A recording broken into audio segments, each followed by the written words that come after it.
Number 10. The Red Lady of Huntingdon College.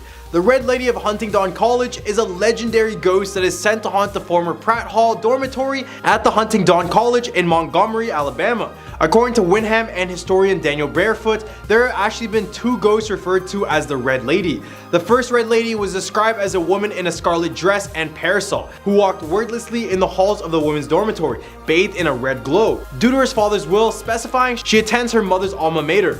Martha was shy and unhappy and struggled to make friends at the college, leading her to become increasingly aloof and bitter. Despite the efforts of the dormitory president to befriend her, Martha remained isolated, often wandering into the rooms of other students and casting a chill upon groups. Her behavior grew increasingly strange as she would visit dormitories during the darkest hours of the night, never speaking but only staring into space as if in a trance. One evening after Martha had not been seen for the day, her former roommate found her dead in her room. It is believed that she had taken her own life, but rumors circulated that her ghost continued to haunt Pratt Hall. Students reported seeing her walking up and down the halls, opening and closing doors, and staring into space. The Red Lady's ghostly encounters continued for many years, and now she's become a well-known legend at the college and the entire state. Number 9. Deceased Children's Playground.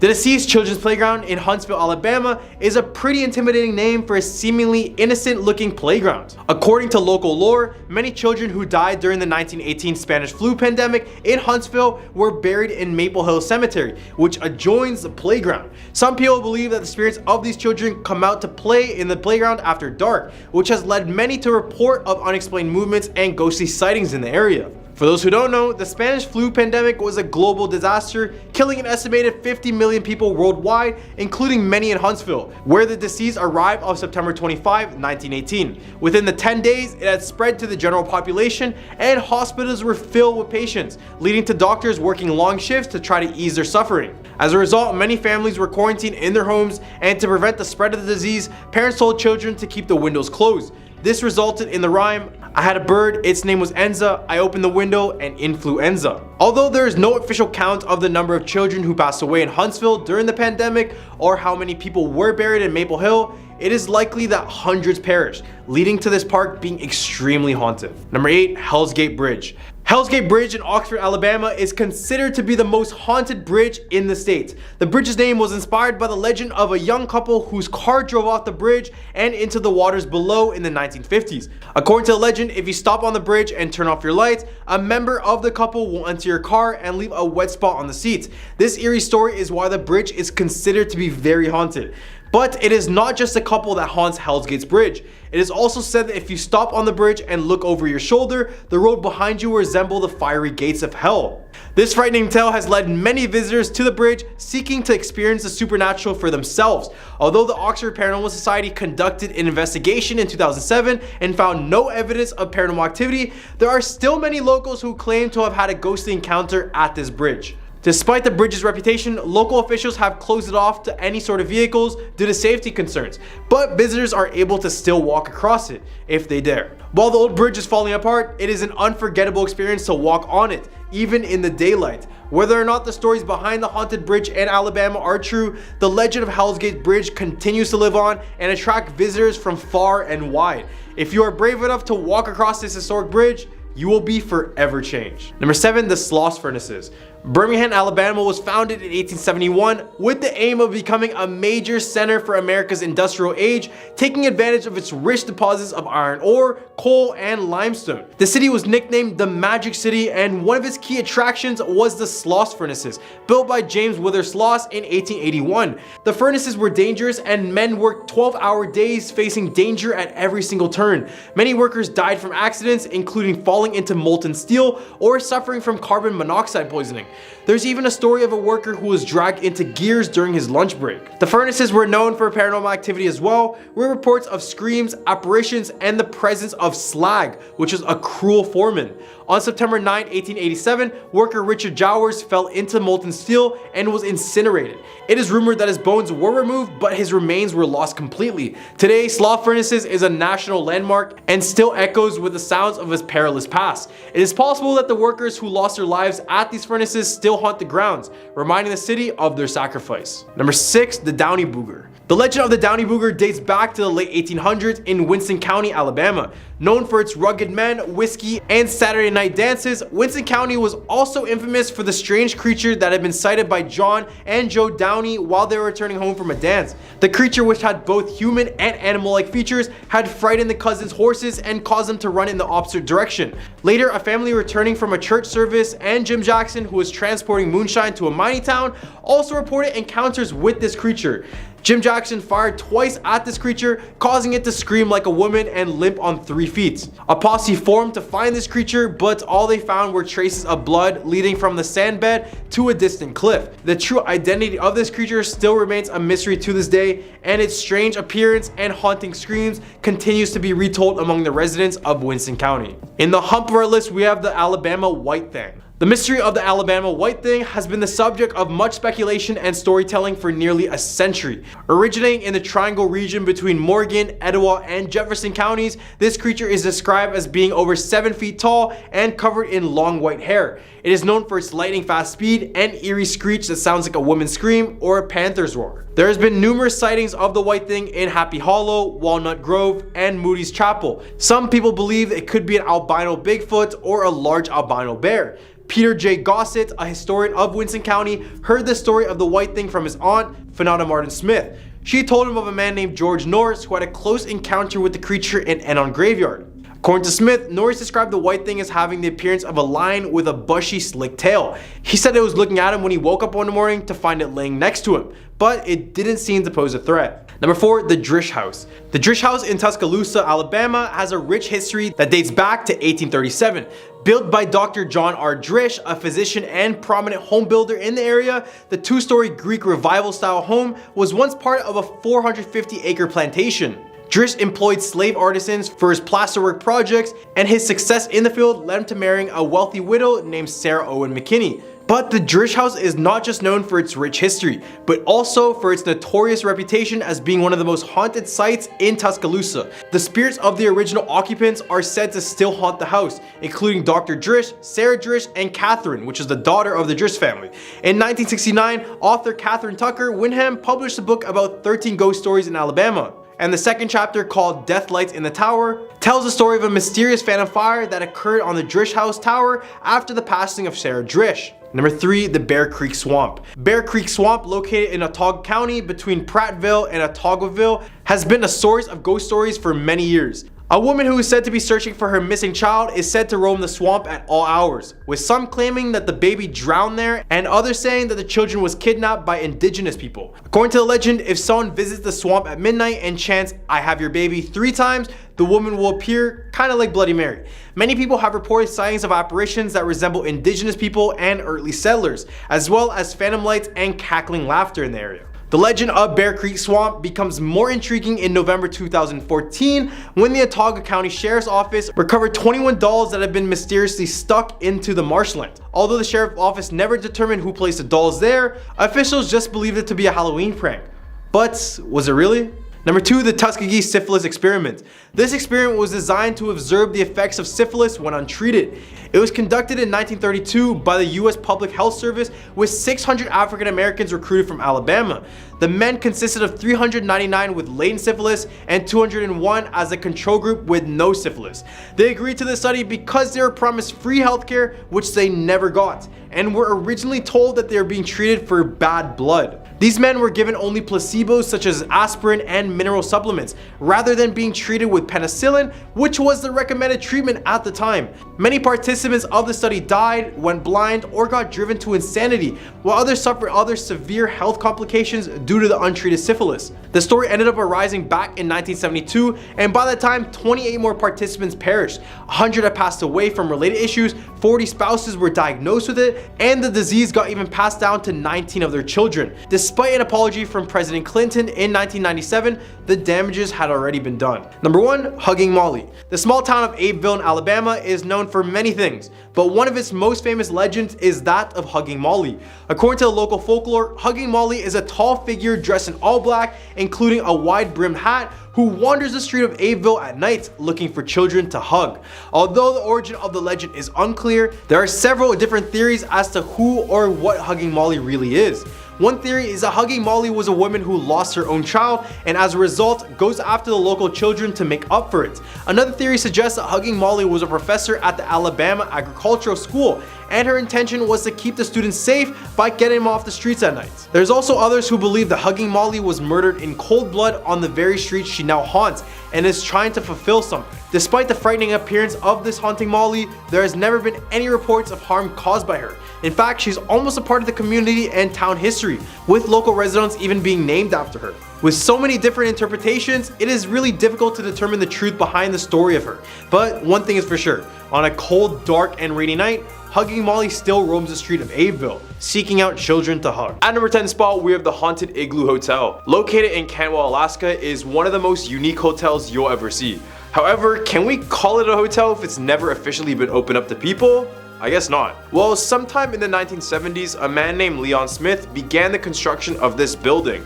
His original plan was to make it a never-before-seen hotel, but over the years, it never managed to open due to various code violations. For example, they had undersized windows, which didn't even meet the requirement of the state. And in the end, the building was too big to demolish, so it just stood there for the next 4 decades. Now, apart from this hotel looking pretty eerie, what makes it so scary? Well, because this is an area notorious for grizzly bear attacks, and many have been reported in the area surrounding the hotel. But what makes many stray far, far away is that some have said they saw a woman in white who haunts the ruins. She can be seen looking out of the windows and sometimes by the entrance. At number 9 spot with the Baggage Towers. Before you arrive in Whittier, Alaska, you must go through a long, narrow tunnel, and when you get out, the place already has this creepy atmosphere. However, as you drive down this town, one building may stand out to you, and that's the Baggage Towers. At one point, this building held the entire population of the city, all while being used for other public facilities such as stores and even churches. They eventually gave it the nickname, the town under one roof, and it just makes sense.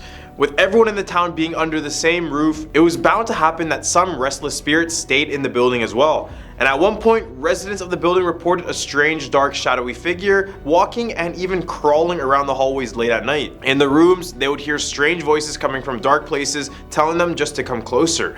And one notorious spirit that most residents know is the man that could be heard whistling across the building. Now locals claim that it's even worse when snowfall hits because it just forces them to stay trapped inside of this supposed haunted building. At number 8 spot, we have Badarka Road. Many say this road exists while others claim it was completely made up, but what could be true is the terrifying stories attached to this road. Apparently located in Chudjik is a road known to be haunted by a man and his young daughter. This is all because they lost their lives on this road and have never been put to rest. Story goes that a man and his 5-year-old daughter decided to drive down this stretch of road in order to gather firewood for their cabin that was nearby. When they stopped, the father grabbed his axe and proceeded to chop down a tree. When he was on to his next tree, he wanted a small break, so he kept his axe lodged into the tree. However, when he turned his back, his daughter wanted to impress him and she took out the axe, which caused the entire tree to fall on top of her, killing her instantly. The father was so distraught and just sat there with her lifeless body until he passed away from hypothermia. Now, if you happen to find this road and drive down it around 3 a.m., you may catch the father holding his bloody daughter asking for a ride. At number 7 spot, we have Chased by a UFO. On November 17th, 1986, Japan Airlines cargo flight 1628 was making a trip from Paris all the way to Narita, which is really close by to Tokyo, Japan. It was a pretty normal flight until they made it over eastern Alaska. This is when the crew began to spot 2 unidentified flying objects close by to their left side.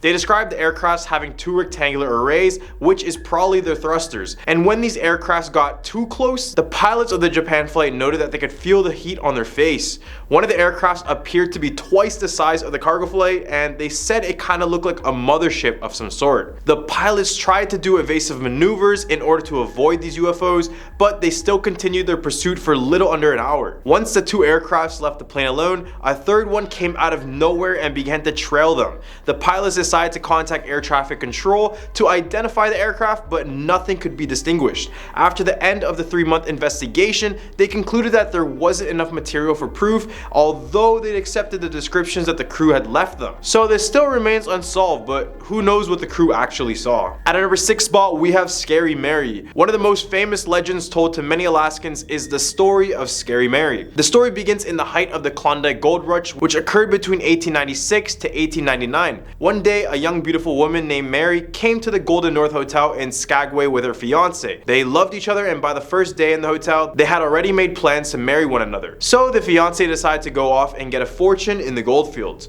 However, as time went by, the man never ended up returning. Throughout this whole time, Mary was patiently waiting for his arrival back at the hotel.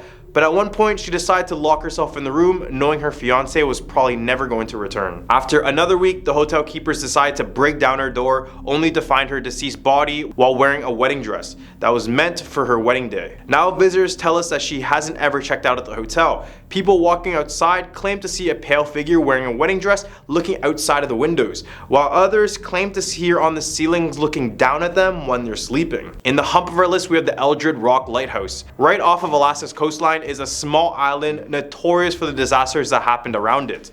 This is the Eldred Rock Lighthouse in Haines Area, Alaska. The lighthouse stood strong for over 100 years, but it has been haunted ever since its construction. During the 1896 gold rush, many steamboats were bringing gold miners across the body of water that surrounds the lighthouse, and unfortunately, many of these ships didn't survive the journey. The most famous wreck was during February 1898, when the steamship named the Clara Nevada hit the rock with as many as 75 lives being lost.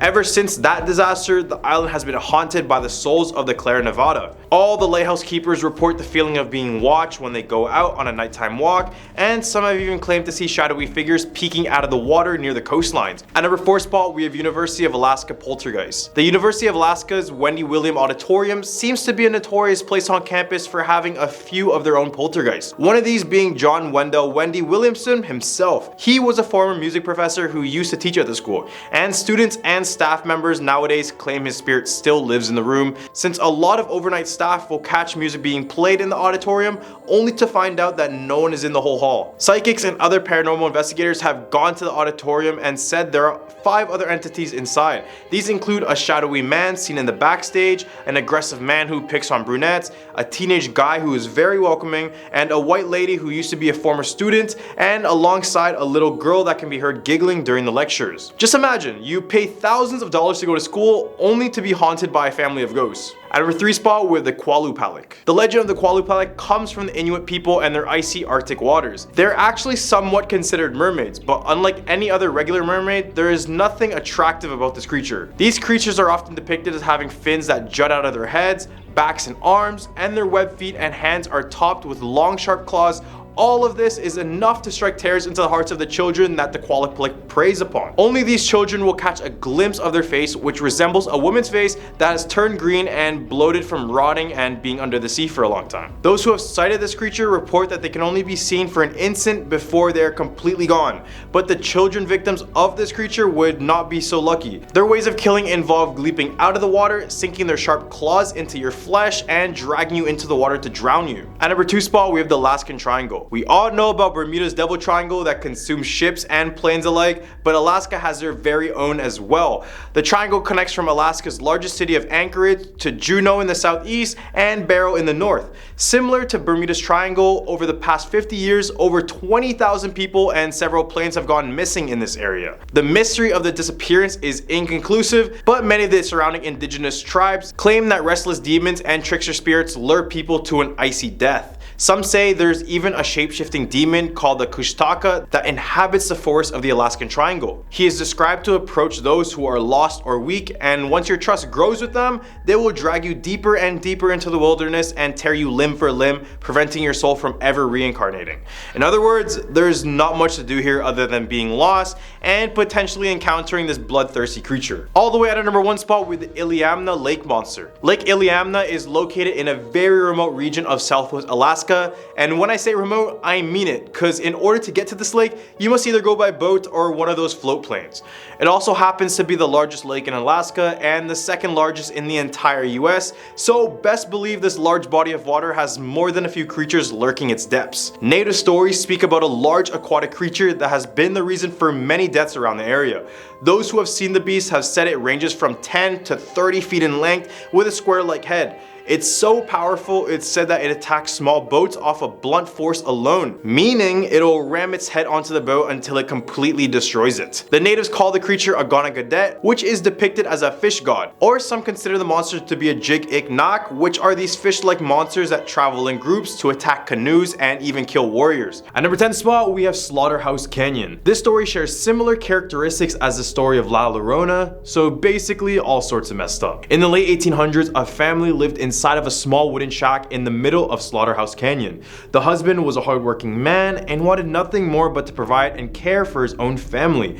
And around this time, gold rushes were a big thing, so it wasn't uncommon to have men leave the family for weeks on end. So one day the husband decided to go out on one of these gold rushes, but weeks turned into months and the husband never ended up returning. This caused the family to starve and suffer, but this had the most effect on the wife, who became extremely delusional from hunger and grief. This delusion caused her to grab an axe and proceeded to murder all of her children. She then carried their bodies to the nearby river where she screamed for days supposedly, until she passed away from starvation. And according to local residents, the wails and sobs of a heartbroken and psychotic mother can still be heard within the canyon at night. Number 9, the Mogollon Monster. This beast is also known as Arizona's Bigfoot, and as you can see from the photos, you can see why. This monster is said to live on the Mogollon Rim, which is a steep cliff that runs 200 miles from eastern Arizona all the way to New Mexico. The monster is also spotted within the Ponderosa pine forest as well. Those who have spotted it have said it stood 7 feet tall, covered in hair, and walked upright like a bipedal. The same people who saw it also noted how territorial and violent they can be.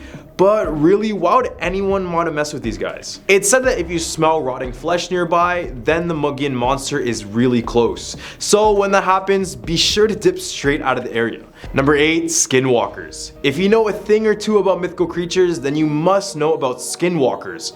Well, yeah. Arizona is their home, unfortunately. Arizona is deeply rooted in the Navajo culture, so this is a beast that originates from that.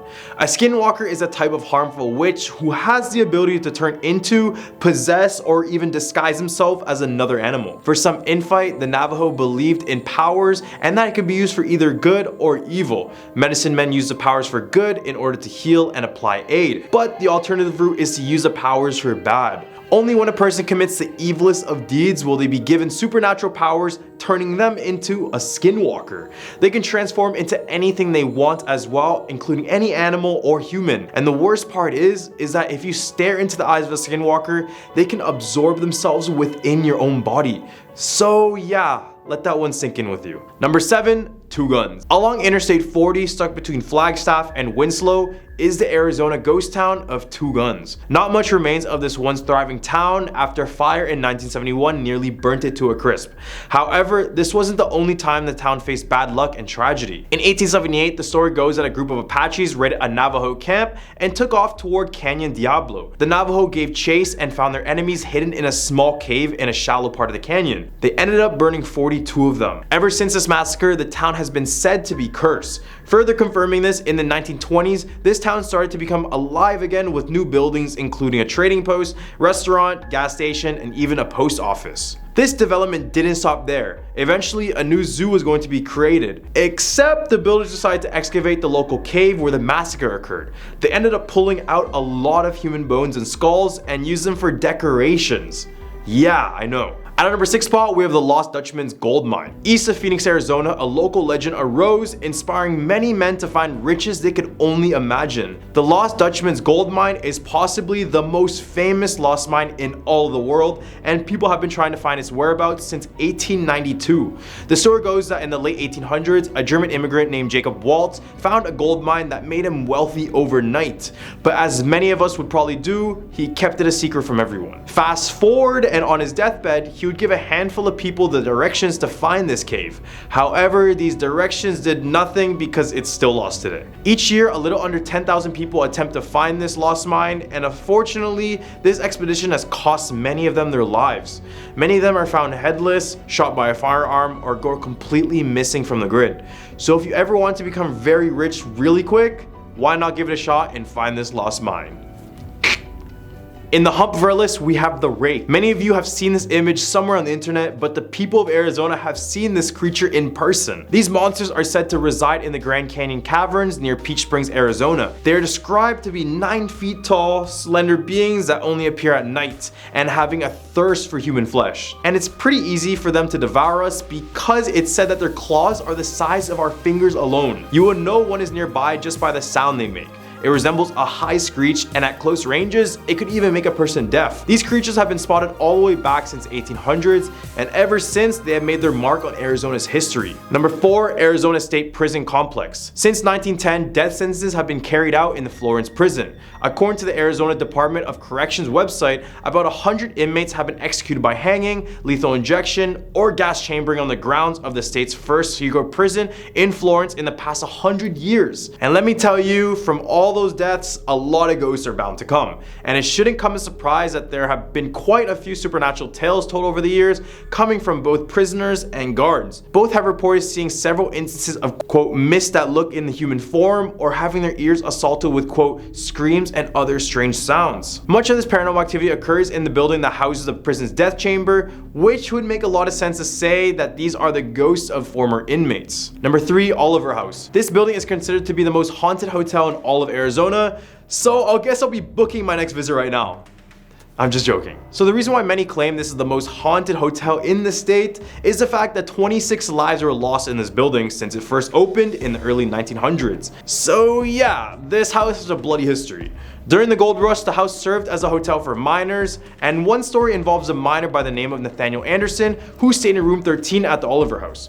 He would be caught going out with the wife of someone he owes money to, and days after, he would be found dead with 2 gunshot wounds. Guests of room 13 now claim to see his ghost near the stairs before it completely enters the room. One DJ even booked the room after a $100 bet, and the moment he stepped in, he said he saw Anderson's body standing in the middle of the room. Number 2, Jerome Grand Hotel. This hotel first started as a hospital, and as we know, hospitals are haunted. Just kidding. But hospitals are inevitably going to have a lot of lives lost within, and as they say, more deaths, more ghosts. You get the point. After the building turned into a hotel, many residents claimed supernatural activity within the halls, in their rooms, and basically everywhere in the hotel. And many placed blame on the former patients who passed away in the former hotel.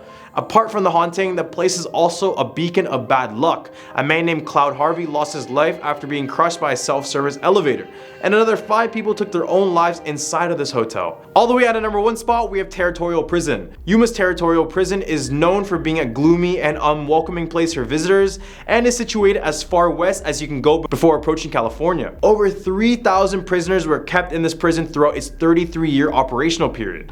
Inmates who committed murder, theft, and even worse were jailed in here. The walls of this jail were so high that the inmates were unable to see the outside, and the worst among them was placed in the dark cell. The convicts were banished into the darkness, left to their own devices to cast any curses or evil thoughts they dared. With its rich history and tragic figures, it is now a fascinating museum to visit with your family. Number 10, the Dog Boy. The small town of Quitman, located in Cleburne County, Arkansas, is known for its rich history and picturesque Victorian era homes. However, among these charming homes lies a dark history that has led to the town being known for its haunted houses. One such house is the Beatus House, a large home on Mulberry Street. This house has had a long and troubled history dating back to the late 19th century. The house was originally built by the Garrett family in the late 1800s. It was a grand and impressive home, and for many years it was the pride of the Quitman. However, in the early 1950s, the house was sold to the Beatties family. The Beatties family, consisting of Floyd and Aileen, were childish for many years until they had a son in 1954 named Gerald Floyd Beatties. Gerald Beatties was a difficult child from an early age, and he was known for being very vicious and cruel to others. He also had a strange interest in collecting stray animals and later torturing them. Then as he grew older, his behavior became more sinister, and he allegedly kept his elderly parents imprisoned in the upstairs part of the house, where he would only feed them when he decided it was time for them to eat. eat. He was also known for physically abusing his father and throwing him out of an upstairs window on one occasion. It is believed by the locals that the spirits of the Garrett family, along with the spirit of Gerald Beatty's, still haunt the house to this day. The haunt has been vacant for many years and local residents avoid it at all costs. Number 9. The Boggy Creek Monster. The small town of Fouke, Arkansas has long been captivated by the legend of the Boggy Creek Monster. According to the local legend, the creature, said to be between 7 to 8 feet tall and weighing around 300 pounds, is covered in thick long hair and has been spotted roaming the area for over a century. The first reported sightings date back to 1834, with a surge in sightings around Fouke in the 1900s. In 1997 alone, residents reported spotting the monster more than 40 times. The creature is often thought to be nocturnal, but one hunter even reported a sighting in broad daylight in the Sulphur River Wildlife Area near Fouke in 2000. The legend of the Boggy Creek Monster has been the subject of several films, with the most notable being 1973's The Legend of Boggy Creek. The movie, which centers around a supposed encounter with the beast by Bobby Ford, was most likely shot on location in Fouke and brought the legend to the attention of millions of people. The film also brought an economic boost to the region, with many cast members being locals or nearby college students. The famous encounter that the film is based on actually occurred in 1971. The Fords claimed that the Boggy Creek Monster attacked their home late on the night of May 1st. According to Elizabeth Ford, the creature reached through her screen window but was chased away by Bobby and his brother Dan. Unsatisfied, the monster reportedly returned shortly after midnight and tossed Bobby to the ground. Bobby was taken to the St. Michael Hospital in Texarkana and treated for large gashes across his back. Although no traces of blood were found at the Ford's home, 3-toed footprints were found near the house, there were scratches on the porch, and the siding and a window were both damaged. Number 8. Railroad track lights. There is a supposed haunted railroad track in Crowset, Arkansas, and after many reports, it has now become a hotspot for paranormal enthusiasts. According to the locals, a ghostly light appears to move up and down the tracks as if it's being held by a disembodied spirit. Some local residents claim that the source of this ghostly light is the spirit of a man who was hit by a train and decapitated, and now his ghost walks these tracks searching for his head. This is what it kind of looks like. Oh my god, it's right. Daddy, I'm scared.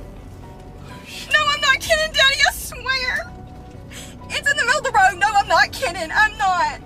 Many people who have visited the tracks have reported strange encounters with the ghostly light. Some claim that when standing on the tracks, the light will come towards them, disappear, then reappear on the other side. There are many videos available online that capture this strange experience, but it is unclear if the light is just an ordinary sight on the track or if there is actually something paranormal going on in the area. Number 7. The Vanishing Hitchhiker. In central Arkansas, there is a chilling ghost story that's commonly told around Halloween. Introducing the tale of the Vanishing Hitchhiker. According to the legend, travelers on the dark road of Arkansas Highway 365 sometimes encounter a young girl walking in the pouring rain in a torn white dress while crossing one spooky bridge. Some say they have stopped to give the young girl a ride. Those who stop say that they pick her up and drive her to her nearby home. However, when they arrive, the drivers discover that the girl has suddenly disappeared. Those who choose to knock on the front door of the home the young girl takes them to learn from a woman who answers that the young girl used to live at the home but was killed in a car accident, and she usually regularly hitchhikes a ride home, according to legend. One man recalled the time this happened to him where he picked up the girl and even gave the girl his jacket. As expected, when they arrived, she disappeared, and when he went to the door, a woman answered, and he explained what had just occurred. The woman at the door said, quote, "That young girl is my daughter, who was killed years ago. She hitchhikes back home once a year." The young man then drove to the cemetery to see the young girl's grave. There he found his coat draped over her tombstone. Number 6. The Gosrow. Arkansas not only has haunted homes and stories, but they also have their own terrifying creatures. These were known as the Gosrow. This monster is believed to be a massive 20-foot long creature with tusks and claws. But that's not even the most interesting part of them. On January 31st, 1897, the Arkansas Gazette, a popular newspaper of the time, published an article written by Albert Smithy that included the sketch of this creature, and also an account of the first known encounter with it. The encounter, as described by Smithy, took place in the Ozark Forest, where a man named William Miller was traveling through the tiny town of Blanco. Miller had heard reports of livestock and pets being found dead, so he formed a group to track down the predator. They eventually encountered a creature that was 20 feet long with tusks and claws, as well as a row of horns along its back and a tail that ended in a blade-like point. The group supposedly killed the beast, but the body that Miller swore he shipped to the Smithsonian never arrived. The eerie scream that was heard in the forest before the encounter, which sounded like a gaw-row, gave the urban legend its name. There are several possible explanations for the legend of this creature. Smithy may have just wanted attention for claiming to know the details of this elusive creature, or the story may have been a case of mistaken identity. The tusk and horns could have belonged to a razorback pig, or since the creature was said to have emerged from the lake, an alligator could have been the culprit. But despite the lack of concrete evidence, the legend of the Gozro has continued to captivate the imagination of the citizens of Arkansas for over 125 years. It may be a tall tale, but you never know what could be lurking in those forests. In the hump of our list, we have the Eureka Springs. Eureka Spring, Arkansas is a small town that is known for its immense paranormal activity. While some see it primarily as a gorgeous little Victorian village and a wonderful place to react, others consider it a hotbed for paranormal activity and also one of the most haunted places in Arkansas. Both perspectives are valid, of course, but mostly Eureka Springs is complex, a place where a vibrant, quirky little town is overrun with hauntings. Don't let the cheery buildings and nice folks fool you. The souls of the departed lives in Eureka Springs too. One of the most famous haunted places in the town is the 1886 Crescent Hotel. The hotel has been featured on the Travel Channel and is famous for its haunted room 218, where the ghost of Michael, who fell to his death during the hotel's construction, is said to reside. Guests have reported feeling a presence in the room, and some have even claimed to have seen the ghostly figure of Michael himself. The entire Crescent Hotel is full of ghosts, partly because it was once used as a cancer hospital, complete with a morgue that is also one of the most haunted places on the grounds. Number 4, the Allen House. The Allen House in Monticello, Arkansas is a beautiful 1906 Queen Anne Victorian style home, but it has a dark history that has made it a popular spot for ghost hunters and history enthusiasts alike. The house was built by local businessman Joe Lee Allen and was intended to be a showpiece in the town, with impressive porch columns and neoclassical design with a touch of Gothic decoration. Allen, along with his wife and 3 daughters, moved into the family home, and for a while they were content. Allen's business ventures thrived and all was well, until his death in 1917. Then in 1949, another tragedy happened that would cast a shadow over the house's majestic appearance. During the last week of 1948, daughter Liddell Allen poisoned herself after consuming mercury cyanide. The new year would begin on a dark note with Liddell's death. For nearly 40 years, her room was sealed off by her mother. Then after Mrs. Allen died in 1954, the home was sectioned into apartments and remained a rental property run by the Allen family.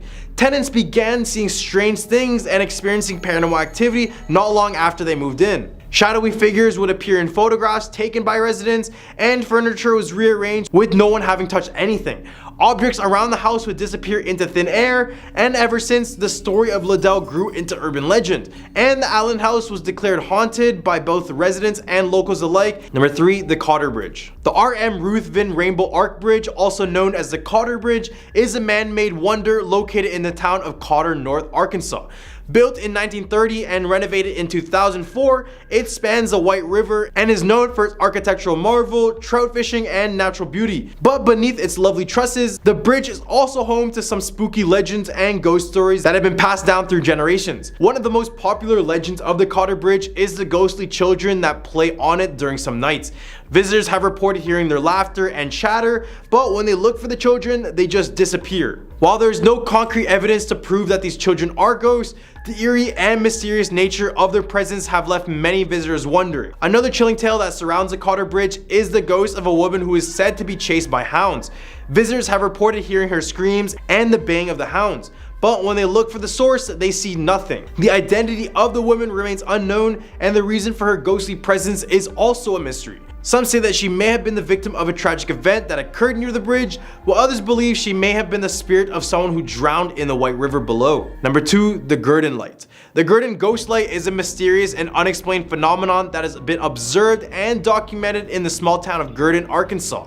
The light, which is said to be an eerie white-blue color that sways back and forth and moves around on a horizon, has been reported by locals and tourists alike. One popular legend surrounding the light is that it's the ghost of a railway worker who was killed on the job. According to this theory, the ghost is said to be carrying a lantern and roaming the tracks, searching for something. Another theory suggests that the light is the ghost of a railway worker who fell in front of a train and lost his head, and the light is coming from the lantern he carried in life as he searches for his missing head. While the true origins of the grid and light ghost are unknown, there are a few natural theories as to what it might be. Some scientists have suggested it could be caused by highway lights reflecting through the trees, but historians and local residents disagree, as the light has been reported since before the highway was even built. Number 1, the Pea Ridge National Military Park. The Pea Ridge National Military Park in Arkansas is a place where history and a mystery collide. The battlefield is a haunting reminder of the brutal and bloody battle that took place here in 1962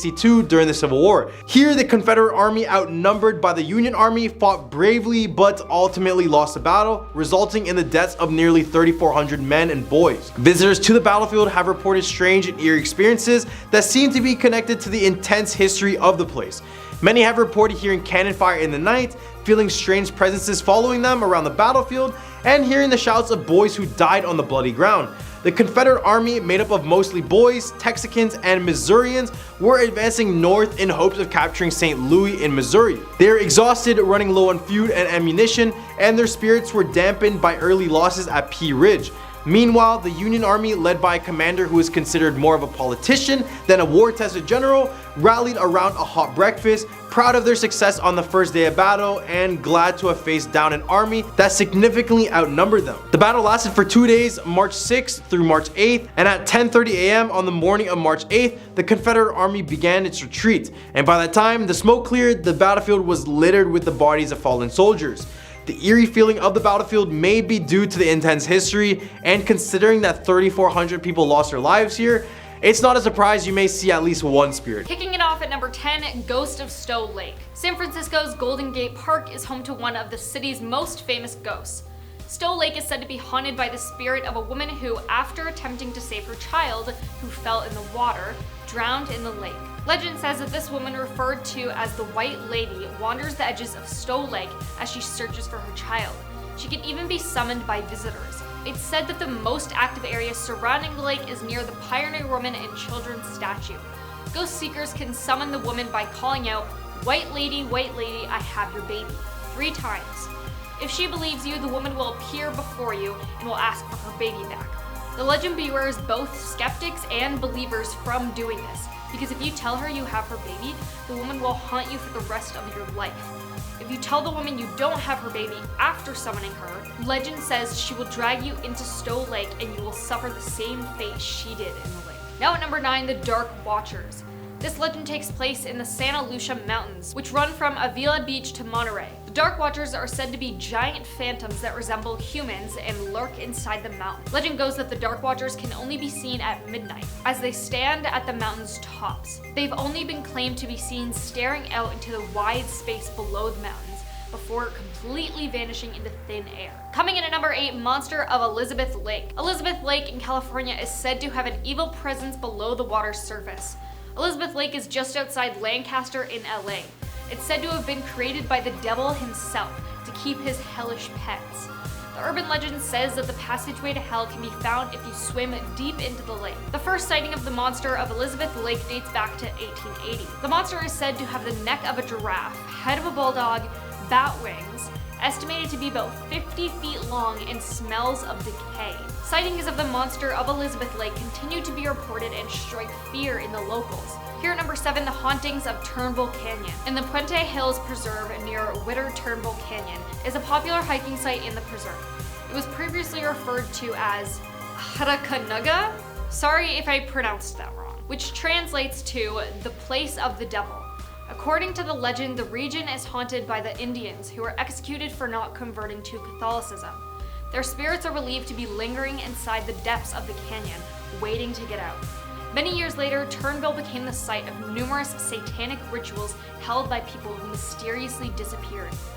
What was left behind from the rituals were paranormal sightings and occurrences, reported by both locals and freaked out hikers. Taking number 6, the Billywhack Monster. Rumors of an alleged beast have been going on around since the 1940s at the site of the former Billywhack Dairy in Ventura County.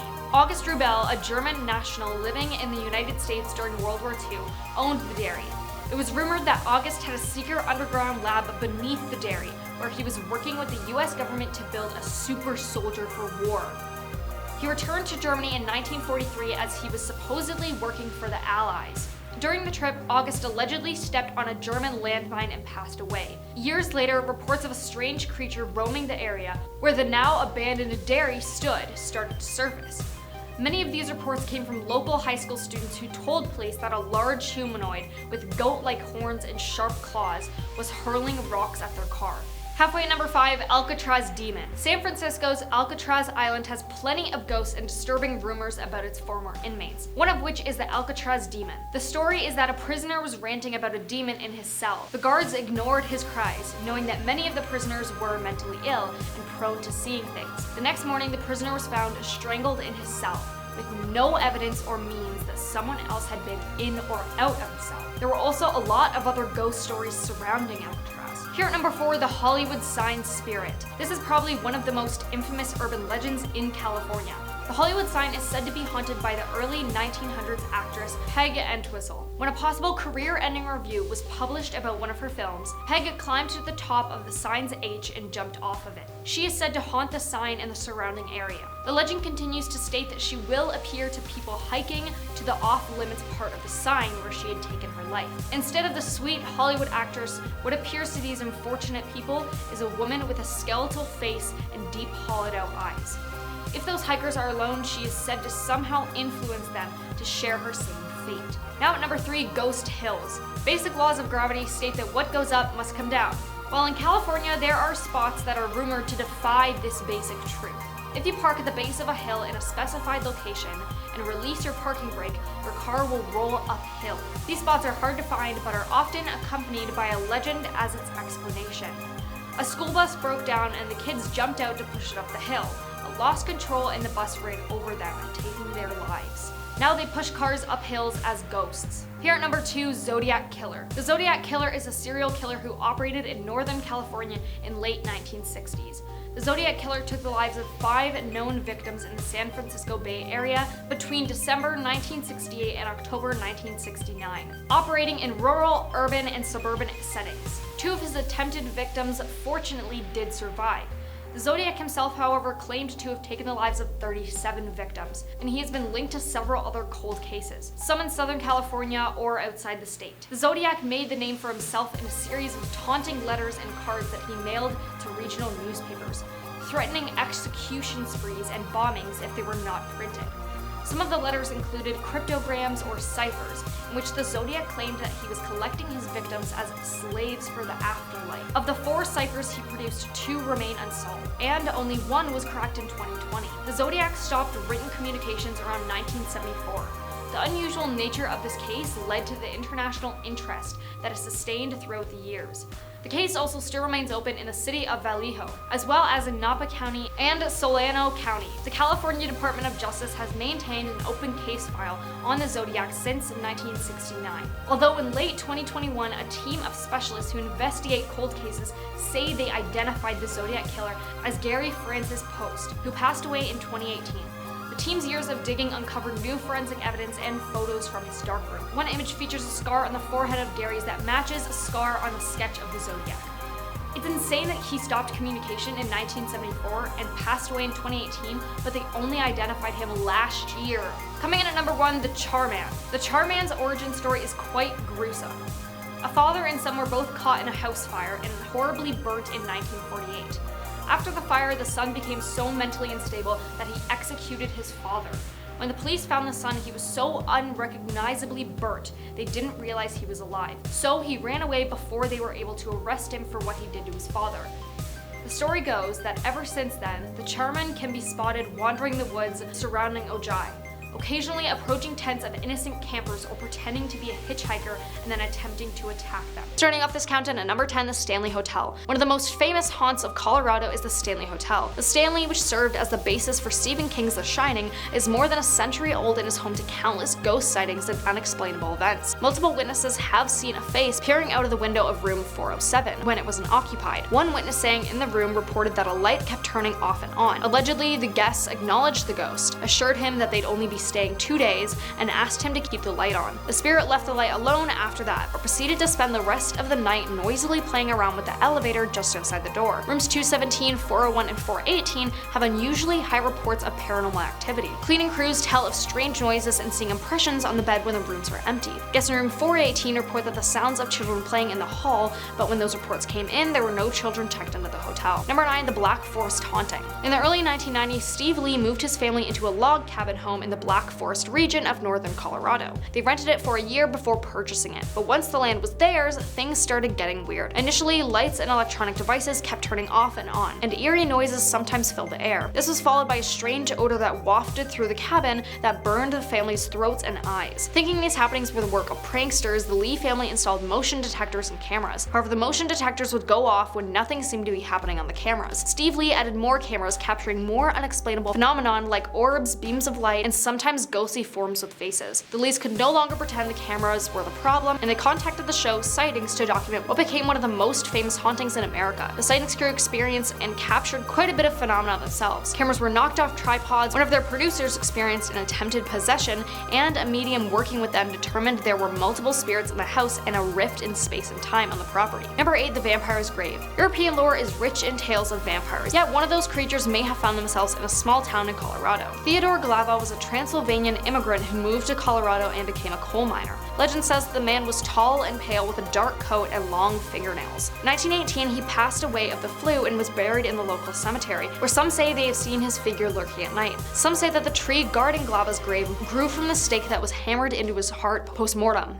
Number 7, Butch Cassidy's Lost Gold. Butch Cassidy was one of the most infamous outlaws in Wild West history, and his life allegedly ended in a shootout in 1908, but it's said he left behind mementos of his acclaimed career. According to the rumors, Cassidy reportedly stashed thousands of dollars worth of gold in a hideout in an unassuming Irish canyon. If this is true, the gold may still be there to this day. Should you ever visit the Irish Canyon, keep a careful eye out and you may be the one to discover Cassidy's hidden treasure. Number 6, Route 666. The infamous Route 666, nicknamed the Devil's Highway, runs through Colorado. It was renumbered as Route 491 in 2003 in hopes of dispelling the fear surrounding the demonic numbers. However, changing the numbers didn't take away the unexplainable phenomena that occurred, and is still occurring on this cursed road. When it was still known as Route 666, this stretch of highway had an unusually high accident rate. People driving along the Devil's Highway have reported creepy incidences, such as a black Phantom sedan that follows dangerously close no matter how high the speed. Many have pulled over only to realize that there's no car behind them. There are also tales of a pack of hellhounds that terrorize innocent travelers. The beasts somehow manage to keep up with the vehicle regardless of how fast or recklessly the driver maneuvers the car. Many believe these hellhounds are responsible for shredding tires and causing terrible wrecks. Some have even claimed that the beasts are capable of jumping into the windows and mauling people. Halfway, number 5, the Riverdale Road. Riverdale Road runs through Thornton and is lined with creepy cottonwood trees,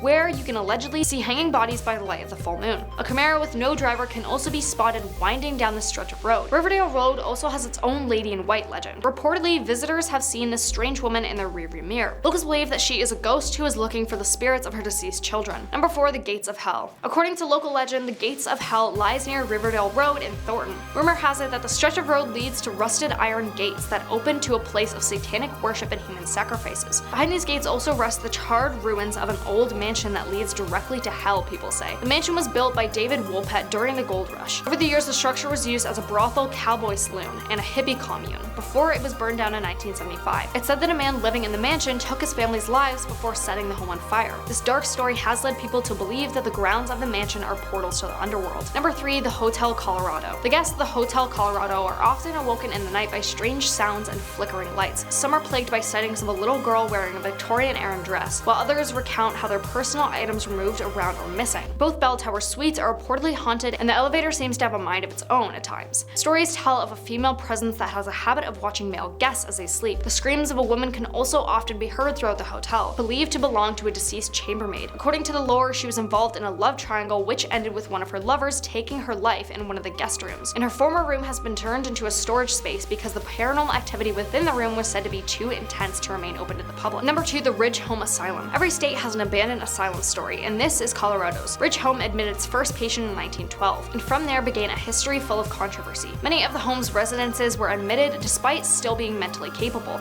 but over time their mental states declined due to their confinement. Rumors that patients were unnecessarily medicated arose, and over time parts of the building closed due to unsafe living conditions. Finally, in 1992, the doors of Ridge Home Asylum closed for good, but that doesn't change the fact that the legend that some patients were mistreated there and passed away still remains to haunt people who try to explore the abandoned building. Now coming in at number 1, Hatchet Lady of Red Rocks. Red Rocks is a staple of Colorado and is a big deal for people who live there. But what if I told you it's home to some eerie and paranormal tales? Would you still want to see your favorite band play there, even when there's something lurking in the shadows watching your every move? Yeah, probably not. One of the more popular and well-known legends surrounding Red Rocks is that of the Hatchet Lady. She wasn't always known as the Hatchet Lady though. In fact, many stories say that this woman, old Mrs. Johnson, would pull a coat over her head and carry around a hatchet in order to ward off her daughter's suitors. Apparently, she wasn't a fan of young love. She of course has tales that make her into a headless ghost, that scare off couples who are getting a little too intimate in the shadows. Other myths believe that this Hatchet Lady was a homeless woman who lived in the area, like in a nearby cave in the 1950s, and instead of going after young lovers,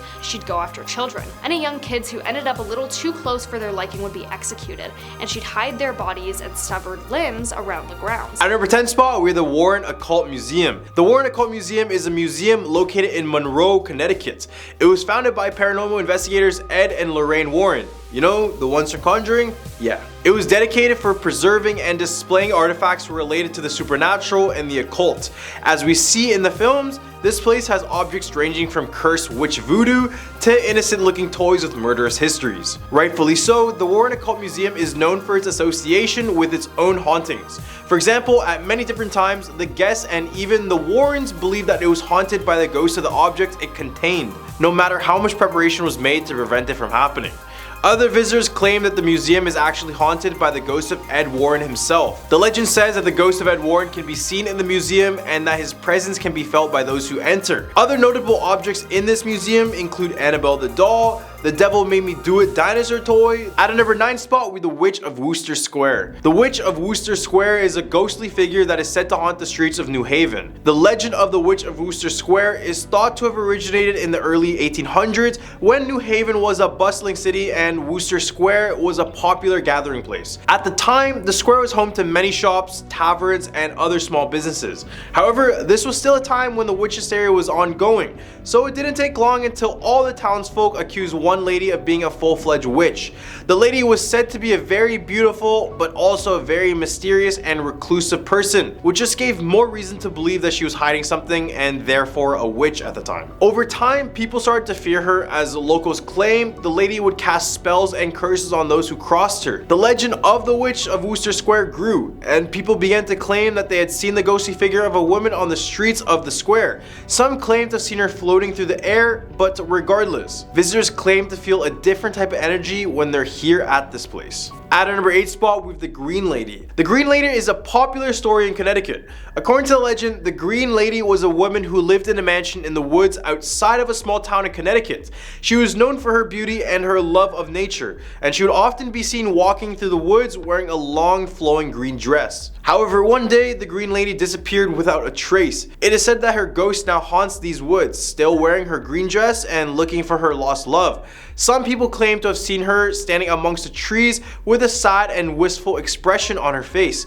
Others have reported hearing her mournful cries in the night. Despite the creepy nature of this story, many people are drawn to the legend of the Green Lady and continue to search for her ghost in the woods of Connecticut.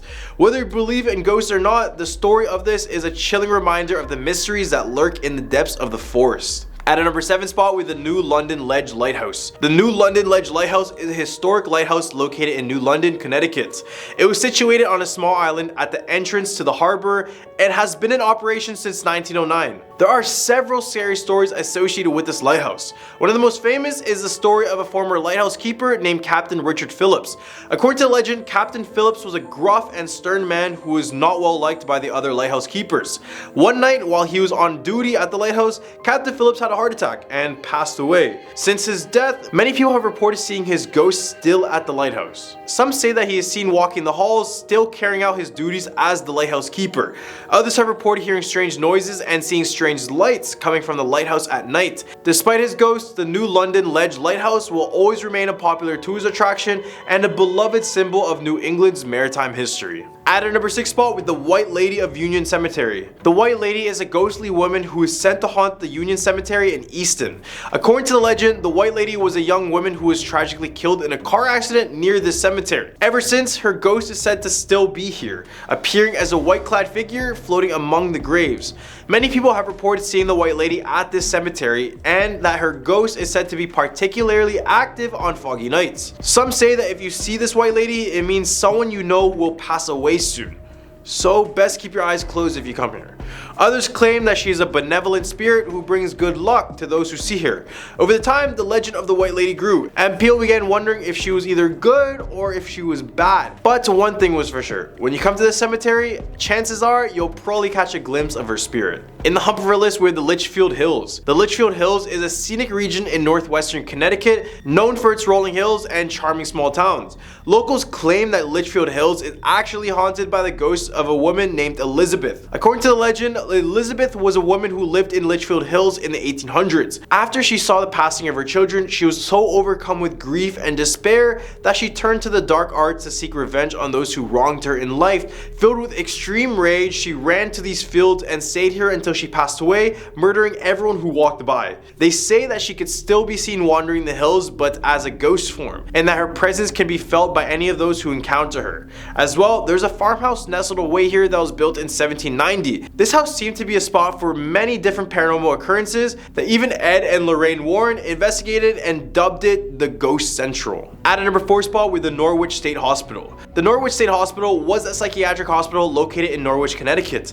It was in operation from 1904 to 1996, known for its overcrowding, inadequate staffing, and poor conditions, which included reports of physical and essay of patients. During its time of being active, workers and patients claimed to see the ghosts from inside of these walls, and to this day, people believe these spirits are still here. They are said to be the spirits of the patients who passed away here after being left untreated and not taken care of. They also say sections of the hospital are haunted by the ghost of a nurse who was murdered there by a former patient. As mentioned, the hospital has closed down and many of the buildings were demolished, but the site still holds a reputation for being haunted and is still considered a popular location for ghost hunters, at least around the ruined grounds. Number 3, Devil's Footsteps. The Devil's Footsteps are a mysterious set of footprints that appear and disappear without any explanation in the woods of Danbury.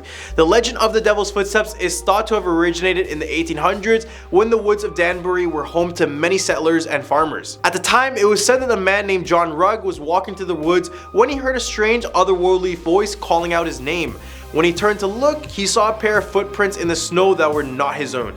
Over time, the legend of the Devil's Footprints grew, and people began to claim that they seen these mysterious footprints in the woods following behind them. Some said that the footprints would appear and disappear without any explanation, while others claimed that they would hear the voice of the devil calling out their name, and ever since, this has been a mystery. Number 2, Chasing Youth. The Chasing Youth is a spirit that is said to haunt the old Mark Twain house in Hartford. The legend of the Chasing Youth is thought to have originated in the late 1800s when the Mark Twain house was home to the famous writer and his family. At the time, it was said that Twain's wife, Olivia, was plagued by a strange illness that caused her to lose her youth and beauty. In her desperation to regain her youth, it is said that Olivia turned to the dark arts and summoned a spirit known as the Chasing Youth. Over time, the legend of the Chasing Youth grew. Eventually, more and more people would begin seeing this Chasing Youth creature. Some have said they can still hear the sounds of footsteps and other strange noises inside of this house, and they could also feel the presence of the Chasing Youth even when they couldn't even see her. At a number 1 spot, we have Union Cemetery. Union Cemetery is a historic cemetery located in Easton, Connecticut. The cemetery was established in 1740 and is the final resting place for many of the town's early settlers and notable residents. It is known for its beautiful grounds, historic headstones, and its association with several legends and other ghost stories. One such legend is that of the cemetery is haunted by the ghost of a woman known as the White Lady. Although there are many different variations of this story, here's another one. According to some, the White Lady is a ghostly figure that can be seen walking the cemetery at night, and she is often associated with a particular grave in the cemetery. Another legend associated with this place is that it's haunted by a man who was wrongfully accused and executed for murder. The legend says that the man's ghost can be seen in the cemetery and that its presence can be felt by those who enter, and some visitors claim that they've walked up to him and they've seen him talk, saying that he's asking them for forgiveness. At a number 10 spot, we have the ghost of Mr. Chu. Once upon a time in Dover's Green, Delaware, there was once a man named Samuel Chu who served as the chief justice in the town. Despite his position, the townspeople made fun of him for his name, pretending to sneeze whenever they saw him. You know, like, Chu? This constant teasing eventually took its toll on Samuel Chu after he passed away in 1743. It seemed that his death didn't bring him peace, as his ghost soon started haunting the town immediately. The first person to report an encounter with the ghost of Samuel Chu was farmer David Hendricks. He claimed that on a cold autumn night, the ghost appeared to him dressed in the judge's robe and white powdered wig. As the farmer was on his way to the tavern, the ghost chased after him, causing him to run home in terror. The story of the ghost quickly spread throughout the town, and soon after, residents reported sightings of this apparition as well.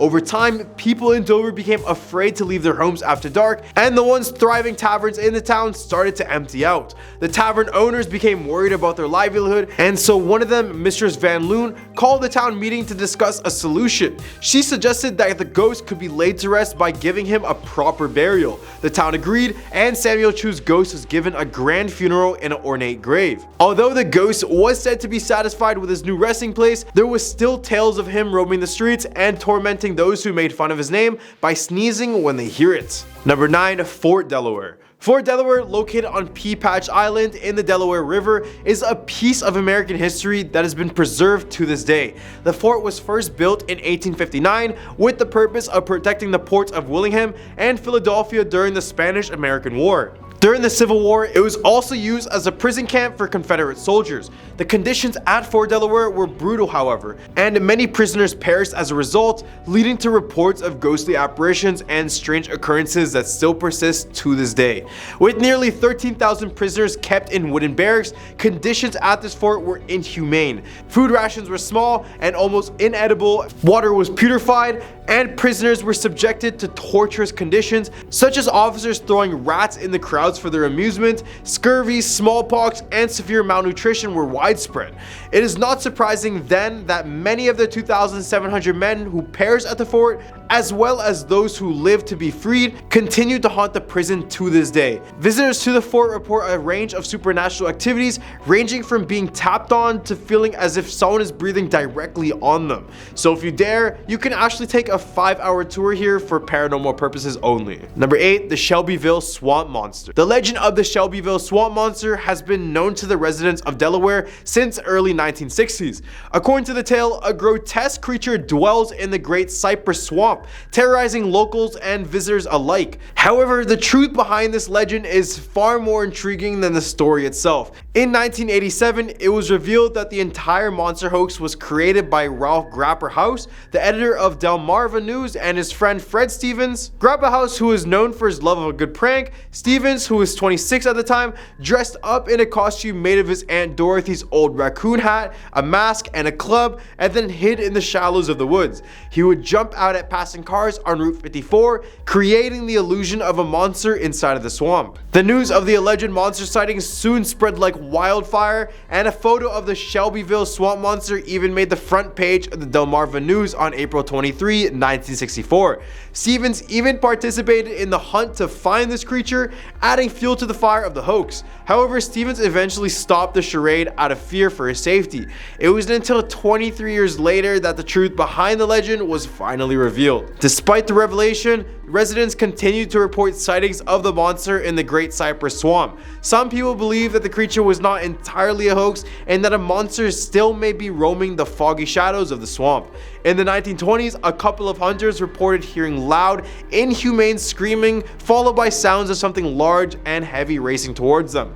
This has led some, including local author Andy Nunes, to question if there may be some truth to the legend after all. Number 7. Catman's Grave. The Long Cemetery, also known as Colonel Armwell Long Cemetery, is located at the end of an old dirt road in southeastern Delaware. It was established as a family plot for Colonel Armwell Long, who served in the Revolutionary War, and his family after his death in 1834. The land was later turned into a public cemetery in his memory, with Armwell being the first official burial. One of the most famous stories related to the cemetery is that of the Catman. The Catman was a former caretaker of the cemetery who lived in a nearby home and was known for chasing away any teenagers who came to the cemetery to cause any sort of trouble.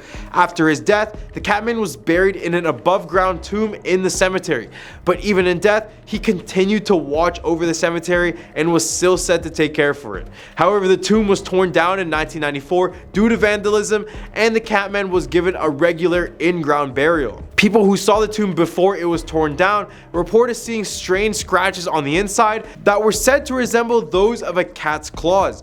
It is believed that if someone knocks on the wall of the cemetery 3 times, they will summon the Catman, who will cause the visitor's car to fail, making it difficult for them to leave. Despite no longer being the caretaker of the cemetery, the Catman is still said to have no patience for anyone messing around in his cemetery. Number 6. The Old Maggie's Bridge. Located on Woodland Church Road in Seaford or Woodland, Delaware, it is known for being one of the most haunted roads in the state. This is what it looks like in the daytime.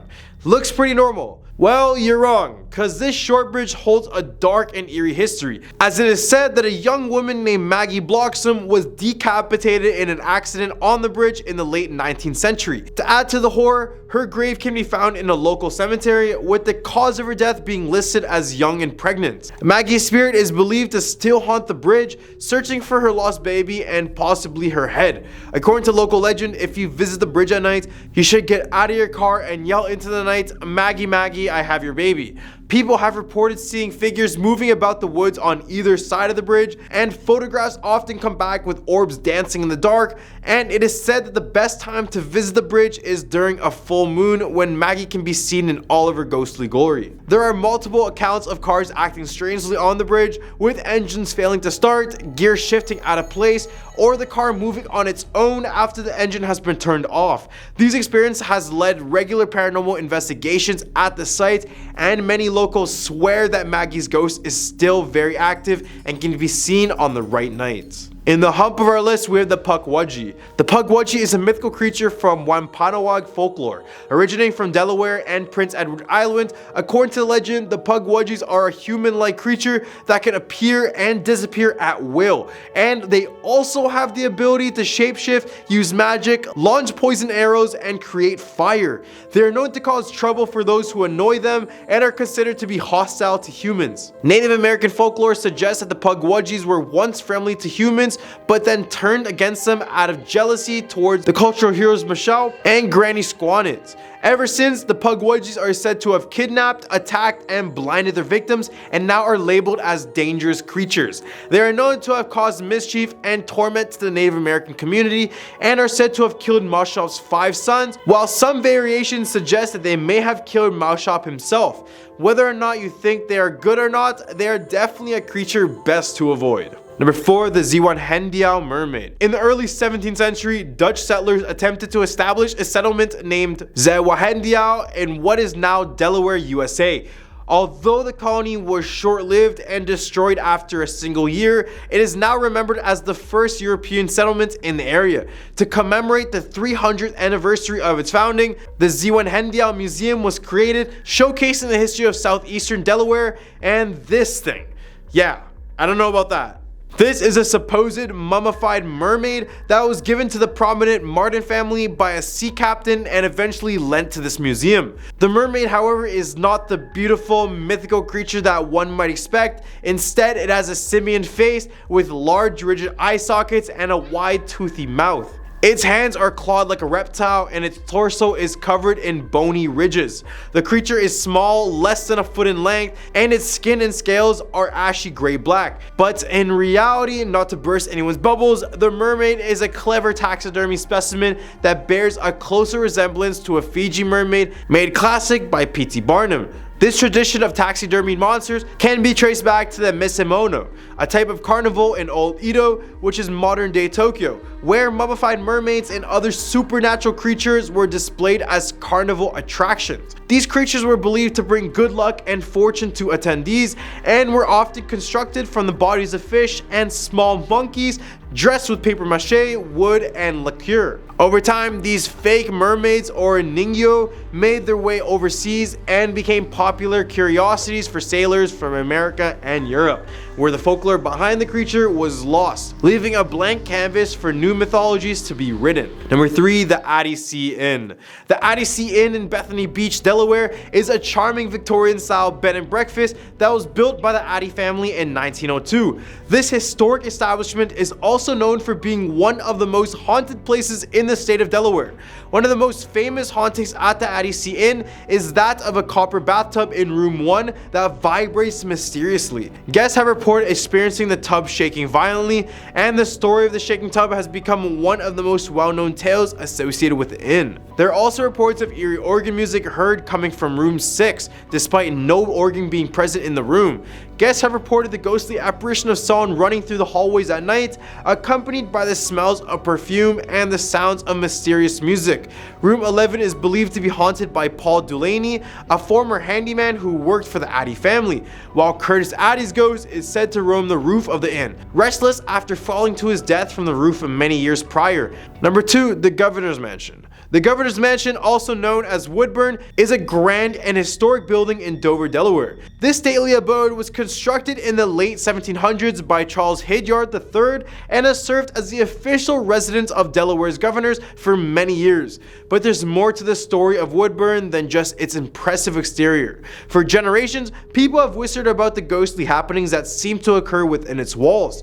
The first recorded instance of paranormal activity dates back to just 25 years after the house was built, when Charles Hildyard III passed away. According to the legend, the owners of the mansion at the time invited a Methodist preacher to stay with them. During a morning prayer session, the preacher requested they wait for the other guests who was staying in the guest house. The couple claimed that there was no one else visiting, but the preacher went on to describe his ghostly roommates in vivid detail, matching Charles Hildyard III's appearance exactly. Since then, many have reported strange and unusual occurrences within the mansion's walls. Some say that the ghost of Charles Hildyard himself still roams inside of this building, and that if you leave a glass of wine on the stairs for him, you'll find it drained by the morning.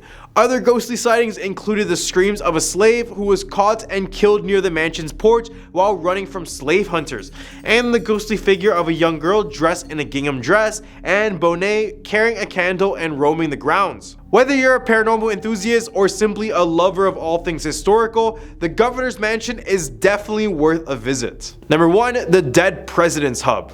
The Dead President's Hub and Restaurant in Willingham, Delaware is a popular gathering spot with a rich and spooky history.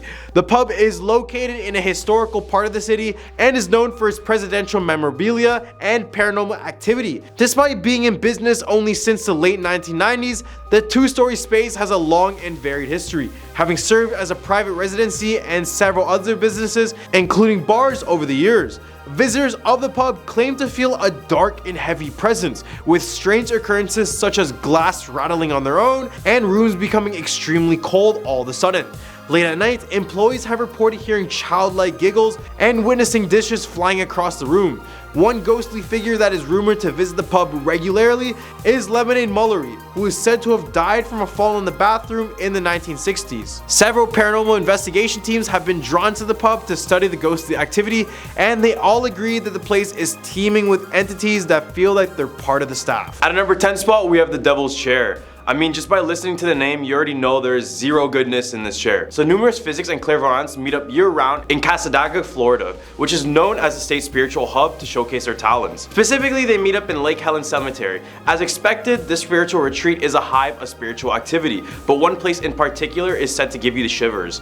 The Devil's Chair of Casadaga is a big brick chair, and it's so-called haunted because many locals think that if you sit in it late at night when no one is present, the devil will come and visit you. The chair is said to be the way for the devil to communicate with you, but the odd thing is that the devil actually enjoys a cold one, you know, a beer.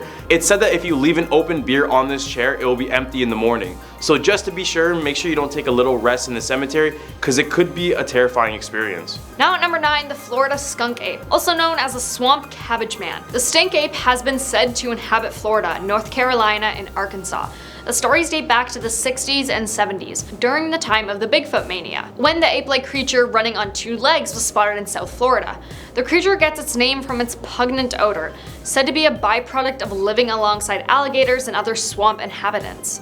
There's actually an official skunk ape research headquarters in Okeechobee, where a researcher collects and investigates reports of swamp ape sightings. At our number 8 spot, we have the grave of the Tallahassee Witch. The Old City Cemetery in Tallahassee, Florida is not your regular graveyard. In this cemetery lies a supposed witch. Yes, a real witch. The witch went by the name of Elizabeth Budd Graham, or Bessie, who was only 23 when she passed away in 1889. Her tombstone is the most expensive and the most noticeable. It has this nice stone wall with large granite vases, sculpted feathers, and a cross inside of a crown. The legend goes that Elizabeth bewitched a wealthy man into marrying her, and this is why her tombstone looks like this. The scary thing is that her tomb has a dark witch references chiseled all around the stones.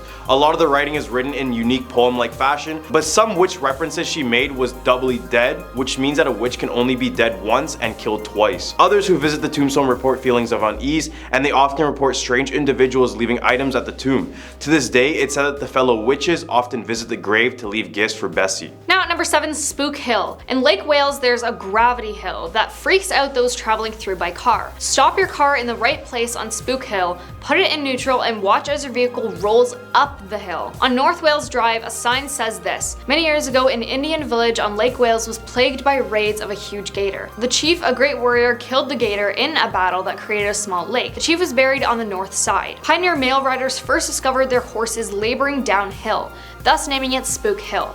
When the road was paved, cars coasted uphill. Is this the gator seeking revenge, or is the chief still trying to protect his land? At our number 6 spot, we have Robert the Doll. Now, I did a whole top 10 on this haunted doll, so go check it out in the other video if you haven't already. For those staying and don't know him, the story of Robert the Doll dates back to the early 1900s in Key West, Florida. A young boy named Eugene was given this doll and he named him Robert. Everything was good until the doll started to act super strange one night. On this night, Eugene woke up and looked at his bedside, and scary enough, the doll was facing and staring right into his eyes. Eugene's mother heard the boy scream, but as she was running to the room, she heard furniture banging all across the room. When she finally got into the room, it was completely wrangled up with Robert the Doll sitting on the edge of the bed. They then decided to lock Robert into the attic, but at night they would hear Robert's footsteps above them. Then when Eugene passed away, Robert the Doll claimed the life of a 10-year-old girl, and the girl's parents reported that the daughter would complain about hearing the doll at night and seeing it walk. Halfway at number 5, Death Bridge. The Sunshine Skyway Bridge was a modern beauty when it opened in 1954. The bridge spans the mouth of Tampa Bay, connecting St. Petersburg on the north side with Bradenton on the south. But due to its height, it's also been an infamous spot for jumpers taking their own lives over the years. More than 200 people over the decade, according to some reports. Drivers on the bridge have also reported seeing a beautiful blonde hitchhiker on the bridge. When they pick her up, she begins to cry as the car approaches the top of the span. When the driver turns around to ask what's wrong, the woman has vanished. In 1980, the bridge was struck by a cargo ship, collapsing the central span and taking the lives of 36 people. At our number 4 spot, we have the Pensacola Lighthouse. Legend says that a couple known for having constant fights owned the property. After a decade of living there, the lady randomly decided to take her husband's life, but she wasn't done yet. She proceeded to chop his body up in over 1,000 pieces and bury the pieces all around the lighthouse. The lighthouse's property also served as a place to treat Civil War soldiers, and many have passed away at the property as well. Visitors of the lighthouse claim to hear footsteps when no one else is there, and hearing their names being called throughout the whole building. Now the site is being controlled by the United States Coast Guard, and they even allowed ghost hunters to investigate the area in an episode. Season 5, episode 5, if you guys are wondering. Now at number 3, Sunland Hospital. Have you ever heard of Sunland Hospital in Orlando? It served as a tuberculosis hospital and later evolved into a training center for children with special needs. The facility closed after allegations of abuse and neglect and health code violations. The main patient building was turned into a park, and reports claim that ghostly patients still hang around. Park visitors reported hearing children's laughter when no children were around, and strange lights. Some also claim swings and other playground equipment moved by themselves. Apparently, after being torn down in 1999, all of that remains of the Sunland facility is the old administration building. There was a Sunland hospital in Tallahassee too, but the location closed in the 80s after reports of experiments and an apparent lawsuit filed claiming abuse occurred at the hospital. The state of Florida then closed all Sunland facilities in 1983. Two spot, we have the Bloody Bucket Bridge. Yeah, sounds really nice. During the time of the Civil War, an African-American couple moved and settled in Wauchula, Florida. The woman worked as a midwife and she was pretty content with her situation. As time passed by, the wife started to act unstable, and it was all due to the memory of her own child being stripped from her life during the Civil War. Haunted by the event, she took it on her own to suffocate babies as they were being born, and what's worse is that she told the parents it was a stillbirth. Then it said that she would take the remains of the baby to her husband, who would help grind them up and place them in a bucket. Later, she would take these buckets to the bridge and dump them into the water, hence the Bloody Bucket Bridge. People claim that if you visit the bridge on a full moon night, the water will appear red in color, looking like the blood of the baby she took. Now taking our number 1 spot, Devil's Tree. Inside Port St. Lucie's Oak Hammock Park sits an old oak tree that locals say is evil, or more accurately, that something evil occurred there and it still haunts the land. In 1971, before the park was established, Gerard Schaefer, an ex-deputy for the Broward County Sheriff's Office, assaulted and took the lives of 2 19-year-old girls, Paulette Goodenough and Barbara Ann Wilcox, then buried them beneath an old oak tree. He was then arrested for homicide and stabbed till he passed away in prison in 1995. The girls have been missing since January 8th, 1973, but their bodies weren't discovered until 1977, when 2 fishermen noticed bones protruding from the ground. Local legends and ghost stories about the area include claims of blood-curdling screams erupting from the surrounding woods, ghostly apparitions, and camera malfunctions near the Devil's Tree. Police have responded to numerous calls claiming devil worshippers in hooded robes were performing rituals there. In 1993, the local pastor conducted an exorcism and put up a cross at the site. Numerous efforts to cut the tree down failed when chainsaws malfunctioned or axes broke. At number 10 spot, we have Alti the Sea Monster. In southeastern Georgia, along the 137-mile-long Altamaha River, some say a gigantic sea monster is lurking in the depths, with reports dating back all the way to the 1800s. Alti, or by its original name Altamaha, is a river sea monster that was first discovered by Captain Delano of the schooner Eagle. He described the creature being 7 feet long, with a circumference the size of a barrel and a head resembling that of an alligator. Reports of the creature started to amass, with every description describing it as a 20 to 30 feet long sturgeon-like fish, but in my opinion this thing just looks like a distant relative to the Loch Ness Monster. Do you see it? Other reports claim that the creature was over 60 feet long as well. Over the years there are many sightings of Alti, and they remain consistent in their descriptions. Then more recently, a video of Jeff Warren shared an identified creature that could resemble Alti, but you guys be the judge of that one. At our number 9 spot, we have Winecoff Hotel. After its completion in 1912, it was renowned as being a fireproof building due to its steel construction. It is located in the heart of downtown Atlanta. It was grand, it was modern at the time, but for some reason the hotel only had 1 staircase, which turned out to be a huge fatal mistake later on. Then on December 7, 1946, a fire engulfed the entire hotel, which also happened to be the most deadliest hotel fire in US history, killing a total of 119 people.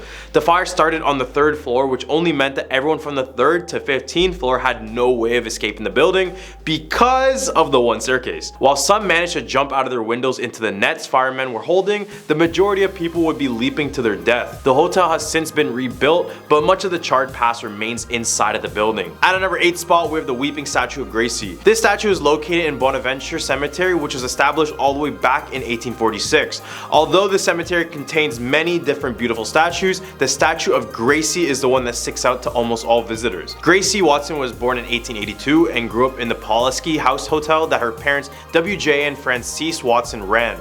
Unfortunately, when Gracie was only 7 years old, she contracted pneumonia and passed away on April 22nd, 1889.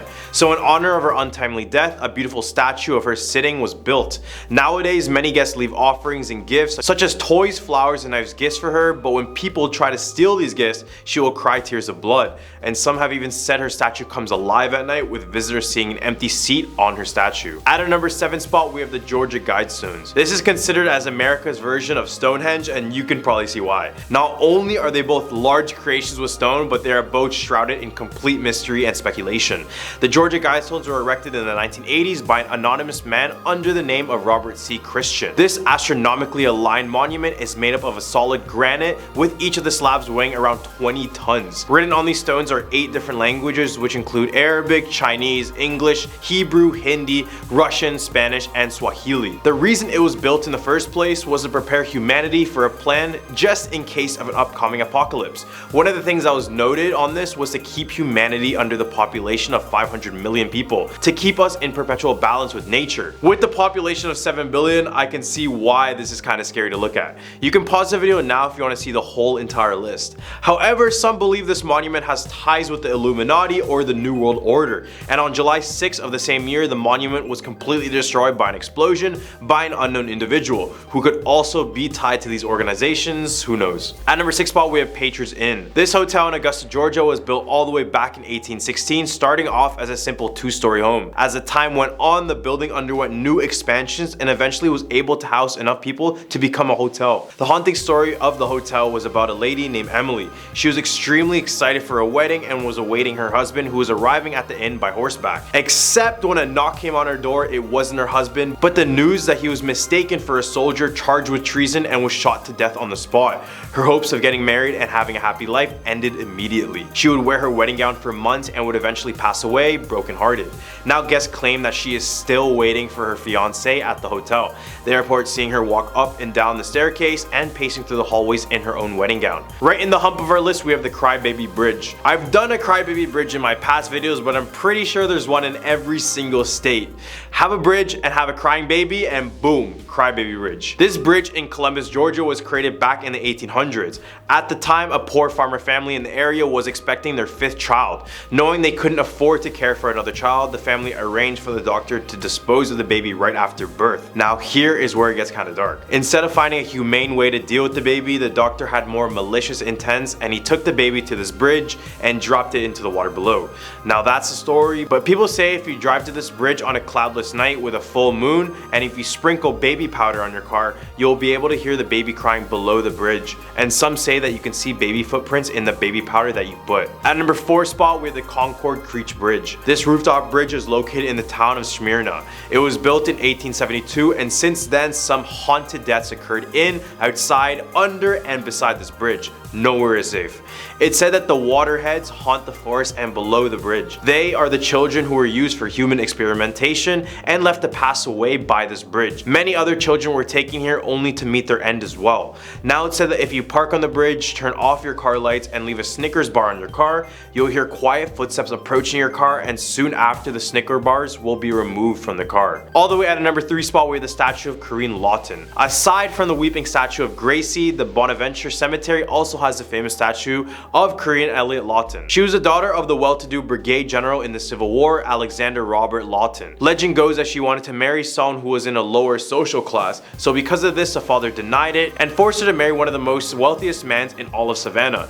When she met him, she told the father she couldn't do it, but the wedding was still forced. On the day of the wedding, she was angry and heartbroken and took herself to the banks of the river and proceeded to drown herself. The odd thing about her statue is that it's facing away from her family's tomb, which many people say is a way to show that she went against her family's will even after death. Many paranormal investigators have attempted to speak to Corinne over the years with some compelling evidence, so go search it up on YouTube if you want. At our number 2 spot, we have Lake Lanier. Couldn't mention Georgia without Lake Lanier because most of the people in the state know everything there needs to know about this infamous lake and the town that surrounds it. Some people come to this lake mostly to have a good time, but others in Georgia choose to stay far away from this body of water because this is where many drownings and boat accidents occur. And since its creation back in 1956, the lake has claimed the lives of over 700 people, which just makes this lake a cemetery in my opinion. Many blame the ancestral ghosts in the area. This is because many forget that the town around the lake was named Oscarville, which was home to over 1,000 African Americans who wanted to escape racial inequality. However, in 1912, a young white woman named May Crow was found dead in the woods, and many blamed it on these 2 young black men. This caused an enraged mob to drive the whole black community out of the town, with houses burning down and some people passing away.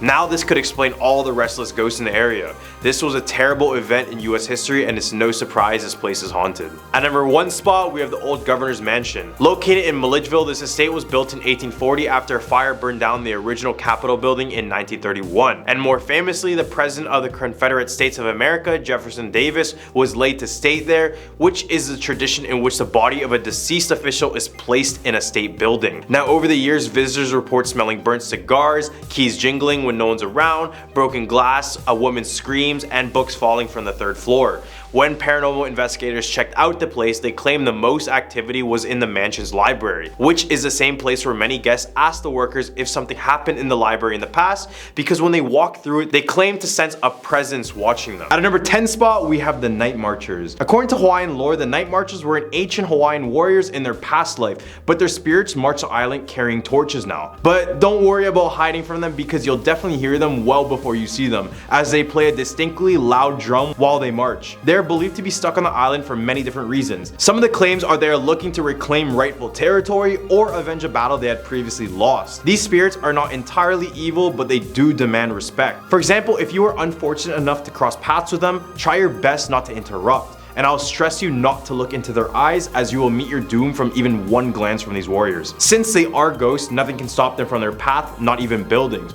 So when you see them, do exactly this.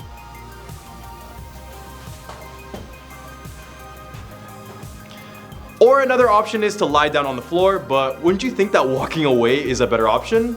No? Anyone? At a number 9 spot, we have Morgan's Corner. This one takes place in the island of Oahu and is one of the most grisly murders on this list. Morgan's Corner got its name from a doctor who happened to live at this particular bend of the road. Then in 1948, it claimed that a couple of prisoners escaped the local prison and broke into a house looking for any sort of supplies. They broke into the home of 68-year-old Therese Wilder, who was below the home of Dr. James Morgan. They gagged her and later took her life by means of suffocation. Even though both of these criminals were caught and sent to jail, many say her screams for help can still be heard to this day. At our number 8 spot, we have Pele, or the goddess of volcanoes, or she goes by another name called the woman who devours land, but I think that's a little bit too aggressive. It's said in Hawaii that every time a volcano erupts, it resembles Pele's longing to be with her true love. Her story varies, but the most popular rendition talks about a girl born in Tahiti who was sent away from her father because of her difficult temper and seducing her sister's husband. After leaving, she would encounter her sister once again, who took her life out of pure rage. This is when Pele became a full-fledged god before finding her home on a Hawaii island. Now it's said that if you remove the lava rocks on her island home, you will suffer years and years of bad luck and misfortune. And to this day, thousands of lava rocks are sent back to Hawaii due to people experiencing said bad luck. At number 7 spot, we have the Green Lady of Wahiawa. According to Hawaiian lore, a lady and her child would go to this botanical gardens often. Instead of taking their usual route on the bridge to go home, they decided to take the gulch because she feared of her children being struck by a car, since there was a fair amount of cars on the road at the time. When they took the gulch at night, the complex terrain separated the two, and the woman would end up losing her daughter. She looked everywhere in the ravine, but as nothing popped up, she went to the townsfolk for assistance, but no one wanted to help as it was very late at night. As she went back to look down once again, she ended up going missing as well. Now it's believed that she still roams the gulch covered in moss and vines with a distinct decaying smell, which is the reason why she's considered the Green Lady. She supposedly snatches children she finds in the area to fill the void she had from losing her daughter. And she's also spotted at the local elementary school acting as a mother picking up her own child. At a number 6 spot, we have the Koniana Cave. The Koniana Cave is located at the base of a cliff along the Farrington Highway of Oahu. The cave formed over 150,000 years ago. According to Hawaiian legend, Koniana Cave is home to the underground shark god Nanaue, the son of Komahoali, or the king of sharks, the most sacred brother of the fire goddess Pele. Nanaue was born with a mouth on his back, and his mother never fed him meat. But when he was 7, he accidentally ate one and slowly would become this shark-like humanoid with razor-sharp teeth and gills. He had an appetite for human flesh after that, and would use his cave as a lair until one of the day a group of villagers came down and hunted him down for good. Now it's said that if you see an elderly Hawaiian man cooking meat near a cave, it's actually the spirit of Nanaue. In the hump of our list, we have the faceless ghost of Wale Drive-In Theater. Supposedly at the Wale Drive-In Theater, there's a faceless ghost of a woman who stands near the lady's bathroom combing her hair. When you get too close to her, she will toss her hair to the side to reveal her perfectly featureless face as smooth as polished stone. The drive-in is supposedly haunted by these ghosts because it was built to an old cemetery in Kahala, which has since been torn down and transformed into commercial and residential buildings. Reports of the faceless woman began on May 19, 1959, when the person who first spotted her was hospitalized after a mental breakdown. This would become big in local news, and many would come to the theater in hopes to experience this tragedy. After, many women would be found unconscious unconscious on the restroom floor who were said to be approached by the faceless woman. At our number 4 spot, we have the Menehune. These Hawaiian mythical beings are said to be located deep within the forest of the island. These 3-foot tall beings are said to be experts at building, where legends say that they would build temples, fish ponds, roads, and even homes for the Hawaiians. According to lore, if you interrupt them when they are working, they will vanish out of thin air, but in some rare cases they come back to you with only negative intentions. A story goes that a group of teens went on a beach to have a bonfire. When they arrived, they noticed an odd looking shrine, but as they focused more on it, they noticed these little faces and shadows of little people in the forest behind it. Scared by this, the teens decided to find offerings to give to the shrine. One teen came out of the forest with an apple, running, after a group of Menehune started to circle him. All the teens managed to escape, but this incident remains a reminder not to mess with these beings. All the way at our number 3 spot, we have the Ilonani Palace. From scary sounds to unexplained apparitions, Inolawi Palace reigns high with paranormal activity. Built in 1882, the meticulously restored palace was once home to Hawaii's last ruling royalty, King Kalakaua, and his sister Queen Lilikuali. She was imprisoned in the palace within her bedroom for 8 months following the overthrow of the Hawaiian monarchy. Although the queen physically passed away in 1917, it's believed that her spirit, along with a few others, are still roaming the halls of the royal home. Visitors on tours and security guards on duty have reported hearing footsteps, smelling the scent of burning cigars, and seeing the silhouette of a woman standing in the window of what was once the queen's bedroom. At number 2 spot, we have the Daniel K. Inouye International Airport. This international airport, located in Honolulu, is considered one of the most haunted airports in all of America, and for good reason. The airport is said to be haunted by the lady in waiting, who is a blonde girl who wears a white dress and appears in areas where people aren't allowed. The story goes that a woman fell for a man who pledged to marry her, but at a random turn of events, he took back his promise and vanished out of thin air. After she suspected the man left on a flight, she went to that airport and took her own life in one of the bathrooms. Now it's said that her spirit still remains in the airport, but is more prevalent in the bathrooms, with reports of her slamming the toilet seats and tugging on people's clothes.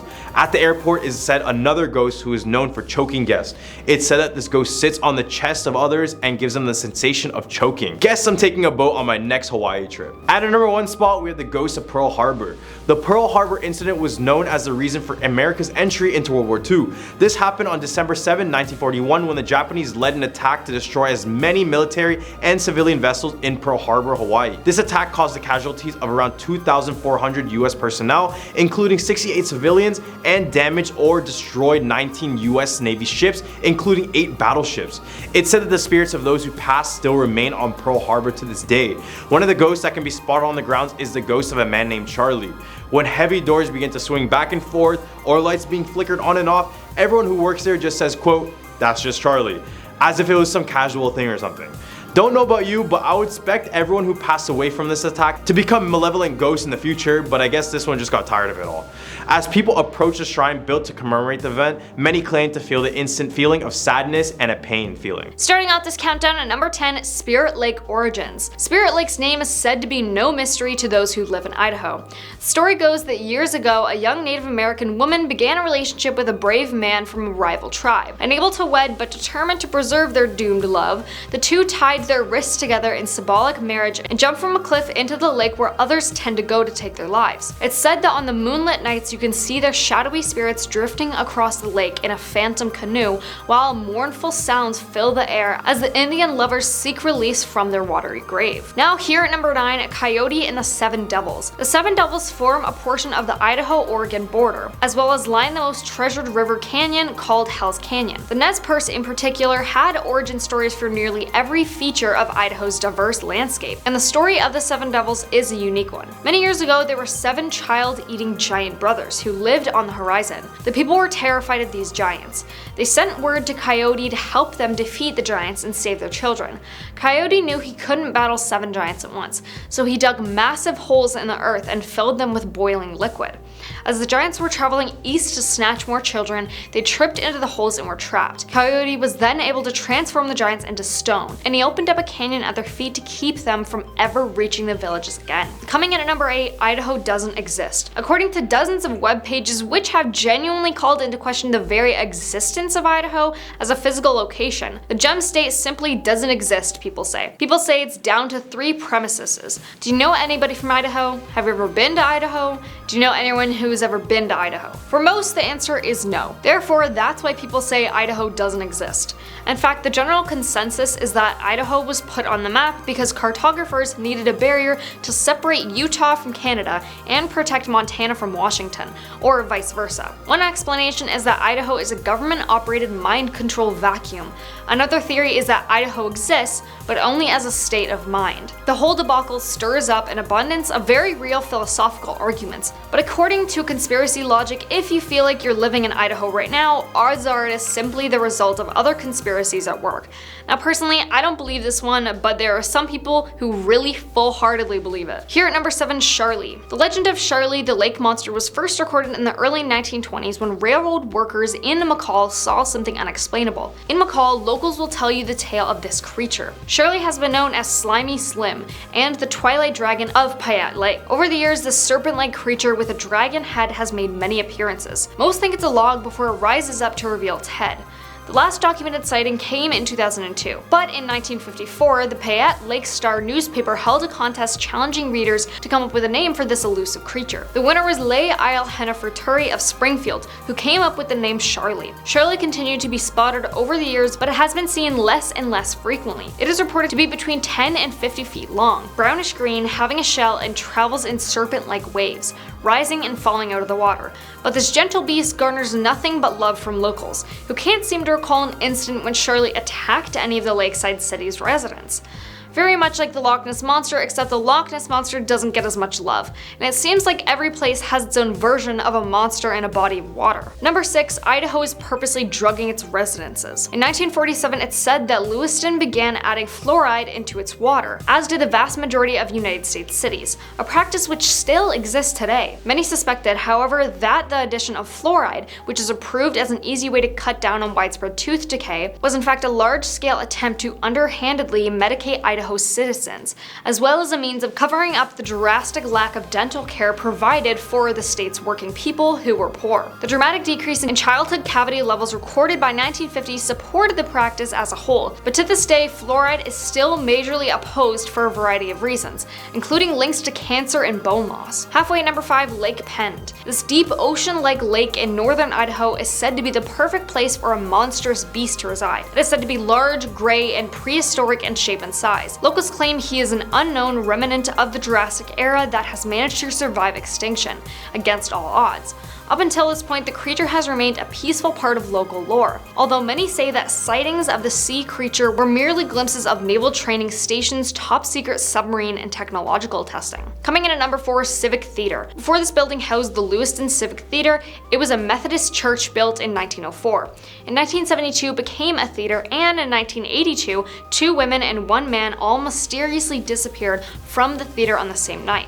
Both women were found unfortunately deceased off of the property 2 years later, suspected to be victims of a homicide. The man, however, was never found, and his mystery remains unsolved. Whether or not these 3 people haunt the building, there have been numerous sightings of other ghosts in the theater. Actors and theatergoers have seen apparitions of a red-haired man, a spectacled presence in the mailroom, and an elderly gentleman in the doorway. A ghost of a director has been seen in the balcony, and apparently a bride weaves herself through the seats. Here at number 3, Massacre Rocks Water Babies. This one comes from Pocatello, where you can hear the crying of babies late at night if you sit by the river alone in the dark. Many believe that it's the sound of babies that mothers were forced to take the lives of during a famine rather than watch them starve till they passed away. Some think that these babies grew gills and learned to survive. Depending on the story you hear, a water baby is said to be a spirit or monster traditionally seen as a Native American bred urban legend of small childlike creatures living in the waters of reservations around the western United States. It is rumored that they are tricksters whose main goal is to take the lives of others. Coming in at number 2, the Murder House. The Murder House of Boys was the site of the vicious passing of Preston Murr more than 30 years ago.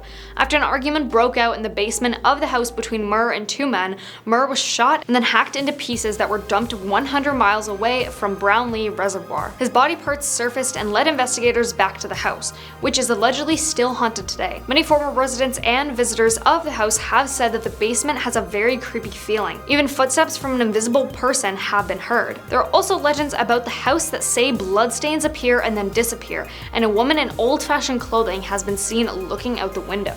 Now the rumor is that this 21-year-old man will forever haunt this home.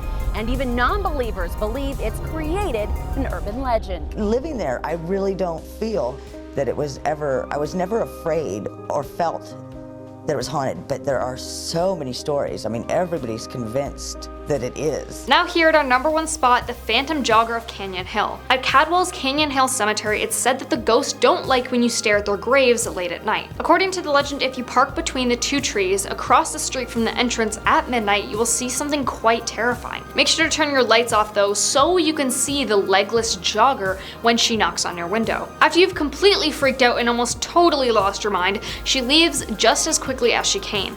Someone has said that they parked in this spot to investigate, but they did it at noon, so it wasn't very dark. They said they didn't see any ghosts, but that it was still very creepy. At our #10 spot, we have the 7 Gates to Hell. In the rural town of Collinsville, Illinois, they have what is known as the 7 Gates to Hell, which follows this twisting and turning back roads. The gates were formed by these old trestle bridges built back in the early 1800s, passing over the roadways that allowed trains to go over the area. Many stories, none of them good, come from these gates, ranging from satanic rituals to homicides to even paranormal activity. Legend says that there are 2 ways to experience the gates to hell. The first is that you might drive through each of the gates from order 1 through 7. If you want to open the portal to hell, you need to pass through the 7th gate at midnight, where you will be met with hellhounds that will drag you into hell. The second way is that you drive in reverse through the gates, starting from 7 all the way down to number 1. It's said that if you do this and look at your rear view mirror, you will see a tear in reality and see hell firsthand. At our #9 spot, we have Hull House Devil Baby. In 1889, the Hull House was founded by Jane Addams and Ellen Gates Starr. This is also the first settlement house in all of Chicago. It didn't take long until many people showed up to the house and praised it to a point where people began naming it the best settlement house in all of America. The structure stands to this day, but this house has a lesser known story of a devil baby. In 1913, one night a baby was left abandoned at the steps of the Hull House. It was possibly a severely deformed baby. Jane Addams would take the baby in as she basically had no other choice, but in the following weeks mass hysteria would consume the house fairly quickly. This was because word broke out of this baby looking as if it was devil spawn. People came in the thousands and wanted to catch a glimpse of this devil baby. Unfortunately, shortly after, the baby would pass away, but it is said that if you look up at the window where the baby had passed away, you can see the face of a devil looking back right at you. At our 8th spot, we have Homie the Clown. In Illinois during the 1990s, there was a clown going by the name of Homie who was spotted going through the streets to lure children into a sketchy van. If you've seen the free candy van meme, this is the unofficial origin story. His name originated from a beloved clown character in the early 90s sketch comedy show named In Living Color, who would be this ex-convict who would carry a sock for rebellious children. Except for this clown, children would not get a sock for punishment, but would get something way more sinister, way more brutal. Eventually the police would be involved, but would be very skeptical about a killer kidnapping clown. Homie the Clown would eventually fizzle out of existence and may still be out there in his van awaiting unsuspecting children. At number 7 spot, we have the Murfreesboro Mud Monster. In 1973, a young couple went on a romantic late night drive in the town of Murfreesboro, Illinois. Only after a few minutes of driving, they decided to park near a river when all of a sudden they heard a shrieking sound that could only be described as an eagle shrieking into a microphone. They soon scanned the area and heard yet another loud screech. They looked in the direction where it came from and noticed a bush that was shaking. They then saw the mud monster and described it as a 7-foot tall being, thick fur, and a footprint closely resembled that of Bigfoot. This monster soon kept terrorizing the town for weeks, then out of the blue, it disappeared, leaving the town in peace all of a sudden. At number 6 spot, we have the Moon Point Cemetery. Just south of Streator in Livingston County lies this old graveyard named Moon Point Cemetery. It got its name from Jacob Moon, who, along with his daughter and 3 sons, was the first to settle that area. After years of war and other fatal tragedies, this place has been haunted by the ghosts of its past. One of these ghosts include the ghost of a hatchet lady. Legend has it she often visited the cemetery to watch over her son's grave after he passed away during the Civil War. Eventually she would pass away too, but immediately after, her ghost took up the vigil wielding a hatchet. She has been heard yelling or even whispering at visitors to get out of the area, and on a full moon night she is seen throwing hatchets around the cemetery. Other ghosts stuck inside the cemetery include a ghost boy, strange dancing orb, corpse and the sound of a sarcophagus lid opening. It doesn't help the fact that vandalism is happening at the cemetery, so it's basically confirmed that the spirits are unrested within this place. In the hump of our list, we have ghost elephants. On June 22nd, 1918, a train was heading to Indiana for a performance before they were struck head-on with another train that ignored all sorts of warnings. The crash alone was bad, causing many lives to be lost, but it wasn't until a fire broke out as a result of the crash where many more lives were claimed. An estimated total of 85 circus performers lost their lives, making it the second worst circus accident in all of history. The bodies were buried at a nearby cemetery named Woodland Cemetery, and while many bodies were unrecognizable due to the charred remains, they were buried in mass graves with unknown man or unknown woman marked on the graves. At night, visitors of the cemetery claimed to see the apparition of an elephant and the sounds of it before it disappears into the darkness. I mean, just imagine strolling through the cemetery and you encounter a 4-ton, 11 feet tall beast right in front of you. That's probably the most terrifying sight of all. At number 4 spot, we have Lover's Leap. Illinois' Pierre Marquette State Park spans an area of about 8,000 acres, and this includes a cliff area known as Lover's Leap. This cliff overlooks both the Illinois and Mississippi rivers, and if I didn't tell you about this next story, I bet you would have wanted to catch the view, but let me change your mind real quick. The legend goes that an Indian brave and a maiden of another tribe fell in love, despite the fact that both of their tribes absolutely despise one another. The tribes have set up so many walls that they even use starvation as a tactic of war. Because of this divide, the two were forced to stay away from one another, and the chiefs of each tribe forbid them from marrying one another. No exceptions. So just like Romeo and Juliet, the two met up one last time at Lover's Leap and proceeded to jump off the cliff together because they thought if we can't have each other, then no one can.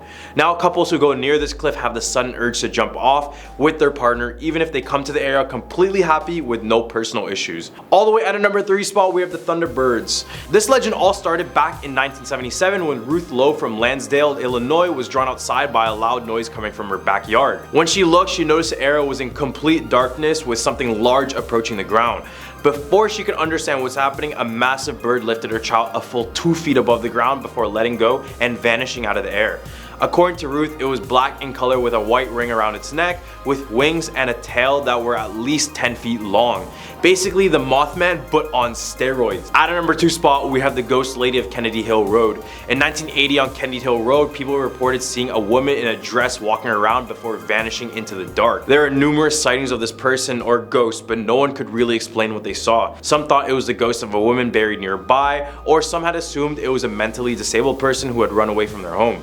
As more sightings were reported, more details were being released on what the ghost was. One report claimed that the ghost lady was actually a man wearing his late girlfriend's dress, but after this report was made, the ghost was never seen or heard from again.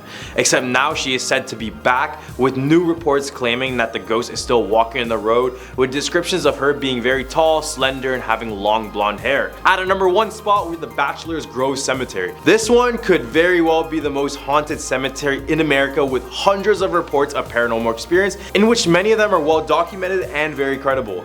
Just 25 miles outside of Chicago lies the Bachelor Grove's Woods, and around 1840 the cemetery was only a 1-acre plot of land with a total of 82 graves.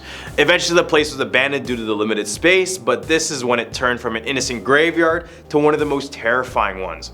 After years of neglect and vandalism, the cemetery started to have more and more hauntings and paranormal activity. When visitors access the cemetery from coming through the woods, they often report seeing the apparition of a dog, a horse, a lady in white, and balls of glowing lights. The most famous grave in this cemetery is marked as the infant daughter. It is usually surrounded by these flowers and toys from those who leave their condolences on the young person. Remember that lady in white I just mentioned? Well, it said that she is the mother of this infant, and that she roams the cemetery still looking for her daughter, as no name ever presented itself on the tombstone. At number 10 spot, we have the 100-Step Cemetery.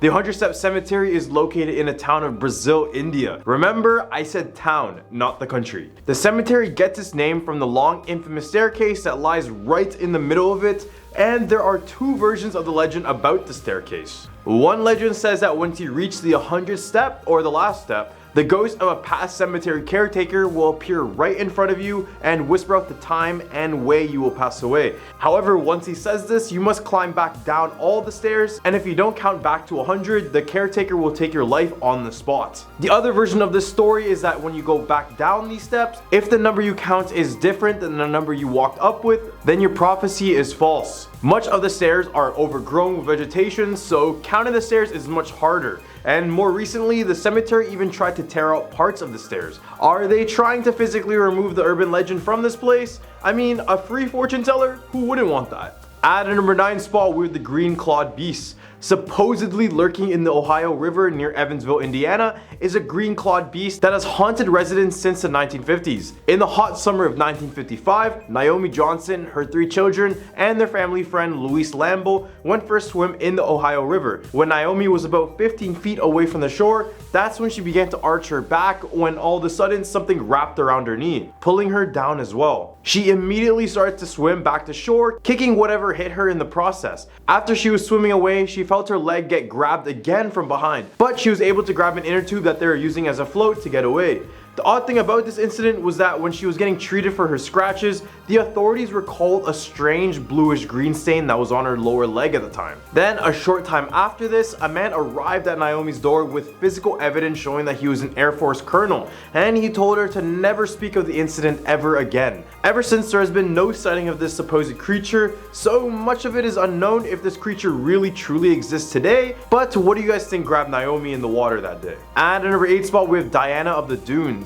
It's said that if you walk along the shores of Indiana Dunes National Park, you may see a pale naked woman swimming or running around near the waters of Lake Michigan. However, don't be deceived, because what you may be seeing is a ghost of a lady who used to do the same thing back in the early 1900s. The real woman's name was Alice Mabel Gray, and she lived as a hermit in a driftwood shack along the shore. However, she wasn't always like this. She earned a bachelor's degree from the University of Chicago in 1903, but as years went by, she found that the city life and the working life made her more depressed each and every single day.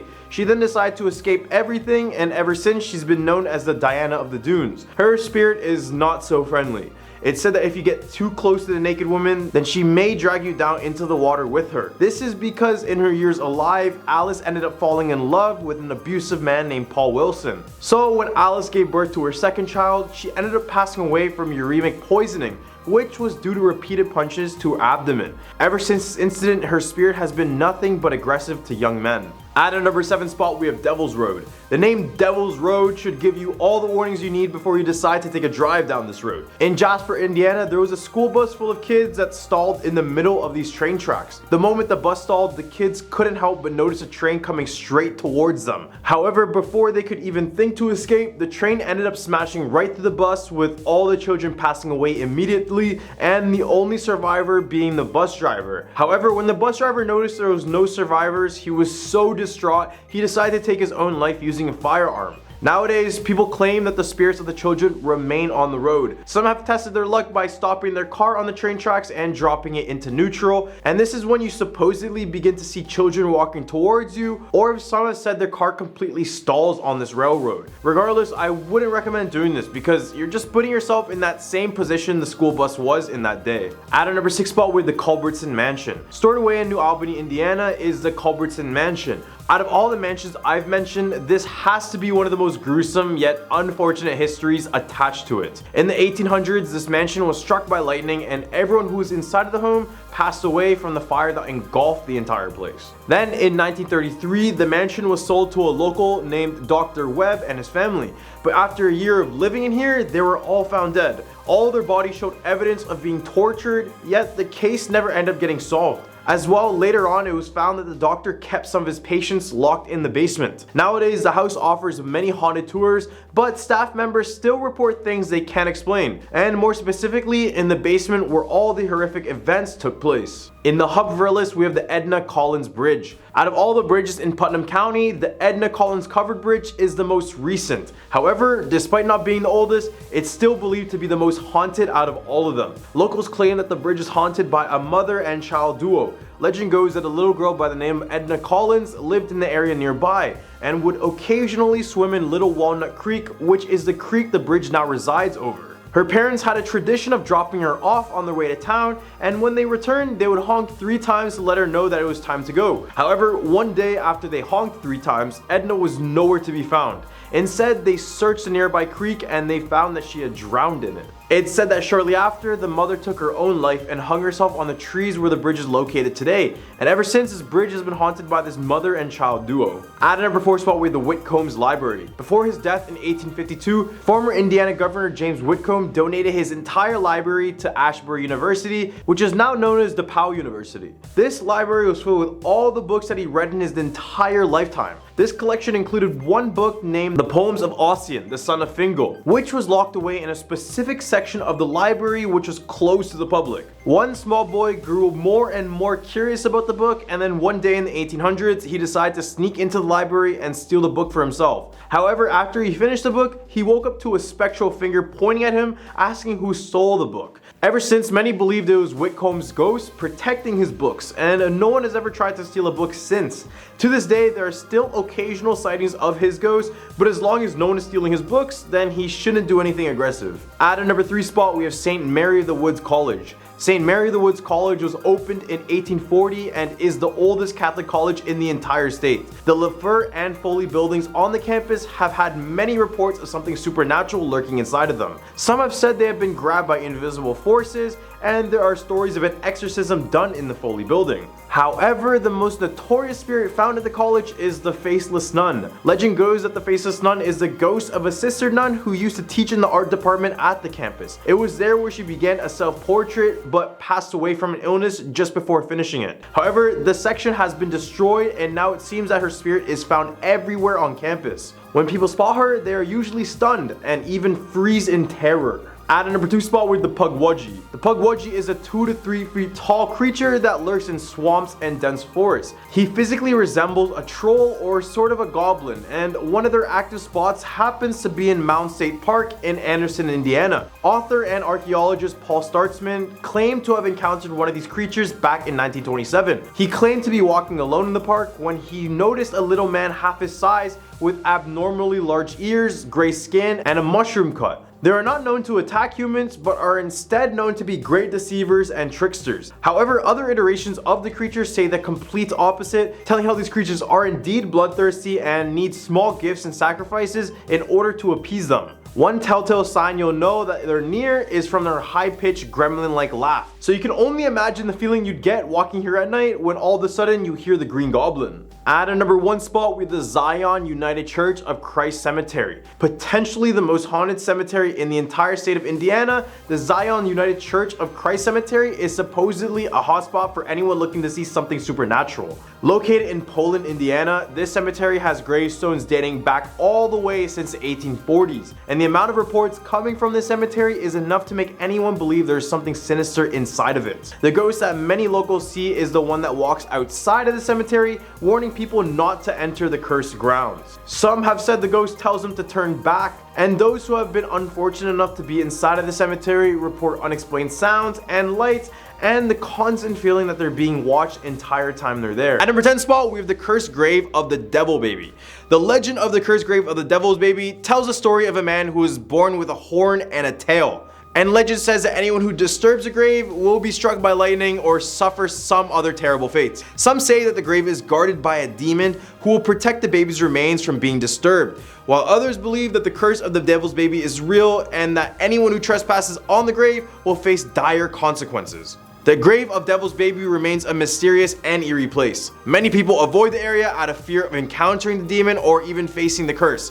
Others are drawn to the grave hoping to catch a glimpse of the demon or experience some other supernatural phenomenon.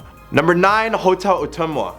Hotel Ottumwa is located in the city of Ottumwa, Iowa. According to the legend, the hotel is haunted by the ghost of its former guests who died there. The legend of the haunted Hotel Ottumwa dates back to the early 1900s, when the hotel was a popular destination for travelers passing through the area. Over the years, several guests reportedly died while staying at this hotel, and their spirits are said to still be inside of this building to this day. The legends say that the ghosts of the former guests can be heard walking the hallways and even whispering in the rooms at night. Some people have reported seeing ghostly figures in the mirrors, and others have claimed to have felt cold spots and even seen objects move on their own. Despite the legend, there is no concrete evidence to support the idea that the hotel is actually haunted, and it's possible that the legend was created to explain the coincidental deaths of the hotel's guests, or it may be simply a work of fiction, but who really knows? Number 8, Ghost of the Field of Dreams. In Dyersville, Iowa, there's a story of a young boy who drowned in the nearby river. Visitors to the Field of Dream movie site have reported seeing the ghost of a boy playing in the field and hearing his laughter in the night. Some say that the ghost is drawn to the field because it was one of his favorite places to play when he was alive. Others believe that the ghost is still searching for his lost ball, which he was playing with when he drowned. The Field of Dreams movie site is a popular destination for fans of the movie, as well as ghost hunters and paranormal enthusiasts. Many people visit the site in hopes of catching a glimpse of the ghost of the boy, but many people leave empty-handed. Some have even captured footage of it and photographs, but a lot of it's in 240p and I don't even know if it's real. Whether or not the legend is true, the Field of Dreams remains a mysterious and eerie place for all who visit. At a number 7 spot, we have the Iowa State University Tower. The legend of the haunted tower of Iowa State University, located in Ames, Iowa, tells the story of a student who fell to his death from the top of the Campanile Tower. The student, whose name has been lost in history, was said to be an ambitious young man who was determined to climb to the top of the tower and just touch the bell. However, as he reached the top, he slipped and fell to his death. Since then, witnesses have reported hearing strange noises and seeing ghostly figures near the tower at night. Some say that his ghost is still in the area, unable to find peace in the afterlife. Others believe that the ghost is still trying to warn others of the dangers of climbing the tower, and the rest claim that the ghost has been seen throwing objects from the top of the tower as if he's trying to scare away anyone who comes a bit too close. Despite these stories, visitors are allowed to climb the tower during the day, and many people enjoy the breathtaking views from the top. However, at night, the tower takes on a different, most eerie atmosphere. People who reach the top have felt a cold, eerie presence while standing there. But all in all, many people avoid the tower altogether out of fear of encountering the ghost of the student. At number 6 spot, we have Hotel Patey. Located in Perry, Iowa is Hotel Patey. The story goes that the former owner of the hotel hung himself inside of the rooms. Visitors to the hotel have reported seeing his ghost wandering the halls and hearing strange noises coming from his old room. Some say that the ghost is still searching for peace. Others believe that the ghost is still angry and vengeful, seeking revenge on those who wronged him in all his life. Ever since all these sightings, Hotel Patey remained a popular destination for many ghost hunters. So if you dare, ask the receptionist what his old room is if you dare to stay a room.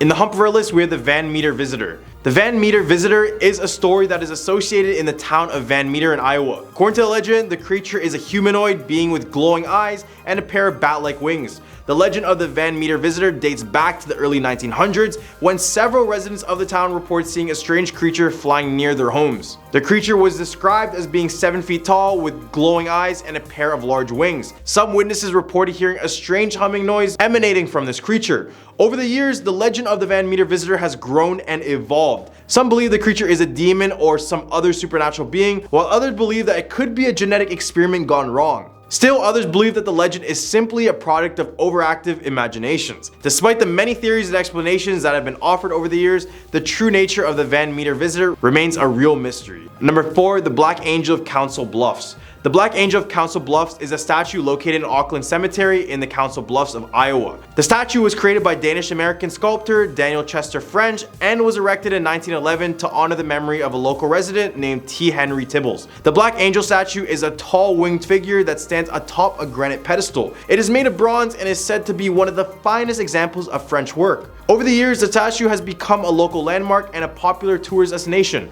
However, the statue is said to be cursed. Local legend holds that the statue will cause the death of anyone who looks in its eyes. The legend has passed down for many generations, and many people believe that the statue is haunted by the spirit of T. Henry Tibbles himself. Number 3, the Witch's Bridge. Lovely name, lovely bridge. The legend of Witch's Bridge, located in Ames, Iowa, tells the story of a woman who was accused of witchcraft and hung from the bridge in the 1800s. Local legend says that if you cross the bridge alone at night, the witch will appear and try to drag you into the river. Some say that the ghost of the witch could still be seen on the bridge, appearing as a shadowy figure with long hair and a white dress. Others claim to have felt a cold, eerie presence while crossing this bridge, as if the witch was still walking over the area. Whether or not the legend is true, the Witch's Bridge has become a popular spot for ghost hunters and thrill seekers looking for a spooky adventure. Number 2, the Oakland Cemetery. At Oakland Cemetery in Iowa City, many people enjoy walking around the humble, well-maintained gravestones. But there's one site in the cemetery that many say they avoid.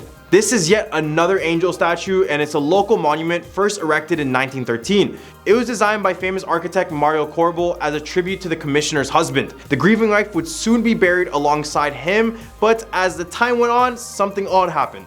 The bronze statue oxidized and turned a greenish black color, giving it an oddly haunting pallor. And that's not the only haunting thing about it. It is said that if one touches or kisses the statue, they will be struck dead unless the person is a virgin. It's also rumored that if a pregnant woman walks beneath the statue's stretched wings, that she will have a miscarriage. This hasn't kept countless visitors from testing their luck, but many people swear they feel odd, eerie energy when they're near it. At our number 1 spot, we have the ghost of C.Y. Stevens. Clifford Y. Stevens started off as a farmer and dairyman. He attended Iowa State University and graduated in 1925. In 1962, he donated all of his stock to his alma mater, the campus of Iowa State University, which in turn named an auditorium after him. Since Stevens' death 1 year later in a car crash, he has been said to haunt the auditorium. However, he's not described as a scary ghost, but instead as a friendly ghost. He's been seen in the basement tunnels or sitting in the back right corner of the 3rd balcony. He also makes himself known by cold spots and the sound of footsteps. When performers see him, it is said that he is a sign of good luck. A stagehand reported, quote, "I used to work at C.Y. Stevens as a stagehand in college. I remember being on stage and looking up at the upper balcony and seeing a man sitting there in the far right back seat.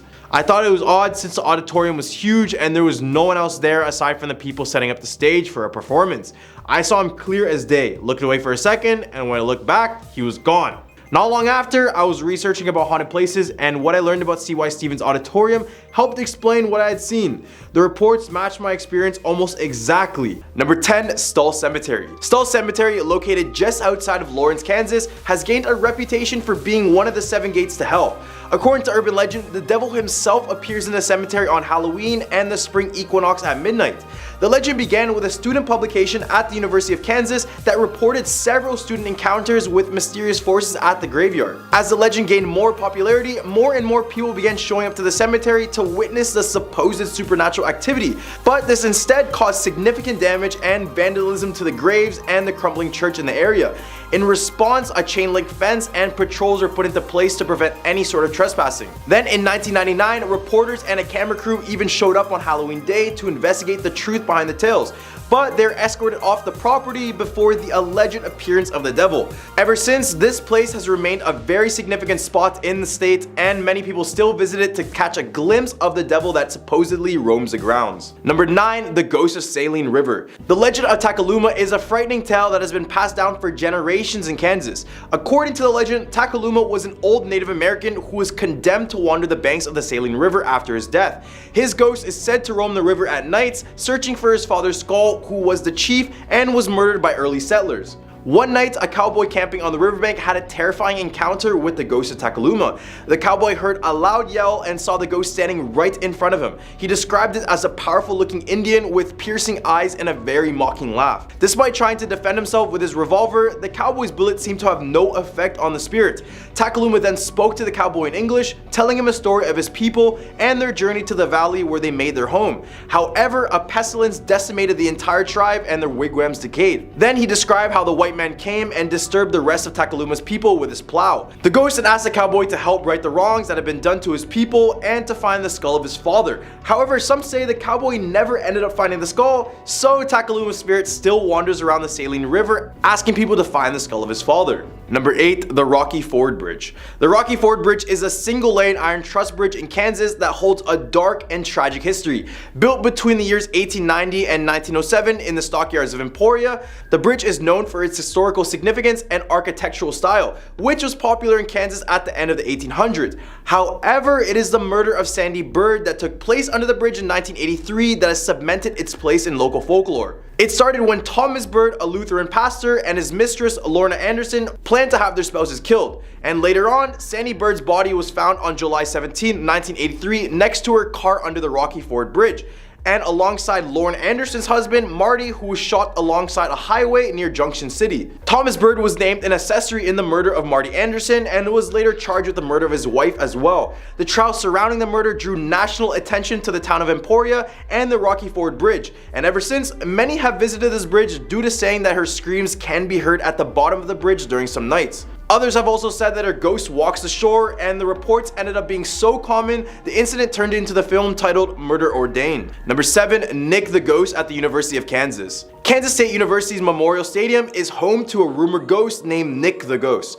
According to the legend, Nick was a former football player who died in an old cafeteria beneath the stadium, and now he haunts a Purple Mask Theater. Some people claim to have seen a white hazy shadow lurking behind curtains, or to have experienced some strange occurrence like knocked over equipment and slammed doors during late night rehearsals. However, there may be another explanation for the ghostly activity at the stadium. Instead of Nick, the spirit could be that of Edward D. Eddie Wells, a popular student at Kansas State and an accomplished athlete as well. It is believed to be him because when the United States entered World War I, Wells joined the military and was stationed on the Western Front. Unfortunately, he was killed on the field of battle on September 12, 1918. He was one of the 48 Kansas State students who died in the war, and it is possible that Wells' spirit returned to Memorial Stadium, which is a place that he loved and that held many memories for him. Number 6. The Eldridge Hotel. The Eldridge Hotel in Lawrence, Kansas has a storied history that dates back to the mid-1800s. This was when the building was burned down twice during the Missouri-Kansas border war.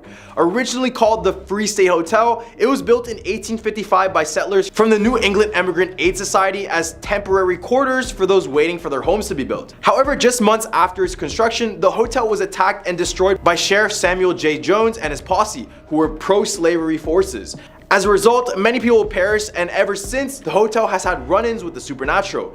After being rebuilt back in 1865, the hotel was renamed the Hotel Eldridge and became one of the most finest hotels west of the Mississippi River. It was renovated in 1925, but by the 1970s, it fallen back into disrepair and was in danger of being demolished, as many visitors would take their own lives and the town of Lawrence would undergo many fatal events. So now this hotel is recognized around the state as being extremely haunted, and this is not that surprising. Many visitors say the 5th floor is said to contain the portal to the spirit world, especially room 506. In this room, witnesses have reported breath marks on recently cleaned windows, doors opening and shutting on their own, and lights turning on and off by themselves. Others report cold spots throughout the old hotel, while some guests have even encountered apparitions on the 5th floor, and also some recall an elevator ghost that likes to open and close elevator doors on the 5th floor, but that doesn't seem that scary, but more so helpful for those people. In the hump of our list, we have the Zombie Road. Zombie Road has gained a reputation for being the most haunted road in Kansas, and with a name like that, isn't all that surprising? The route, originally known as Lawler Ford Road, was built in the late 1860s to provide access to the Merrimack River and the adjacent railroad tracks.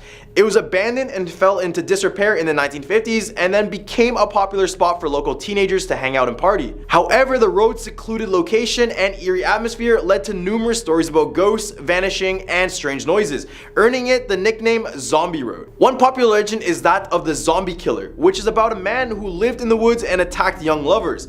Other sightings on the road include Native American spirits, due to the fact it is apparently built on Native American burial grounds, so you already know how that works. Others here report a translucent figure in white that is believed to be the ghost of Della Hamilton McCullough. She was a woman that was hit by the train and passed away in 1876, and ever since, people have reported seeing her spirit walk alongside the railroad tracks during some nights. The road has also been the site of frequent derailments and all sorts of other accidents, leading to speculation that the ghosts haunting the area may be only the people who suffered tragic accidents here, and this is definitely a sign never to drive on this road. Number 4. Sawyer Castle. The Sawyer Castle is a beautiful piece of architecture that is rumored to be haunted by each and every one of its former residents. The castle was designed by Asa Beebe Cross and built all the way back in 1873. It was later occupied by the Sawyer family, who experienced several untimely deaths in the home, including many people taking their lives, natural causes, and also one case of a child drowning in the swimming pool. These deaths have contributed to the rumors of ghosts on the property, and even those who venture around the property claim to see these spirits in the yard and sometimes looking through the windows of the castle. In the 1980s, one of Anton Sawyer's descendants purchased the castle but has done little to maintain it, and it is now in a state of disrepair and listed for sale at the hefty price of $10 million. Despite its dilapidated state, the castle's creepy appearance and ghostly reputation has only added to its charm. Well, that's only if you're into haunted castles and such. But hey, if you got $10 million lying around, go and buy this castle just for the sake of having a haunted castle, cause why not? Number 3. Fort Leavenworth Cemetery. Fort Leavenworth Cemetery in Kansas is filled with headstones of thousands of soldiers. So you kind of already know what that means. This means that it is haunted by many spirits who have never found peace in the afterlife. The cemetery, which covers 36 acres, has graves dating back to 1844 before it eventually even became a cemetery. Visitors to the cemetery have reported seeing ghostly soldiers, some of whom are injured and very confused. One such soldier is a young man in a Union uniform who is missing much of his face. Another ghost is said to be that of Chief Joseph, a Nez Perce leader who was held as a prisoner of war at the fort for 8 months in 1877. He is said to haunt the cemetery out of grief and just straight bitterness. As well, Catherine Rich, a woman who searched for her missing children at the fort, later died of pneumonia, and she is also said to haunt the cemetery carrying a lantern and calling for her children at all times. And that doesn't stop there. One more. The ghost of General George Armstrong Custer, who was court-martialed at the fort in 1867. He's been seen at the cemetery kneeling at various gravestones as if he's in prayer and asking for forgiveness. Number 2, Strawberry Hill. Strawberry Hill is a historic mansion located in Kansas City, Kansas that has a reputation for being haunted. Built in 1887, the house was purchased in 1919 by the Sisters of St. Francis Christ and then was converted into an orphanage called St. John the Baptist Children's Home. Today, the house serves as a museum thanks to the effort of the Strawberry Hill Ethnic Cultural Society. However, it seems that the building's history as an orphanage has left a lasting impression on the property. It is said to be haunted by several ghostly figures. One of the most well-known ghosts at Strawberry Hill is known as the Lady in Red, a woman who is said to roam the corridors of the house dressed in 1940s style clothing that trails blood. According to the legend, she was a woman who was taken in by the nuns at the orphanage, but later on she passed away after a failed abortion. Visitors to the museum and tour guides have reported seeing the Lady in Red walking through the chapel, and even 2 nuns even claim to have encountered her on separate occasions. In addition to the Lady in Red, there have been also reports of a male ghost haunting the 3rd floor of the house. He's usually accompanied by several childlike ghosts playing in the halls with him. Paranormal activities such as phantom singing, chanting, and flickering lights have also been reported at this mansion. While it may not be the most welcoming place for the living, it seems that Strawberry Hills is a popular destination for the spirits of the deceased. Number 1, Wolf Hotel. The Wolf Hotel in Ellenwood, Kansas is a historic location that is said to be haunted by various ghosts. The hotel is known for its underground tunnels that were once home to brothels, bars, gambling houses, and all sorts of other businesses. Today, the tunnels are closed to the public, but visitors can still take a tour of the hotel and its underground storefronts. Some people have reported experiencing strange sounds, moving shadows, and paranormal activity in the hotel, including ghosts that seem to interact with equipment. While down under in the tunnels, people have been physically grabbed with nothing to show for it. The hotel even offers regular tours of the property as well as paranormal focused tours for those interested in the supernatural. If you ever want to get a glimpse of these dark tunnels, just search up the Wolf Hotel tunnels on YouTube and you'll see many people using Dybbuk boxes and Ouija boards while they're walking down here. Starting off this countdown at number 10, the Cody Road Bridge. The Cody Road Bridge in northern Kentucky is a railroad bridge that runs over Cody Road, right at the point where a creek runs under the road. So you have the bridge running above you, and the road dips somewhat below it. With the creek and low road, this area is prone to flooding when the creek rises. Flooding here is such a common occurrence that swinging gates have been permanently placed on either side of the creek, marked with stop signs to be closed whenever the water starts to rise. The legends of this area revolve around a woman that passed away in one of the following ways, depending on who you ask. The first one is by taking her own life, either by jumping in front of an oncoming train on the bridge or by jumping from the bridge. The second one is running for help from her burning home that was near the bridge, but got hit by a train in the process. And the last one is getting caught in the current when the road quickly flooded below the bridge, either while in her car or while walking. Reports from this area are often of a woman in white walking the bridge, sometimes crying. Others say yelling for help. Orbs, phantom trains, and disembodied voices are also reported here. Some locals refer to the phantom as pig face, supposedly referring to her injuries after going head to head with the train.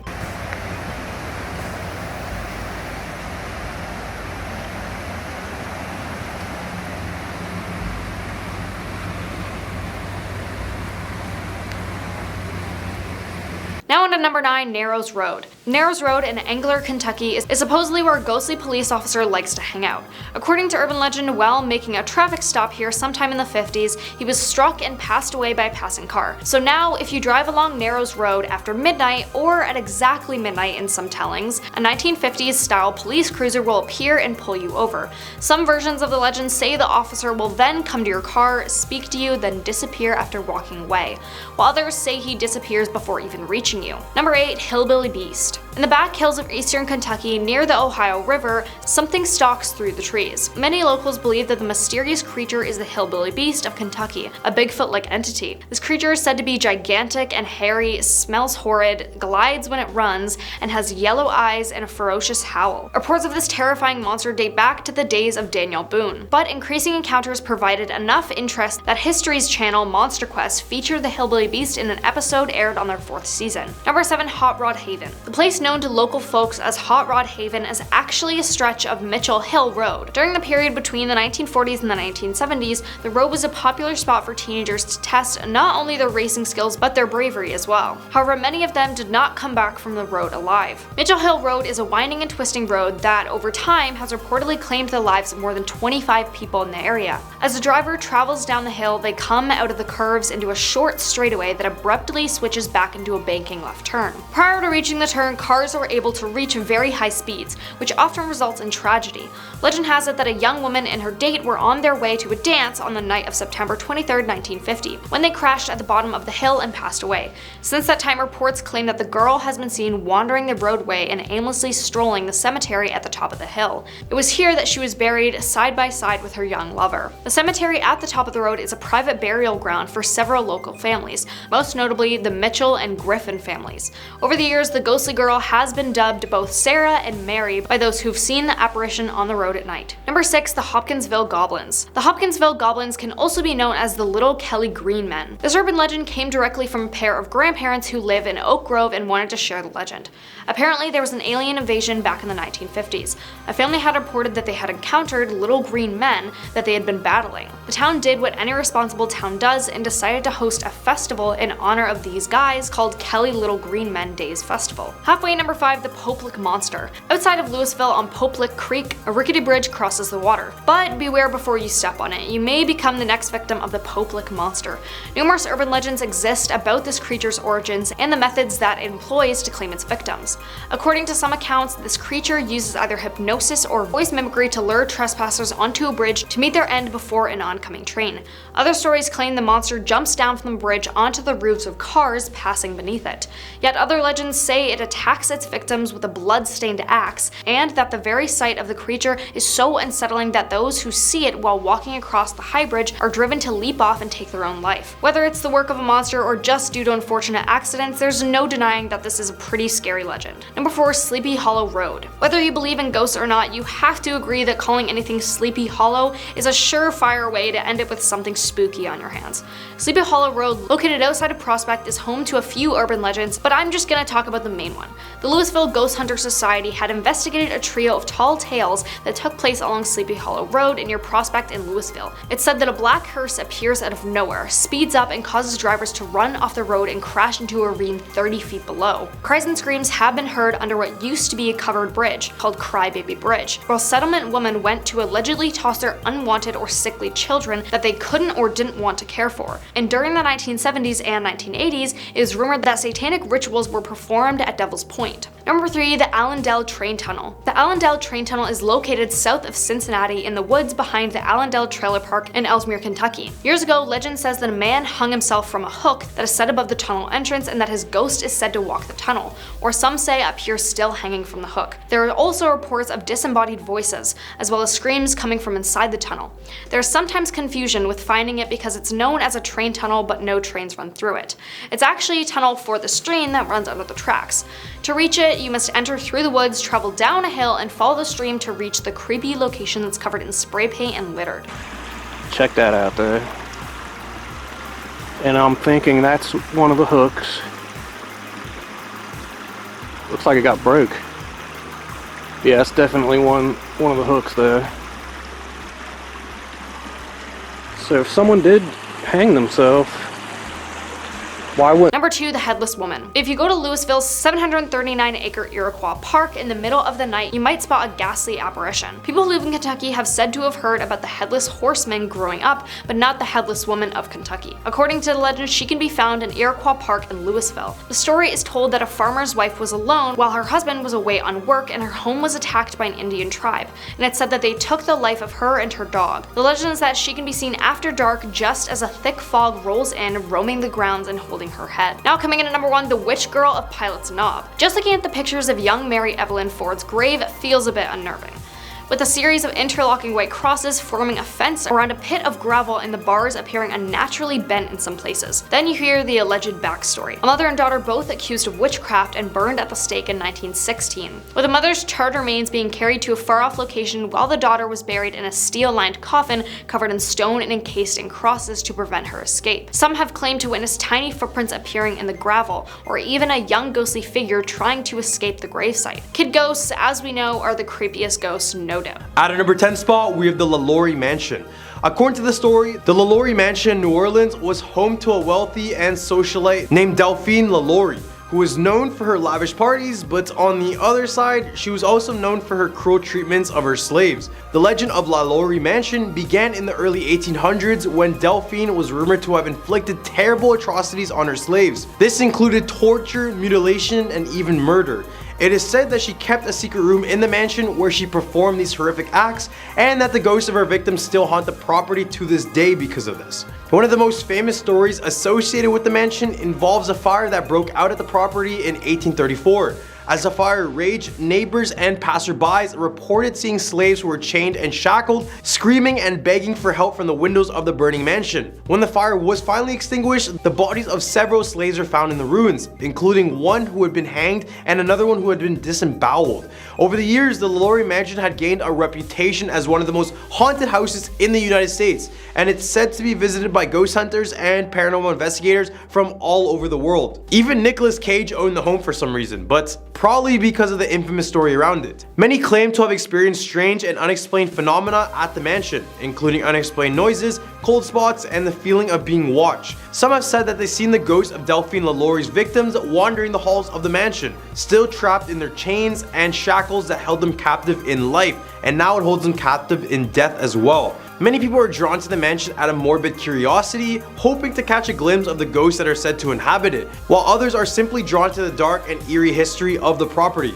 Regardless of the reasons, the LaLaurie Mansion remains a fascinating and mysterious place and will be forever remembered as the most haunted home in New Orleans. At a number 9 spot, we have the Grunch.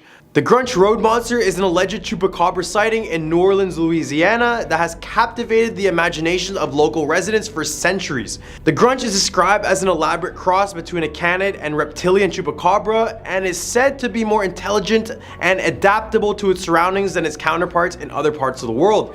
According to the local folklore, the Grunch has leathery or scaly skin with sharp spines or quills running down its back, and it stands at a height of 3 to 4 feet tall. It is said to have a strong and unpleasant smell, and they are said to be able to use tools and open doors like primates. Some reports have suggested that it has wings and a tail as well. The Grunch is known for its aggressive behavior and has been reported to attack animals and humans alike, leaving behind mutilated corpses. There are various stories about the origins of the Grunch, including a legend involving a voodoo queen named Marie Laveau. According to the story, Marie Laveau castrated the devil baby when he was born, and the result was a male and female Grunch falling to the floor. The Grunch then attacked Marie Laveau, nearly killing her before disappearing. The legend is said to be the reason why Marie Laveau gave up her voodoo practices and returned to being a good Catholic woman. At number 8 spot, we have the Rougarou. The legend of the Rougarou has been part of the folklore of the Cajun people of Louisiana. This mysterious creature is said to roam the swamps and bayous of the region, preying on those who dare to venture out into the wilderness at night. According to the legend, the Rougarou is a werewolf-like creature with the ability to transform into a wolf or human at will. It is said to be incredibly fast and agile, able to move through the dense undergrowth of the swamp with ease. Some versions of the legend describe the Rougarou as a supernatural being that is cursed to roam the earth, while others portray it as a human who has made a pact with the devil in exchange for the power of transformation. The Rougarou is said to be a formidable and terrifying creature to those who encountered it, and those who have seen it in real life have said it had glowing red eyes, sharp teeth, and a bloodthirsty desire for human flesh. Those who encounter the Rougarou are said to be at great risk of being attacked and dying, and many people in the Cajun community still take great care to avoid the swamps and bayous at night for fear of encountering this creature. Despite its reputation, the Rougarou is also a powerful symbol in Cajun folklore. folklore. It is often used to warn people of the dangers that lurk in the wilderness, especially not to visit them at night. Some people believe that the rougarou is a real creature that exists in the wetlands, while others just see it as a myth or a symbol of the unknown. Regardless of whether or not it's real, the rougarou remains an important part of the cultural heritage of the Cajun people, and its legend continues to be told and passed down through the generation. Number 7, the vampire Comte de Saint-Germain. The legend of Jacques Saint-Germain, also known as the Count of Saint-Germain, has captivated and puzzled people for centuries. According to the legend, Saint-Germain was a mysterious and charismatic figure who appeared in New Orleans in the 1900s and claimed to be a descendant of the Comte de Saint-Germain, which was a historical figure from the 18th century with ties to King Louis himself. The Comte de Saint-Germain was rumored to be immortal and not to age past 40, and it was suggested that Jacques Saint-Germain was also immortal, suggesting that he may be a vampire. In addition to his supposed immortality, Saint-Germain was also rumored to exhibit vampire-like behavior. One instance of this was when he allegedly attacked a woman and bit her neck, causing her to jump from his balcony to escape. When the police arrived to investigate, they found bloodstains on tablecloths throughout his home, as well as bottles mixed with wine and blood. Even at parties, Saint-Germain was never reportedly seen eating and was always holding a glass of red liquid, which some people suspected was blood. Despite these strange occurrences, Saint-Germain remained a respected and well-liked member of the community. However, he eventually disappeared as mysteriously as he arrived, leaving behind only a trail of rumors and legends. To this day, the true identity and nature of Jacques Saint-Germain remains a mystery. While some believe that he was a real person with supernatural powers, others believe he was just purely a legend and a myth. At a number 6 spot, we have the Carter brothers. The city of New Orleans is known for once having the Carter brothers named John and Wayne. These two men are said to have been vampires sometime in the 1930s. According to the legend, the pair would capture their victims and hold them in their shared home, where they would drain and drink their blood. So one day in the early 1930s, a young girl managed to escape from the Carter home and ran frantically down the streets until a police officer spotted her. She told the officer that she and others had been held captive in the Carter house with their wrists cut to enable a slow bleed. The girl either took the officer back to the Carter home or was rushed to the hospital, depending on the version of the story. When the police arrived at the Carter home, they discovered the bodies of over a dozen victims with their wrists slit and their blood drained. There are also at least 4 captives still tied up and bleeding from their wrists at the home. Some of the bodies were wrapped in sheets and all appeared as though they had been there for extended periods of time. In some versions of the legend, the police left 10 of their largest officers in the apartment to take on the alleged vampires when they returned to feed at night. When the brothers returned home that night, it reportedly took 7 to 8 officers to subdue them. Upon their arrest, the Carter brothers allegedly admitted to becoming vampires and asked to be killed, as they would continue to capture and drink the blood of their victims. They were tried and executed for their crimes, but many believe that they continue to haunt the streets of New Orleans, taking their place in the city's grand lore. The legend of the Carter brothers serves as a cautionary tale about the dangers of monsters hiding in plain sight and the horrors that can lurk within the walls of even the most normal looking homes. In the Humper list, we have the Bonnie and Clyde ambush site. The Bonnie and Clyde ambush site is a location where the notorious criminal duo Bonnie Parker and Clyde Barrow were ambushed and killed by law enforcement in 1934. The site is located in Bienville Parish, Louisiana, near the town of Gibbsland. Bonnie and Clyde were known for their string of robberies and murders during the Great Depression, and they became infamous as symbols of the era's lawlessness and social upheaval. On May 23, 1934, Bonnie and Clyde were driving through Louisiana when they were ambushed by a group of law enforcement officers who had been tracking them down for months. The officers fired over 130 rounds at the couple's vehicle, killing them both. Bonnie and Clyde's bodies were then taken to a funeral home in Arcadia, Louisiana, where they were publicly displayed before being buried in Dallas, Texas. Ever since, the ambush site has been a popular attraction, but not for all the good reasons. Because it's reported that on a full moon, you can still hear gunshots and faint screaming from the area, as though the incident is playing out again and again in some other dimension. At a number 4 spot, we have the Voodoo Queen. Mary Laveau was a well-known figure in New Orleans, Louisiana in the 19th century. She was a powerful and influential figure in the city's voodoo community and was often referred as the Voodoo Queen. Laveau was born in New Orleans in 1801, and she was descended from a long line of voodoo practitioners. She was known for her knowledge of herbal medicine, and she was said to be able to cure a variety of ailments through the use of various potions and spells. Laveau was also said to have the ability to communicate with the spirits, and many believe that she had the power to cast spells and curses on those who crossed her. Despite her reputation as a powerful and feared figure, Laveau was more so known for her charitable works and her willingness to help those in need. She was known to provide assistance to the poor and the sick, and she was highly respected within the voodoo community. Laveau's influence and fame extended beyond the voodoo community, and she was known to be visited by the people of all walks of life, including politicians and celebrities. She passed away in 1881, and ever since, many claim that if you visit her grave at the St. Louisville Cemetery and place a rose on her grave at midnight, there's a good chance your body will begin to levitate. At a number 3 spot, we have Le Faux Follet. Le Faux Follet, or the Will-o'-the-Wisp, is a term used in Louisiana folklore to describe a ghostly light that is said to appear in swamps, marshes, and other remote or isolated areas. According to the local legend, it is a mischievous spirit that lures travelers off their path or into danger, often with the intention of causing them harm. In some versions of the legend, it is said to be the spirit of a person who passed away from violent or premature death, and is unable to rest until it has fulfilled some unfinished business or desire. This spirit is said to manifest itself as a glowing light that moves erratically and seems to have a life of its own.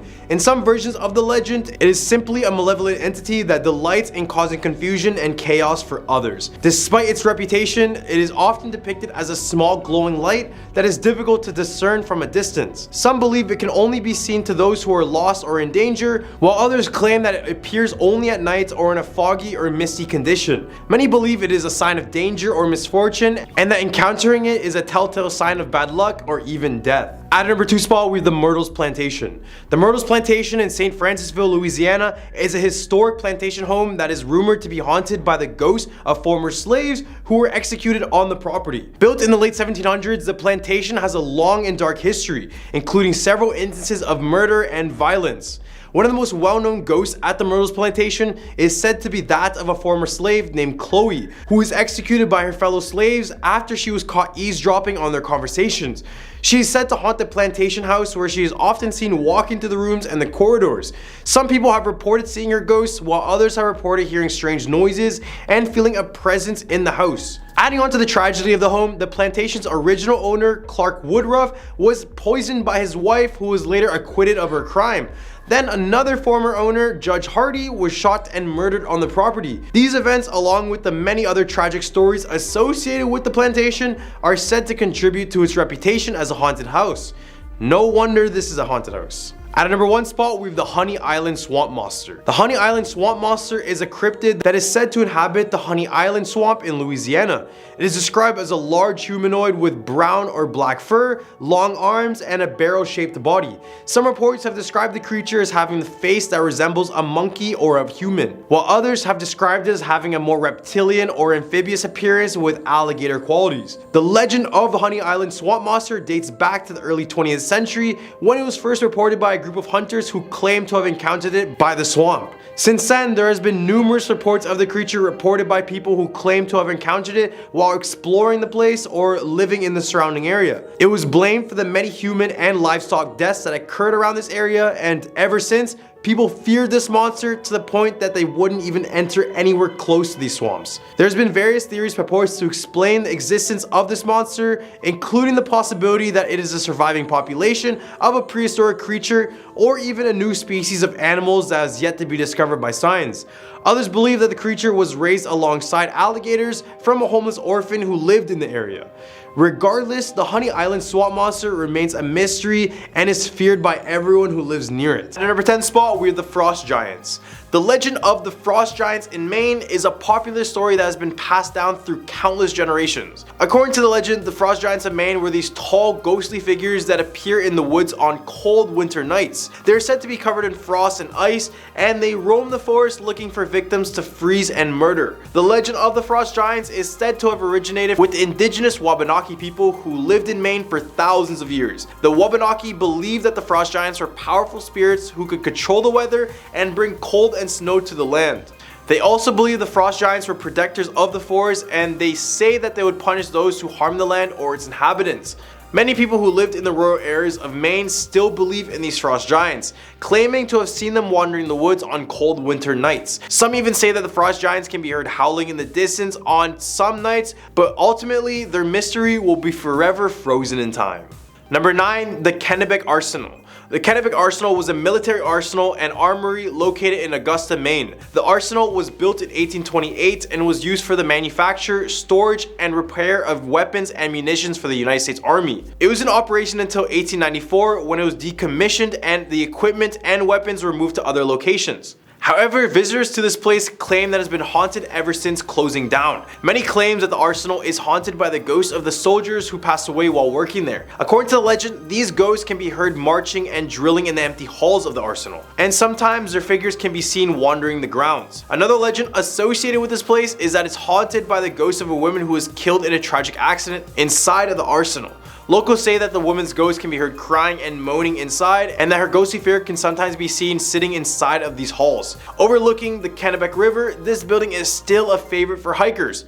But don't be surprised if you encounter one of their many ghosts they have here. Number 8. The Pawnalboro Ghost. The Pawnalboro Ghost is a spirit that is said to haunt the old courthouse in the town of Pawnalboro. The story of the Pawnalboro Ghost is thought to have originated in the late 1700s, back to the times when the courthouse was still in use. At the time, the courthouse was the site of many trials and executions, and it was said that the ghosts of those who were wrongfully convicted or unfairly sentenced were returned to haunt this building. And honestly, if I was in the same position, I would too. Over time, the legend of the Pawnalboro Ghost grew, and people began to make claim that they had seen the ghostly apparition of a man inside of the courthouse. Some claim to have seen him standing in the courtroom, while others have seen him wandering the halls and even appearing in the windows of the building. Nowadays, the building hosts haunted tours, so if you want to see the man everyone is talking about, this might be your best opportunity. Number 7. The Old Orchard Beach Monster. The Old Orchard Beach Monster is a mysterious sea creature that is said to have been sighted off the coast of Old Orchard Beach. Sightings of this monster are thought to have originated in the early 1900s when the beach was a popular summer destination for tourists and locals alike. At the time, people would go swimming in the ocean, and some claim to have seen a strange serpent-like creature swimming in the waters near the beach. Over time, the legend of the Old Orchard Beach Monster grew, and the people began to claim that they had seen the creature on multiple occasions while visiting this place. Some claimed to have seen it swimming near the shore, while others said they have seen it lurking in the deeper waters off the shore. Many decomposed whales wash ashore here as well, which many crowds of people believe that the serpent water is responsible for them. However, no physical evidence proves its existence or even no bite marks, so this one may look like a little bit of a bust. Number 6. The Kennebec Inn. The Kennebec Inn is a historic inn located in Kennebec, Maine that has more than a few guests checking out as ghost believers. The inn was built in 1799 and has been in operation for over 200 years. And as we see, the patterns tend to tell us that the longer a hotel is up and running, the more time there is for a few ghosts to call it their home. The Kennebec Inn is just one of those places. Visitors claim that the inn is haunted by the ghost of a former guest who passed away here. According to the legend, the ghost of a woman can be seen walking the halls of the inn and also can be seen moving objects around and throwing them at people. As well, a former innkeeper has passed away in a fire at this hotel, and his ghost is seen spotted by many guests who claim to see her charred up body inside of the lobby. The most notorious room in this inn is room 17, where the lights will just turn on in the middle of the night. Although I don't really know if this is just scary or really annoying. And many guests have opted to not clean the room after encountering things out of the ordinary. So guess you know what to do next. Book a stay here. In the hump of our list, we have Seguin Island Lighthouse. The Seguin Island Lighthouse is a historic lighthouse located on Seguin Island off the coast of Maine. The lighthouse was built in 1795 and is one of the oldest lighthouses in the United States. With that being said, also considered one of the most haunted lighthouses in the United States as well. The lighthouse has a rich history and has been the subject of many stories and legends. One such legend is that of a ghost of a former lighthouse keeper named Isaac Dunham, who haunts the lighthouse to this day. According to the legend, Dunham drowned in the waters near the island after going out on a routine walk, and now his ghost haunts the lighthouse and the waters around it. They say he appears to visitors who walk near the lighthouse or island, and other times his face will be seen poking out of the water, watching your every single move. Another legend associated with this island is that it's haunted by the ghost of a woman whose husband was murdered on this island. The legend says that the woman's ghost can be heard crying and moaning at night, and that her ghostly figure can be seen walking around asking visitors where her husband is. Number 4, the ghost ship of the Damariscotta. The ghost ship of the Damariscotta is a ghostly vessel that appears on the Damariscotta River. This ship is said to be the ghost ship of a pirate ship that was sunk by the British Navy many years ago. This occurred in the early 1850s when the 210-foot ship named the Ellen Austin was strolling through the river on their way to New York. After a few days, their ship got lost in a heavy mist, and when they came out, they seemed to have just vanished out of thin air. Then 2 days later, their ship was back, and when an investigation was done, it was found that no crew was on board. Another odd thing was that everything looked perfectly normal, like there wasn't any sort of panic or whatever. However, none of the ship's logs were found, only giving its story more mystery. Nowadays, residents around the river claim to see a ghostly ship in the distance, usually when it's foggy, pointing out responsibility to the Ellen Austin, saying it's on its way to its watery grave. Number 3, the Mothman of Maine. Everyone should know the Mothman, but it's said that this creature originated from the state of Maine. The Mothman is a mysterious creature that is said to have been sighted in the woods of northern Maine. Sightings of the Mothman started in the 1960s when a group of hunters claimed to have seen a large winged creature in the woods near Moosehead Lake. The creature was described as being humanoid in appearance with glowing red eyes and wings that were covered in fur. Over time, more sightings of the Mothman occurred and the legend just kept on growing. Some people claim to have seen the creature flying through the skies over northern Maine, while others have seen it lurking in the woods or even in their own backyards. Regardless, the number of witnesses to the Mothman has led this creature to become an international sensation. Or maybe it just uses wings to fly to other locations. Well, in that case... Number 2, Fort William Henry. Fort William Henry was a British fort located in the town of Pemaquid, Maine. The fort was built in 1692 and was used to protect the town and its residents from attacks by the French and their Native American allies. The fort was the site of a famous siege in 1757 during the French and Indian War and was eventually captured and burned by the French. However, the event that made this whole place cursed happened in 1696 when Native American chief Tacalexis was hung by the fort. Local legend has it that he haunts a historic site to this day. Today, Fort William Henry is a popular tourist attraction and is open to the public for tours. The fort has been restored to its original appearance, but guests come out claiming to see the spirit walking the grounds, and others claim that his neck is bent in the same way he got hung. Number 1, the Blackwoods Road. Blackwoods Road is a remote, desolate road that is said to be haunted by the ghosts of those who passed away there. The legend of the Blackwoods Road is thought to have originated in the early 1900s when the road was a fairly new and poorly maintained thoroughfare. At the time, the road was known for its many sharp turns and steep inclines, which made it treacherous to navigate. Many people who use the road would often get lost or stranded, and some even passed away in the many accidents that occurred here. Eventually, as the casualties racked up,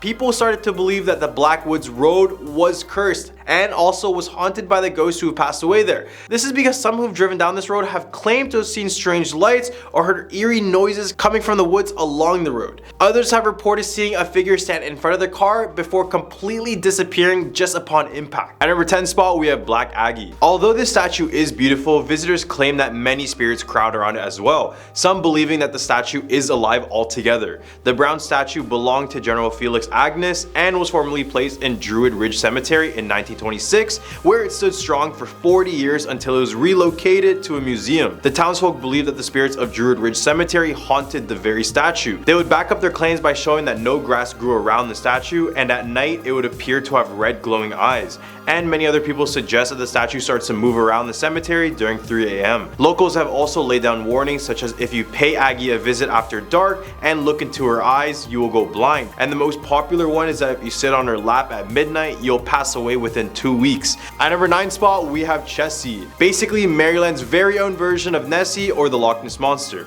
Just like the beast from Scotland, Chessie is a large serpent-like creature that lurks in the depths of Chesapeake Bay. Witnesses claim that the monster is around 25 to 40 feet long, and it uses its body as a sine curve to swim around the water. You know, sine, cosine, and tangent, you know. Sightings began in 1977 when the mass hysteria hit the locals, believing that the creature was truly out there, causing disappearances and drownings in the areas. Perhaps Chessie swam away from the area, or maybe it was just the 70s, you know? Everyone just wasn't probably that sober. Also, Steven Spielberg's Jaws came out in 1975, which could have added more paranoia that people had towards the water. At number 8 spot we have Michael Zittle Jr. Michael Zittle Jr. is considered the Wizard of South Mountain, and with that type of title you best believe he has something magical about him. Michael was one of the 10 children of German immigrants who settled on the mountain in Zittlestown, including his 6 siblings. The only thing different about the Zittle family, apart from the others, is that they kept many odd traditions and superstitions with them from Germany. The family practiced sorcery and would be found using hex bags.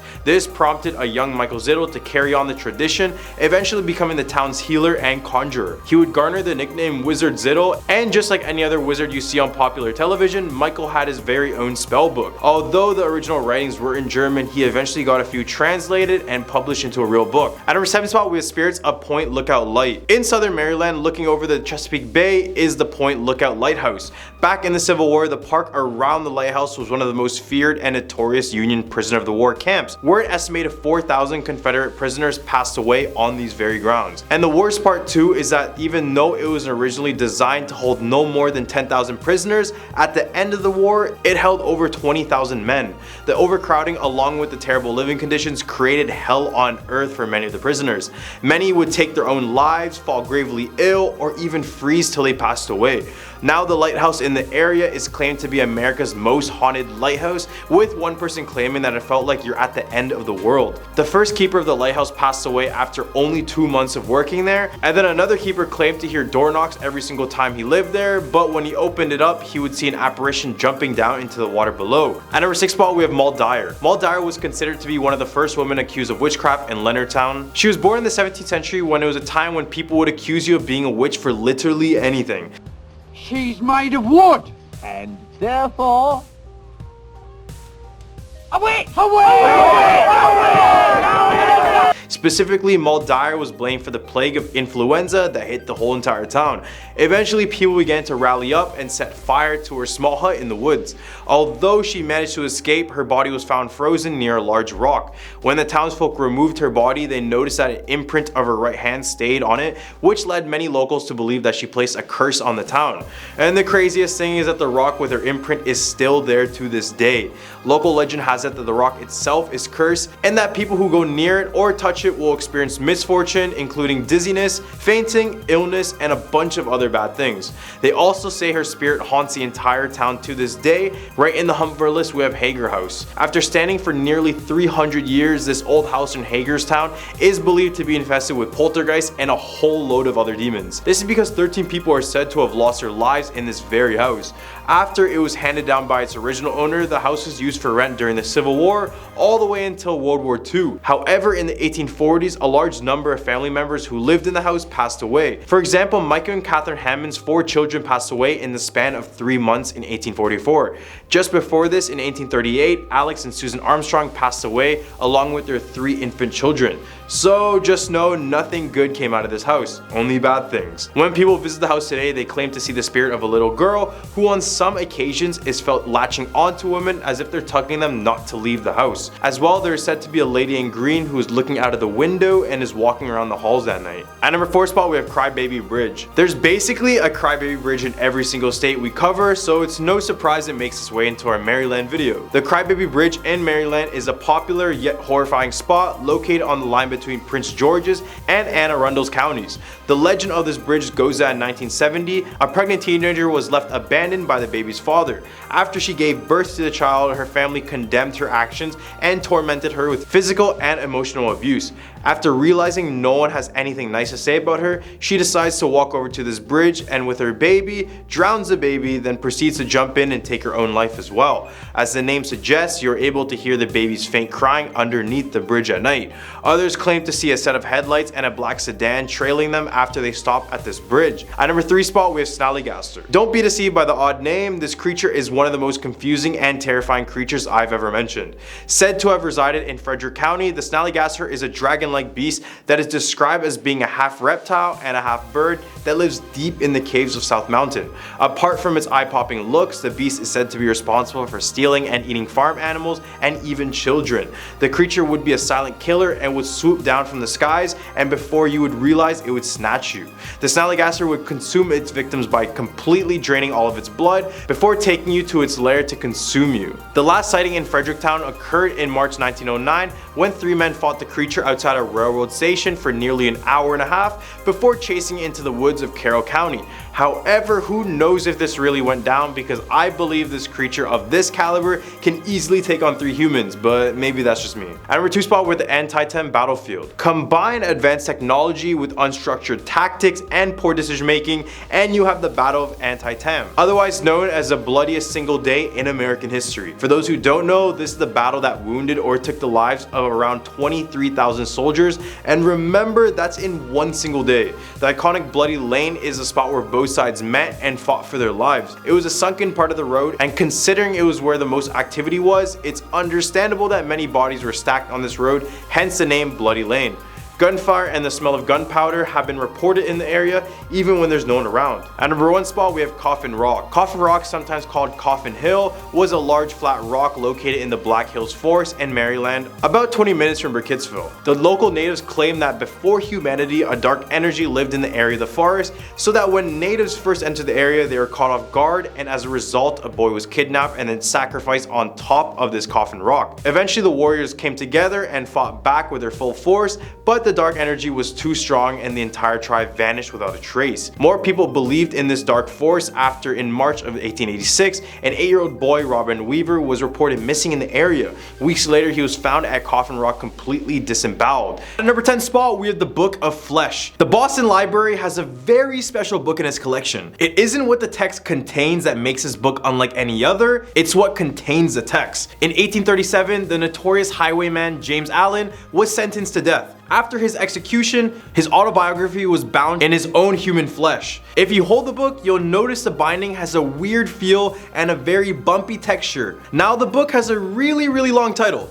Narrative of the Life of James Allen, alias Jonas Pierce, alias James H. York, alias Burley Grove, the Highwayman, being his deathbed confession to the warden of the Massachusetts State Prison. Holy shit.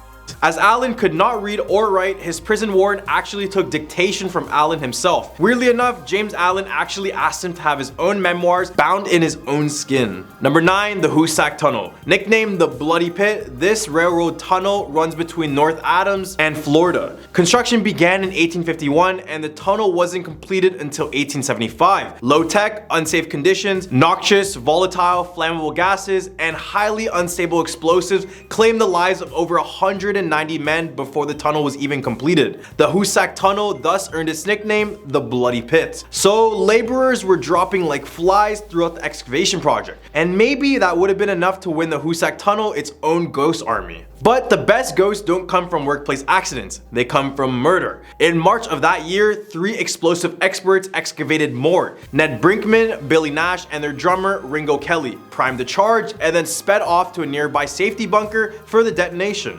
Unfortunately, Ringo messed up and he blew the nitro before his partners got to safety. According to the stories, Ned Brinkman and Billy Ash were buried alive under the tons of rock in the explosion. I think they were buried dead, but who knows. Either way, it's roused suspicion.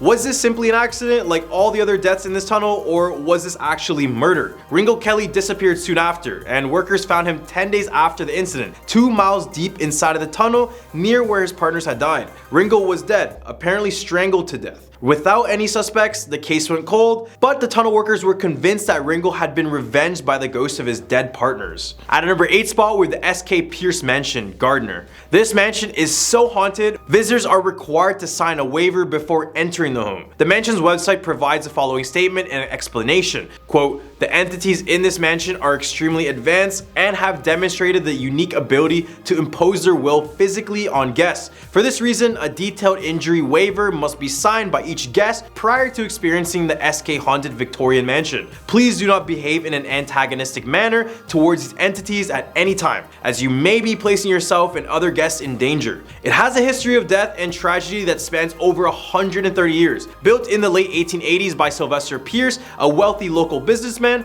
the mansion is reportedly haunted by numerous members of his own family, many of whom died in the home from illness or accident. The ghosts are known to get physical, and with some of the guests reporting suffering being pushed down the stairs or being compelled towards open windows against their own will. Number 7, the Dogtown. Dogtown is an abandoned settlement near Gloucester that has a very creepy history. Originally established in 1693 by colonists, it was nearly emptied by 1812 due to pirate attacks and migration to larger towns. Vagrants and stray dogs began to take over the abandoned homes, and rumors began to brew that some of these had stayed in order to practice witchcraft. Strange booming sounds began to be heard coming from the town, and travelers reported flickering lights and figures in the surrounding forest. Thomasine Tammy Younger was known as the Queen of Witches and was frequently reported to have cursed teams on oxen, farmers, and their families for their refusal to pay their homage as they passed through the area. Just when you thought this place wasn't already maxing out its creepiness potential, we have a toy cemetery to consider.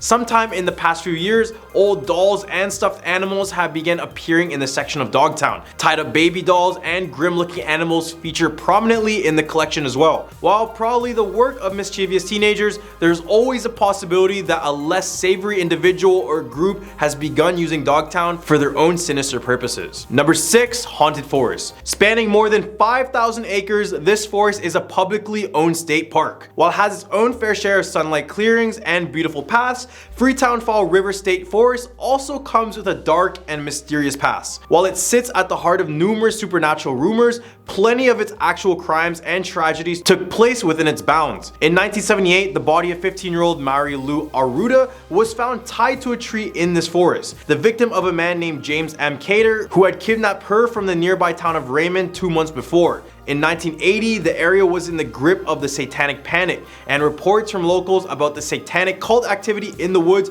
reached the police department, reports which many believe were linked to the string of killings and apparent animal sacrifices at the time. Another landmark of the forest is the Askreddit Ledge, which is the site of several ghost tales. Many say that they've seen indigenous spirits weaving in and out of the trees, the victims of a 17th century war against the Puritans. Another tale follows the tragedy of a young girl who would meet her forbidden lover on the ledge. After he stopped coming, she threw herself off the cliff to her death, leaving her spirit to linger beyond the rocks. In the hump of our list, we have Elizabeth Knapp. Just 20 years before the infamous Salem witch trials, there was a demonic possession case that was reported to be one of the earliest known cases we have today. Elizabeth Knapp was a 16-year-old girl who lived in Groton, Massachusetts. The story goes that Elizabeth Knapp was a servant at a household of Reverend Samuel Willard. He would be known for his clergies, where he would be frequently talking about the devil corrupting the youth. So when he started to notice Elizabeth showing those signs, he quickly took action. Elizabeth would begin to have emotional fits, hysterical laughing, and at one point she began to have hallucinations. At first he called the medical doctor, but when no cure could be found, they claimed that she was actually possessed. According to Knapp, the ordeal began when she was visited by the devil one night and made a pact with him, selling her soul in exchange for things like money and youth. When the priest began to talk to the girl, he noted that it was as if he was talking to the devil directly through the young girl's body. In 1672, Willard's journal entries about Knapp ceased, and to this day nobody is sure what happened to this possessed young girl. At a number 4 spot, we have USS Salem. Nicknamed the Sea Witch, the USS Salem is supposedly one of the most haunted vessels afloat. In August of 1953, there were 113 recorded earthquakes in Greece. The worst of these was on August 12th, when a quake measuring 7.2 on the surface wave magnitude scale shook the Ionian Island region. With no medical facilities of any consequence, ships from several navies sprung into action. The largest of these ships was Salem. While no records exist of the number of civilians she treated over the course of her 4-day stay, the number is estimated to be well over 1,000, and of those 1,000, many suffered mortal injuries. Hundreds died on board, and some rooms in the ship were stuffed to the ceiling with corpses of the deceased.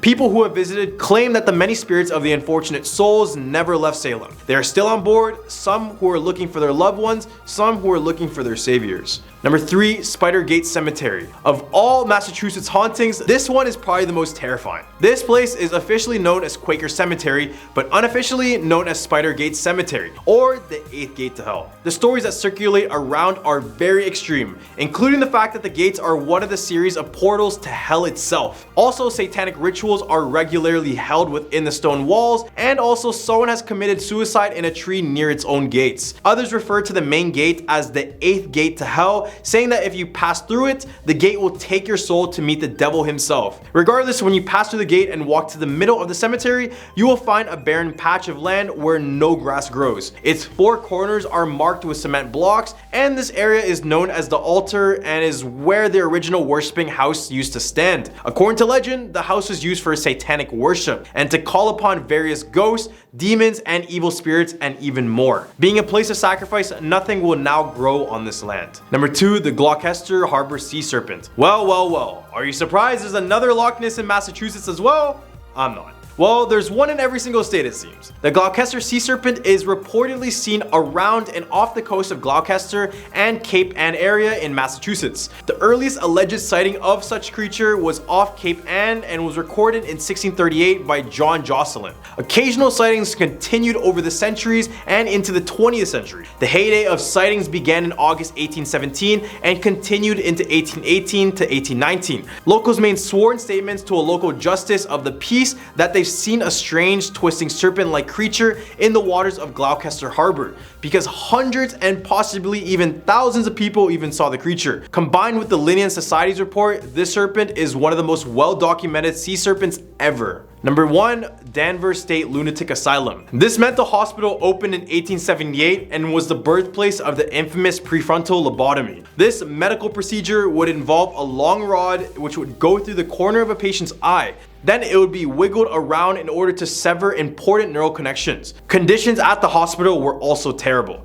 There are reports that some patients were left chained to beds for days, or were even allowed to wander the halls covered in their own filth. The hospital closed in 1992 and many of the buildings were converted into apartments. However, mysterious fires began to break out in these apartments in 2007. The original facade of the main Kirkbridge building, in addition to the cemeteries, several barricaded tunnels, and the brick shell of the administration and the D and G wings remain. The ruins of the hospital were used as a setting for the 2001 horror film Session 9 as well. At a number 10 spot, we have the Torch Lake Monster. This one is pretty much well known all over Michigan, but for those who don't know, the tale of the Torch Lake Monster dates back to the early 1960s and 70s. Obviously, it takes place in Torch Lake, which is located in North Michigan, and it also is the second largest lake in the state. A fisherman and coach by the name of Dave Foley is credited with spotting the creature first and telling the stories of it since he worked by the lake for a while. Legend goes that the giant creature has a lizard's body, the head of a cat, one brown eye, and one blue eye, along with slimy green skin. The lake is approximately 285 feet deep, which makes what lies underneath much more scary and worrisome. Nighttime is when this creature is said to arise from the depths. At this time, many swimmers and boats go missing, only to wash ashore with no evidence of its demise. At a number 9 spot, we have the singing sands of Beat Gris. Located just past Lac La Belle, Michigan, is a beautiful white sandy beach known as Beat Gris.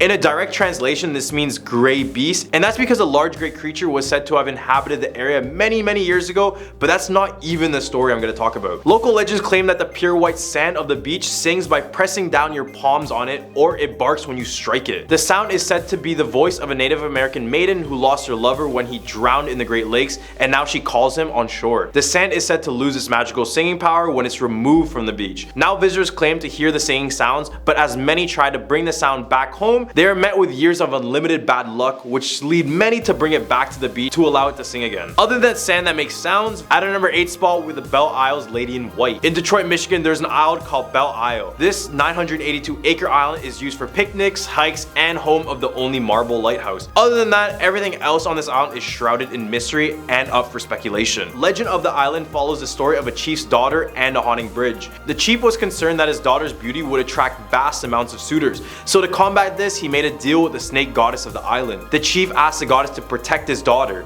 The goddess would agree, but not for nothing. She would ask for the daughter to live out the rest of her days on the island to protect it, never being able to leave it. And to this day, the daughter is said to stay on this island and walk it, with many visitors reporting that she would try to lure them into the forest by telling them that she is looking for someone and just needs help. She supposedly takes her victims to the bridge to drown them, and it's said that if you go on this bridge and honk 3 times, she will appear just before your eyes. At number 7 spot with the Nain Rouge. It's said that since the city of Detroit was founded in Michigan, bad luck has befallen the area. This is all because of the devilish red imp known as the Nain Rouge had cursed the entire city. Local folklore suggests that the Detroit's founder, Antoine de la Mothe Cadillac, was warned by a fortune teller that he would come face to face with with the Nain Rouge and to treat him with the utmost respect and attention. Except this information came straight this ear and right out the other, because when he finally met with this creature, he hit it with his crane and told it to stay out of his way. This is when the angry Nain Rouge cursed the city of Detroit and Cadillac. Shortly after this, Cadillac would lose his fortune and move back to France,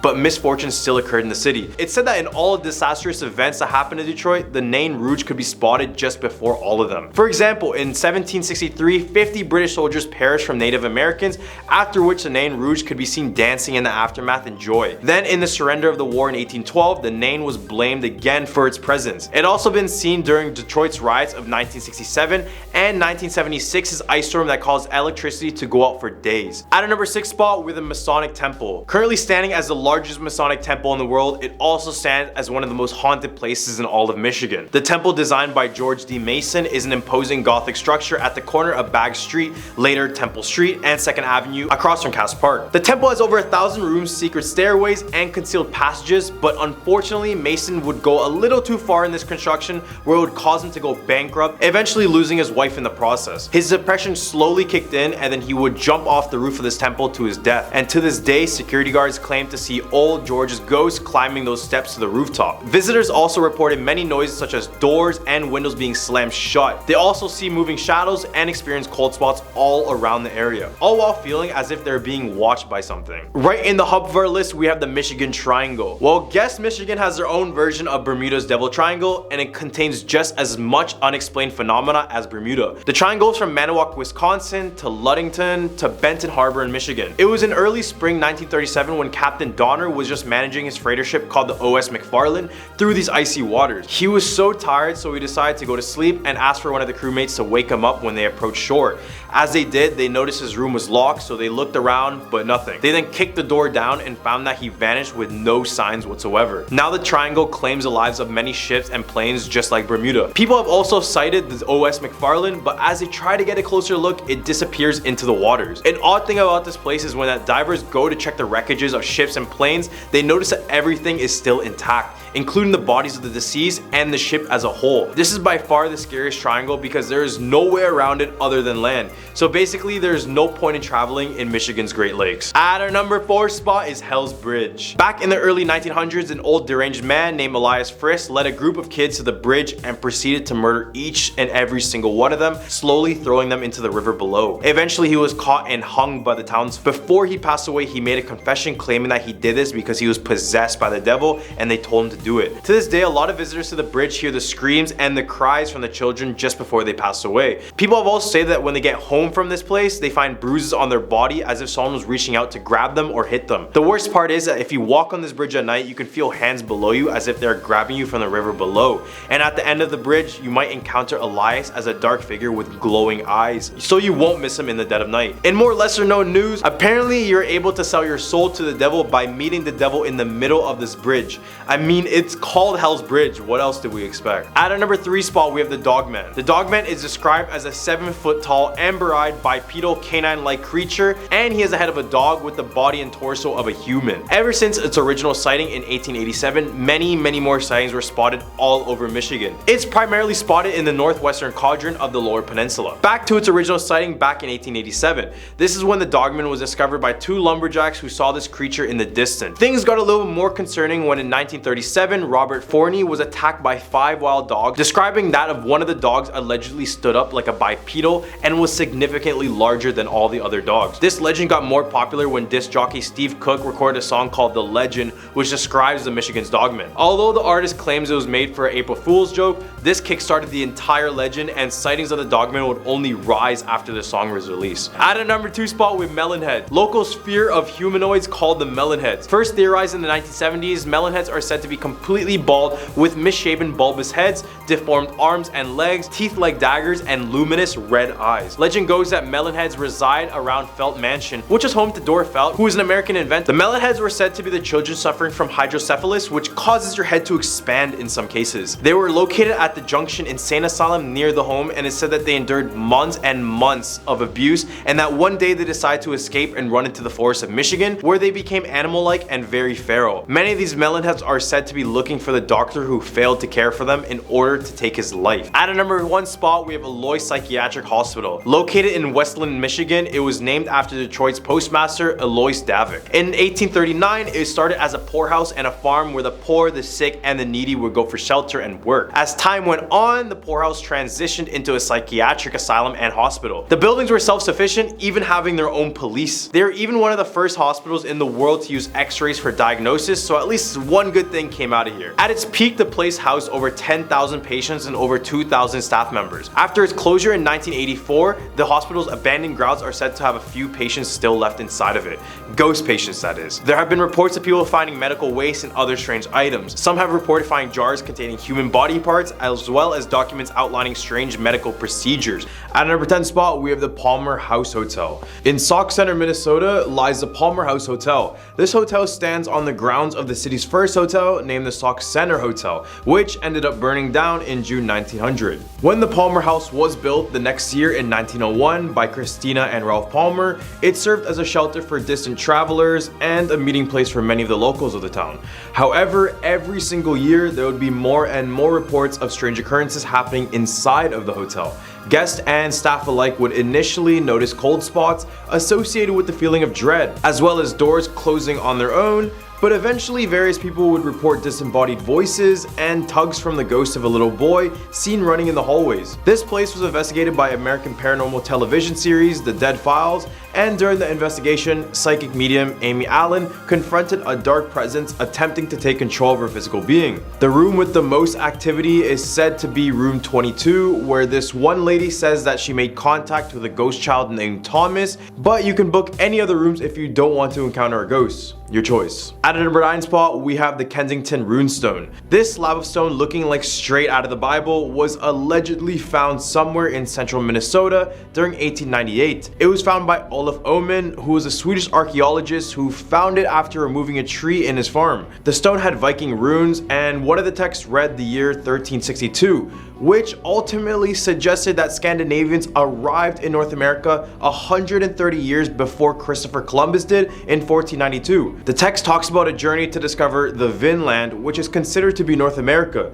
and considering it was found in Minnesota, it seems like they completed their task. So is this finally solid evidence to suggest that someone discovered America before Columbus? Well, not really. Many people believe this is a great big hoax, especially considering the fact that the family who discovered it had a book about runic scripts. And when more research was done, the language used inside of the stone was pretty modern. However, if this was true, this would be very groundbreaking news. At number 8 spot, we have Dead Man's Trail. The small town of Thief River Falls in northern Minnesota is known for two major rivers, the Red Lake and the Thief. These two rivers meet up within the town, and during the early years, it affected a lot of the development within the town. Many native tribes would battle for the land, with eventually the Ojibwa coming out on top and forcing the Dakota tribe out of the area.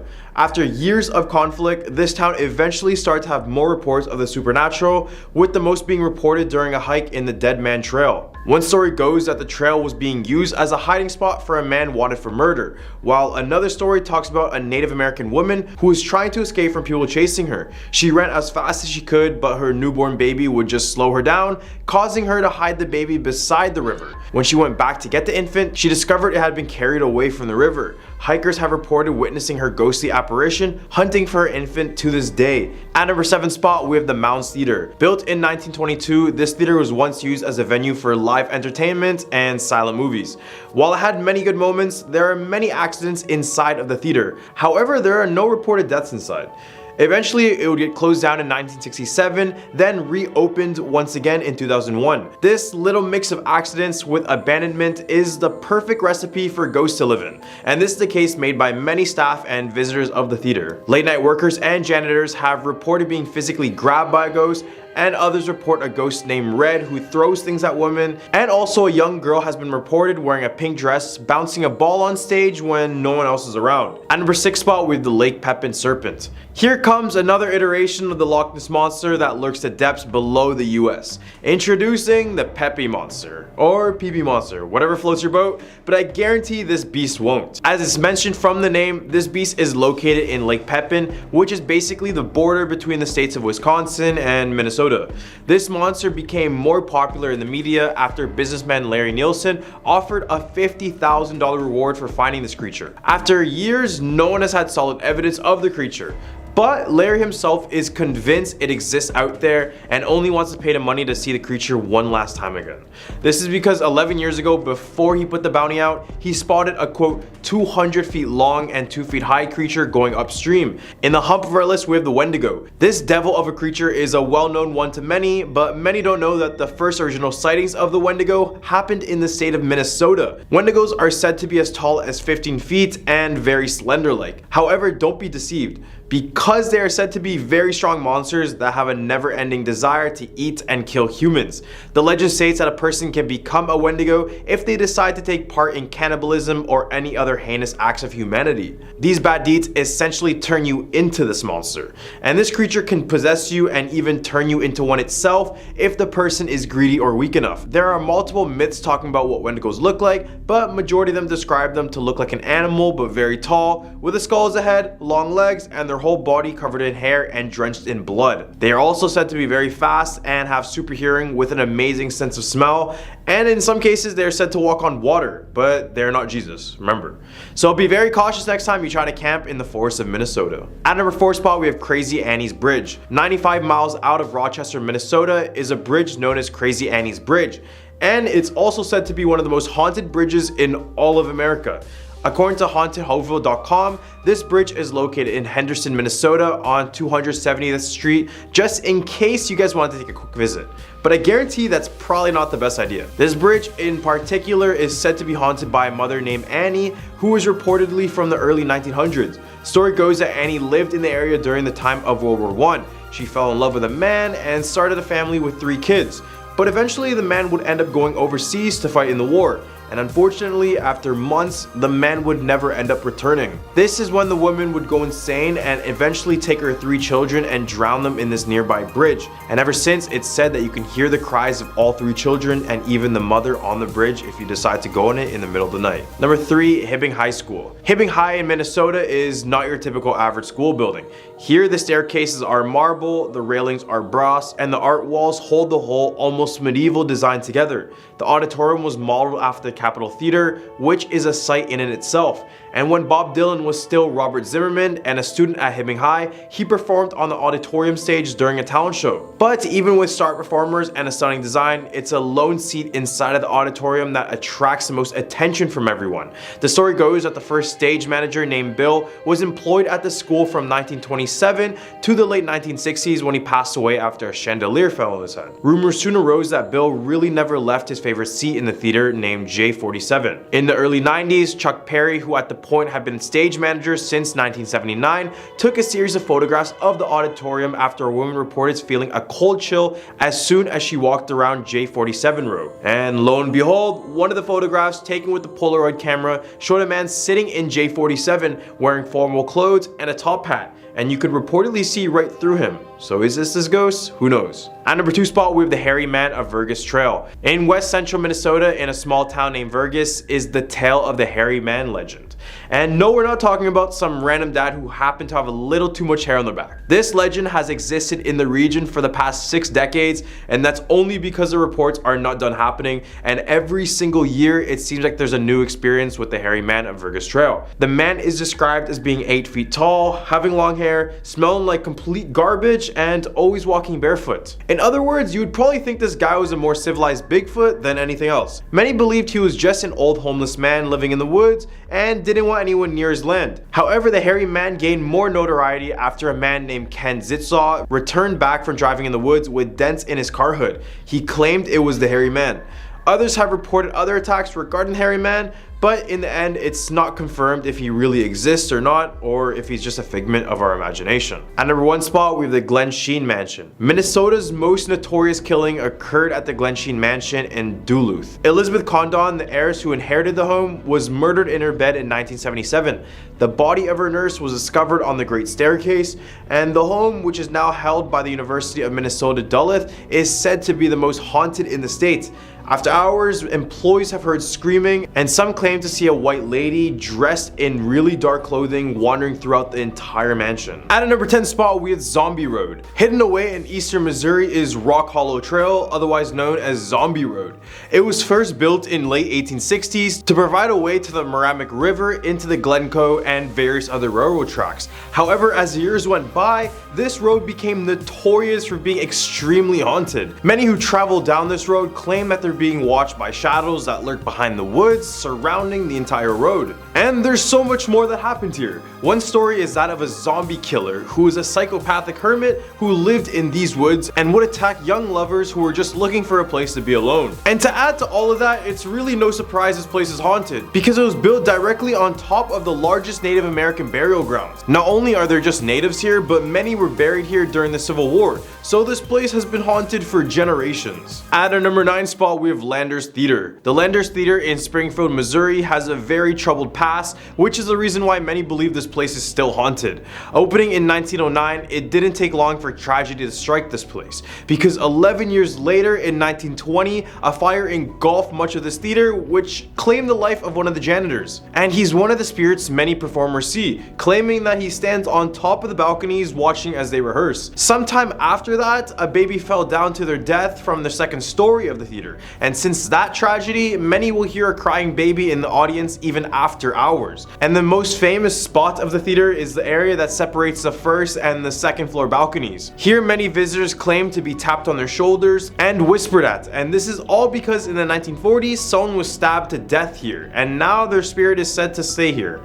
Nowadays the theater remains open, and if you really want to see if it's haunted, I would recommend booking a ticket right now. At a number 8 spot, we have Momo the Monster. Momo the Monster, otherwise known as the Missouri Monster, is a 7 feet tall hairy beast that has terrorized the residents of Louisiana, Missouri since the 1970s. The first sighting of the creature took place in July 1971 when Joanne Mills and Mary Rhines spotted the beast up the Mississippi River, describing its large stature and glowing orange eyes. After that report, many family dogs would be found dead along the Mississippi River, and this is when 2 young boys and their sisters spotted the creature holding one of the dogs in its hand. Many of the eyewitnesses claim that the creature reeked of rotten flesh and had growls similar to a bear. Before long, the news media picked up on the story, attracting curiosity seekers and monster hunters from around the country. At number 7 spot, we have the Joplin Spook Light. The Spook Light, otherwise known as the Joplin Spook Light, is a weird phenomenon when there is a supposed ghost light that appears in an area known as the Devil's Promenade, which borders the states of Missouri and Oklahoma. Basically, when you travel along this road, you may see a mysterious orb, and although it has many stories about it, the amount of photos that contain the light is enough to make anyone think that this isn't something normal. One legend of the light talks about a local miner who went back to his home, only to discover that his whole family went missing and his cabin was burned down to the ground.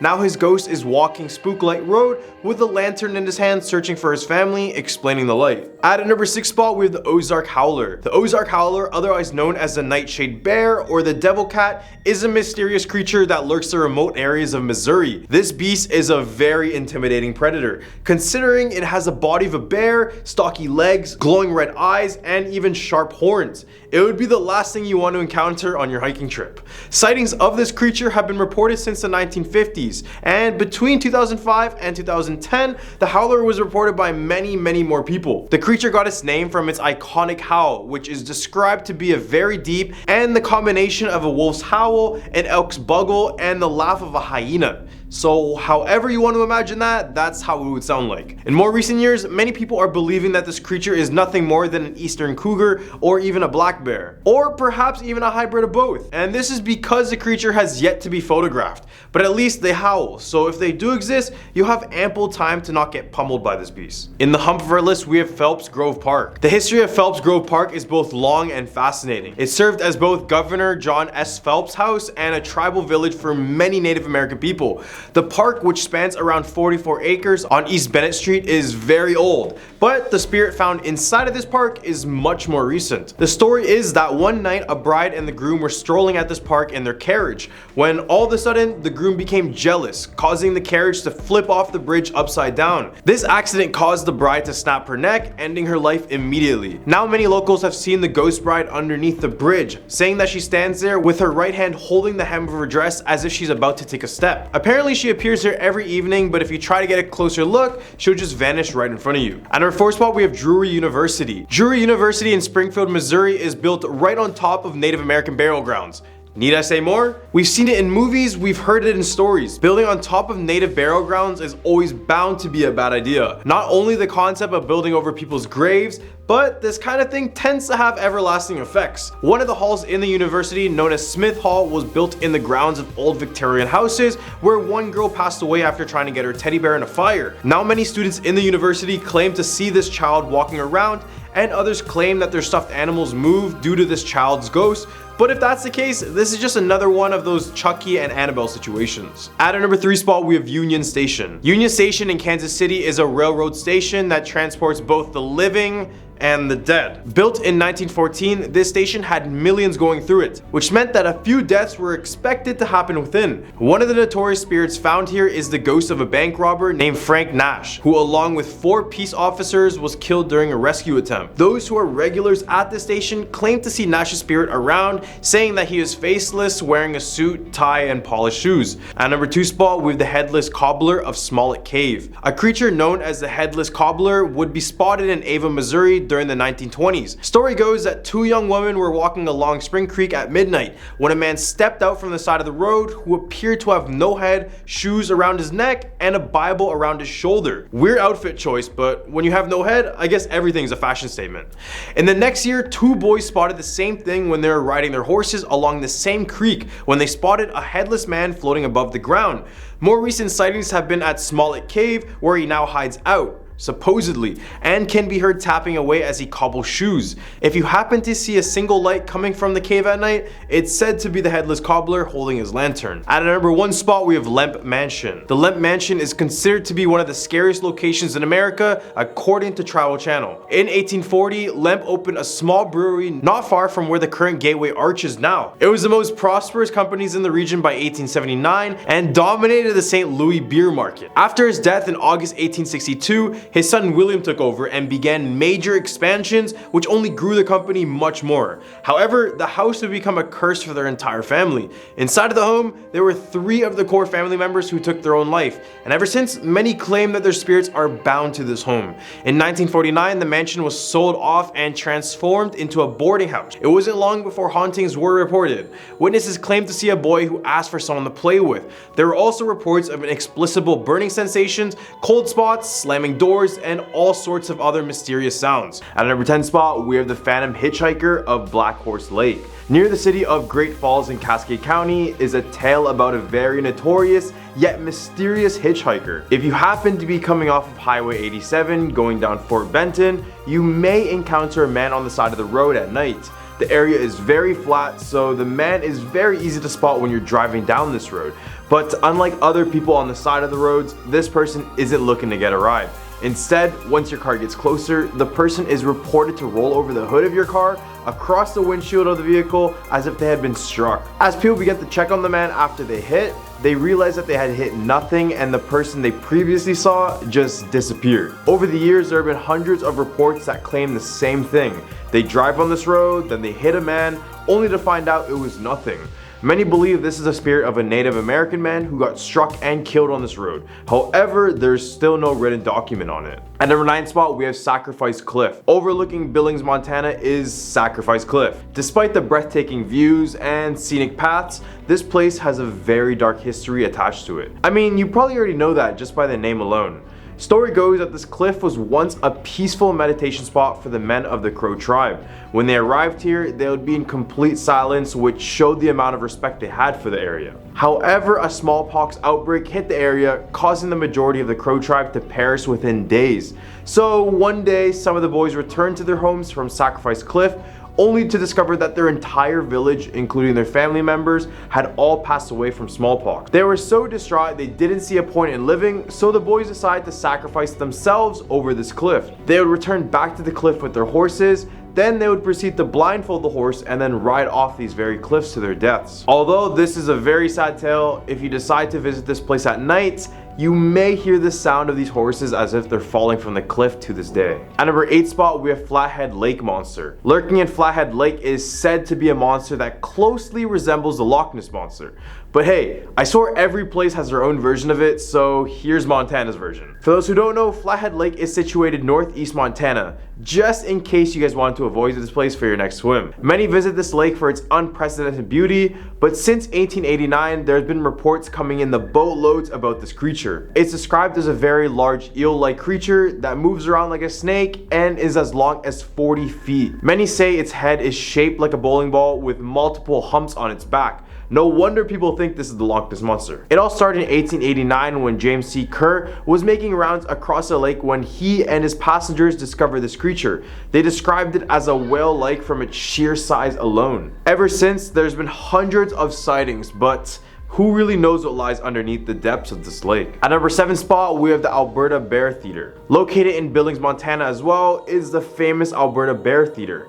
The theater was originally named the Fox Theater, but in 1987, the theater was renamed the Alberta Bear Theater in honor of his daughter, Alberta. And this 1,400-seat theater was like any other. It was beautiful on the inside, which housed many professional touring companies and various performing artists. However, most visitors and workers claim to see the same two spirits lurking inside of the theater. This includes one male entity and one female. The male is described as wanting to be noticed, out of sorts, and very possessive, while the female is described as being very benign and very friendly. So let's talk about the guy. It's said that he is the spirit of a past employee who took his own life at the theater, which keeps him there trapped for eternity.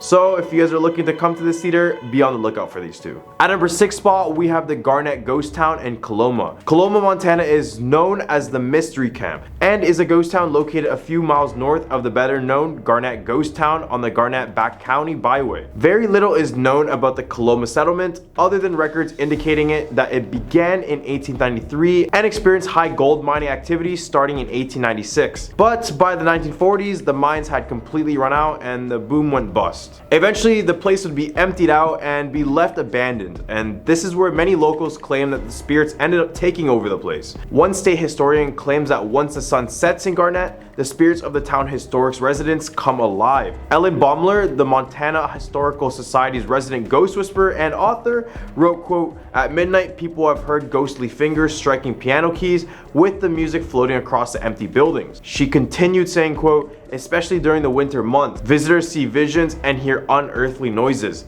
They cause no trouble, and anyone who visits the deserted town in the dead of winter should be prepared to meet them. They hide in the shadows, laugh in the wind, and come out when you least expect them." Right in the hub of our list, we have Bear Canyon. Mashed in between Chestnut Mountain and Mount Ellis is a beautiful stretch of land known as Bear Canyon. It's best known for its scenic hiking trail and is one of the most popular sites in the Bozeman area. And as we all know, a place that is beautiful on the outside is usually hiding something very dark on the inside. According to the Bozeman Paranormal Society, Bear Canyon is a place for spirits and not for humans. Sightings of the paranormal have been recorded since the late 1800s, which is ever since we started to settle inside of that piece of land. Many people have reported seeing a little girl who attempts to lead them off of the trail and into the woods. The little girl targets women, and for those who follow this girl, they will find themselves lost in the middle of the canyon. Others claim to have seen a strange mist on Bear Canyon Road, and many have gone missing when they enter inside of this strange mist. Number 4, Moss Mansion. Built in 1903, this red brick mansion was a turn-of-the-century home. It was 3 stories tall with 28 different rooms inside. The mansion was built for the Moss family, who treated it like their pride and their joy. Eventually, they would have around 6 children and 3 servants occupying the home. Years went by and all was good, until they suffered their first devastating loss. Just 5 years after the house was built, the youngest child named Virginia passed away while she was only 6 years old. Then 40 years later, in 1947, the dad, Preston B. Moss, passed away from a heart attack. Then soon after followed the wife, who passed away from a cerebral hemorrhage. Then 30 years later, another one of the sons named Melville passed away in 1984. This family ended up inhabiting the home from 1903 all the way until 1984. So best believe their deaths in the home have some sort of effect. The mansion has now been turned into a museum, and many visitors report various paranormal activity. Some include a ghostly female voice singing in the billiards room. and many staff members report a cool wind that goes up and around their bodies as they walk through the halls of the mansion. At number 3, we have Bannock Ghost Town. When gold was discovered along Grasshopper Creek in Bannock, Montana, the town went from a ghost town to a blooming community.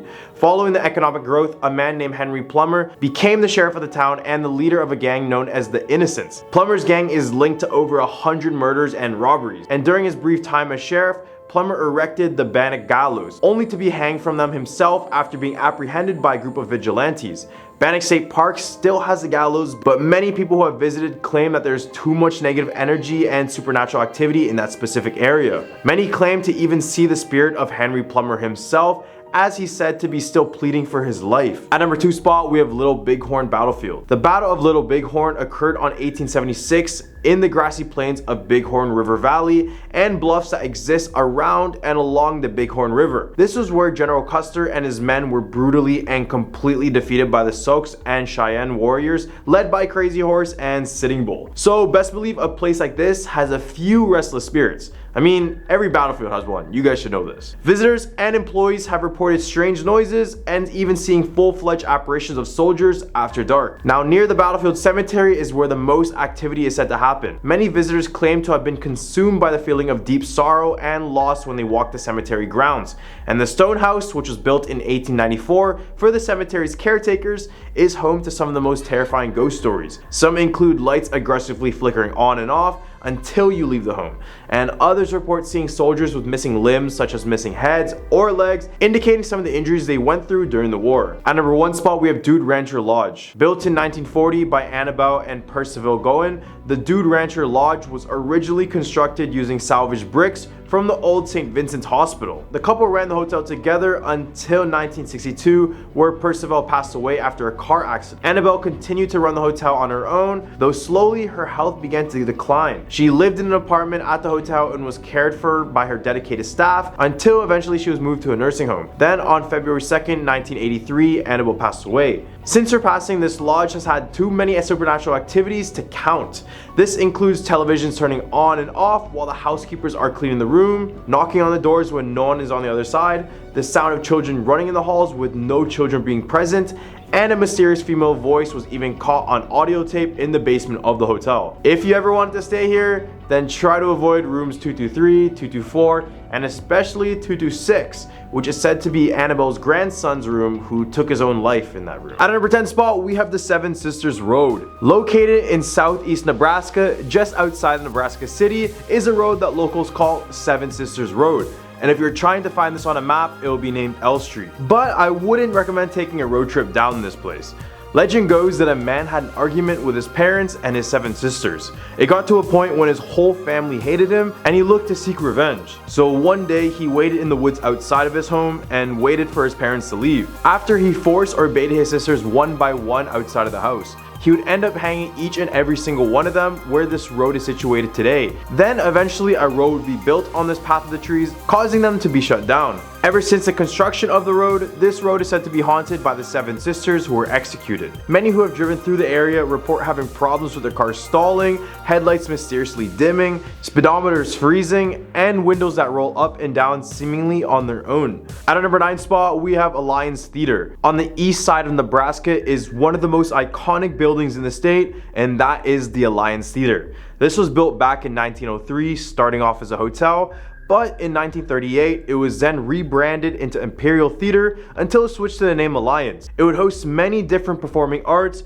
but it said a few performers passed away inside of the theater. Some were caused by accidents, such as an actress named Mary who passed away after a piece of lighting equipment fell on her. Now, over the years over its existence, many workers at the theater have reported their own ghostly tales. Some include whispers as if someone's right behind them and shadow figures walking around, and some are even seen performing. Even in 2002, the owner Gerald Bullard had said to reporters that, quote, if the theater is actually haunted, then the ghosts are very friendly. It still remains open to this day, and many visitors claim to see the spirit of Mary. At our number 8 spot, we have Blackbird Hill. North of Decatur, Nebraska is a hill overlooking the Missouri River, and this hill is said to be infested with spirits. One notorious spirit that most visitors spot is of a young lady who could be screaming near the cliff. Legend goes that in 1840, a young couple in the area fell in love. This relationship carried both of them through school, but soon after they were done, the boy decided to travel abroad. His initial plan was to travel the world, then come back and marry the girl. But after a few months, the man never ended up returning back home. Months turned into years, and eventually the devastated girl gave up and married another man. The new couple then decided to move to a small cabin to what is now Blackbird Hill. And this is when the girl spotted her ex-fiance walking up to the cabin. She was shocked and then confessed a love for the man and went back home to tell her new fiance that she wanted to leave him and have a divorce. The new fiance got very angry and in a rage took her to the nearby cliff and proceeded to jump off together. The ex-fiance arrived, but just too late, only to hear the agonizing scream of his former wife. This occurred on October 17th, and many visitors gather up in this day because it's said that you can still hear her screams down the cliff. At a number 7 spot, we have the Poison Girl at Centennial Hall. Built in 1897 in Valentine, Nebraska, is the historic Centennial Hall. It functions now as a 12-room museum, but before it was originally built to be a high school for the kids in the area. Then in 1947, a young female student was murdered inside of the school. She passed away after playing on her clarinet. This caused everyone to suspect that someone had intentionally poisoned her clarinet reed. Ever since the incident, the school is haunted by this little girl. The teachers will report her in their classrooms after school times, and this would accompany the feeling of dread. Other visitors and students report to hear her clarinet being played in a very ominous way. Now as a museum, visitors still report this little girl roaming the halls. She is said to have tugged on people's clothing as well as placing her clarinet on many of the artifacts inside of the museum in hopes that someone will play it and be poisoned like she was. At a number 6 spot, we have radioactive hornets. Although this theory is debunked, it was a crazy one when it was first released in the media because many people didn't know how radiation worked and whatever they said about it would just scare you.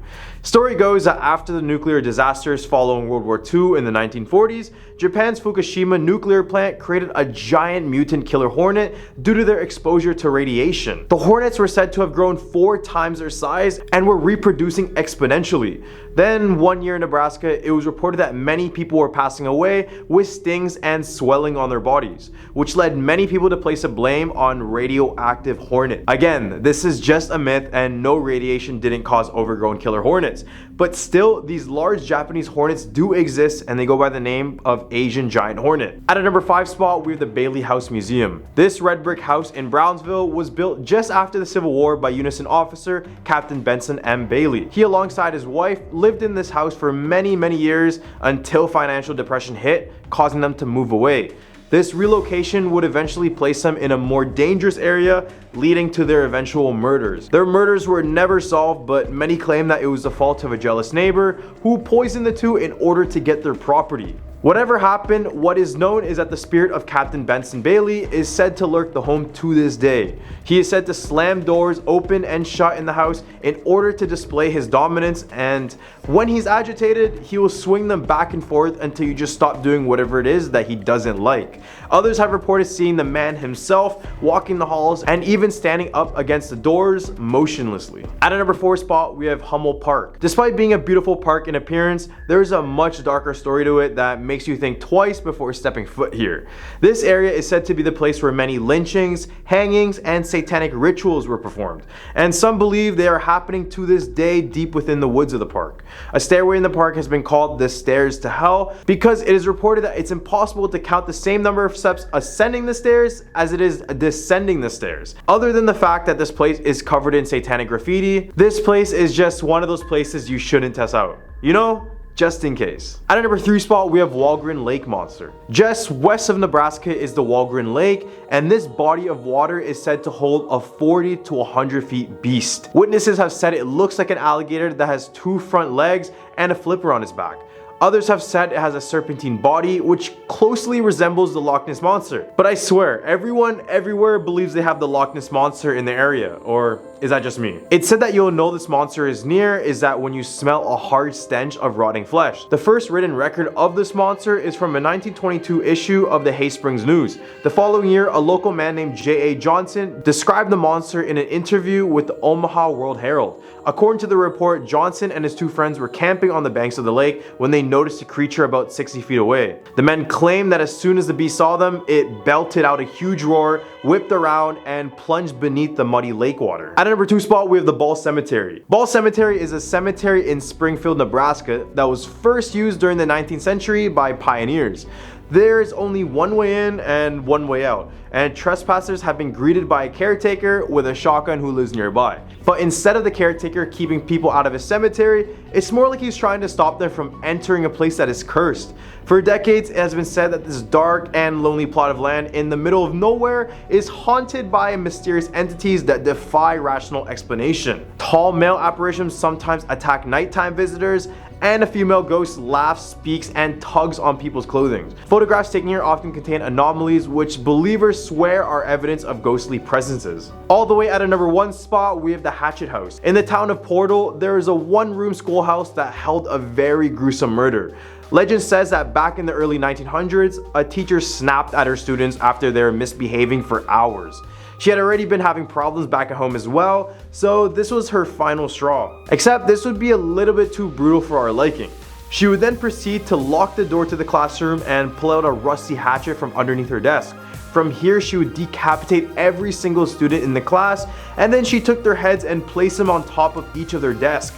And it gets worse, so I apologize. She then carved out their hearts and brought them over to a nearby bridge to throw them down below one by one. With the number 10 spot, we're the Goldfield Hotel. With a population of less than 300 people, this ghost town is bound to have something haunted within it. And guess what? It does. So this town got its name because it was discovered in 1902 because of a gold rush. As with many gold rush towns, when the gold went away, so did the people. Then in 1923, a fire engulfed the entire town, leaving the hotel standing alone. This hotel is now a symbol of what used to be, and many visitors claim that it's haunted by the former townsfolk. One of the most notorious spirits found in the hallways of the hotel is a woman named Elizabeth. Legend has it Elizabeth became pregnant with George Wingfield, which was one of the hotel's first owners' child. When he found out, he chained Elizabeth to a radiator in room 109 of the hotel. He supplied her with food and water until she gave birth. Some say Elizabeth passed away shortly after giving birth, and ever since you can hear a baby and her woman crying from room 109. At number 9 spot, with the Clown Motel. If you have a fear for clowns, this motel is probably the last place you want to sleep at. This hotel has an obvious theme for clowns, and this was because the father of the owner was a clown collector and ended up being buried at the cemetery, which is located right beside this motel. Motel and cemetery, probably not the most appealing combination. Not only does each and every single room have all types of different clown decorations,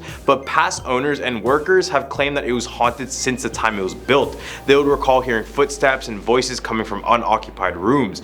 Even on their website, they have different rooms and the spiritual encounters in each and every single one of them. Because of this, they have a disclaimer which reads, quote, "By visiting the Clown Motel, you acknowledge that you may encounter interaction with spiritual and or unexplained phenomena and or other unexplainable, unusual, or paranormal activity or interactions, which may include risk which may or may not be foreseeable. The Clown Motel will not be held liable for any bodily damage, injury, or personal property, emotional distress, death, or other harm caused by aforementioned." Many others have visited this hotel, and many other YouTubers have documented their trip, but you must be a clown to step into this one. Haha, no, anyone? No? Okay. At number 8 spot, we have the Lovelock Cave. Located in the middle of Churchill County, the Lovelock Cave is one of those discoveries that makes you question our history a little bit. In 1911, 2 miners were sent to this cave to search for bat guano, which is just bat poop for those who don't know. They would collect loads of this stuff, but eventually as they got deeper into the cave, they began to discover things like baskets, shoes, and even skeletons of humans. The craziest part about this is that it claimed that the skeletons of the humans were giants. I don't mean like 7 feet beings like Shaq, I mean like 10 to 15 tall beings. Local legend claimed that the local Paiute tribe was once at war with cannibalistic giants. The tribe was able to fight them back and trap the giants in this cave. They then filled the cave with deadly smoke to suffocate the rest of the giants in there. Even though bones have not been formally documented, it could be hidden from the public. Who knows? At number 7 spot, we have Tahoe Tessie. On the border of California and Nevada lies the beautiful Lake Tahoe. Legends from the Paiute tribe talk about a serpentine beast who lives in an underwater tunnel beneath that very caves. Then in 1959, a police officer named Mickey Daniels reported that something large rocked his boat while he was fishing with a friend at Lake Tahoe. And it was a cause of concern because his boat was 43 feet long. So something huge must have shaken it up. Except there's no sort of whales in Tahoe, so many claimed it was actually the beast Tessie. They believe Tessie to be around 80 feet long and to be as thick as a telephone pole. Many claim it has relations to the Loch Ness Monster in Scotland, and if you see these two side by side, they honestly look like brothers. Regardless, just be wary of what lies underneath the depths next time you swim at Lake Tahoe. Sometimes the beauty in the area may be deceiving. At number 6 spot, we have Virginia City. So this whole city inside Nevada is considered to be haunted. Yup, a whole city. This place started off as a mining town and was one of Nevada's fastest growing cities, but in 1875 a fire engulfed everything within 9 hours, leaving more than 2,000 structures destroyed, hundreds homeless, and over 300 passed away. Now it's said that the spirits roam the entire town, haunting every single building within it. For example, the old Gold Hill Hotel is said to have the ghosts of children running the halls and scents of rose when spirits are nearby. The Silver Queen Hotel is allegedly haunted by one of the former workers. It's said that her spirit grabs people's hair and attempts to trip them down the stairs.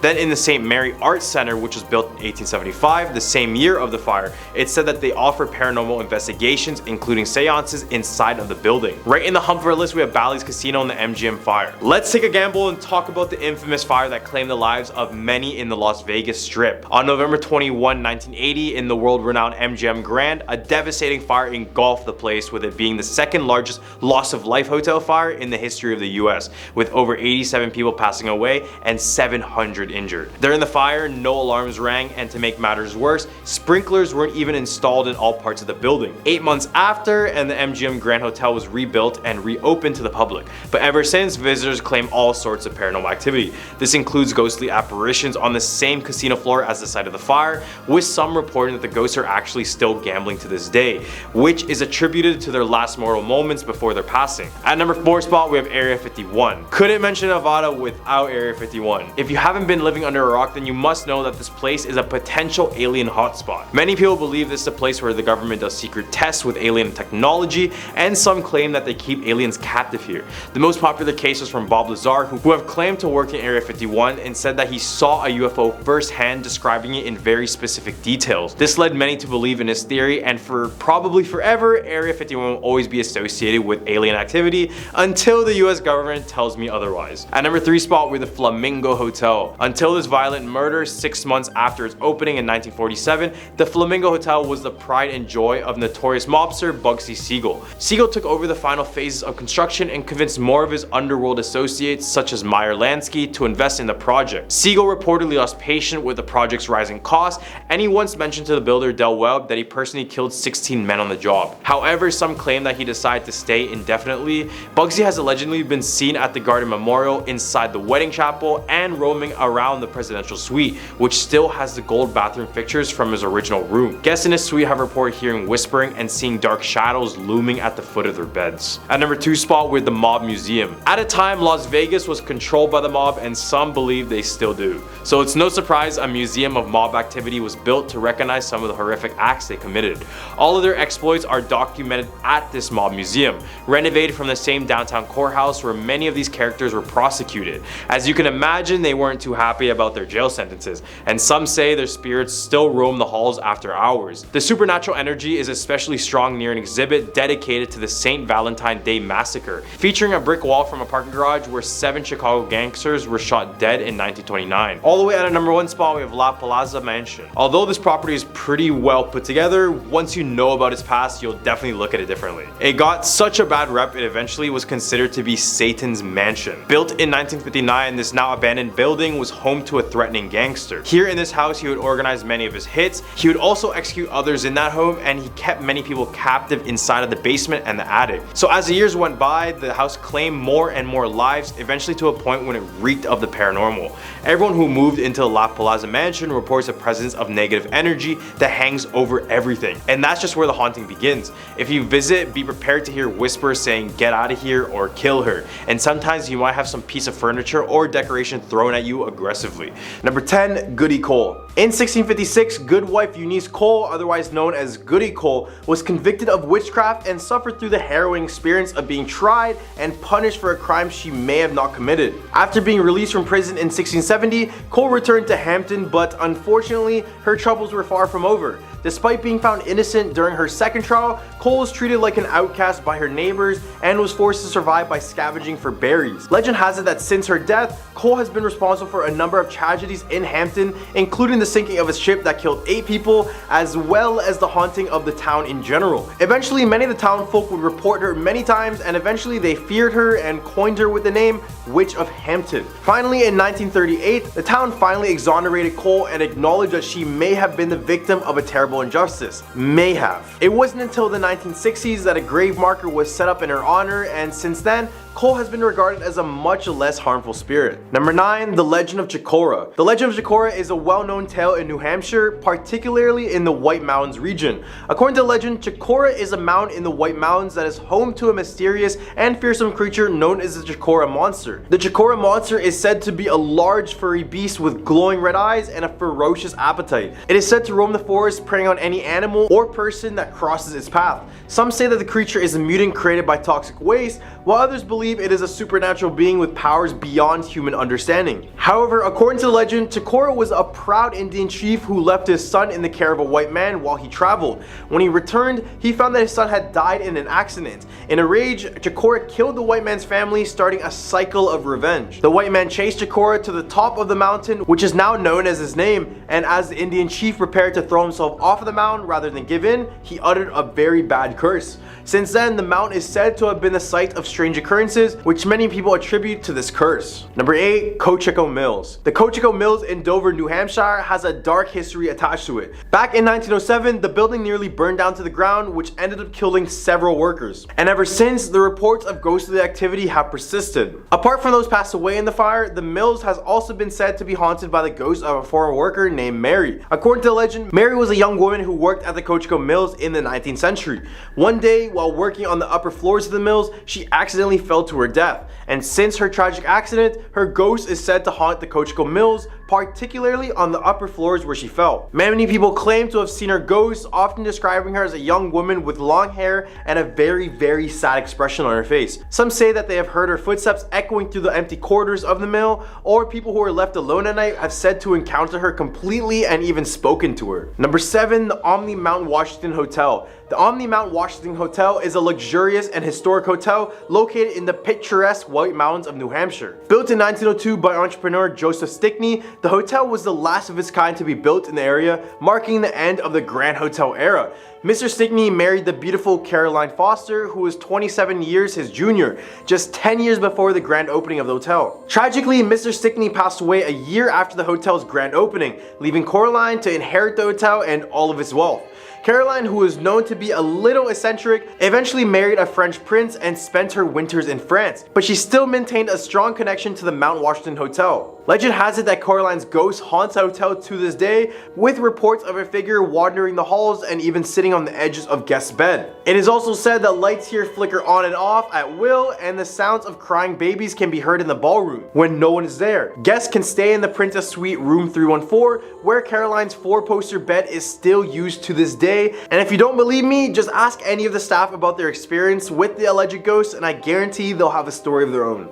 This natural historic landmark offers not only the possibility of a paranormal encounter, but it also has these stunning views of the surrounding mountains, so visit here for whatever reason you want. Number 6, the Saco River. The Saco River, which flows for 136 miles from Crawford Notch to Saco Bay in Maine, has a long and mysterious history. The river is known for its varying water conditions, ranging from quiet stretches to rough rapids with fast currents. It is also known for its dark legend, which dates back to the early 1600s. According to the legend, Chief Squando of the Saco tribe was canoeing on the river with his wife and infant son when 3 English sailors snatched the baby from the mother and threw him into the water. The sailors were reportedly drunk and wanted to see if Native American infants were strong swimmers, as they had heard. The mother was able to rescue the baby, but he tragically passed away just a few days later. Chief Squando was said to have magical powers, and he placed a curse on the river, declaring that it would claim 3 white lives annually. From that day forward, the Saco River has been known as the River of Death.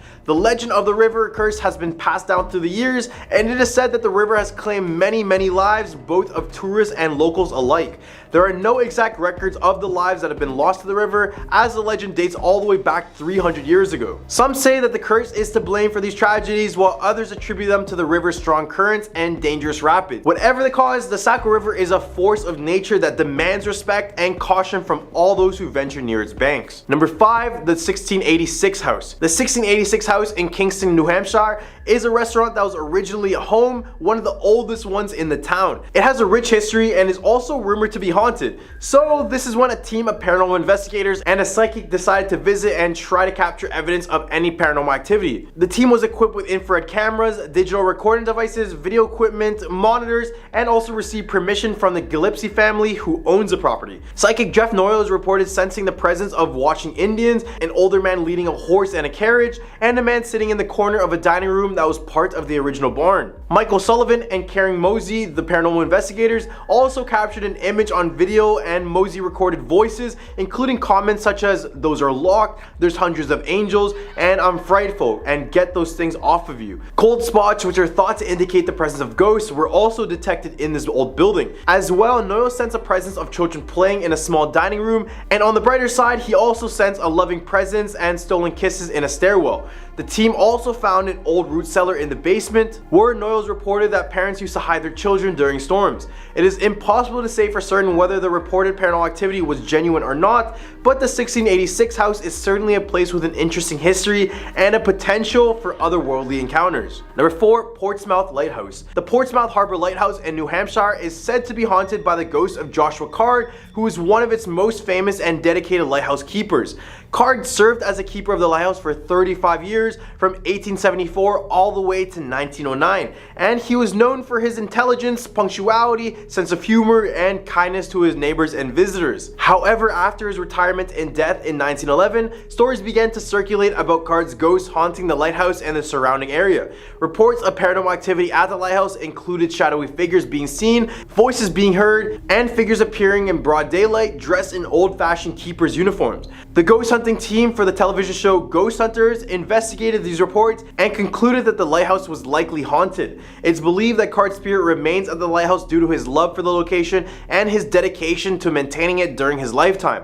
Visitors to the lighthouse have reported strange occurrences such as feeling his presence, hearing unexplained footsteps and voices, and seeing really weird shadows and lights all around the area. Some have even claimed to have had conversations with his ghost, who is said to still be watching over the lighthouse and the waters it guides ships through. Number 3, the Blair Bridge. The Blair Covered Bridge in Campton, New Hampshire is a historic structure with a reputation for being a paranormal hotspot. It was originally built in 1829, but in only a few months it was burned down by an arsonist named Lem Parker, who claimed that strange voices told him to do it. He made claims towards hearing demonic voices and growls inside of his head. Despite Parker's confession, he was never convicted due to a lack of witnesses, and after the bridge was rebuilt in 1870, it served as an important transportation route to connecting various highways and roads. However, it has also been the site of numerous unusual accidents and incidents, leading some to believe it is cursed. Some say it is haunted by an evil spirit, while others attribute the bad luck to coincidence. Then in 2011, the bridge was severely damaged by a giant limb during Hurricane Irene, causing over $2.5 million in damages. But back to the paranormal, other visitors claim to see shadowy figures when they walk near or even over the bridge, where they are known to call out your name in an attempt to bait you close to the edge of the bridge. Whether or not this bridge is cursed or haunted, anything with the name Witch or even Blair is enough to make me find an alternative route. Number 2, Blood Cemetery. With the word blood in your name, there's really nothing good to expect. Blood Cemetery in Hollis, New Hampshire is a place that is rumored to be haunted by the ghost of Abel Blood, who has been buried there since the year 1867. According to some reports, the finger carved on Blood's headstone points heavenward during the day and then points towards the ground at night. Fiona Broom, a paranormal investigator and author, has heard accounts of this phenomenon from people she trusts and has also experienced difficulty taking photographs in the cemetery. Two friends decided to go here in order to investigate paranormal activity back in 1990. While there, one of the friends friend saw a headstone with an engraved hand that appeared to be leaking a brownish rust-colored fluid. The other friend went to see the headstone for himself and reported feeling as though someone or something had pushed him. The friends left the cemetery and later learned that the hand on the headstone points downward at sunset. The headstone with the hand has since become well known in the paranormal community and was eventually replaced in 2007. Number 1, the Smutty Nose Murders. The Smutty Nose Murders, also known as the Haystack Murders, occurred on the small island of Smutty Nose off the coast of New Hampshire in 1873. The victims were 2 young women, Anith Christensen and Karen Christensen, and a third woman, Maren Hontvedt, who managed to escape despite being severely injured. The killer, Louis Wagner, was a fisherman who had been hired by the woman's brother, John Lennon, to work on their fishing schooner. On the night of the murders, Wagner broke into the woman's home and attacked them with a hatchet. Anith and Karen were killed, while Maren managed to escape and seek help from their neighbors. Wagner was eventually arrested and eventually convicted of the murders despite denying his guilt and claiming that he had an alibi. He was sentenced to death and hanged in 1875, and the Smutty Nose Murders became a sensation at the time, with newspapers across the country covering the trial and the subsequent execution of Wagner. Ever since, many believe that the island is haunted by the spirits of these 2 women. As the reports kept coming in, the island became more popular, which eventually inspired Anita Shreve's novel, The Weight of Water, just for those who want to read more about it. Coming in at a number 10 spot, we have the Devil's Tower. This brick tower was built in 1910 by millionaire sugar importer Manuel Rionda. He claims he built it for his late wife, Harriet Rionda, in order to give her a better view of the skyline. However, nowadays many believe his wife's spirit is stuck inside of the tower. According to the local legend, Harriet spotted Manuel with another woman one day, and despite the fact that she may have suspected cheating for over years, she still went off to the tower and took her own life out of grief. Since her alleged suicide, there has been several stories of hauntings, including accounts from persons who claim they were propelled by an eerie force. After all these tragedies, the tower was eventually named into the Devil's Tower, and I could say this name fits pretty well. At a number 9 spot, we have the Jersey Devil. Did you know that the mascot of the NHL team, New Jersey Devils, is based on a real creature that used to terrorize the state for years? Yeah. They are described as kangaroo-like creatures with the face of a horse, the head of a dog, and bat-like wings, horns, and tails. Sightings have occurred for the past 200 years, and it all started when a resident of Estiville was going to give birth for the 13th time, which she didn't plan for. So in disgust, she yelled out, quote, "Let it be the devil," and when it came out, it actually turned out to be a baby devil who ended up screeching before flying out the window, and that is now known as the New Jersey Devil. And I know that story might sound a bit crazy, but regardless, during the years, New Jersey has had unidentified creatures raiding chicken coops and killing livestock. At number 8 spot, we have The Watcher. This story has been made into a full-length show, but the fact that it was a true story makes it that much creepier. Located in Westfield, New Jersey at 657 Boulevard is the infamous Watcher House. It all started when a young couple named Derek and Maria Broadus bought the home back in 2014. The house is pretty old to begin with, so they immediately began renovations to make it into their dream home. However, shortly after they were official owners of the home, they would receive several letters from a person only known as the Watcher. The first letter read, quote, "657 Boulevard has been the subject of my family for decades now, and as it approaches its 110th birthday, I have been put in charge of watching and waiting for its second coming. My grandfather watched the house in 1920s, and my father watched it in the 1960s. It is now my time. Do you know the history of the house? Do you know what lies within the walls of 657 Boulevard? Why are you here? I will find out." Eventually, the couple would get more and more letters to the point when the police needed to be involved. And when they finally sold the home, they never really uncovered who the Watcher truly was. At number 7 spot, we have the Hindenburg Hangar. On May 6, 1937, a German passenger airship known as the LZ-129 Hindenburg was engulfed in flames and destroyed in an attempt to dock with its mooring mast at the Lakehurst Naval Air Station. Inside the airship was 97 people, and after the fire consumed the hangar, there were a total of 35 fatalities. This news eventually broke out and would immediately mark the end of the airship era. And even though the accident occurred almost 90 years ago, it's said that the air station is haunted by the ghosts of the former passengers of the Hindenburg. More specifically, this supernatural activity is mostly found inside of Hangar 1 or the Hindenburg Hangar. Here, some visitors claim to smell the scent of burning flesh as if the fire accident is happening all over again.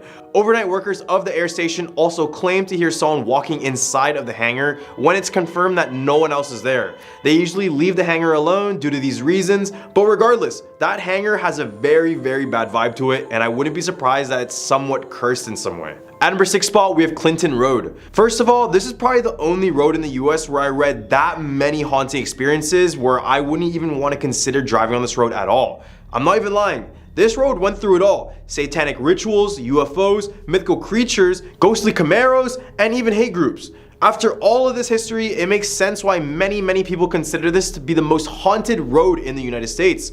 However, the most infamous story about this road has to be the Ghost Boy Bridge. So apparently, if you place a quarter in the middle of the road at midnight, where the yellow line is at one of the bridges over Clinton Brook, otherwise known as the Dead Man's Curve, shortly after, the ghost of a boy will appear right in front of you. Story goes that this is a boy who drowned in the river nearby, and if he appears in front of you, he may push you near to the bridge where he was murdered on. In the hump of our list, we have the Shades of Death Road. Located in Warren County, this is yet another terrifying road to travel on in New Jersey. You're really better off taking a boat in this state, I swear.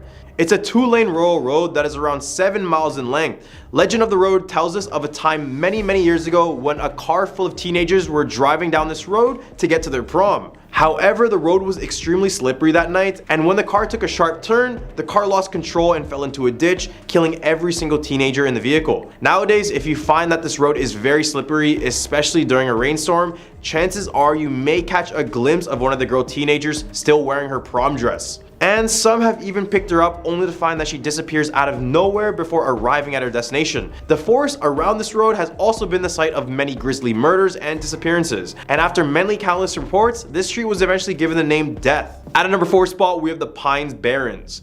Over 1 million acres and 7 counties in New Jersey make up the densely forested Pine Barrens. During the colonial era, the region was home to numerous enterprises, including paper mills and even sawmills. When coal was eventually discovered to the west in Pennsylvania, people eventually left the mills and neighboring communities, leaving behind ghost towns and some claim a few paranormal wanderers. The Jersey Devil is without a doubt the most well-known inhabitant of the Pine Barrens. The monster, which had leathery wings and hooves, was said to have been Deborah Lee's 14th child and born in 1735. Since then, has been terrorizing South Jersey homeowners and killing cattle after flying up the Lee's chimney and into the Pine Barrens. Eventually, a bounty was out for the devil, but no one was able to capture it, and has since remained a mystery ever since.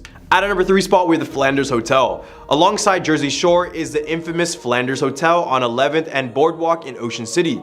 This hotel was first completed in 1923, and after its opening, it immediately became very famous among tourists and locals alike. I mean, it had property alongside the boardwalk and was very modern compared to the other hotels in the time. However, as the guests started to pile up at this hotel, many would be leaving with an experience they didn't expect. It was found that there was hundreds of reports claiming that the hotel had supernatural activity within it. However, the most common story is that of a ghost of a young woman looking for something in the hotel. Many people claim to see this woman in white wearing a wedding gown who always seemed to be looking for something on the floor. The story goes that this woman was named Emily, and during World War I, her husband never ended up returning. So it's said that her spirit is still at the hotel in hopes that her husband will finally return and she will find the ring that he was going to give her. At a number 2 spot, we have the Cave Grave. In the town of Newton lies a quiet small graveyard situated alongside Route 621. Though the majority of the stones from the 19th and 20th century are upright limestone or granite, there is one memorial that is quite unique from the rest. It is a headstone located about 50 yards outside the cemetery's boundaries, which actually closes the entrance to a cave. Inscribed on the stone are the names of James, Margaret, and J. Howard Lewis, and the year 1909. Story goes that all 3 of these people were young children when they passed away. It all started when Margaret went into the cave and eventually got lost. So the boys decided to go in as well to save their sister, but they would meet the same type of fate and disappear into the cave's abyss. After several rescue missions were done, the bodies of the children were just never found. Many cave explorers claim that the cave has some of the most supernatural activity within it. Many people claim to hear the voices of these children, while others claim that Margaret is haunting the cave by appearing to explorers in her dirty dress. All the way at a number 1 spot, we have the Trenton Psychiatric Hospital. Trenton Psychiatric Hospital, originally named New Jersey State Lunatic Asylum, has a long history of helping mentally ill patients and even harming them. The hospital opened in 1848 and welcomed 86 patients. The first superintendent, Horace, was a good man and provided excellent care for all the people in his custody. Then it took a turn for the worse when Dr. Henry Cotton took over. The doctor believed he could cure mental illness by removing organs. He believed that infections cause mental illness, so he tested it by removing his patient's teeth, limbs, or any body part with slight signs of infection. This would cause dozens of patients to pass away, and many claim that you can hear the screams of his patients inside of the walls of the hospital to this day. Others even claim to see the apparition of Dr. Cotton himself and other ghosts with missing limbs. Unfortunately, after his passing in 1933, a review found his medical procedures caused 45% of his patients to perish. The irony was, the doctor was clinically insane as well. At a number 10 spot, we have the Tommyknockers. The legend of the Tommyknockers originates from the state of New Mexico. The legend follows a group of miners when they stumbled upon a strange and powerful object buried deep within the earth. As they began to excavate it, they were overcome by its strange energy, which transformed them into these bizarre, violent creatures. These creatures were known as the Tommyknockers and were infamous for their ability to knock on the walls and ceilings of mines, warning other miners to stay away. The legend goes on to say that the Tommyknockers were incredibly powerful, with superhuman strength and the ability to control the minds of those around them. They all roamed the mines, causing destruction and mayhem wherever they went. Despite their fearsome reputation, some believe that the Tommyknockers could be reasoned with, and attempted to communicate with them in order to understand their motivations. While some people, on the other hand, believe that the legend of the Tommyknockers is based on a real event that occurred in New Mexico, which had a bunch of trapped miners. However, others viewed a purely fictional tale. Over the years, many people have come forward to speak about their encounter with the Tommyknocker, which only adds to this creature's mystery more. At a number 9 spot, we have a witch's heart. The legend of the witch's heart in New Mexico tells the story of a powerful witch who lived in the forest near a small village. She was said to be able to cast spells and control the elements, and many people were afraid of her because of that. One day, the witch fell in love with a young man from the village, and she cast a spell on him to make him fall in love in return. The young man, however, did not want to be with this witch and tried to resist her spell at all costs. The witch became very angry and threatened to destroy the village if the young man did not return her love. Talk about needy. The villagers, who were afraid for their lives, pleaded with the young man to give in to the witch's demands, but the young man was brave and refused to give into it. Now the witch was extremely pissed, and she decided to cast a powerful spell that caused the ground to shake and the trees to sway. She summoned a storm that raged for 3 days and 3 nights, causing destruction and chaos throughout the entire village. Finally, the young man, with the help of other villagers, was able to confront the witch and break her spell. The witch's heart was filled with so much anger and hatred that it just turned to stone, and she was never seen again. The villagers say that if you listen closely on a stormy night, you can still hear the witch's heart beating beneath the ground, a reminder of the power of love and the dangers of anger and hatred. At a number 8 spot, we have Haunted Mesa. The legend of the Haunted Mesa in New Mexico dates back to the early 1800s. According to the legend, the mesa was once home to a Native American tribe who lived in harmony with the land and its natural resources. But as time passed by, the tribe grew greedy and began to exploit the land. They would strip it of its resources and cause great harm to the environment because of it. As a punishment for their actions, the spirits of the land rose up and cursed the tribe, causing them to be consumed by a terrible darkness.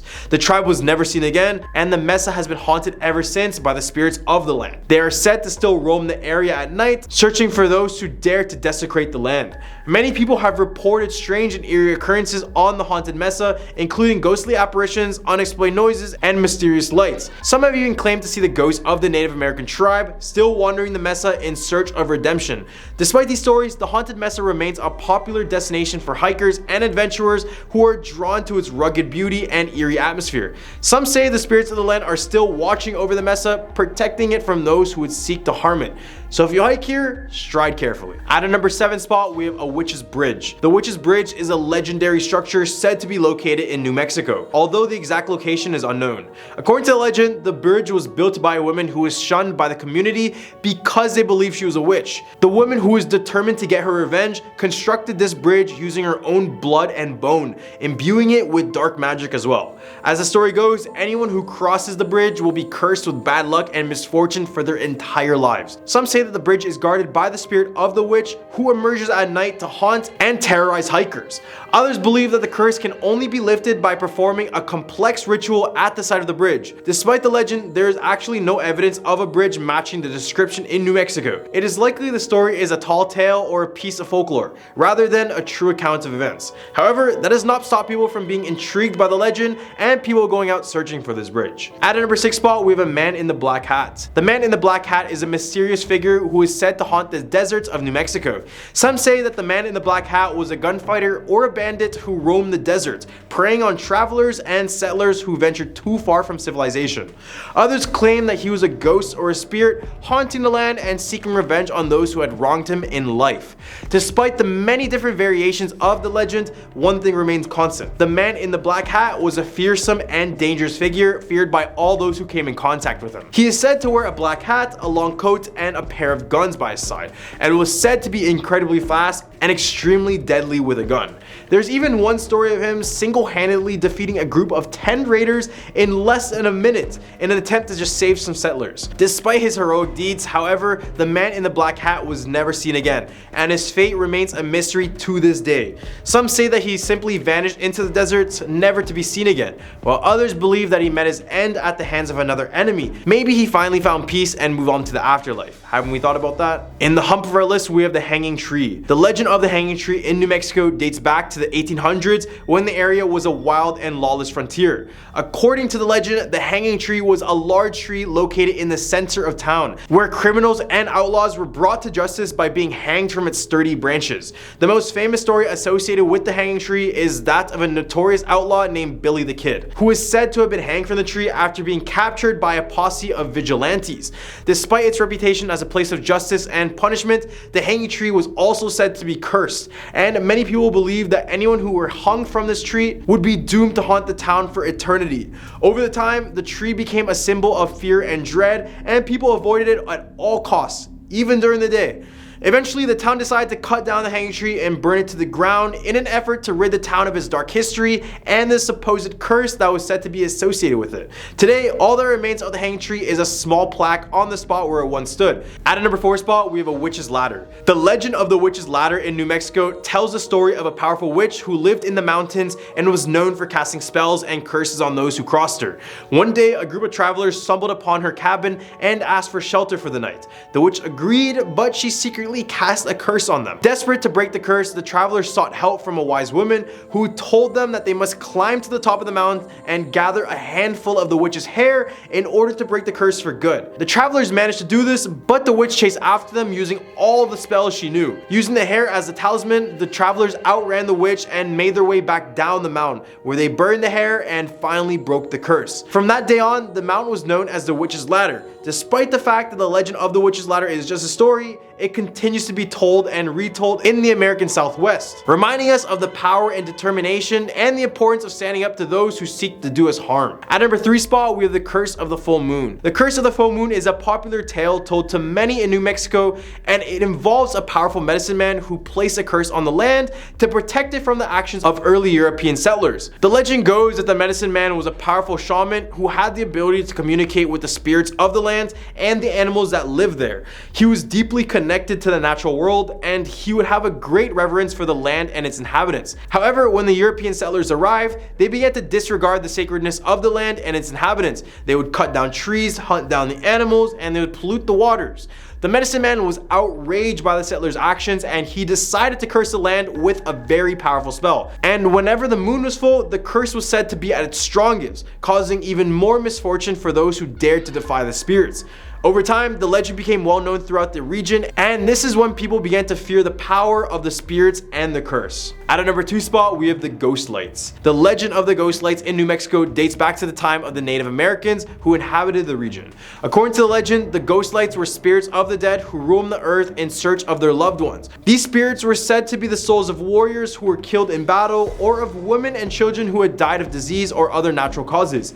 The ghost lights were said to appear as glowing orbs of light that that floated through the air, moving silently and without any apparent direction.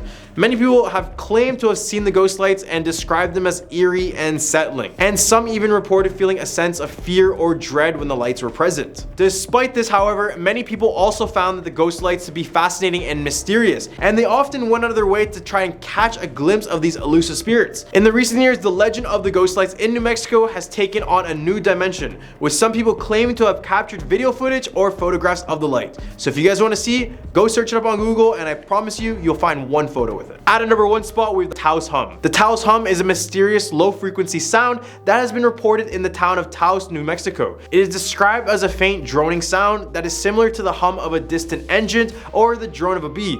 Some people claim to hear the hum constantly, while others hear it occasionally. The source of the Taos hum is unknown, and there are many theories about what could be causing it.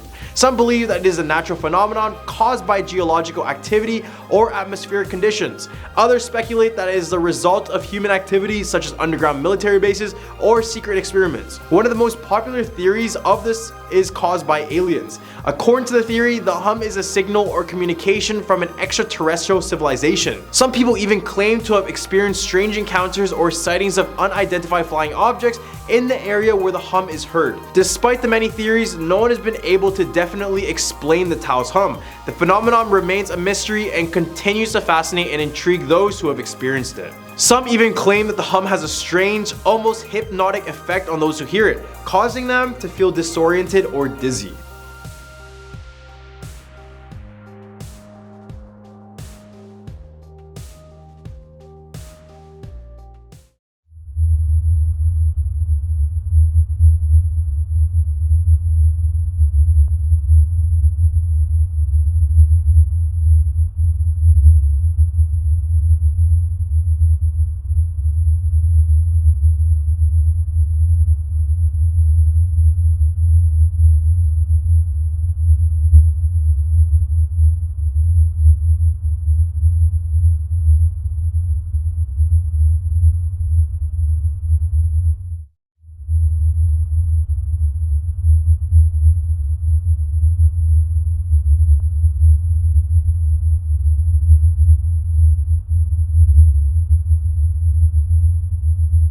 Coming in at number 10, we have 13 Curves. This is a very dangerous road in Marcellus, New York, named the 13 Curves. Over the past 60 years since its construction, this road claimed the lives of many drivers from unfortunate accidents. None are more notorious than the story of a couple on their wedding day. Drivers claim they see a young woman dressed in a bloody white wedding gown walking along the road looking for her groom. All of the accidents on this road are said to be associated with this one woman, since many of the survivors of these accidents claim that the last thing they saw before crashing was in fact this woman in white. This story is very similar to La Llorona if you guys remember my past videos. That is in the Texas video. How the woman passed away in the first place remains a complete mystery, but some claim that on their wedding night the couple drove on these winding roads, but on one of the curves they lost control and ended up in a nearby creek, with both of them passing away. Other drivers claim that they enter into their cars and many of them become startled and crash when they look in their rearview mirror to see this bloody apparition. At a number 9 spot, we have the Fordham University Spirit Story. Before we begin, scenes from The Exorcist were shot here, so it was probably for good reason since they wanted to shoot a horror film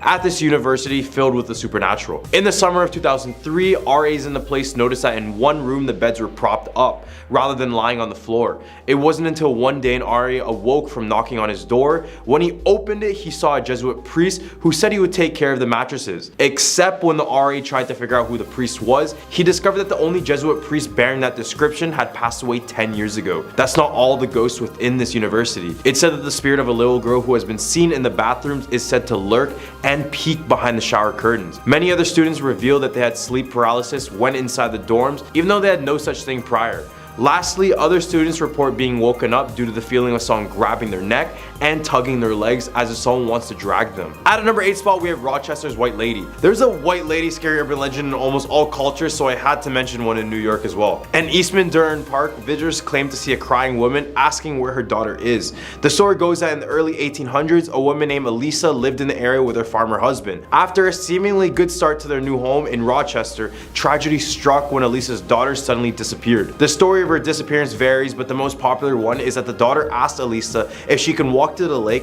but she never ended up returning. Regardless of what version you believe, the result is the same. People see the white lady roam the perimeters of the lake, constantly wailing and asking for the location of her daughter. People claim that she is more aggressive towards men, but appears as more heartfelt and sorrowful for women. This could be because women are more likely to assist her in finding her daughter, but much of it is unknown. At a number 7 spot, we have the White Horse Tavern. This tavern was established all the way back in 1673, making it America's oldest tavern, as you can see from the sign in the front of the building. During the 18th century, the owner of the bar was reported to be a pirate and rum smuggler, and when the British authorities were hunting for him, he hid out in this tavern during the Revolutionary War and brought in many other soldiers with him, where a lot of them would pass away in that tavern. The most activity in the tavern is said to be located on the 2nd floor in the master bedroom. Story goes that a young girl passed away from smallpox in that room, and many guests hear the little girl singing, and some workers claim they see a little girl running around with a lemon and lime knife looking to attack unsuspecting victims. And remember that pirate owner I mentioned?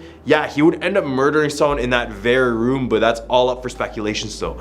Regardless, the world's oldest tavern had to have a few of their own ghost stories. At a number 6 spot, we have the Rolling Hills Asylum. Located in East Bethany, New York, this asylum was originally named the Genesee County Poor Farm. A poorhouse is a place where orphan children, families, the elderly, and where physically and mentally handicapped people go. All the people who passed away at the asylum were buried on the property grounds, which led many people to believe to be haunted throughout the entire area. The favorite entity spotted there is called Roy Crouse. The owner had encounter with Roy the ghost. One day she went in and a rat went across the room. The rat startled her, and then she went to scream and then left the asylum. The next day when she came back, she noticed a rat that startled her was found dead on the stairs with blood oozing out of it. Above that was a bloody handprint, presumably with the blood of the rat. She believes it was Roy helping her, as the rat scared her pretty bad. Right in the hump of our list, we have the Curse of 1940. The Curse of 1940, or the Dutton's Curse, was a hex that was believed to cause NHL's New York Rangers not to win a Stanley Cup between 1941 all up until 1993.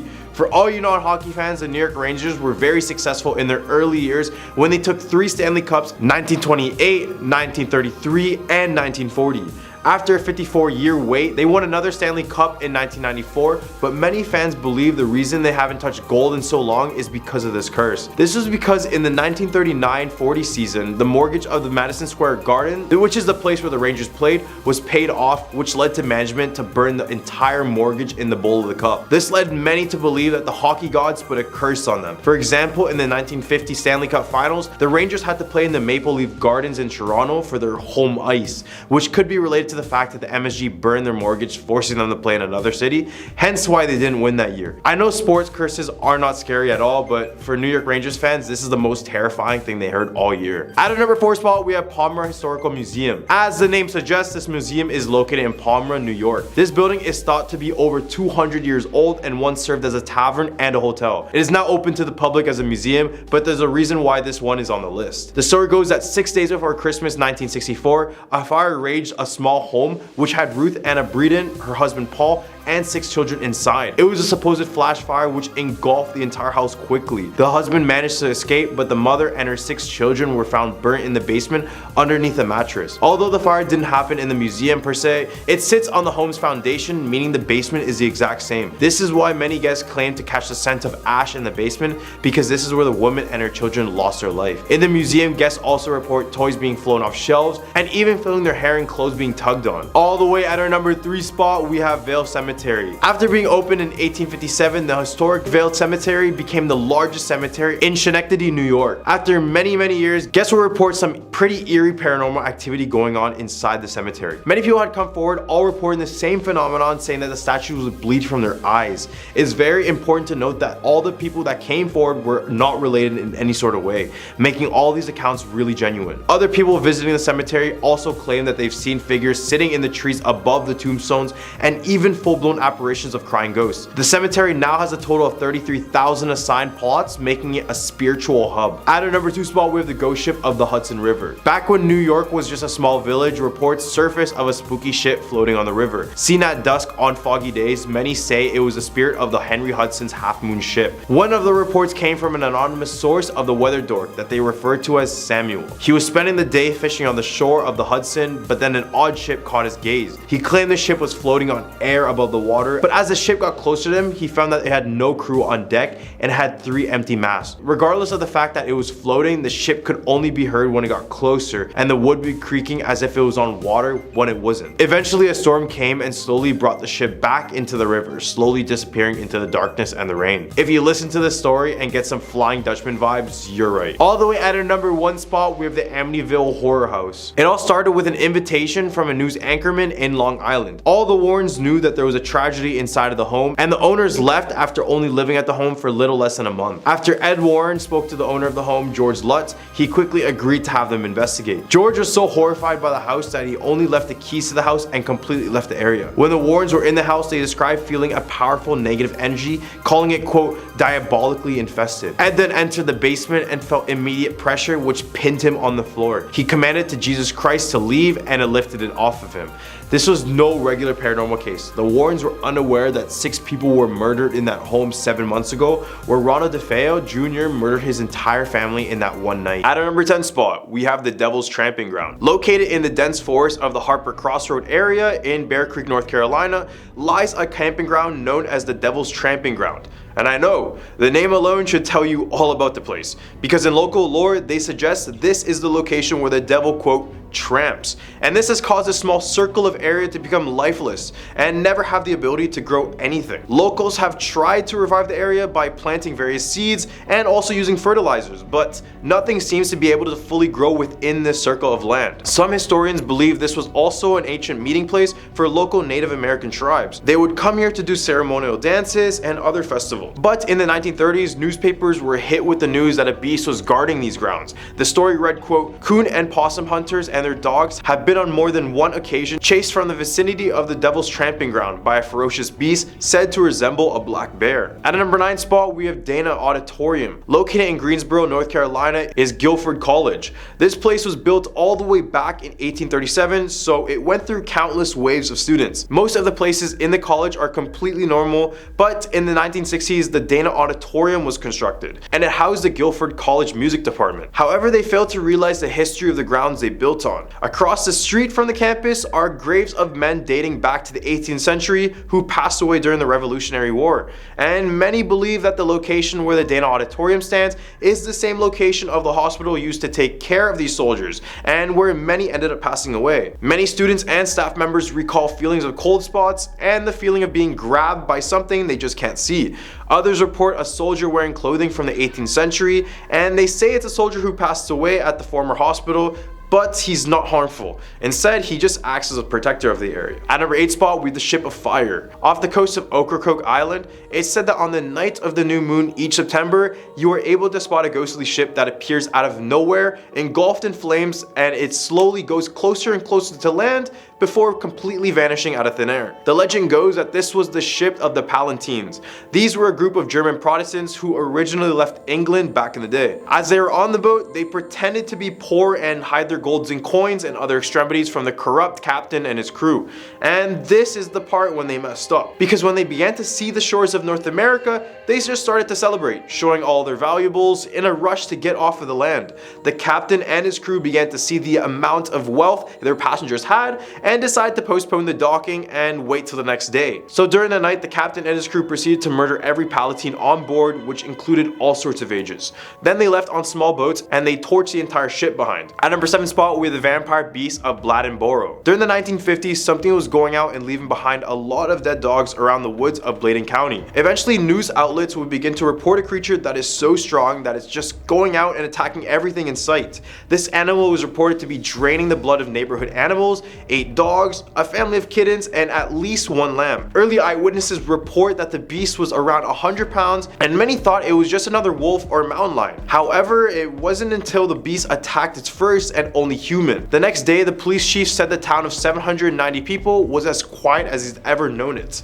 Eventually, everyone was strapped up and were ready to kill whatever beast that was out there on a killing spree. However, the beast seemed to have vanished from the town. At number 6 spot, we have Lake Norman. You guys are gonna get sick of this, but I guess there's literally literally a version of the Loch Ness Monster in every single state of the US. North Carolina's version is Normie. We can't kill a normie. Lake Norman is the largest man-made body of fresh water in the state, and ever since, it's been under heavy speculation of what lies underneath the depths. For example, prior to the year 2000, there weren't many reports of alligators, but nowadays it seems like they're native to the lake. So that brings up the question, what else became native to Lake Norman? Many people believe the answer to that question is a beast closely resembling the Loch Ness Monster. It's a long serpentine creature with scaly fins, and it's been reported to chase fast boats and even bump into water skiers and swimmers. On one occasion, a professional scuba diver encountered this creature and said it bit off one of his flippers clean off. However, others believe it could just be a mutant fish because this is a man-made lake.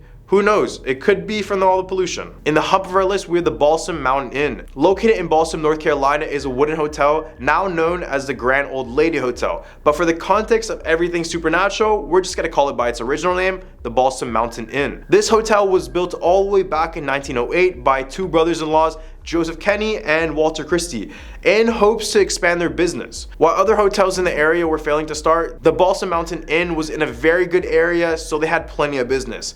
By the late 1980s, the entire hotel was emptied out, however, as all things must come to an end. Then in December of 2017, a business person by the name of Marzina bought the hotel, but her first warnings were from the former owners and staff claiming that it was haunted. Marzina decided to report her own findings, and after sleeping in one of the rooms, she claimed to have been woken up in the middle of the night and have her blanket taken off of her. At number 4 spot, we have Brown Mountain Lights. In Pisgah National Forest is the Brown Mountain, and many visitors and locals have reported a series of ghost lights or orbs that pop out of nowhere. According to Cherokee history, a significant battle between the Cherokee and the Catawba Indians took place at Brown Mountain around the year 1200 AD. The unexplained lights are thought to be the result of Indian maidens still looking for their husbands who perished in the battle. These lights can be seen in many different colors, including white, red, yellow, orange, and even blue. On top of that, the lights have been inspected by the US government 3 times, numerous times by private companies, and frequently by the Appalachian University students.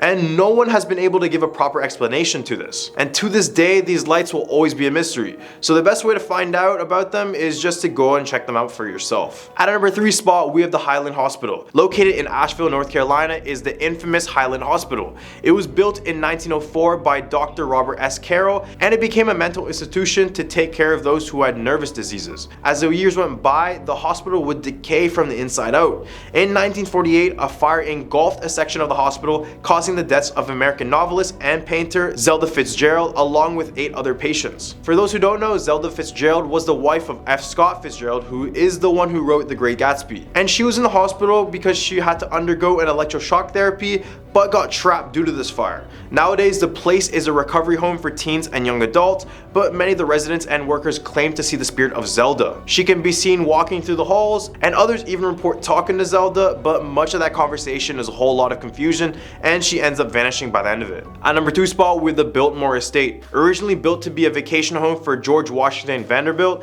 the Biltmore Estate was a grand mansion that happened to be the largest home in the country at the time. Several past guests and even employees have related tales of hearing a voice continually speaking the name George in the hallways. It is believed that Edith Vanderbilt herself, who is thought to be another spirit that is said to also reside in the mansion, is walking the halls and maybe looking for her husband. Some of the groundskeepers who worked that night had overheard party-like conversations, glass clinking, and laughter. However, the only issue is that nobody is hosting any sort of party during these times. The family never had a pet, but visitors claim to see a headless orange cat walking out in the garden and usually shows up before bad luck strikes a person. The area around the estate is pretty haunted as well because back in the day, many hangings were done and these spirits are still trapped in the area. At number 1 spot, we have the Helen's Bridge. In Asheville, North Carolina is one of the coolest looking, but also one of the scariest bridges in America.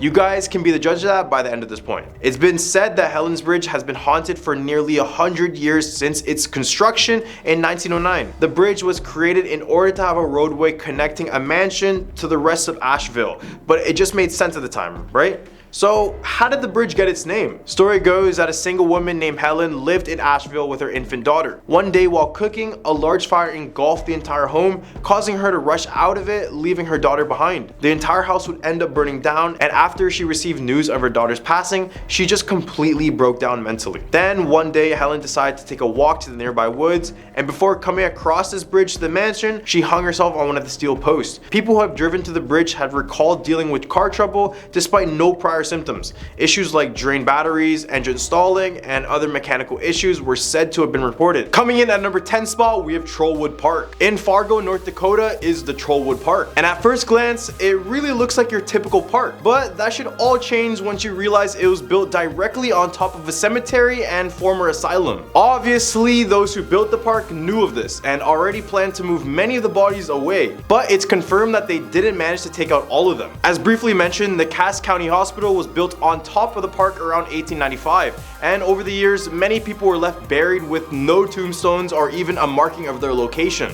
which is why many remain in this park to this day. One notorious ghost that haunts the area is a woman wearing a blue dress that dances around the willow trees, and other visitors here claim that the ghosts here like to call out names in order to get people to lay them to rest finally. And oddly enough, in one instance, erosion caused one of the graves to resurface, causing one visitor to trip on real human bones. Imagine you're just playing in a playground only to stumble upon century-old human bones. At the number 9 spot with the Mini Washitu. The Dakota tribe has talked about a river monster named the Mini Washitu that has terrorized the Missouri River since the beginning of time. This creature is a 7 to 8 feet tall bipedal with bison-like fur, one eye like a cyclops, and a single horn above that one eye, and it also has a very spiny backbone. This creature wasn't known for its bloodthirsty tendencies or even its power. Instead, those who have seen the creature ended up just going crazy, and the only way for them to feel any sort of peace is death. One man wrote about this creature saying that he spotted it upstream in the Missouri River. He said it was red in color with hair like buffalo, but when he saw it, everything went dark. And the last thing he wrote was that he was walking home, but when he arrived, he lost all sort of reason and passed away in a couple of minutes. Kinda sounds like the Netflix movie Bird Box, doesn't it? So best to keep your blindfolds with you in North Dakota. At a number 8 spot, we have the Stairway to Hell. Yup, if you're looking for a direct way to hell, this place might be for you. Jokes aside, located in Tegas, North Dakota is what many claim to be the Stairway to Hell. And with a claim like that, there must be something very terrifying about it. The town of Tegas is now completely abandoned, but when it opened up in the early 1900s, some crazy things happened here. There were rumors of an old Lutheran church that specialized in satanic worship, and some even claim that they did real human sacrifices here. Although the location of the church is not exactly known, what is known that it has been partially burned down, but there are still some who claim to have found it. They say the church is marked with an upside down cross at the front, and apparently everyone who has come down to the basement has never come back up. Now it has claimed so many lives that people started to think it was a stairway to hell. But hey, I guess the only way to find out about this is to walk it down yourself. Are you interested? At number 7 spot, we're the Sandhaven Sanatorium. The Sandhaven Sanatorium, otherwise known as a Sanatorium of Death, was built in 1911, and ever since, it has been a hot spot for paranormal investigators due to the dark history attached to the place. When the place was active, much of it was used to treat those with tuberculosis, and the issue is that the cure didn't come until 1946, which gave around 30 years of deaths due to this illness. Eventually, the need for the sanatorium died down, and the place ended up closing in 1989. After being repurchased, it was found that over 1,000 people passed away inside of the sanatorium, with the majority of them being in unmarked graves. To make matters worse, many satanic worshippers has made their way here to perform rituals using pentagrams and even sacrifice. Eventually, ghost adventurers made their way here as well, and even spoke with another spirit inside of the property. Others believe that patients of this place were badly mistreated, which could give more reason to all these hauntings. At a number 6 spot, we have Devil's Lake. When you get a name like this, you can't be surprised if anything bad happens to you here. The thing most people worry about when they step foot into this water is the Devil's Lake monster. The legend goes that centuries ago, many Siletz Indians vanished into the lake after their vessel was pulled down by giant tentacles. When the first Christian missionaries arrived in the Lincoln City area, local Native Americans told them of an octopus-like creature that appeared during periods of long drought. They even host a festival every single year for this creature, and back in those days, they used to sacrifice various animals into the lake. But obviously that's not done now. But as with any other sea monster, this creature still remains a huge mystery because in some accounts, people describe it as a Loch Ness Monster lookalike, but in others, people lay claim that it resembles a large giant octopus or something like the Kraken. In the Hump list, we have White Lady Lane. Sometime in the early 20th century in the town of Walhalla, there was a 16-year-old girl named Anna Story who met with a much older man named Samuel Khalil, who was out selling items in the marketplace. As soon as Samuel saw Anna, he fell deeply in love and went straight to the mother to ask for permission to be with her daughter. Since there was a huge age gap and the fact that the daughter was only 16 years old, the mother denied any sort of romantic relationship. However, she made an offer, which was to allow her to use all of Sam's items,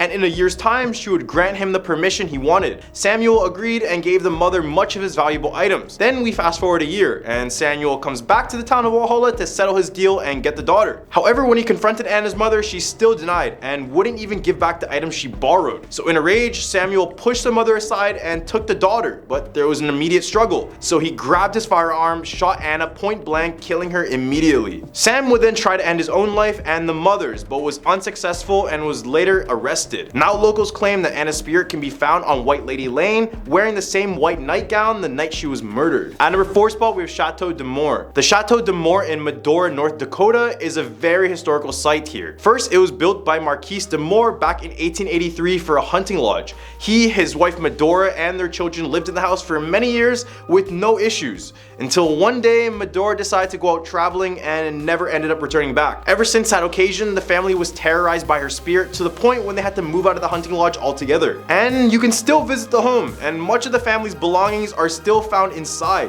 which led many people to believe that Medora's spirit is still inside the home as well. This is because various visitors claim that a voice is telling them to get out of the house, while others recall that the house is filled with all sorts of unexplained cold spots. At a number 3 spot, we have the Stack Monster. In Bismarck, North Dakota lies the infamous Liberty Memorial Building. It was originally built in 1924 and is the oldest building on the Capitol grounds. More specifically, the library inside of the building is where many have had strange occurrences. This is because it's said that the library is haunted by a creature known as the Stack Monster. This monster would flicker lights, push people into harm's way, and overnight workers have claimed to hear very loud footsteps in the library when no one else is around. And these hauntings aren't specific to humans only. One time, the former director of the State Historical Society came into the library with his dog, only to see his dog's hair stand up and it couldn't stop barking at a dark section of the library. At a number 2 spot, we have the NDSU campus. 2 NDSU residence halls are said to be haunted by different spirits. First, we have the ghost of a man who hung himself on a heating pipe within Sarah's Hall. As well, students have mentioned everything from lights going out on entire levels to sensing an odd presence nearby. The 2 areas with the most paranormal activity here are the basement and the 3rd floor. When people enter the basement of the Sarah's Hall, there have been numerous accounts of people who feel a strange feeling of panic and a triggering fight or flight response when they enter.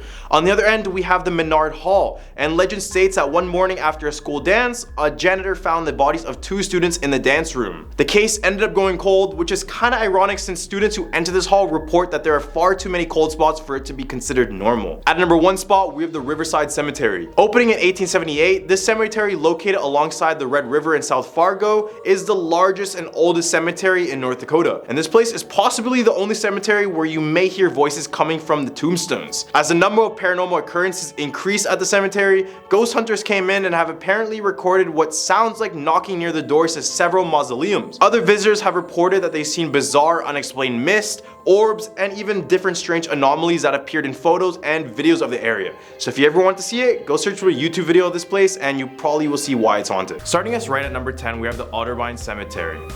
It was during the 1840s that James Henry was faced with a dilemma. He had been courting 2 women, Rachel Hodge and Mary Angle.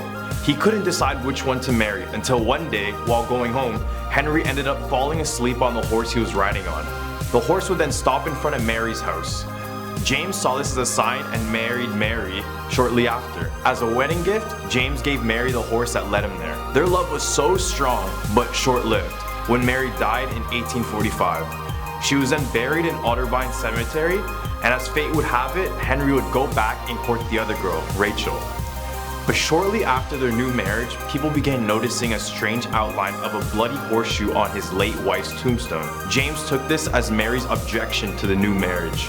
And perhaps this was true, because days after, strange sounds and sightings were reported in the cemetery.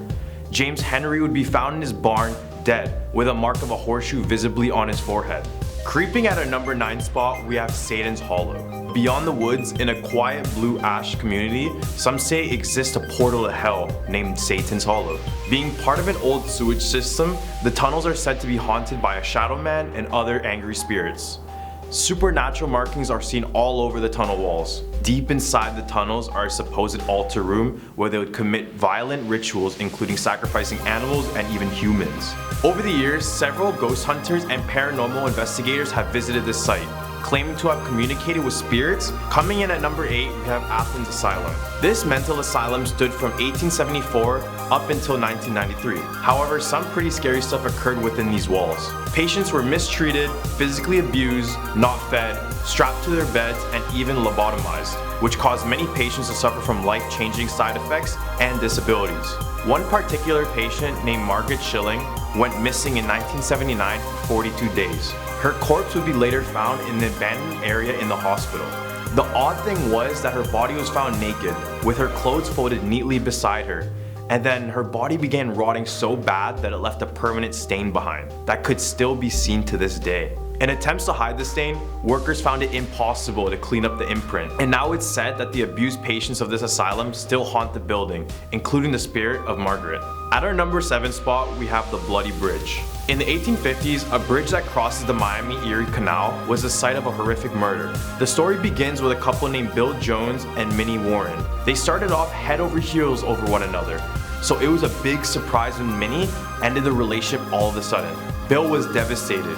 Meanwhile, the girl seemed to have moved on pretty quickly and began dating a man by the name of Jack Billings instead, and Bill would become a rage-fueled person with full intent to plot his revenge. So on one cold night in 1852, he waited near the bridge that crossed the canal. When the new couple was walking over the bridge, he jumped out of nowhere, slicing Jack's head clean off using an axe, and startled Minnie, which made her fall from the bridge, drowning soon after. This would cause many locals to name it the Bloody Bridge. At our number 6 spot, we have the Loveland Frogmen. This is not so much a scary urban legend, but rather weird, so I couldn't ignore it. The Loveland Frogmen are 4 feet bipedal frogs with a leathery skin and webbed feet. I know, it sounds super silly, but the people who actually encountered the Loveland Frogmen didn't find them funny by any means. Instead, they would shoot farmers, businessmen, and even policemen on sight. One report even said a policeman shot and killed one. Everyone's description of the creature was the same except the height, making many to believe that there are more than one frogman out there. In the hump of our list, we have the melonheads. In the suburbs of Michigan, Ohio, locals fear humanoids called melonheads. First theorized in the 1970s, melonheads are said to be completely bald with misshapen bulbous heads, deformed arms and legs, teeth like daggers, and luminous red eyes. The legend goes that a doctor named Crow and his wife lived in the woods of Ohio. In a nearby orphanage, he convinced them to kidnap and then conduct experiments on a group of orphan children suffering from hydrocephalus, a condition that caused the kid's head to swell to 3 times the normal size. The tests were both malicious and an ill-fated attempt to save them. These experiments would cause even more swelling and give them an appearance of a melon head. After days of torture, the kids would decide to kill Dr. Crow, and it's said that these kids still survive off the nearby land, only emerging at nights. Taking our number 4 spot, we have the Defiance werewolf. In the summer of 1972, the people of Defiance, Ohio were claiming that they were being terrorized by a lone werewolf. The sightings of this werewolf would be typically at nights nearby the railroad tracks. The beast was reported to be 7 to 9 feet tall, very hairy, and wielding a club. It said that 2 men were working on the tracks at night. One of the 2 men, Ted Davis, would report to police that he was attacked by a half-man, half-dog creature. Luckily for locals, after the summer, the beast almost seemed to vanish out of existence. But the story still lingers, and perhaps a werewolf is still out there, hiding. All the way at number 3, we have the Gore Orphanage. In Vermilion, Ohio, there's a story about an orphanage. During the 1800s, a mysterious fire broke out in a building, trapping all inside, leading to at least 50 deaths. The town was horrified by the event and refused to allow a replacement orphanage to be built on the site. Ohio residents wanted nothing more than just to forget about the tragedy and move on. Out of sight, out of mind, or so they thought. The fire itself is said to have left a stain on the area forever, with reports saying that if you try and approach the old orphanage, you'll be met with many children ghosts roaming around the land and running in the forest. The whereabouts of the remains of the orphanage are never clearly shared, and it appears that the location will forever be a mystery. However, there is a road called Gore Orphanage Road in Ohio, so I think it would be best to start there if you want to see some child apparitions. Here at number 2, we have the Crybaby Bridge. In Salem, Ohio, there is a bridge just off of Egypt Road. Over the years, this bridge has collected many terrifying stories, but the stories are similar in the sense that it involves a mother and a baby child. Sometime in the 1970s, a young couple decided to picnic near the bridge with their baby. They slowly got distracted by the surroundings and by each other that they didn't notice the baby wandering off away from them. It was not until the baby began to cry, the couple realized their mistake and quickly chased after the sound of their baby. They were too late. The baby had fallen into the water and passed away. In an attempt to save the baby, but mostly devastated by her loss, the mother decided to jump into the water and met the same fate as their baby. Now legend has it that if you go to this bridge, you can hear the ghostly cries of a baby coming underneath the bridge. Taking our number 1 spot of our list, we have Helltown, Ohio. Boston Mills, now known as Helltown, was bought out by the US government to make way for the Cuyahoga Valley National Park. However, rumor has it that this town was closed down because of an accident chemical leak, causing citizens to mutate. To this day, the town remains completely abandoned. However, people who visited the area have reported seeing many disfigured, mutated people hiding throughout the area. And to make matters worse, apparently there is a satanic church located at the town center. The area is littered with even more dark legends, including an old abandoned school bus where a series of murders took place in. It is said that if you peek into the windows, you can see the ghosts of the kids or even the killer behind it. At number 10 spot, we have the Moonville Tunnel. If you're out on a hike in the Zaleski State Forest in Ohio, you might encounter this normal looking bridge. Or so it seems. Built in 1856, this tunnel was created for a railroad to transport coal around the state. And at the time, it was the only way to go in and out of the town of Moonville. Although the tunnel served its function and is still up to this day, the one fatal flaw about it was the limited space it offered to the pedestrians walking through it. Basically, when a train would pass through the tunnel, it would give little to no space at all for people to walk through it. And you could see how this could be detrimental considering it was the only way in and out of the town. Over the years, many unfortunate people would be struck by the train while walking through this tunnel, and many of the bodies were buried in the surrounding forest. By 1947, the town of Moonville was eventually abandoned, but this place remains a hiking spot for many. And many of the hikers claim to see former workers hanging out by the tunnel, with some claiming to hear voices when walking through this dark tunnel. At a number 9 spot, we have the Rogues Hollow. A few miles southwest of Akron is a former mining town known as Rogues Hollow, and from the name, you can see why it's Ohio's own version of the Sleepy Hollow tale. Now, like many rural areas in the state, Rogues Hollow is a perfect place to hike, eat, and see nature, but it's recommended that you do all of these during the day and not the night, because that's when everything begins to change. In 1957, a local named Russell Frey wrote about the area saying, quote, "Ghosts are best seen in the hollow on a moonlight night when there are large fleecy clouds overhead. Then the hollow fairly comes alive with the residents of the spirit world. It's said that you can see more as twilight turns to pitch blackness of the night.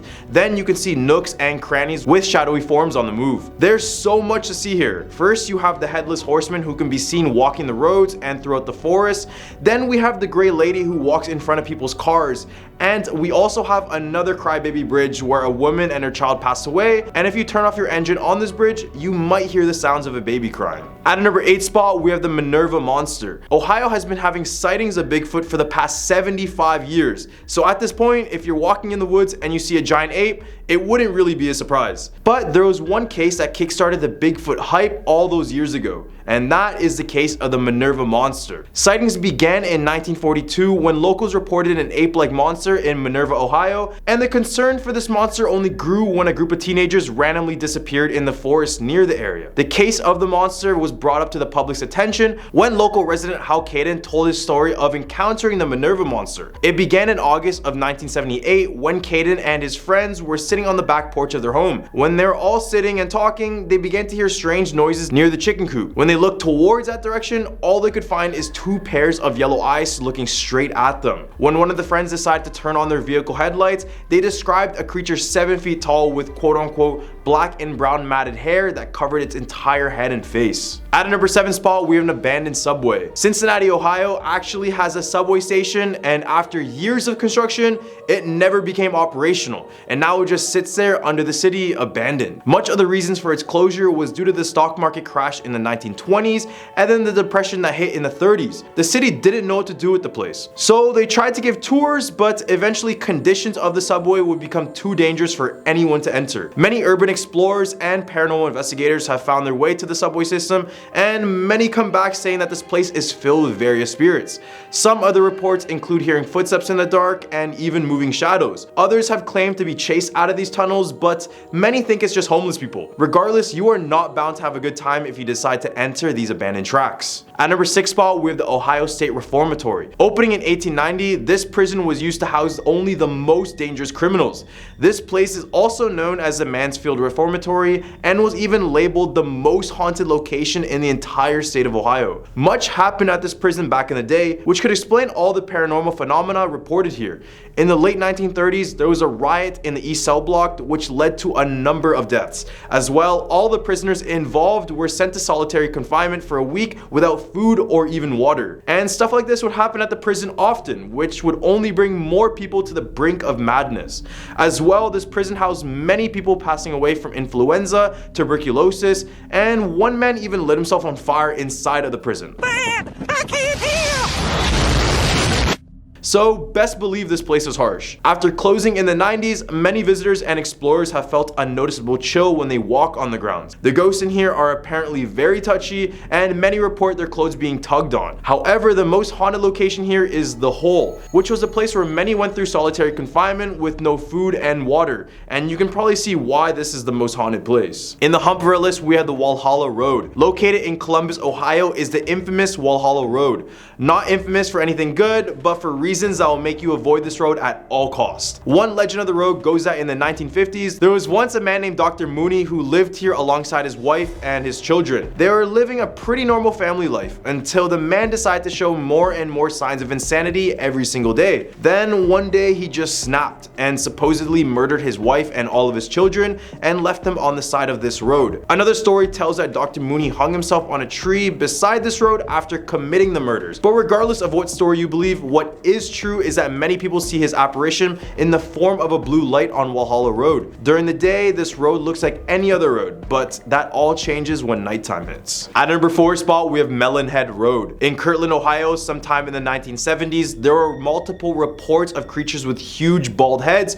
who would stalk this road and the woods of Northeast Ohio. Many people claim that these creatures are the product of failed government testing on humans, which they tried to hide from the public, but it seems like they didn't do a good job of hiding since they are still reported around the area. Others believe that melonheads are the products of a failed experiment from a man named Dr. Crow. It was said that Dr. Crow either made a deal with the local mental hospital or just kidnapped the patients altogether. He would do experiments on those with deformed and misshapen heads in hopes to minimize the size, but after doing multiple lobotomies, their heads would grow to extreme sizes, giving them the name melonheads. Number 3, the Twin City Opera House. In the middle of McConnellsville is the infamous theater known as the Twin City Opera House. It was built all the way in 1892 and serves the same purpose as it did in the beginning, which was used to be a theater and a government office. Much of the paranormal activity in this building is found in the basement, where there are multiple reports of black shadows that appear from the grounds and through the walls. Back in the 1920s, a man was murdered in the basement, which many believe that he is still in there. However, the most infamous ghost is the ghost of an usher who used to work there. He would occasionally walk up to people only to just say nothing and just stare at them. So you can imagine how awkward this encounter would be until you realized it was a ghost the whole time. At a number 2 spot, we have the Franklin Castle. Franklin Castle, designed by Haynes Tiedemann in 1881, was intended to be a dream residence for an immigrant family, but it gradually turned into a house of horrors. Over the years, this castle in Cleveland has had many countless deaths inside. So what occurred to make Franklin Castle so haunted? It all started when the owner's 15-year-old daughter passed away from diabetes. Then soon after, the owner's mom would pass away at the home as well. Then in the span of 2 years from 1886 to 1888, Haynes Tiedemann would bury 3 more of his children around the home. After all these tragedies struck, the house was eventually sold to the German Socialist Society in the 1920s, where many people claimed it was a site of alcohol production during the Prohibition and a meeting place for German spies during World War II. Then in the 1960s, a family of 6 moved into the home with hopes of turning into a restaurant. But the moment they moved in, they would be met with countless spirits and other entities that would just tell them to leave. Nowadays, many people believe this place is haunted by the spirit of its original owner. At a number 1 spot, we have Project Blue Book. So since Ohio is Ohio, best believe they have their own Area 51. Specifically known as Wright-Patterson Air Force Base, this place would be the spot where the United States Air Force conducted official studies of UFOs. This project would be known as Project Blue Book, and it began in July of 1947 after the infamous UFO crash in Roswell, New Mexico. Many people even believe that parts of that crash were taken to this airbase to be studied by government scientists. The project would end up shutting operations in 1969, but much of the place still remains a mystery. If you didn't believe me on any of these points, just listen to one of the majors talking about it. Major Quintanilla, what are the objectives of Project Blue Book? The objectives of the program are twofold. They're the same as they have been since 1953 when the regulations were different. First of all, to try to determine if the UFO phenomena presents a threat to the security of the United States. And second, to determine if the UFO phenomena exhibits any technological advances which could be turned into research and development. At number 10 spot, we have the Tulsa's Hex House. Located on 10 East 21st Street in Oklahoma is the remnants of a home that was once a horror house. The owner of the home during the 1940s was a 45-year-old woman named Carolyn Smith. However, she wouldn't be the only resident in the home, as she would keep 2 other women there as quote-unquote slaves. These 2 women were named Virginia Evans and Willetta Horner, who were 30 and 31 years old at the time. They claim that they were being hexed by Corlin and were basically forced to give their paychecks directly to her, with their big reward coming when they arrived in the gates of heaven. Basically, Corlin would keep these 2 women in her basement and live off their checks. But that wasn't all. She would also receive aid from one of her slaves' parents, in which she received a total of $20,000 for nursing care. After the 2 women were suspected of missing, a police investigation eventually found them in prison in the home's basement, living in the worst conditions, and this was during a 7-year span. Corlin will only get subjected to 1 year in prison, and the house was demolished with a parking lot built on top of it. However, some believe that the same basement is still underneath the parking lot. At a number 9 spot, we have the mysterious Shaman's Portal. There is thought to be a literal portal in the sand dunes of Beaver, Oklahoma, known as Shaman's Portal or Oklahoma's Bermuda Triangle to others. The legend goes that in the 1500s, there was once a Spanish explorer named Coronado who stumbled upon the sand dunes. When he entered, he was warned by all local native tribes about the dangers of exploring the dunes, especially since they would avoid this area for almost centuries. However, as like any other early settler, Coronado didn't listen and instead brought 3 other men with him to explore these dunes. Halfway through their trip, they encountered strange flashes which seemed to look like green lightning. Then 3 men accompanying him died immediately, and Coronado would write about this situation in his journal. Oklahoma State University archaeologist Dr. Mark Thatcher even spent 3 years studying the area until it was shut down by men with military credentials, which matched the description of the Men in Black. So could this place be a spot where potential UFOs could have been, or is this place in fact cursed like the natives say? At number 8 spot, we have the Satanic Purple Church. In the town of Spencer, Oklahoma, there are remains of an old church with stairs leading to a basement known as the Purple Church.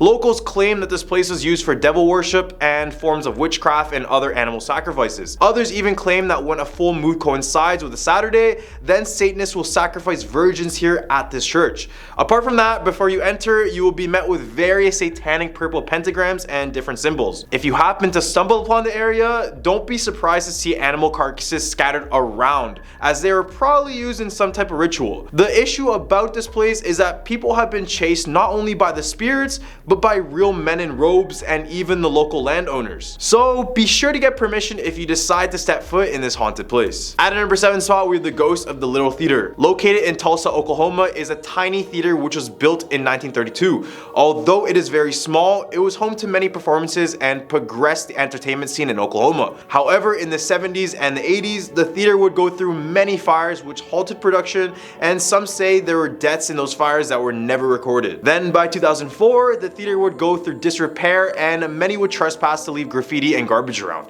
Eventually, the theater was fixed back up, but many who would visit claim that it wasn't the same as it used to be. Locals believe that the spirits of former workers and crew still reside inside of the building. Stage performers often report that they are sharing a stage with someone when there is no one else backstage with them. And according to a legend, a director passed away during a performance. So could it be his apparition that appears on stage, or could it just be a piece of our imagination? At a number 6 spot, with the Spooklight Road. Spooklight Road, located in the small town Peoria, is a road in America where you are bound to encounter something you really don't want to. Specifically named East 50th Street, this stretch of road is said to have an unexplained light appearing over the sky in different shapes to different people. Some believe it's supernatural activity, while others believe UFOs. It was such a popular place during the 40s that during World War II, the US Army Corps of Engineers spent weeks in the area with the best technology, but in the end of the day, they had more questions than they had answers. This unexplained light has been debunked on different sources, with claims of a person holding a lantern or even a person on a horse holding a lantern. But from the photos, what do you guys think about this?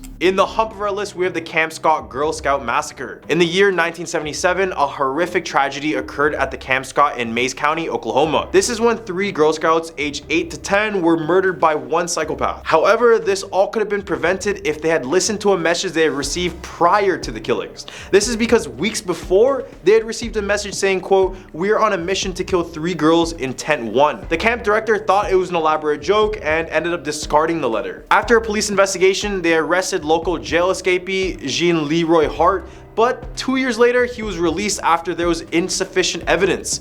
Now when people try to walk through this now abandoned camp, they claim to hear the spirits of the 3 girls murdered. However, I personally think that this isn't the worst part. It's the fact that this case was never solved, especially considering in 1989, DNA testing was conducted that showed 3 of the 5 probes matched Hart's DNA. As well, in 2022, authorities made public that DNA evidence strongly suggests Hart's involvement.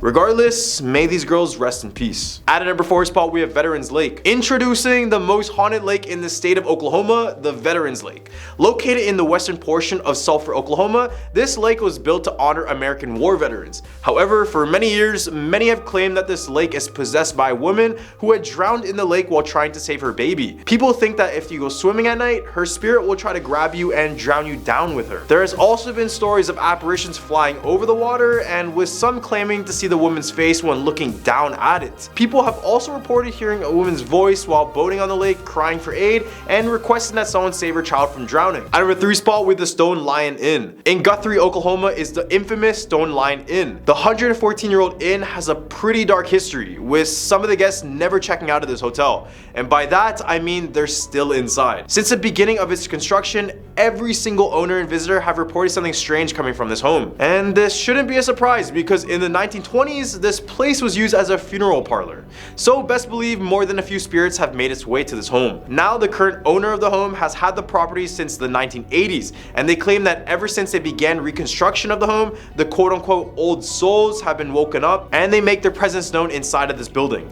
Guests find themselves either being tucked in bed or dragged out of it when they're all alone. When paranormal investigators came in, they found that the bathrooms had high EMF ratings, which also happens to be the spot where many people took their own lives. So if you ever want to visit the most haunted building in Oklahoma, maybe the Stone Lion Inn is your best bet. At a number 2 spot, we have the Skirvin Hotel. First opening in 1911, this 10-story hotel was an instant hit to many tourists and anyone looking for a nice place to stay for a night. However, once people learned about the dark history attached to this place, many will go on searching for another local hotel. This is because the Skirvin Hotel has been rumored to be haunted by a lady who passed away the first year it opened up. The story goes that a maid named Effie had a secret affair with the owner, Mr. Skirvin, but he became extremely paranoid once Effie delivered his baby, so he decided to hide Effie and lock her up in a room on the 10th floor. After days of being locked up, Effie decided to take their baby and jump off the balcony to their deaths. Ever since that tragedy, this hotel has had countless supernatural occurrences. Visitors claim to see the spirit of Effie roaming the halls at night. At a number 1 spot, we have Elephant on LSD. In 1962, 1982, researchers from the University of Oklahoma injected a 7-ton bull elephant by the name of Tusco with 297 milligrams of LSD or acid. Lead researcher Jolly West was also involved in the controversial MK Ultra experiment,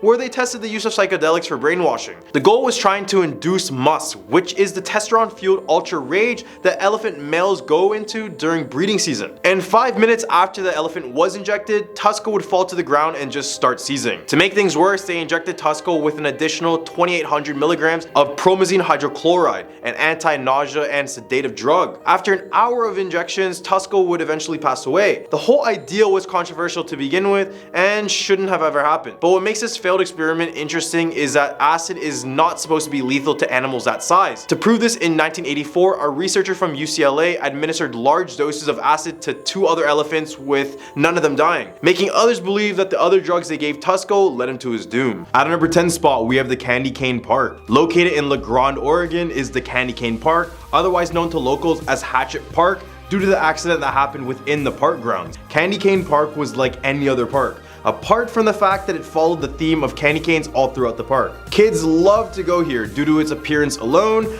but that all changed in 1983. This was when a young woman named Dana DeMars was strolling through the park at night when all of a sudden someone came out of the woods with a hatchet and started to chop off her limbs, including an attempt to behead her. She ended up passing away from her injuries inside of the park at the young age of 21. Now locals claim that her spirit calls the park home. She would be seen on the merry-go-round, and when the children would go on it, she would spin it uncontrollably. Her presence on the merry-go-round was so noticeable by many that the city had to remove it for good in 2003. At our number 9 spot, we have the Bandage Man of Cannon Beach. Back in the 1950s and 60s, the residents of Cannon Beach were terrorized by a figure known as the Bandage Man. This person would lurk in the forest and dark roads of Cannon Beach, completely covered from head to toe with bandages, and he had a very pungent smell of rotting flesh. Over the years, many drivers in the area have reported seeing this man covered in bandages who would jump in front of their car at random before disappearing upon impact. As well, he would go after young couples that are parked at different parking spots in Cannon Beach.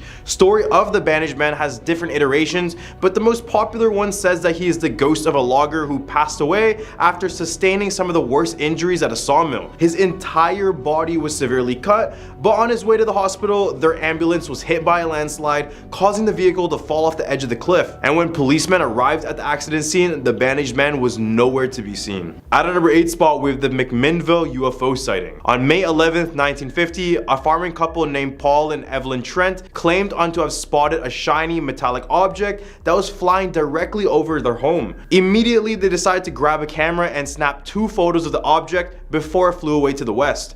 Paul's dad also was a witness to the flying object. After the photos were released, it got worldwide attention almost immediately, with one side arguing that the photos were a hoax and the other side claiming that this may actually be solid evidence of a 3-dimensional flying object. And just to back up their claims even more, the Trents were regarded as very honest people, and when their photos were publicized, they never even made an attempt to profit off the popularity, nor did they want to be in the limelight in the first place. And until their last breath, they would insist that the photos were genuine, but a lot of people have been able to debunk it. At a number 7 spot, we have the Lafayette curse. Unfortunate for those living in Lafayette, but your city has been supposedly cursed since the 1800s. Don't know if you guys knew about that one. The story goes that back in the 1850s, a woman in the town was accused of witchcraft, and just before her execution, she yelled out to the crowd of people saying, quote, "The town will burn down 3 times. And since saying that, the town has burned down twice, and people are awaiting the 3rd that has yet to come. At a number 6 spot, we have the Oregon State Hospital. Built all the way back in 1883, the building served as a psychiatric hospital in the city of Salem. It was originally named the Oregon Hospital for the Insane, but changed for obvious reasons. And in the beginning, it was a place where lobotomies, eugenics, and electroconvulsive therapy was done. However, it was estimated that 2/3 of the people in the hospital were not only mentally insane, but also were found guilty of a crime. So best believe that fights were common and death was even more prevalent. In 1942, 47 people were killed and many others were sickened when poison used to kill bugs was accidentally used in place of flour in the kitchen. But the most notorious thing about this place is that they found the remains of 3,600 people in a room now known as the Room of the Forgotten Souls. they found cans upon cans of cremated ashes in the basement of this hospital. In the hump of our list, we have the agropelter. The agropelter is an aggressive creature said to lurk in the forests of Oregon, and they are most likely responsible for the deaths of many early lumberjacks in Oregon. These creatures resemble a slender ape-like animal with whip-like arms that extend for meters. They lurk atop trees and only attack if their territory is being threatened. So when Oregon was first being inhabited by early settlers, they began to start cutting down the trees for space, and then the agropelter would just hurl rocks and sharp sticks at them, causing many of them to pass away or even leave the land altogether. And when people tried to fight back, they would use their long arms and agility to escape pretty easily through the trees. And in more recent times, they haven't gone after humans, but instead has a diet consisting of owls and woodpeckers. And as those populations have been dying over the recent years, the agropelter will forever remain a mystery if they ever truly existed. At number 4 spot, we have the Shanghai Tunnels. Beneath Portland's very own Chinatown is a tunnel known as the Shanghai Tunnels. Now, they're completely closed off to the public, but back in the day, it consisted of small rooms that connected to one another, which made smuggling very easy at the time. As the tunnel was being used for more and more illegal activities, it eventually was a place where kidnappings and even murders were done. The term Shanghaiing or crimping came from these tunnels, which was basically when people would kidnap men and then sell them as slaves to ship captains that needed crewmates. These Shanghaiers would wait for people to leave local bars and taverns and then bait them directly into these tunnels and straight to the docks. There are tours to enter in some of the parts of the tunnels today, but visitors feel like they're being watched the entire time they're down there. Many of them report to see an Asian man walking past them in the tunnels as well, who is not a part of their group. And some even hear the voice calling out the name Sam coming from the tunnels. And if you do go, just be prepared to experience complete darkness. So just try not to hallucinate too much. At our number 3 spot, we have the Multnomah Falls. Located in Columbia River Gorge, Oregon, is the beautiful waterfall that brings an estimated 2.5 million visitors yearly. However, the more people that go there, the more that come out saying that this place is more haunted than people realize. So before this bridge was constructed, there was an old Native American legend that tells us of a maiden that leapt to her death from the upper falls in order to save her village from sickness. And no, the story doesn't specify why jumping off the cliff would save her village from sickness, but hey, maybe she had a sickness and didn't want to give anyone else it, so she just committed like that. Regardless, ever since the construction of the bridge, visitors claim to see her face appear to those standing on top of the bridge looking down at the water below. As well, every winter it's said that she appears at the upper falls as if she's ready to make the sacrifice for her village again. At number 2 spot, we have Polybius. Polybius is one of gaming's first urban legends and still terrifies people to this day regarding whether or not a game this dangerous could exist out there. In Portland 1981, games are on the rise. This was a time when gaming fever was a thing and many games would be thrown left and right in these arcades packed with children. The government saw this as an opportunity to test out one of their own experiments. This is when they made a game so addictive and so brainwashing that it would cause severe side effects in those who decide to play it. The only details that were definite was that it was named Polybius. The severe side effects of the game included mind control, seizures, brain aneurysms, and for some, it would cause them to take their own life. Despite all these warnings, Polybius looked like any regular arcade game, but due to its addictive capabilities, people were lining up for this game in the hundreds, unaware of the true effects it was having on their minds. Eventually, the game would disappear out of nowhere as if it never really existed, and the mystery of Polybius will just keep living on. At a number 1 spot, we have D.B. Cooper. D.B. Cooper is one of the most infamous criminals in aviation history. On November 24, 1971, a nondescript man calling himself Dan Cooper brought a one-way ticket on flight 305 from Portland, Oregon to Seattle, Washington. At 3 p.m., Cooper handed a flight receptionist a note stating that he had a bomb. Soon, Cooper gave the captain of the plane a note demanding 4 parachutes and $200,000 in $20 bills. When the flight landed in Seattle, the hijacker exchanged the flight's 36 passengers for the money and the parachutes. Cooper kept several crew members on board and the plane took off again, ordered to set a course for New Mexico. Somewhere between Seattle and Reno, a little after 8 p.m., the hijacker did the incredible. He jumped out the back of the plane with the parachute and some of the ransom money. And fortunately, the pilots landed safely, but Cooper just disappeared completely. 51 years later, and the FBI still don't know what happened to this man. And this will be the greatest mystery in aviation history. At number 10 spot, we have the walking statue of Augusta Bittner. In the northeastern part of Lancaster lies the Lancaster Cemetery. While the cemetery is massive and has hundreds of tombstones, one particular memorial sticks out to all guests who visit, and this is the tombstone of Augusta Bittner. The statue itself is gorgeous in an artistic standpoint, but I can definitely see why people fear the statue at night. And many visitors to the cemetery claim to see the statue walking across the grounds. The apparition is said to have flaming green eyes swollen with tears that seem to be trapped in a state of death, searching relentlessly for answers. Story goes that Augusta Bittner married a man named Stanley Tevis on May 3rd, 1905. They would eventually move to Philadelphia, where Augusta gave birth to their first daughter, Sylvia. Everything seemed to be going well until their first anniversary. Augusta fell ill to typhoid and passed a horrible death. So basically within 13 months, Augusta married, had a baby, and passed away. Her parents then spent a fortune on her tombstone, and over 100 years later, it's still standing strong and beautiful. Except for the fact it walks around crying.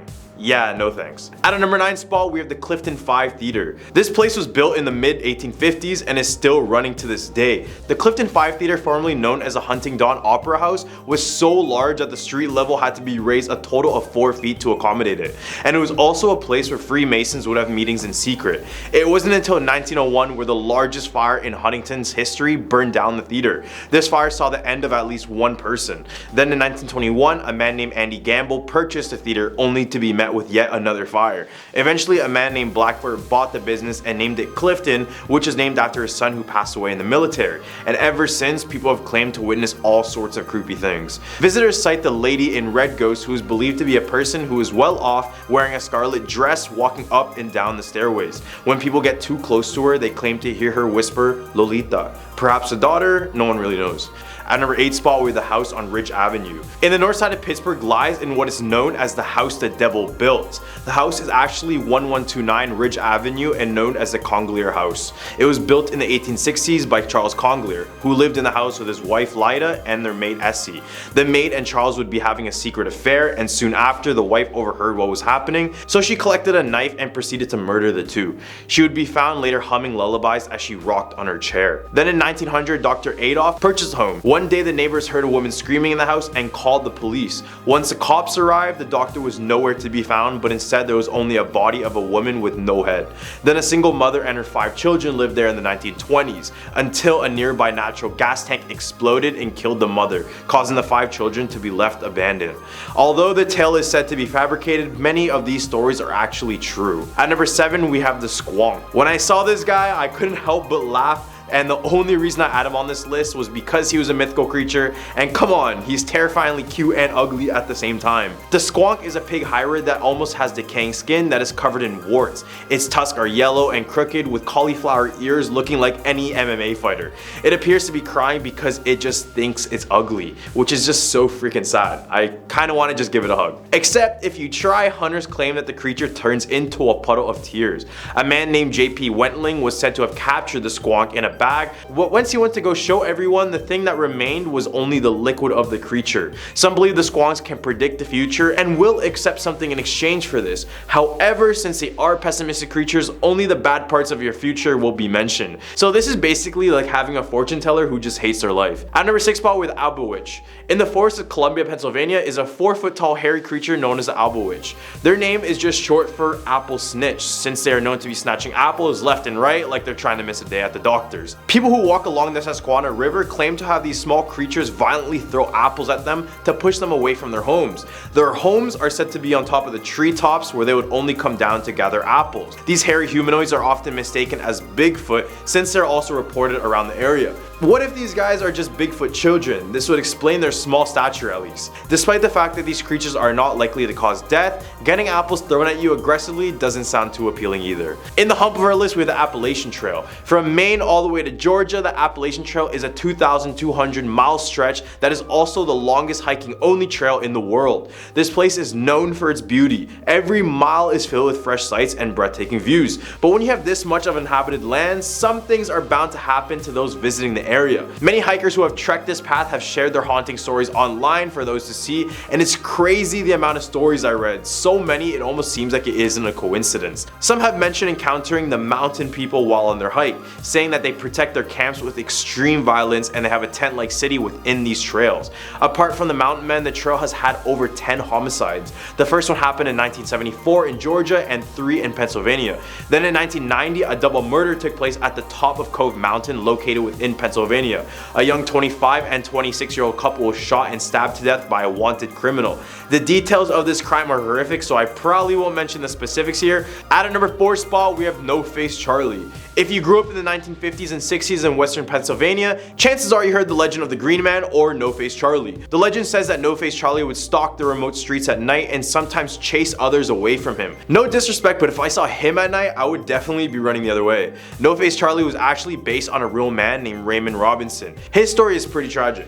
In 1919, Robinson was only 8 years old when he was reaching for a bird's nest at the top of an electrical pole when he was suddenly shocked with 11,000 volts of electricity. He was severely injured. His nose, lips, and ears, and also eyes were all gone or misshapen. And on top of that, one of his hands were completely blown off. This is what gave him this image that appears haunting for others. Raymond was in fact a really kind and friendly individual, but others feared him and would give him this negative stigma regardless of how he really was on the inside. He has now since passed, and I hope he's finally accepted for who he is. At number 3 spot, we have Blue Mist Road. Blue Mist Road is actually named Irwin Road, and locals claim that you can see a blue mist covering the entire road at night. Back in the 1800s, it was a dirt road, and even to this day, it still remains unpaved. The road has way too many tragic stories to tell you in one single point, but let me tell you a few of these. This place has a very dark history to it.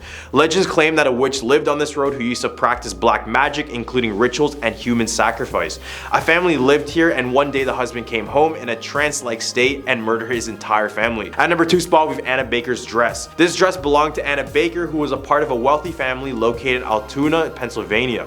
They would reside in what is known now as the Baker Mansion in 1849. The same year, Anna fell in love with a man and planned to get married, but her father Elias was like, no, that's not happening. It's believed he said no because he was part of a different social class. He didn't want this marriage to happen so bad he even got the man banished from the town. Anna was heartbroken and begged her dad, but her dad kept saying no. She then went out of her way to buy her own dress, the one in the photo, and showed her father, and he was still very adamant on the decision to say no. So in spite of her father, she was never married even after his death. Fast forward to 1922, all the members of the Baker family passed away, and the mansion had been bought up by the Blair County Historical Society and turned into a museum.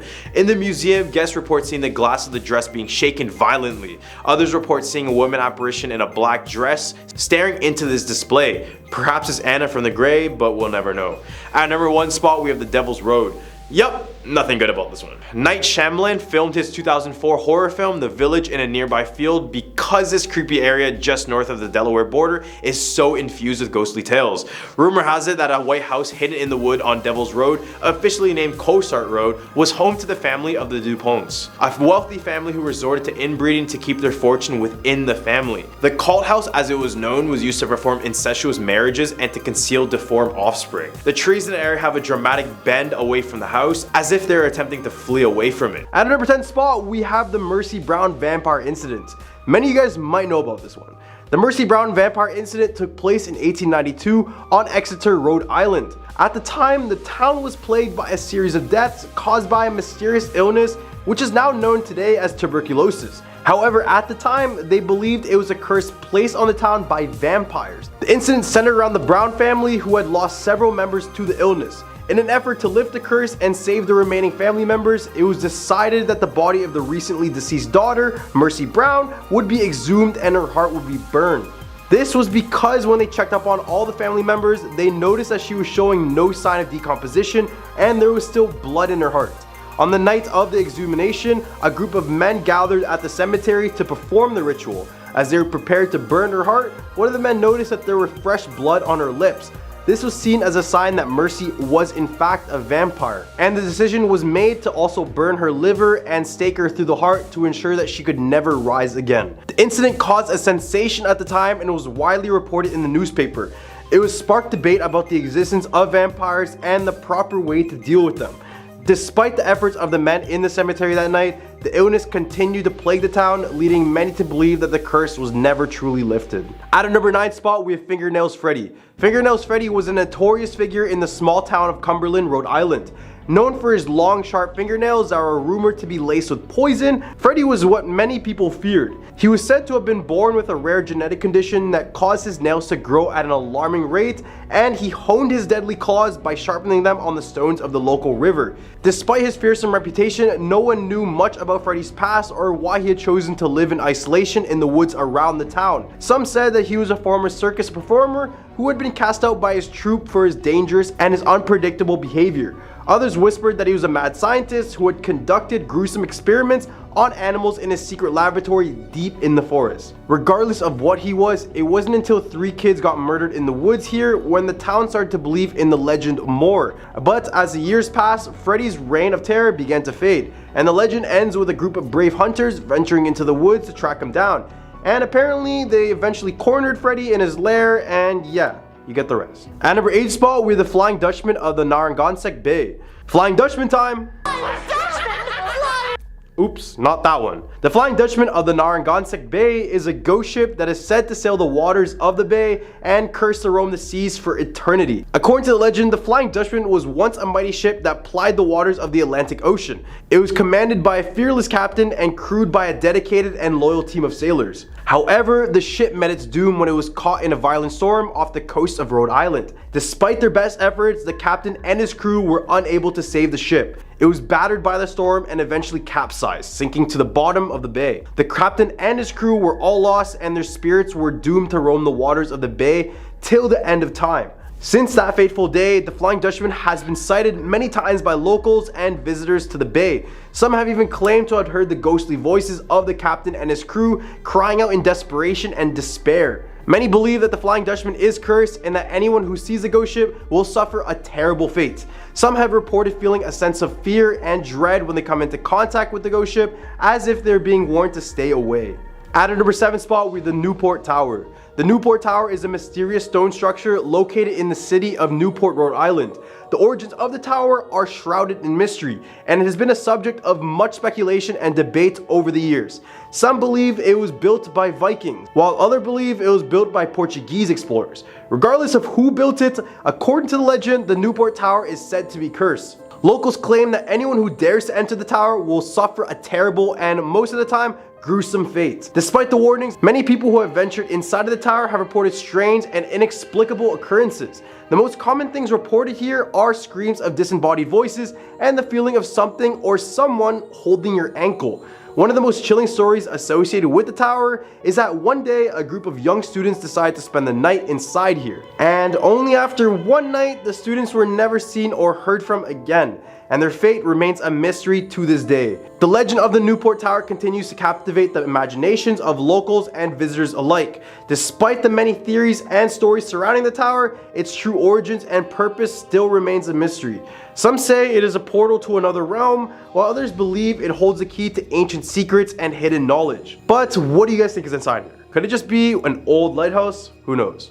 At a number 6 spot, we have the Perron family. The Perron family haunted house is a true story that has been adapted into a popular horror film called The Conjuring. The Perron family, consisting of husband Roger, wife Carolyn, and their 5 daughters, moved into a large secluded farmhouse in Harrisville, Rhode Island in 1971. At first, the family was excited to move into their dream home, but they realized that something was not quite right. Strange noises and eerie presences were felt throughout the house, and the family began to experience terrifying occurrences on a daily basis. The haunting became more and more intense, with objects moving on their own and furniture being thrown across the room. The family also heard footsteps, voices, and even saw ghostly apparitions wherever they went. Desperate for help, the parents turned to the renowned paranormal investigators Ed and Lorraine Warren for assistance. The Warrens conducted a series of exorcisms and other rituals, but the haunting continued to escalate. The family was forced to live in constant fear, with some members even being physically attacked by the malevolent spirits that haunted the house. After living in the house for 10 years, the parents were finally able to break free from the spirits and move out.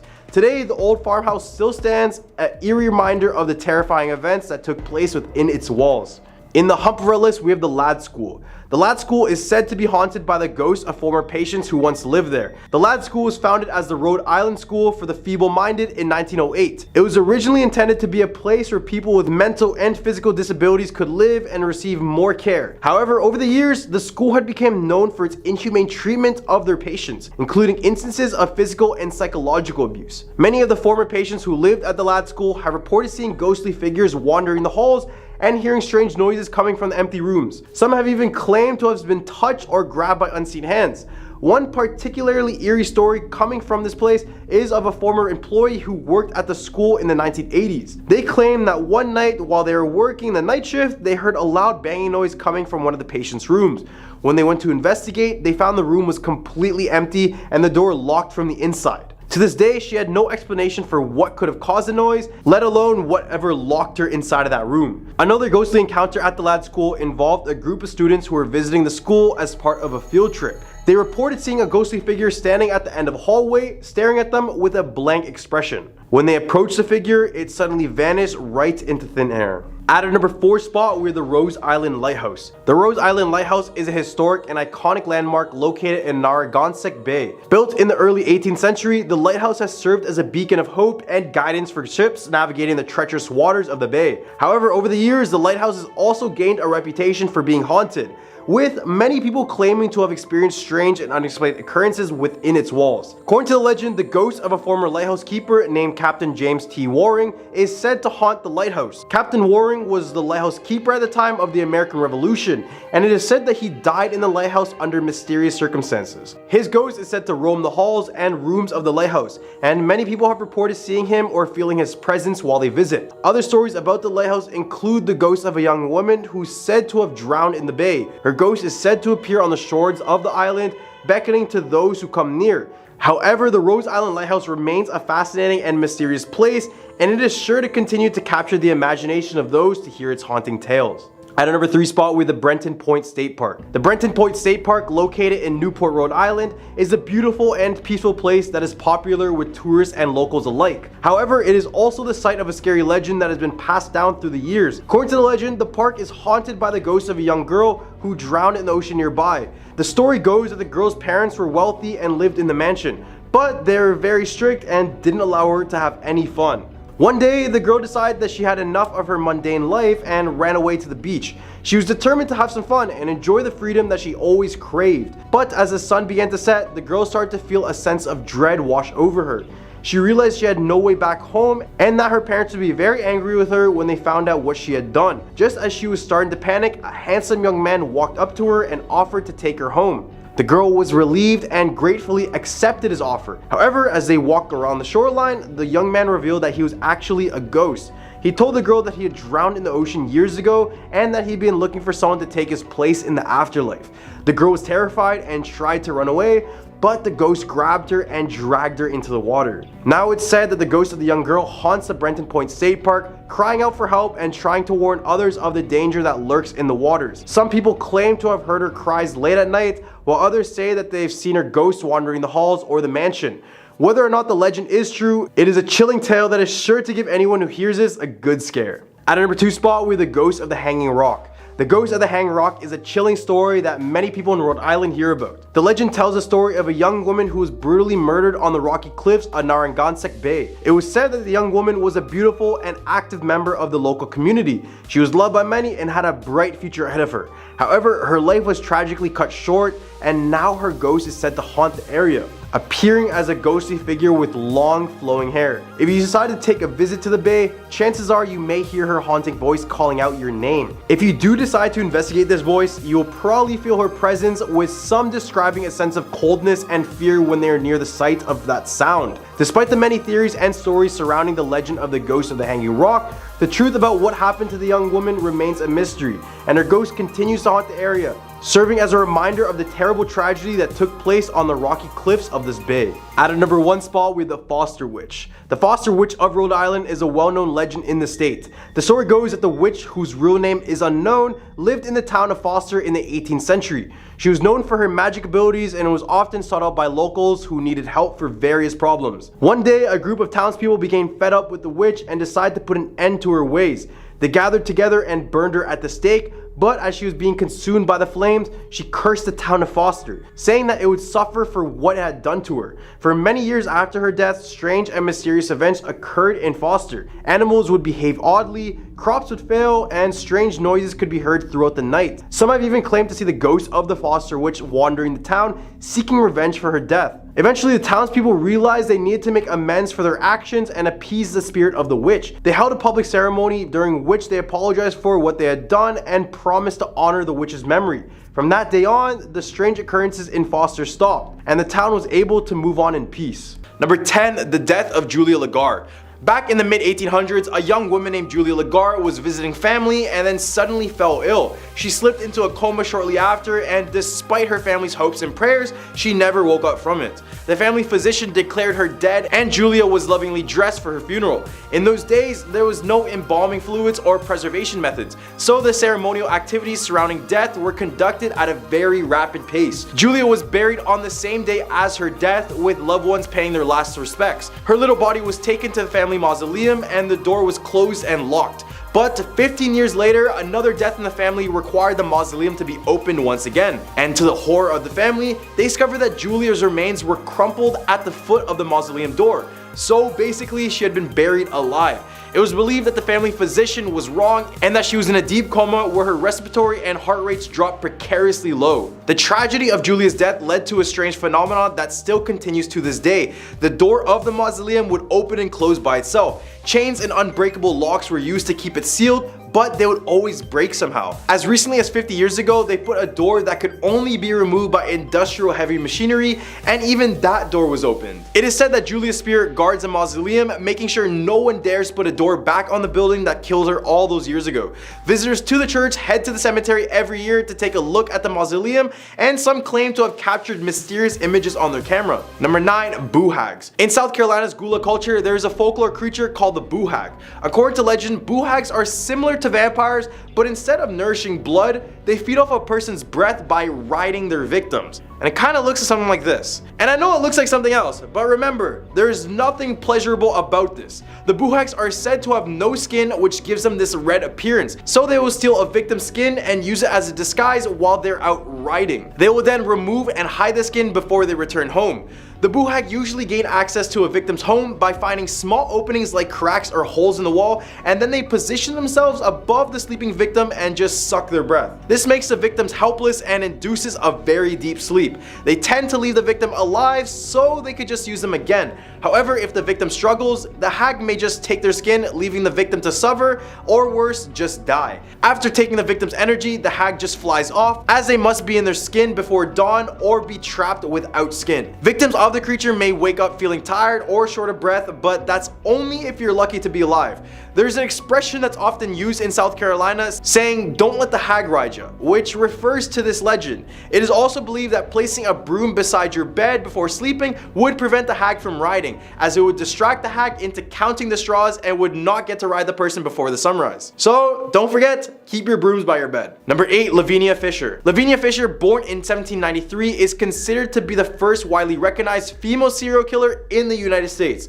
Though her birth location and maiden name are unknown, her story has been passed down through generations as a cautionary tale. Legend has it that Fisher and her husband John operate a hotel called the 6 Mile Wayfarer House near Charleston, South Carolina in the early 1800s. As time went by, men visiting Charleston began to disappear, and it was determined that they were last seen at this hotel. Despite an investigation by local authorities, no evidence was found to connect the Fishers to the crimes, so the investigation was cold and just dropped. But more people would disappear, and all the leads just brought them back to this hotel. Just for background information, Lavinia was known for her beauty and her charm, and had been using these qualities to lure in unsuspecting male travelers to their hotel. There they would rob and proceed to murder them after. For example, John Peoples, a traveler from Georgia, stopped at the hotel and was warmly greeted by Lavinia. She invited him in for tea and a meal, but he soon started feeling really uncomfortable with all the information he had provided and worried he might become a target for robbery.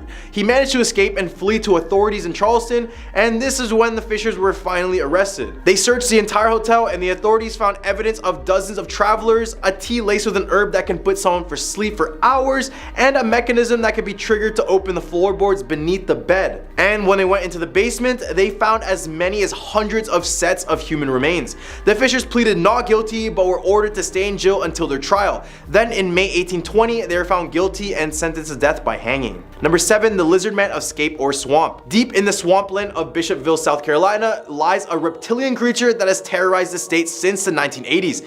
The Lizard Man of Scape or Swamp, also known as the Lizard Man of Lee County, has been reported to inhabit this area for decades, leaving many to wonder about its existence. The first sighting began in July 1988 when the Lee County Sheriff's Office investigated a report of a car damaged overnight in the area of Browntown. The car had tooth marks, scratches, and muddy footprints left behind, which was very odd to begin with, but this eventually kickstarted the entire legend. Prompted by this news, a 17-year-old local named Christopher Davis reported to the sheriff as well, saying that his car was damaged by a creature 2 weeks prior. He described the creature as being 7 feet tall with green wet-like skin, 3 fingers, red eyes, and snake-like scales. This claim of encountering the creature set off a media frenzy. Newspapers, radio, and television stations started to report on the story.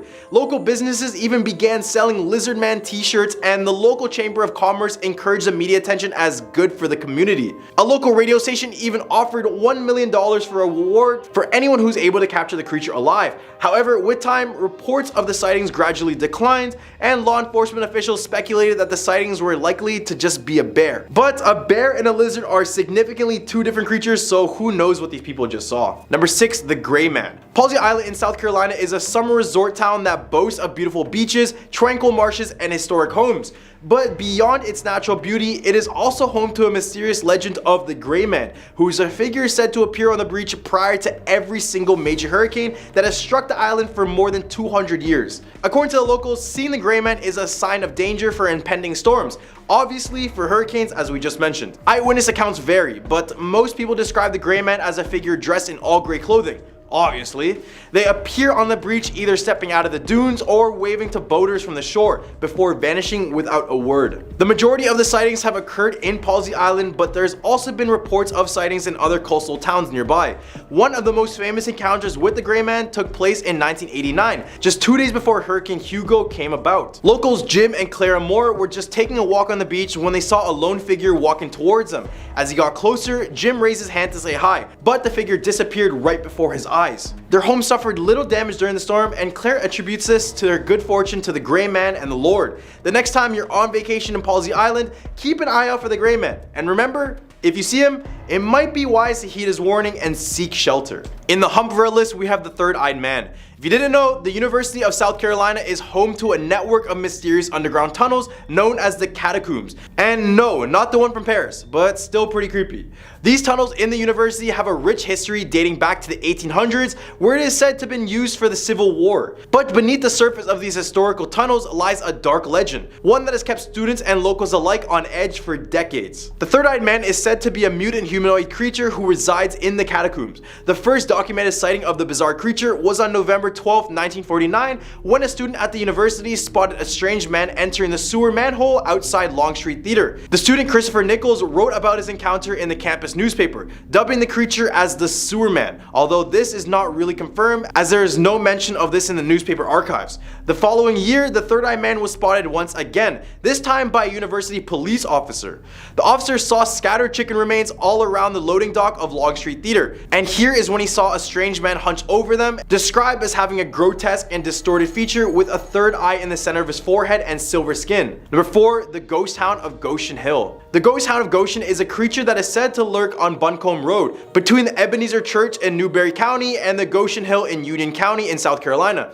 This ghostly hound is known to chase anyone who dares to trespass its territory, but fortunately it has never caught anyone, as far as we know. The origin of the ghost hound is shrouded in complete mystery, but some say it was once the pet of a peddler who was falsely accused of murder and hanged. His dog, unable to accept the loss of his master, is said to have remained by his grave until it died of starvation or was said to have been killed by townsfolk. The first recorded sighting of the ghost hound happened in 1855. A young houseworker who was sent to fetch a doctor was terrified by an enormous white dog that followed him all the way to the doctor's home, as well as claiming it was the largest dog he has ever seen. The doctor dismissed the boy's story, but it wasn't long before more and more people had encounters with the hound. Number 3, the Poinsett Bridge. The Poinsett Bridge, located in the northern mountains of Greenville County, South Carolina, is a historical bridge that is considered to be the most haunted bridge in the state as well. The bridge is believed to have been designed by Robert Mills, who was a native of South Carolina and an architect of many notable buildings such as the Washington Monument and the US Treasury Building.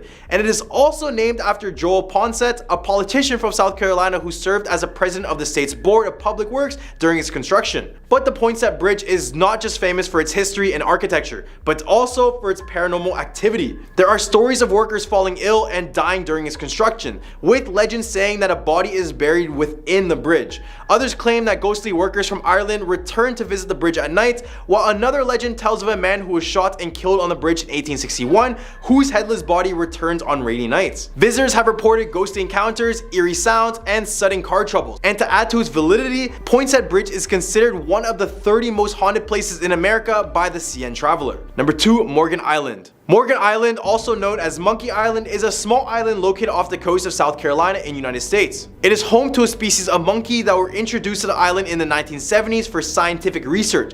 The monkeys quickly adapted to their new environment and their population grew rapidly. Today, there is an estimated 4,000 monkeys living on this island. While the monkeys may seem cute and harmless, they can be aggressive and have been known to attack visitors to the island. And to make matters worse, they say the monkeys are naturally infected with herpes B, which is completely deadly to us. As a result, the island is off limits to the public and can only be visited with permission from the research facility that manages the monkey population. In addition to the monkeys, Morgan Island is home to a variety of other wildlife that may scare you. This includes alligators, snakes, and all sorts of poisonous and venomous creatures. And obviously, only researchers are allowed here. And funny enough, their first rule when they come here is to not get peed on by the monkeys because it can literally be fatal. Number 1, Battery Carriage House. If you're a paranormal enthusiast and you're in Charleston, South Carolina, you may consider staying a night at the Battery Carriage House Inn, which is known to be the most haunted hotel in the city. The Battery Carriage House Inn has a rich history dating back to 1843 when it was purchased by Samuel N. Stevens, who is a prosperous lender and a broker of crops. The property has changed hands several times over the years, including during the Civil War when it was used as a defense base against Union intruders. The last owner, Andrew Simons, was a phosphate mining businessman and the founder of the First National Bank of South Carolina. Today, the hotel is owned by Drayden Hasty, the great-great-grandson of Andrew Simmons. The inn's haunted reputation is not to be taken lightly too, as there has been multiple ghostly encounters reported by guests and staff members alike. Room 8 is said to be the most haunted, with a headless torso ghost that is said to be sitting in the middle of the room. Guests say this ghost meets them during some nights and even growls at them. Room 10 is also said to be visited by a gentleman ghost who crawls into the bed with female guests and disappears through a built-in entertainment unit when confronted. The hotel staff also speculates that the ghost in room 8 may be a Civil War soldier who was the victim of a munition accident. The ghost in room 10, however, is said to be the spirit of a man who has an untimely death at the inn. Would you stay a night at this hotel? Cause I probably wouldn't. Starting off at number 10, Gitche-Manitou Murders. The Gitche-Manitou is a nature preserve just southeast of Sioux Falls, South Dakota, in the northeastern corner of Iowa that many believe is haunted. It has ancient Native American burial grounds, has witnessed the execution of 4 teens, and has been the site of an assault of a young child. In November of 1973, 5 teens from Sioux Falls went out camping in the area. The unsuspecting group was sitting by a fire with some green leafy substances when suddenly a shotgun went off. Roger SM, who was 17, instantly passed away by brothers Alan, David, and James Fryer, who descended on the group pretending to be cops. They separated the remaining 3 boys from the only girl, 13-year-old Sandra Chesky, and placed the girl in the back of their truck. Then the Fryer brothers lined up Stuart Bade, 15, with his little brother Dana Bade, 14, and friend Michael Hardoth, who was 15, and executed them. The little girl was kept alive and taken advantage of by James Fryer. She later identified the attackers and testified against them. They were sentenced to life in prison, but locals on both sides, Iowa and South Dakota, believe their horrible crimes still haunt the area. Number 9, Spook Road. Known to locals as Spook Road, this eerie stretch just outside of Brandon, South Dakota has quite the collection of creepy occurrences. Winding through tunnels, running over bridges, and lined in trees, locals claim this road is especially unnerving in the fall of winter months. There are many theories about the road, including one claim if you drive away from the town and count the number of turns, and then drive back and count them, you will end up with different numbers. Like driving in one direction will take you over 5 bridges, but on the way back you'll only cross 4. As if this wasn't weird enough, many cars have also wrecked on this road, which often leaves drivers with an unsettled feeling. While some people believe Spook Road is mere folklore, others will defend it to the end, with some die-hard believers even creating a Facebook group about Spook Road. Allegedly, people who also take their own lives here can still be seen hanging from both bridges and the trees, their bulging eyes watching you as you cross in horror. Number 8. Orpheum Theater. In Sioux Falls, South Dakota sits the historic Orpheum Theater with its very own ghost. The spirit, fondly referred to as Larry, may or may not be the ghost of an actor who disappeared during a dress rehearsal many years ago. Allegedly, the sound of a gunshot rang out from the light booth. When his fellow actors ran up to investigate, all that remained was a pool of blood and no body was ever found. The theater first opened in 1913 but changed hands in 1954. The new owners allegedly found a casket in the boiler room, but when they came back later to clean things out, the casket was gone. Reports of strange noises and sightings of a shadow figure became common in the old theater, and one of the more intriguing reports happened in 1959. Actor Ray Loftusness became one of the many to see this shadow man on the balcony. On that particular night, he said Larry was illuminated by the green and blue lights that was pointing directly at him. He claimed that he was hit by an icy blast of air. Then twice that night he was assaulted by falling sandbags and was even knocked unconscious. Number 7. Sika Hollow. The Dakota Sioux Native Americans were said to have once hunted in the forest ravines known as Sika Hollow. That is, until they realized it was haunted and put a warning on its name. Sika means evil, and there are several legends that have come out of the state park. It's believed evil is steeped into every nook and cranny of this area, which is why water runs red in the Sika Hollow Springs. Never mind the mineral content, it's pure evil. The path referred to as the Trial of Spirits has bubbling red bogs and was believed by the Sioux to be the flesh and blood of their ancestors. Between all the red water, swamp gas, and tree stumps glowing in the dark, it's no wonder they thought this place was evil. Perhaps they were right. There was a rash of mysterious disappearances in the 1970s. Paired with sightings of a half-man, half-beast similar to Bigfoot in these woods. Even today, visitors have claimed to see spirits of Indians in addition to hearing voices, war cries, and chanting. This one certainly seems terrifying for sure, and definitely not a place I would want to visit. Number 6. 1880 Train Haunting. The 1880 train that runs through Hill City is rumored to be another one of the most haunted places in South Dakota. While some of the train cars are used at the current tourist attraction, many remain abandoned. Some employees have specifically mentioned seeing a man standing in the back of the eating car, only to disappear seconds later. It said that the man was crossing the tracks and accidentally got stuck and unfortunately passed away while trying to break free, and his soul now haunts the train that took his life. Trains didn't really freak me out before, but now hearing this story, I'm pretty freaked out. Halfway at number 5, Walking Sam. The Pine Ridge Indian Reservation has had an alarmingly high rate of people taking their own lives amongst their youth, and it's believed an urban legend is responsible for this. The land is being stalked by an evil, an ancient entity that takes the form of Walking Sam, like the Tall Man, Slender Man, and the long-feared Stickman. This creature feeds on the living, infecting their minds and altering their thoughts. In the case of Walking Sam, his evil bidding is collecting the souls of people who take their own lives so he doesn't have to wander the earth alone. He stands around 7 feet tall, has no mouth, and has gangly limbs. When his arms are outstretched, you can see the bodies of Lakota men and women hanging from them. Since December of 2014, Pine Ridge has had 103 attempts of people trying to take their own life, with 9 people unfortunately succeeding. The youngest was only 12 and the oldest was just 24. Thankfully, church leader Pastor John Tubles discovered and prevented one of these plans from being carried out. He and a few other adults found a group of teenagers with rope already hanging from the trees. Another group of teens, all female, tried to carry out a similar plan but were stopped in time. But no one has been able to answer the biggest question: why? Tribe leaders, local mental health professionals, and law enforcement are scratching their heads on what is causing this. Number 4, Little Devils. The Spirit Mound near Vermilion has been long feared by Native Americans. They wouldn't dare go near it because of the legend of the Little Devils, who guard the mounds, attacking anyone who tries to climb them with magic arrows. The legend was first documented in 1804 and tells of the massacre that makes the mounds taboo today. However, people say it seems to have existed since long before then. Somewhere around the mid-18th century, hundreds of Indian warriors allegedly attempted to rid the world of evil little creatures, but it was they who ended up slaughtered instead. So now they stay away and leave the mounds to little devils. Number 3, Hookie Jack. A famous ghost from Rapid City, South Dakota is Hookie Jack. In life, his name was John Leary, but after a mining explosion in the 1800s, he lost both of his arms and one eye. His arms were replaced with hooks, hence the name Hookie Jack. He became a Rapid City police officer, but tragically passed away after being struck by a car in 1926. Now his spirit is said to haunt his former residence, which has since been converted into a tavern. According to legend, Hookie Jack lived on the 3rd floor and can still be heard roaming up there today. Employees don't even want to venture to that floor unless they absolutely must. Many employees have even refused to work the closing shift alone. Voices, rattling, and eerie sounds can all be heard upstairs at night. Strange flashing lights and spirit orbs have been caught on security footage. Multiple witnesses have seen chairs, tables, and the billiard balls moving around the table on their own. A few bartenders even claim to have seen a figure sit at the end of the bar out of the corner of their eye, only to look up and realize no one's there. Number 2, Devil's Gulch. One of the most famous urban legends in South Dakota happened in the town of Garriston. According to the local lore, infamous outlaw Jesse James successfully evaded capture in 1876 by leaping over the Devil's Gulch on horseback. Keep in mind that the Devil's Gulch is a ravine that runs 60 feet deep and is 20 feet wide.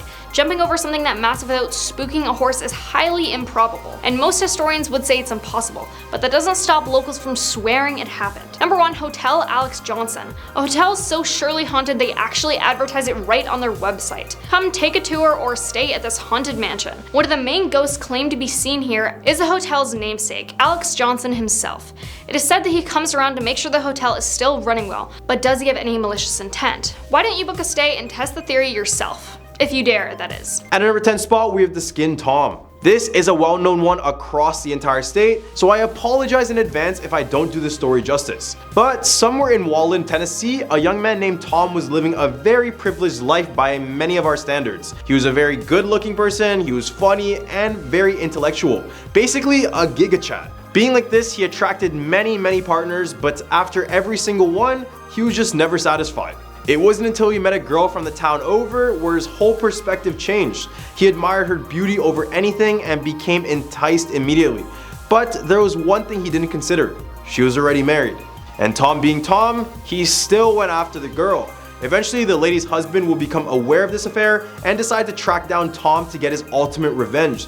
So one day he followed his wife to Lover's Lane as she was meeting up with Tom. And when the two hugged, the husband came out of nowhere and grabbed Tom from the vehicle and carried him into the woods. When the cops arrived, they found a full suit of human skin hanging from a tree. Now if you go to Lover's Lane, you may catch a glimpse of Tom's horrific skinned body, but that's only if you're unfaithful. At number 9 spot, we have the Pine Haven School. Somewhere in Jamestown, Tennessee, there's an abandoned all-boys school that was the site of many horrific things back in the day. The legend of the school goes that a group of bullies were bugging and taunting another classmate inside of the bathroom. At first, they were just shoving him around and calling him names, but the abuse just didn't stop there and only proceeded to get worse. It was then one of the boys stuck behind him and pushed him straight into the bathroom mirror. After coming into contact with the mirror, he immediately shattered it, causing a shard of glass to cut his neck, killing him within minutes. In an attempt to cover up their actions, they decided to put the body underneath the floor beds underneath the sink of the bathroom. And after that incident, the bullies were caught, but the students of the school said that the boy's spirit never left the bathroom. There were many claims saying that if you went into this boy's bathroom and looked into one of the mirrors, you may catch a glimpse of his bloody apparition staring behind you. In some accounts, people claim to be pushed by an unseeable force when looking into this mirror. But it all doesn't matter now since the school was abandoned in the 90s. At number 8 spot, with the Flintville Monster. During the 1970s, a creature described to look like Bigfoot was terrorizing the people of Flintville, Tennessee. The monster would come out of the forest and begin to slaughter people's livestock, abduct children, and even go after and attack people's vehicles. The first sighting was in April 1976 when a woman decided to call the cops and report that a 7 to 8 feet tall hairy creature had come out of the forest, came straight to her car, pulled the radio antennas off of them, and then proceeded to jump on top of the roof of her car. This story would kickstart the legend of the Flintville Monster, and many people would come out to report their own experiences with this creature. At number 7 spot, with the Chickamauga Battlefield. The second bloodiest battle in the Civil War happened in southeastern Tennessee. This battle started in September 1863, and by the end of it, there were more than 34,000 lives lost, and many of the injured Union soldiers were left on the field for weeks, only to be buried into unmarked graves by their enemies. The sight of restless souls is why many believe that they still linger on the battlefield awaiting another potential conflict. One of the spirits found on the battlefield is the Lady in White. Many see her floating across the field, looking down as if she's looking for her husband who passed away during the war. However, the most infamous ghost found on the premises is known as Green Eyes. Locals believe that only his head was found in the rubble, and when they looked at it, they immediately noticed his piercing green eyes. Ever since they discovered his remains, he has appeared to people walking on the battlefield. This is either in the form of a headless man or a half man, half beast with sharp fangs and notorious green eyes. At our number 6 spot, we have the Spearfinger. In the mountains of Tennessee, the Cherokee tribe told a story that haunted people for generations. It was said that a vampiric humanoid would walk along the nearby river and creeks looking for children. They would do this by shape-shifting themselves as an innocent, fragile old woman, and when the children began to trust them even a little bit, they would use their spear-like finger to stab directly through the child's heart. Yeah, I know, pretty brutal. From here, they would consume their favorite part of the body, which is the liver. But apart from their tendencies to hunt, they're also said to have the power to control any stone, no matter the size. This creature could fuse 2 stones together just by using its mind, and could even place large boulders above their victims with ease in order to completely squish them to death. Eventually, a great council was created to put an end to the Spearfinger. Once they trapped the creature, they noticed that arrows and knives did nothing to their stone skin. It wasn't until a bird landed on the creature's right hand when they began to notice that she carried her heart there. They began to direct their aim towards her hand, which eventually ended up killing it, ending the curse of Spearfinger for good. In the hump of our list, we have the Tennessee State Prison. Built in 1898, this castle-looking prison was open for almost an entire century, and during its time, it housed many of America's most notorious criminals. It was a maximum security facility, but it was also notorious for their poor living conditions and their constant riots. For example, in 1902, a group of 17 prisoners would break out of their cells and start a riot within the jail, with one of the prisoners being murdered and 2 of the 17 prisoners actually escaping. Then in 1939, another jailbreak occurred with the prisoners setting fire to some areas of the prison, including the dining room, which ended up killing a few more of the workers and other prisoners. Then during the years 1975 to 1985, there were countless other riots and jailbreaks within the prison. People who have previously visited the old Tennessee State Prison have described what they think to be the sounds of cell bars clanking, spine-chilling cries, and footsteps that seem to echo throughout the halls when no one else is there. Eventually, the prison would be abandoned in 1992 due to its inhumane conditions and the fact that the building was completely unstable. At number 4 spot, we have the Shiloh National Park. With another Civil War battlefield on this list, we have the Shiloh National Park. This place is located in southwestern Tennessee, and many locals claim that the spirits of the soldiers still occupy the grounds. The Battle of Shiloh occurred in 1862, which had a total of 100,000 American soldiers with over 20,000 casualties. After the years following the war, many visitors to the national park claim that this place is one of the most haunted places in the state. This is because some say that when they're in an isolated part of the field, they hear war drums and the sounds of muskets firing in the distance. Some even claim that the nearby pond randomly turns red, symbolizing the blood of the men who passed away there. In the cemetery nearby, it holds as many as 3,500 Civil War soldiers, with over 2,000 of them being unnamed. After that many deaths in one certain place, it's really no surprise that there's something supernatural happening. At number 3 spot, we have the Orpheum Theater. Built in 1928, the Orpheum Theater in Memphis, Tennessee has been the stage for performers and audiences to this day. As years went by, many watchers report small bits of supernatural activity, ranging from being tapped on the shoulders by unseeable forces to being whispered from underneath their seats. So as the reports started to pile up, psychics and other paranormal investigators decided to investigate the theater. After their findings, they concluded that there were at least 7 spirits that made the place their home. The most famous out of the 7 is a woman named Mary. Story goes that in 1921, there was another building standing on the grounds of the Orpheum Theater, which was named the Grand Opera House. Here, 12-year-old Mary passed away right in front of the house after being caught in a hit-and-run accident. Now she is spotted by the majority of visitors, notorious for wearing old-fashioned clothing and dancing around the theater when someone is performing.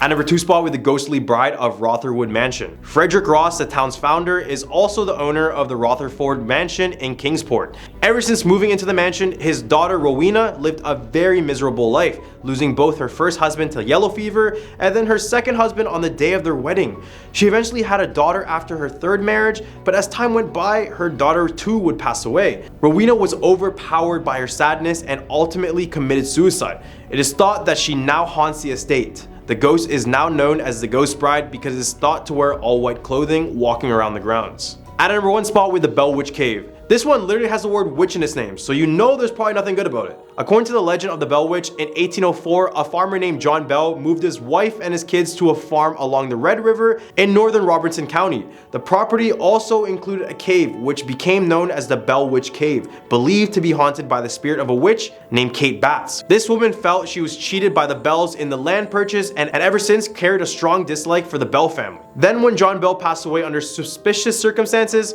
people believed it to be the witch who was supposedly hiding in that very cave. At our number 10 spot, we have the Candy Lady. In the early 1900s, children in the rural town of Terrell, Texas started to go missing. Some of the residents blamed it on the Candy Lady. The story says that she would go around leaving candy on children's home windows just before bedtime. As the parents began to fall asleep, it'll encourage children to grab the candy, but as they try to grab it, the lady grabs them and feasts on their sugar-laden blood until there isn't any left. A farmer allegedly found rotten teeth on his farm and later found the body of a boy with his pockets stuffed with candy. Many people believe that Candy Lady is in fact real and went by the name of Clara Crane. Clara Crane was accused of poisoning her husband back in 1895 with poison-laced caramel candies. But that's not all. 5 years before the incident, Crane's 5-year-old daughter passed away from unknown causes, which many believe that she poisoned her daughter as well. At a number 9 spot, we have La Llorona. This legend originates from El Paso, Texas. Almost all Latin cultures know the story of La Llorona, and the people of El Paso are no exception to that.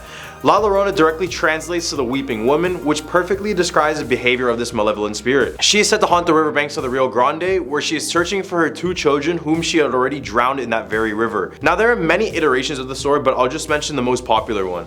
The legend goes that a lady found her boyfriend with another woman. After a heated argument between the two, the woman was heartbroken and wanted to get revenge, so she took the children and proceeded to drown them in the Rio Grande River in Texas. It's also said that when she was done throwing her children into the river, she went back to her lover's home with a bloody wedding gown, showing her she would do whatever it took to be with him. It's said to be the reason why many children disappear in that very area, and she supposedly takes other children to fill the void she lost. So if you're in the area, beware of a woman weeping in a wedding gown who is sitting by the Rio Grande. At number 8 spot, El Cucuy. This creature is known as South Texas' official boogeyman. There are many versions of El Cucuy since it already originates in Mexico as well. It's said that this monster kidnaps children who misbehave and takes them back to the mountain where he lives to devour them. He appears as a hairless creature with an enormous head that dwarfs his spider-like body. He also has these large red glowing eyes, red ears to hear everything, and razor sharp fangs and claws to accompany that. The origin of El Cucuy goes that a man was suffering with tuberculosis. Desperate to cure himself, he fetched an African witch doctor. The doctor told him to drink a child's blood, but as he did, he started to turn into the monster described.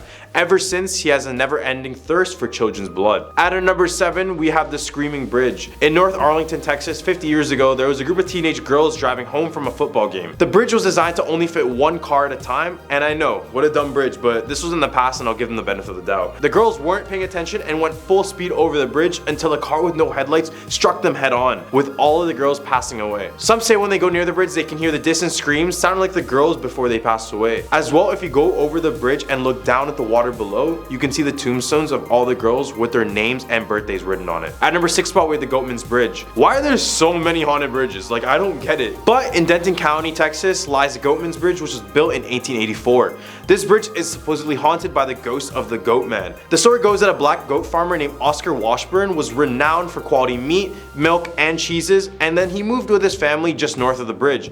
Except when he arrived in this area, he was instantly the target of racial hate crime. The racist townfolk came together and burned down the farm with the family inside. They then threw Oscar's body over that very bridge. Now he appears as a half goat, half man humanoid that reeks of decaying flesh. If you knock on the bridge 3 times, it said that you can summon the Goatman, but now others use this area for rituals and other supernatural activities. Right in the hump of our list, we have the Lady of White Rock Lake. The lake is located in Dallas, Texas, and many visitors claim that they spot a drenched young woman who appears crawling out of the water or asking to fetch a ride. When many people offer her this ride, she disappears out of thin air and leaves a bloody wet seat mark and a terrified driver. Even though many of the drivers were scared to their core, some decide to go to the address given to them by the girl. When they arrive at the door, they're all met by the same man who tells them that his daughter had gone sailing and never came back. Many people believe the story is inspired by the 1953 book Neiman Marcus, Texas, the story of the Proud Dallas Store, and according to the book, Malloy and his wife are driving home late one night in East Dallas when a young, beautiful blonde girl ghost appears on the road. Her elegant dresses is naturally wet and she seems to be in trouble. She gives them an address on Gaston Avenue and asks them to be taken home, but as they drive, she disappears, leaving only a mark. At our number 4 spot, we have the Lake Worth Monster. You just learned about the Goatman, right? Well, this is basically the Goatman, but of the lake. This monster terrorized the people of the town for years, with many describing the creature as being 7 feet tall, around 300 pounds, long-necked, flop-eared, pot-bellied, covered in white scales and hair. I swear I just described Shaquille O'Neal. The monster was supposedly captured on camera, but you guys be the judge of that one. It looks like a 2-year-old drew on a camera lens on a potato with a crayon and then took this photo. But who knows, it might be real. This beast was inspired by Sally Ann Clark's book, The Lake Worth Monster of Greer Lake, Fort Worth, Texas. In the book, the monster jumped on the hood of someone's car and shook up the car so badly that they got caught in a bad accident. The people described it being a 7 feet tall being covered in scales and fur and resembled a half goat and half man. Pretty scary if you ask me. All the way at our number 3 spot, we have the Donkey Lady. The Donkey Lady of San Antonio, Texas dates all the way back in the late 1800s. The Donkey Lady was once a beautiful woman with children and a husband, but one day in a rage, the husband burned down the house with the children and wife still inside. The children passed away, but however, the wife managed to survive, but suffered greatly from this. Her toes and fingers would be fused together in a hoof-like way, and her face was melted and sagging, inspiring the Donkey Lady name. There's a bridge in South San Antonio named the Old Applewhite Bridge, or the Donkey Lady Bridge. This is the bridge she went to crown after this horrible tragedy. Now it's said if you go to the bridge after midnight and call out the Donkey Lady, she will appear just before you. Some have claimed she had run at people who call out her name, or sometimes just stalks in the forest line waiting for the perfect opportunity to strike. At number 2 spot, we have the girl who danced with the devil. The story takes place in the 1970s in San Antonio, Texas, with a young Mexican girl named Rosa. One day the girl wanted to attend a dance at a nearby nightclub named the El Cabroncito. However, the parents were very strict and didn't want her anywhere near the nightclub. Despite their orders, she snuck out of her house and traveled all the way to the nightclub where she could finally have her dance. At the club, Rosa was approached by this very tall, charming, and well-dressed man who asked her permission to dance. When they began dancing, Rosa was terrified when she discovered he had goat hooves instead of feet. When she screamed in terror, people in the club started to chase him out, but as he got close, he vanished out of thin air, leaving a trail of smoke and the smell of sulfur. Double activity if that wasn't enough. It's said that the area surrounding the nightclub still smells of sulfur to this day. At a number 1 spot with El Muerto. El Muerto, otherwise known as the Headless Horseman of Texas, is a Texas legend that dates all the way back in the mid-1800s. The story goes that 2 rangers, Creed Taylor and William Bigfoot Wallace, were hunting a criminal known as Vidal along the Mexican border. Vidal had been wreaking havoc all across the state of Texas, so when the ranger caught them, they wanted to set an example. So they did just that and cut his head clean off. They then tied his head to the saddle and sent his horse with the headless body running off into the night. Now the horse continued to explore the region with its headless rider. The tale of El Muerto began to grow after it was reported that both had been seen numerous times and that gunshots had no impact on either of them. Spotting El Muerto was thought to foreshadow bad luck because everyone who claimed to have seen him was struck with a series of bad luck and poor health following it. Starting off at number 10, the Voodoo Caves. Located in the Beaver Dam Mountains is a pipe known as the Voodoo Caves. According to local lore practitioners of dark magic performed countless rituals inside the pipe, leaving behind an evil residual energy that curses or takes the lives of those who enter.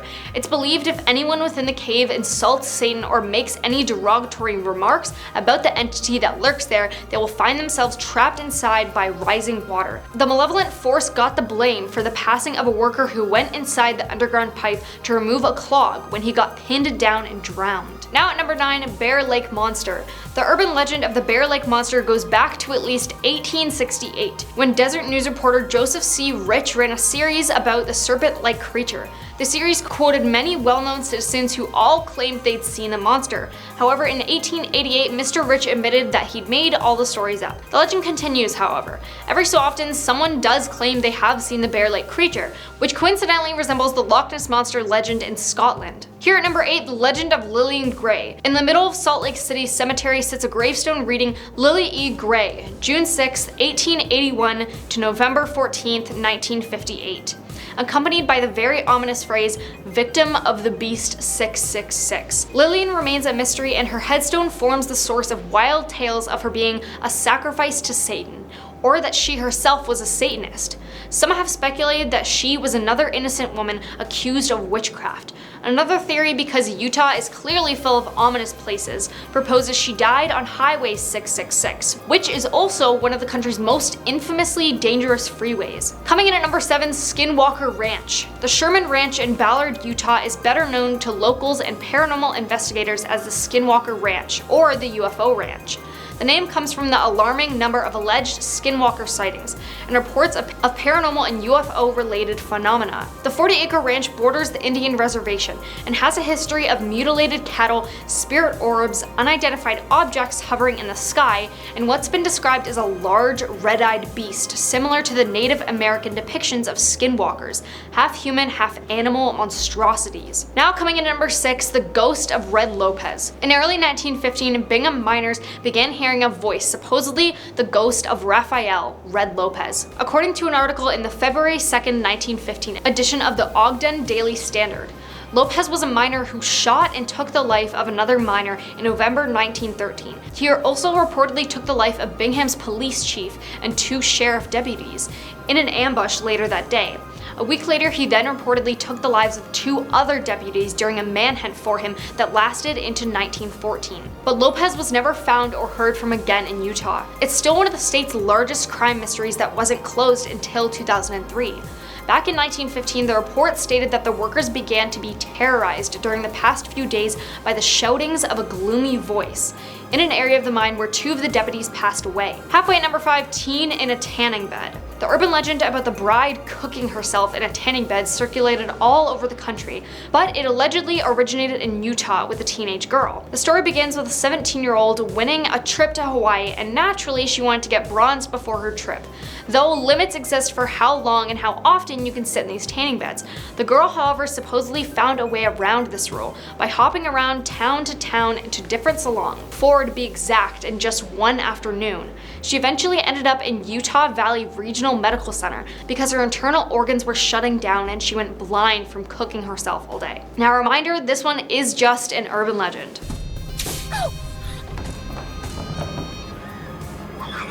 Now at number 4, the lady in purple. Over the years, many people have claimed to have seen a woman dressed in purple who appears angry or unhappy inside the Rio Grande Depot in Salt Lake City. In 2017, Rio Grande Cafe manager Colleen Murphy told KSL-TV she has seen lights come on at night in a locked room at the bottom of a stairwell with nobody seemingly there to turn them on. She also said that she had been locked out of the building on multiple occasions late at night, with no real explanation. Others have told her they've heard singing at night, coming from the woman's bathroom in the depot, even when the building is seemingly empty. As the legend goes, the woman tossed her engagement ring onto the tracks during an argument with her fiancé at the depot. Deciding she had made a mistake, she jumped down to retrieve the ring when she was struck and unfortunately passed away by an oncoming train. Now at number 3, the inmate. Salt Lake Herald-Republican on January 8, 1905 reported a frightening tale from the Salt Lake City jail. 2 women at the jail reported they had seen a ghost there, walking the halls at night. The ghost was a man who wore a slouch hat pulled over his eyes and would peer through the grating in the building. They told the newspaper that the ghost was that of a former inmate who had died there in a gruesome manner. On one particular night, one of the women said that she heard a ghost noise by a door, then walked up and asked if it was indeed the dead inmate. "Ain't you dead?" she asked. By way of reply, the ghost began to prance up and down the narrow hallway, swinging his arms and smiling, laughing, and shaking his head. While they never saw the man the day he died, they told the newspaper they were convinced it was him. Now at number 2, the Devil's Highway, kinda like what we mentioned before. The highway system, originally named Route 666 and nicknamed the Devil's Highway, crossed through an area of the United States known as the Four Corners, the meeting space of Colorado, Arizona, New Mexico, and Utah. All 4 states have reported paranormal experiences while on this stretch of highway. Tales range from hellhounds chasing alongside cars and slashing tires, to skinwalkers shifting from animal to man before their very eyes, to an evil shaman who appears in the backseat to steal the driver's soul. Like many roads, Highway 666 also hosts a ghostly hitchhiker, a mysterious young woman in a nightgown walking the road alone. When someone tries to offer her a ride, she vanishes. A popular legend attached to the Devil's Highway is that of a mad trucker, a phantom semi-truck that terrorizes late-night drivers before disappearing. One witness reported her husband's experience. Allegedly, he was driving on Route 666 one night when a semi-truck began heading straight for him down the middle of the highway. He said the truck had to have been going around 130 miles per hour, with sparks and flames flying up from the wheels. He pulled off the road in time to miss what he thought would be a fiery collision, and the beast of a vehicle took off into the night. Now coming in at number 1, the haunted Old Main. Everyone who has passed through the Southern Utah University campus has heard the lore of Virginia Loomis and Old Main, a building on the university's campus. As the legend goes, Virginia Loomis's life was taken in the late 1800s. Her body was discovered on the boulder used to make many of the bricks to construct the Cedar City building in 1898. It's said some of the bricks even contain her blood. Later in life, a janitor was hired at the university. On his first day of work, he was allegedly lighting the old coal furnace in Old Main's basement when something caused the furnace door to slam shut on his arm. He was supposedly burned until he passed away, unable to get free, becoming the human torch that burned Old Main to the ground in 1948. It's said that the ghost of Virginia was seen laughing in the flames, and Virginia was written on the janitor's skull. At number 10 spot, we have the Bennington Triangle. The Bennington Triangle, also known as the Vermont Triangle, refers to a mysterious area located in the southwestern region of Vermont where several people have disappeared under strange circumstances. Many say it's Bermuda Triangle's little brother, but that's not something to be proud of. The first recorded disappearance in the area occurred in 1945 when a man named Mitty Rivers went missing while hunting in the woods.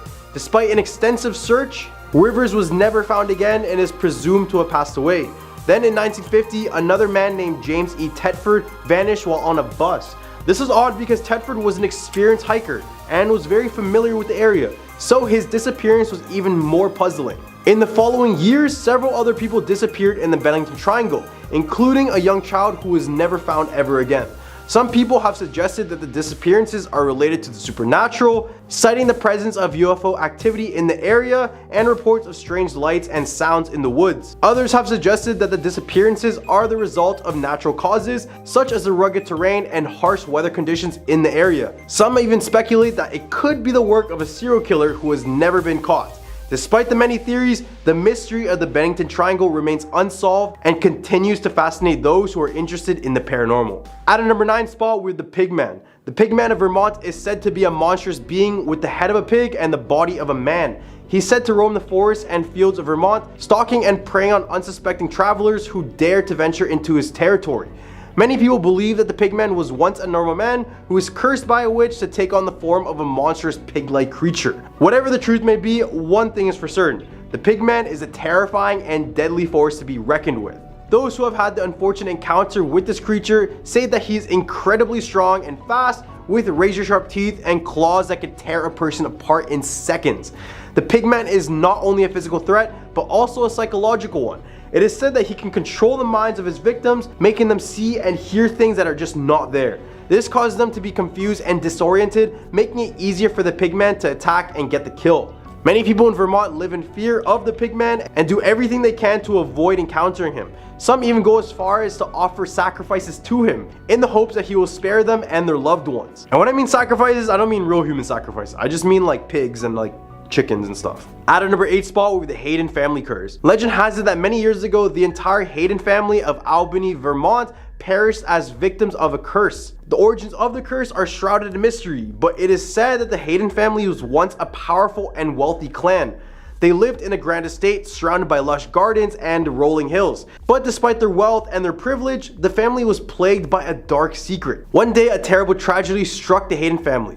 A young girl, the daughter of the family's patriarch, was brutally murdered in her bedchamber. The culprit was never found, and the family was consumed by fear, grief, and anger. As the time passed, the family's wealth began to dwindle, and they were forced to sell off their lands and their possessions. The once great Hayden estate fell into disrepair, and the family was left to wander the land cursed. The curse is said to manifest in different ways. Some members of the Hayden family have been struck by strange and subtle illnesses, while others have been plagued by terrible nightmares and visions of the dead. Still others have been driven mad by the weight of this curse, driven to commit acts of violence and madness. Despite the hardships they endured, the Hayden family remains strong. They continue to carry on their legacy, passing down the stories of their cursed ancestry to each generation. At a number 7 spot, we have the frozen people. In the early 1800s, a strange phenomenon began to occur in the remote mountainous region of Vermont.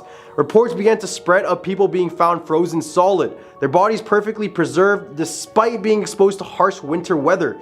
Many of these frozen people were found high in the mountains near the tops of the state's tallest peaks.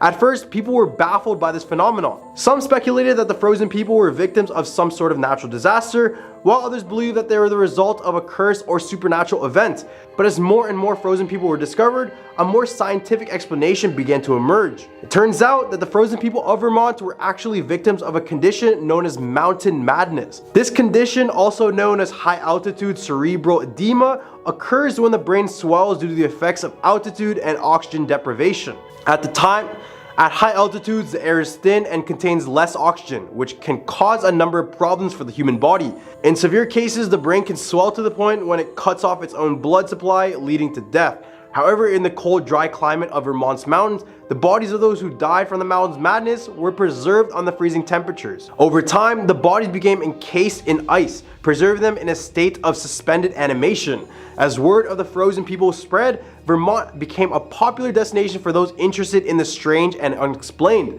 People came from all over to see the frozen bodies for themselves, and many of the frozen people were put on displays in museums for a temporary time. At a number 6 spot, we have the Black Shuck. The Black Shuck is a ghostly black dog the size of a calf with glowing red eyes. It is said to appear out of nowhere and cause terror wherever it goes. The legend of the Black Shuck dates back to the early 1800s when a large black dog was seen roaming the countryside. Some people believe that the dog was a demon or other supernatural creature, while others just thought it was a ghost. One of the most famous stories about the Black Shuck is the tale of the ghost of the Old North Bridge. The legend is said to be based off a real event that took place in the town of Concord, Vermont. The story goes that a young girl named Abigail was out walking one evening when she was attacked by a pack of wild dogs. She managed to escape by running across the Old North Bridge, but the dogs caught up to her and killed her. Now her ghost calls this bridge her home with a black shuck by her side at all times. In the hump of her list, we have the hitchhiking ghost of Bennington. According to the legend, a young woman named Elizabeth was killed in a hit and run accident on a dark and stormy night. Her ghost is said to haunt the town, hitchhiking along the roads and highways in search of her killer. Many locals and visitors to Bennington claim to have seen the ghost, and there are countless of stories of people who have picked her up only to find her disappearing from the backseat of their car once they reach their destination. Some say that she appears as a young woman with long flowing hair and a white dress, while others describe her as a more ethereal, translucent figure. One of the most famous stories about the hitchhiking ghost of Bennington involves a young couple who were driving home late one night. As they were passing through the outskirts of the town, they saw a figure standing by the side of the road waving frantically at them. Thinking that she was in need of help, they pulled over and offered her a drive. As she climbed into the backseat, the couple noticed that she was deathly pale and cold to the touch. She didn't say a word, but stared straight ahead with a haunted look in her eyes. The couple became increasingly uneasy, but didn't want to be rude, so they continued on their way. When they reached the destination given by the hitchhiker, they turned around to offer the young woman their goodbyes, but she was gone. The backseat was empty and there was no sign of her anywhere. The couple was shaken by the experience, but they couldn't deny what they had seen. Many people still claim to have seen her ghostly figure hitchhiking along the roads of the town. Some say that she is still searching for her killer, while others believe that she is simply lost and just looking for a way home. Whatever the case may be, the hitchhiking ghost of Bennington continues to haunt the town to this day. And unlucky for you, if you're a hitchhiker in this town, chances are no one's gonna pick you up because of this. At a number 4 spot, we're the Brattleboro Retreat Tower. The legend of the Brattleboro Retreat Tower dates back to the early 1900s, when the Brattleboro Retreat, a psychiatric hospital, was founded in the town of Brattleboro, Vermont. One of the most striking features of the hospital was its towering Gothic-like style. Some say that the tower was also used to perform experimental treatments on patients, including electroshock therapy and other inhumane treatment methods. These were said to be incredibly painful and often left patients worse off than before, with some succumbing to their injuries as a result. One particularly chilling tale involves a patient who was said to have been driven mad by the treatments he received in the tower. The patient was allegedly so disturbed by his experience that he took his own life, hanging himself from one of the tower's rafters. Some say that his ghost can still be seen hanging from the rafters, his face frozen in a haunting expression of terror and pain. Another story tells of a nurse who worked at the hospital during the height of its use of a mental institution. The nurse was said to have been kind and compassionate, but was driven to madness by the horrors she witnessed at the hospital. Some say that she could still be seen wandering the tower, and her ghostly figure is seen searching for the patients she once cared for. Number 3, Converse Hall. Once upon a time in the small town of Burlington, Vermont, there was a legendary hall known as the Converse Hall. Built in the early 1900s, the hall was a popular gathering place for the townspeople, hosting everything from community events and concerts to weddings and parties. But as the years went by, strange and eerie things began to happen within its walls.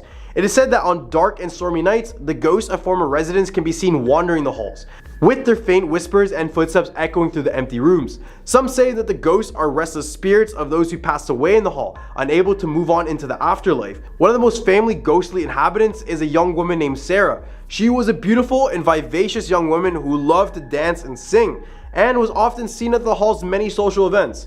But one fateful night, Sarah disappeared without a trace, leaving her family and friends devastated. It is said that her spirit was seen in the hall, dancing and singing to the music that only she could hear. Some say that the ghosts of Converse Hall are not the only supernatural beings that haunt it. Some say that those who spend the night in the hall are never the same again, forever changed by the supernatural forces that dwell within its walls. Number 2, Emily's Bridge. This bridge was named the Gold Brook Covered Bridge, but many locals from Vermont consider this to be Emily's Bridge. The bridge tells the story of a young woman named Emily who lived around the bridge in the 19th century. She was a beautiful and kind-hearted person, and she had many friends and admirers. One day, Emily met a handsome young man named James who swept her off her feet with his charm and his good looks. They quickly fell in love and decided to get married. However, not everyone was happy about the relationship. Emily's father was a wealthy and powerful man, and he did not approve of James. He believed that James was not good enough for his daughter, so he did everything in his power to prevent the two from getting together. Despite the father's efforts, Emily and James managed to elope and get married in secret. However, their happiness was short-lived, as James was killed in a tragic accident just a few weeks later. Emily was devastated by the loss of her beloved husband, and she became consumed by grief. Then one night, Emily was seen walking out onto a local bridge, standing at the edge of it, gazing down into the river below, when she decided to throw herself off the bridge to her death. Some say that Emily's ghost can still be seen wandering the bridge, searching for her lost love. However, if you do spot her, it just means that you'll have bad luck real soon. At a number 1 spot, we have the Vermont Vampire. The Vermont Vampire is an iconic entity known throughout Vermont. The legend goes that there was once a man named Abel Fry who lived in a small town in Vermont. Abel was known to be a reclusive and strange man who kept to himself and was rarely seen outside of his home. However, one day, Abel fell ill, and despite the best efforts of the town doctor, he eventually passed away. However, shortly after Abel's death, people in the town began to fall ill with a mysterious illness that seemed to drain their life from them. As the deaths continued, people in the town began to suspect that Abel was somehow responsible. They believed that he had returned from his grave as a vampire and was using his undead powers to drain the life from the townspeople. The townspeople decided to take action, and they gathered around to exhume Abel's body. When they opened his grave, they were shocked to find that his body had not decomposed and instead had looked as if it recently passed away. Fearing that Abel was indeed a vampire, the townspeople drove a wooden stake through his heart and burned his entire body. After this, the mysterious illness that plagued the town quickly disappeared, leading many people to believe that they indeed vanquished a vampire. To this day, the legend of the Vermont Vampire continues to be told, serving as a cautionary tale about the dangers of the undead. To start off our list at number 10, we have the Bunny Man Bridge. In 1904, not far from this bridge, in Fairfax Station, Virginia, was a mental asylum. Nearby residents didn't like the fact that the mental patients were near their new homes, so they had it shut down. While the patients of the asylums were being transported, their bus crashed, and all were found except for one, by the name of Douglas Griffin, who disappeared to the nearby woods. After this disappearance, dead bunnies would be littered all over the forest floors and trees with attempts to consume them. And then finally, on Halloween night, Douglas Griffin struck and killed a group of teenagers that were hanging out near the bridge. He then proceeded to gut and hang all of them as if they were bunnies he had hunted. A police report soon came in about a man in all white with a bunny mask throwing a hatchet at a car, which would eventually give way to this urban legend. Stealing our number 9 spot, we have the Fairy State Plantation House. With 11 spirits calling the Fairy State Plantation House their home, Haunted House seems a fair title for this site. Now used as a museum and educational center, the house also offers Halloween tours called the Stroll of Lost Souls. and is a regular site for ghost hunters and paranormal activity groups. The story goes that this house was used originally as a school, tavern, and eventually a mansion. Once the mansion had burned down in 1828, it was reconstructed by abused and mistreated slaves. The house's many spirits included the woman in white who fell from the stairs, and the slave named Sally Walk who is said to be still grieving for her late fiancé. But the most famous is Grace Sherwood, who is named the Witch of Pungo. She was in fact the last person convicted of witchcraft in Virginia, having to spend 7 years in jail and later being released. When she had passed away, reports say that her body disappeared without a trace, leaving many people to believe that she was truly a witch. Here at our number 8 spot, we have the ghost of Sarah Henry. Patrick Henry, an American patriot who coined the famous term, "Give me liberty or give me death," lived at Scotchtown with his wife Sarah and their 6 children. Everything was normal and fine until Sarah gave birth to their 6 children. Following that, she would show signs of mental illness, and at this time, mental illness was not a defined term and would often be associated with the devil instead. Henry decided to keep his wife hidden in the basement of his home, hidden from the public to protect his family's image, with people often saying that she was possessed by a demon. As time passed, Sarah would become more violent, eventually having to be in a straitjacket. And after her death in 1775, she was buried in an unmarked grave. It's said to this day, a woman in a long white gown appears in and around the house, just standing there, showing that maybe Sarah was not ready to leave her home, even when her family did. Coming in at number 7, we have the Poorhouse Road Tunnel. This tunnel was built in the early 1900s as part of the railway in Virginia that ran between Staunton and Lexington. It didn't take long for the tunnel to acquire a tragic reputation though. The story goes about 2 young girls playing in a nearby woods when all of a sudden a stranger had approached them, appearing friendly at first, but quickly turned sinister and decided to execute both girls. Now it's said that the voices of these girls cry from the darkness of the tunnel, and once you begin to walk through, you may begin to hear the whispers from the girls.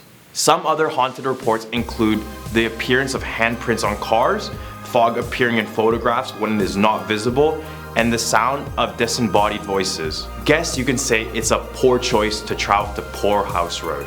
Straight out of a Twilight movie, at number 6 we have the Richmond Vampire. However, this is not your ordinary vampire. The story goes that in 1925, the Churchill train tunnel collapsed with workers still inside. Now, the tragedy of that is very real, but surprisingly in the wreckage, a bloody man appeared with jagged teeth and skin hanging off his bones. Everyone had thought it was just a mere survivor of the incident, but here is where it gets weirder. As they got closer to the man quickly jumped and ran away to the nearby Hollywood Cemetery and disappeared into a mausoleum within. They say the vampire still inhabits the cemetery grounds, which has led many satanic and cult groups to visit and attempt to summon the vampire once again. At the middle of our list, we have St. Albans Sanatorium. Before St. Albans was a sanatorium, it was the site of the Draper's Meadow Massacre. Shawnee Indians beheaded, tomahawked, and even bashed in the skulls of the settlers in the 1700s, and took the survivors back with them to their village.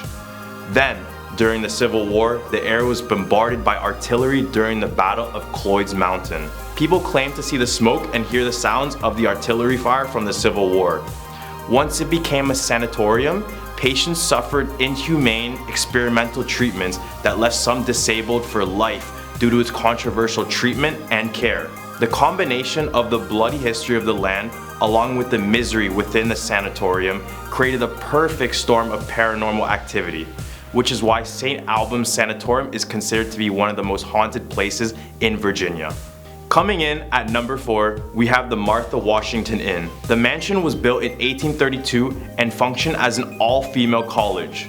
But when the Civil War was happening, the college was used by the young women to nurse the injured. During this time, there's a story of one of the nurses who played her violin to one of the wounded soldiers. She sat by his bedside all the time, and eventually, they would fall in love. Unfortunately, the soldier succumbed to his injuries and passed away. The nurse was completely devastated upon hearing the news, and in a few weeks, the woman would follow him in death. It was reported that the music of the violin continues to play in the room of the wounded soldier. This site is now a hotel and a spa, but I don't know how relaxed I could be with its dark history of ghosts. With the number 3 spot, we have the lovely Lover's Leap. Before Europeans settled in Virginia, there was a Shawnee brave and a Cherokee girl who met in the forest. There was rising tensions between their two tribes. This was like a version of Romeo and Juliet. These two would meet in secret because of the restrictions placed from each of the tribes. But one day, the man visited the spot where they would always meet, which was situated near Duffield, Virginia, on the scenic cliffs. But this time was different. The woman was on the edge, ready to jump, saying that she wouldn't be able to see each other ever again. With that being said, the man decided that the only way they could be together was to kiss and jump off the cliff together. Now, people who visit the area say that they've seen the shadowy figures of a couple on the edge of the cliff, while some say they feel the strong urge to jump off when they come with their significant other. Taking our number 2 spot, we have the Crawford Road. Crawford Road is one of the most haunted roads in Virginia. One of the stories tells of a group of friends that were cruising late at night until they decided to turn up the fun by going down Crawford Road. While driving down the road, they joked, laughed, and sang songs from their brand new CD. Everything had been fine until they had reached the bridge. The track they were listening to on the CD let out a high-pitched, obnoxious screeching sound. The noise lasted for about 10 seconds until they were far enough from the bridge. Then the noise stopped and the CD played as normal. Another incident involved a wedding that took place in the area. The bride was not a happy one and regretted all of her actions, which led her to hang herself by the bridge. As people drove down this road, they would report seeing this woman in a white wedding gown standing on top of the bridge only to jump off and disappear. Now, taking our top spot in our top 10 scary Virginia urban legends, we have the Battle of Cold Harbor. Said to be one of the most haunted battlefields in the United States, it was here that over 150,000 men fought a long, gruesome war, which claimed the lives of over 15,000 men.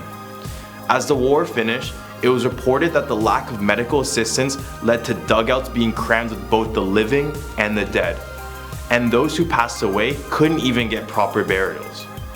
The conditions of the battlefield made this place a living hell for those who had to fight in it, and now it's reported that those who visit experience paranormal occurrences, such as smelling the distinct scent of burned gunpowder or a fog that would appear and disappear in the area, which could be resembling the thick gun smoke from the past battle. Other reports hear the cries and the screams of the dying soldiers waiting for someone to bury them properly. Restless souls are scattered throughout the park, which is why it makes sense that people get an overwhelming sense of sorrow and fear when they walk on that field. Coming in at our number 10 spot, we have the 13 Steps to Hell. Built in 1901, the Maltby Cemetery in Woodinville, Washington is said to be one of the go-to cemeteries if you want to experience some sort of supernatural activity. The most famous legend about the cemetery is the story of the 13 Steps to Hell. And I know how that sounds. The stairs appeared to lead nowhere and descended into the ground as they are located in the center of a cemetery. They allegedly led to an underground family tomb. Even though you were only a few feet away, it was said that when you went down the stairs, you abruptly lost your ability to hear anything above you. It is said that if you turn around and face the bottom of the stairs, you could catch a glimpse of hell itself. Local lore claims that occasionally people would descend down these stairs and just never come back. Even though the steps were removed many years ago, there are still stories concerning them. At number 9 spot, we have the Caddy of Cadborough Bay. Wait, did you think we could escape the Loch Ness Monster? Cause we really can't. There's one in every single state, and for Washington, they have the Cadborosaurus, nicknamed the Caddy. It is said to be a 20-foot long serpent creature that inhabits the northern part of the West Coast. It's described as having the head of a horse and the body of a very large eel. Eyewitnesses reports have been coming in for the past 200 years with 300 different sightings. Even the Inuit people drew this creature on their canoes in hopes they would ward it off once they entered into the water. As with all these Loch Ness Monster hypes, many people claim to have found and captured it, but eventually it gets to the point when you can't even tell what's real and what's fake. At number 8 spot, we're the Black Cat of Stevens Hall. Built in 1895 in Pullman, Washington, the Stevens Hall was once praised as the quote, most famous attractive building on the campus. But once people stepped foot inside, they took back these claims. Kinda like when you meet someone who is physically attractive, but has a terrible personality. This is that place.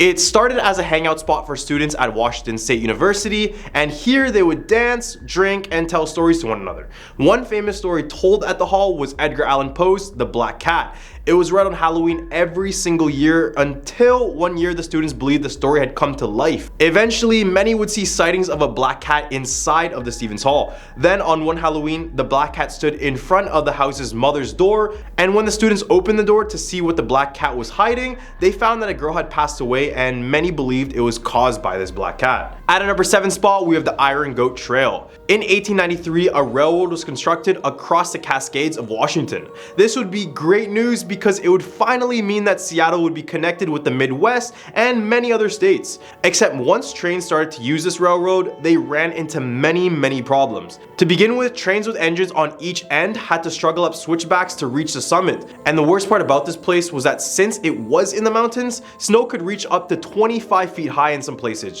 which would have hundreds of people digging out the snow in order for the train to go through. Then in February 1920, the deadliest avalanche in American history hit the railroad. It derailed trails and killing a total of 96 people in the process. And at the time, the rescue mission was nearly impossible due to the extreme weather conditions present on the mountain. Now many hikers come across the area where the accident occurred, and many find themselves leaving immediately the moment they get there.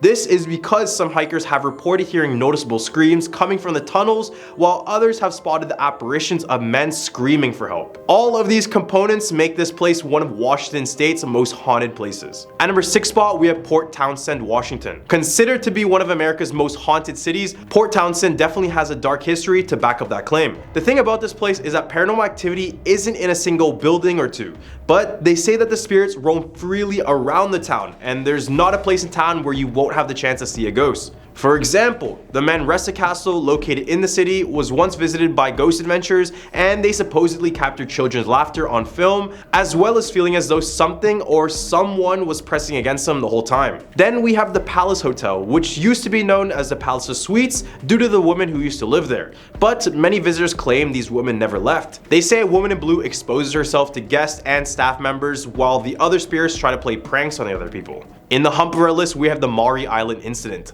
Weeks before the infamous Roswell accident, Red Chrisman and Harold Dahl had their own encounter that shocked many people at the time. It all started on June 24, 1947, when pilot Kenneth Arnold claimed to see a string of 9 shiny unidentified flying objects traveling around 1,200 miles per hour near Mount Rainier. Many people have said they have seen the UFOs flying as well. Eventually, the story would be relayed to Red Chrisman and Harold Dahl, who both claimed to have fragments from the supposed UFO. When they interviewed Harold, he would go on to say, quote, "On June 21st, 1947, in the afternoon around 2 o'clock, I was patrolling the east bay of Maury Island. I, as captain, was steering my patrol boat close to the shore of the bay of Maury Island. On board were 2 crewmen, my 50-year-old son, and his dog. As I looked up from the wheel of my boat, I noticed 6 very large donut-shaped aircraft." Eventually, the FBI started to investigate and stated this incident was a hoax. But who knows? This really wouldn't be the last time the US government was hiding UFOs. At number 4, we have the infamous Bigfoot. Yes, the hairy creature had to make its way onto this list simply because this is the state where it was first documented and popularized. To this day, this is the state where the most sightings are recorded, so it's either everyone is lying in Washington or they may actually have a Bigfoot in their woods. Bigfoot has gained worldwide attention, but for those who don't know, they're basically 7 to 8 feet tall hairy humanoids with extreme strength.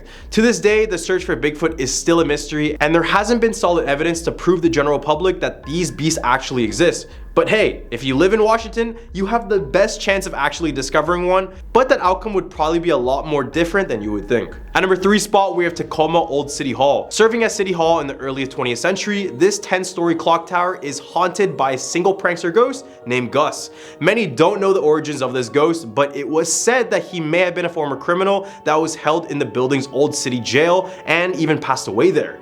So as I mentioned, this building served as City Hall until 1957. This was a time when the City Hall was being neglected, no maintenance, and no payments. So eventually the building was too unsafe to work in, causing everyone to be kicked out. Nowadays, visitors of the old City Hall claim that prankster ghosts have taken over the entire building. For example, Gus is known to toss objects in the air at random. He's also known to turn on lights on and off, and sometimes he would completely shatter light bulbs. At one point, the sightings were so frequent, the police believed it was a person person trespassing the property. But after further investigation, it was discovered that no one was trespassing the property. At a number 2 spot, we have the Kells Irish Pub. Considered to be a family-friendly bar/restaurant, the Kells Irish Restaurant and Pub is said to be one of the most haunted eateries in the entire nation. To start, the pub is located in the Butterworth building, which was a former mortuary. So you kind of know where this story is going. This would basically mean that the entire building was used to store deceased bodies. Throughout the years, many spirituals have been brought to the Butterworth building in an attempt to initiate meaningful communication with the alleged spirits who remain there, including both a Catholic priest and a voodoo priestess. Nowadays, visitors report sightings of a ghost of a young girl dressed in a scarlet velvet dress. Others have spotted the ghost of an older man named Charlie, who would appear at random throughout the entire building. At number 1 spot, we have Mount Baker Theatre. Opening up in 1927, the Mount Baker Theatre in Bellingham was haunted from day one. Unidentified sounds, chilly spots, strange disembodied voices, balls of light, and even the odd apparition are just a few of the stories that have been noted here. As well, many visitors have reported the ghost of a young woman named Judy. It's said that she has crushes on male visitors and will choose to usher them into their seats if she does have a crush on them. People know it's Judy when they begin to hear their name across the floor and feel as though someone is touching them on the back or their shoulders. Another spirit trapped in this place is a cat that is found in the basement of the theater. Many claim that whenever they go to the basement and they catch a glimpse of this cat, something bad is bound to happen, as with many other black cat theories. Oddly enough, Mount Baker Theater keeps a ghost light on stage during the off hours, claiming that they ward off the evil ones from the theater, but who really knows if it works like they say they do. At a number 10 spot, we have the Octagon House. This building is considered to be the most haunted home in all of DC, and after reading about this, I think it could be one of the most haunted places in North America. It was built by Colonel John Taylor back in the year 1801. The builder had its close connections to the presidents, and after the White House burned in 1812, President James and Dolly Madison lived there for a temporary time. Now it's claimed that the entire house is haunted by the daughters of Colonel John Taylor. His first daughter passed away before the War of 1812, and the other ones passed away shortly after the year 1817. They are known to follow visitors around until they decide to leave the house altogether. As well, the house has been said to hold slaves back in the day, and many say the spirits of these slaves still remain inside of the house.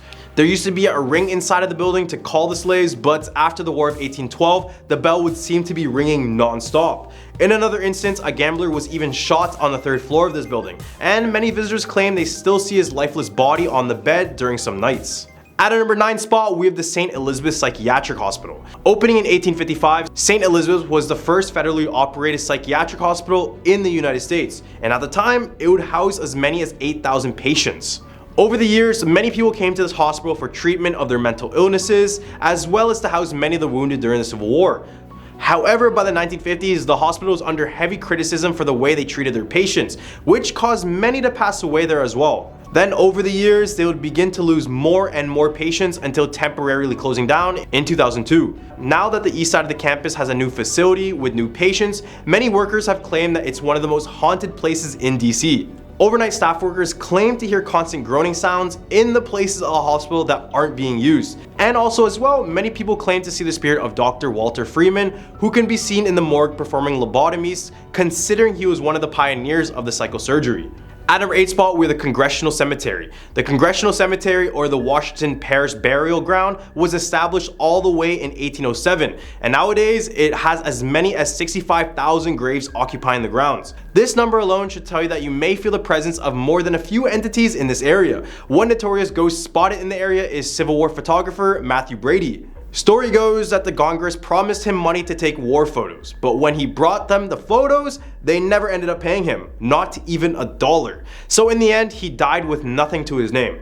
Nowadays, he terrorizes the graves of the government officials who denied him compensation, and if you try to take a photo of his ghost, you'll find that your device is now broken. Over the years, this place has gone through many different grave robbers, which led to many disturbed spirits scattered around the entire cemetery.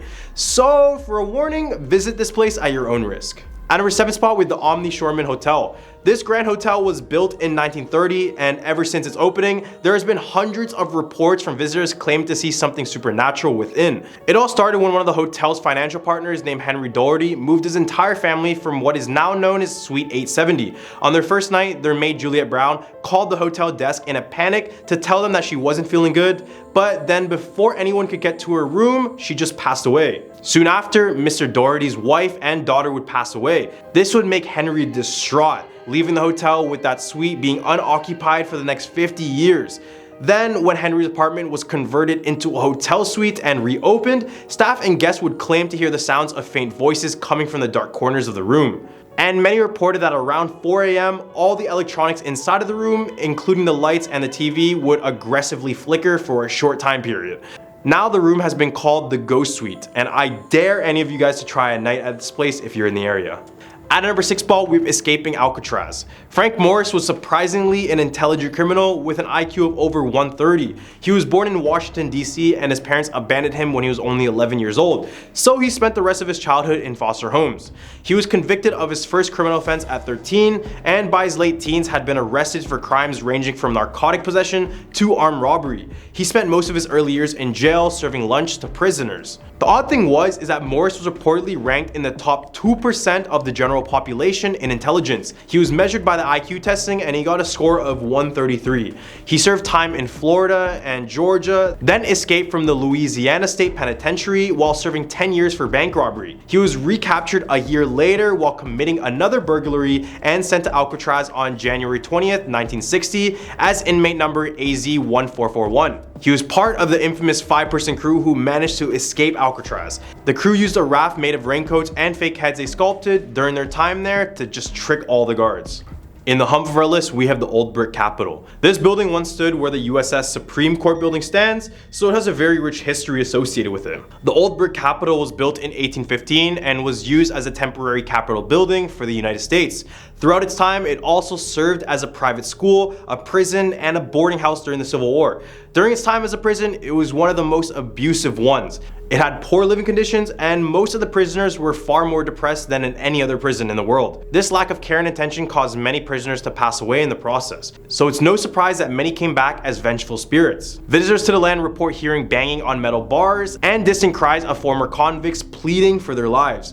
Many of the people can hear a person crying throughout their entire visit. Despite being kind of annoying, I don't think you would be brave enough to tell a person to stop doing this, especially if it's a full-fledged ghost. At number 4 spot, we have the British soldier fire starter. It was during the War of 1812 that the Great Burning of Washington occurred. In this attack, many important buildings in the capital were burned down, including the White House, then called the Presidential Mansion. Then things got unexpectedly worse for the British. As the US government fled the White House, the British thought victory was near. But then a grand-scale thunderstorm alongside a tornado swept the entire area around the White House, killing both British soldiers and American civilians in the process. If you can imagine a Michael Bay movie, that's exactly how I picture this scene going down.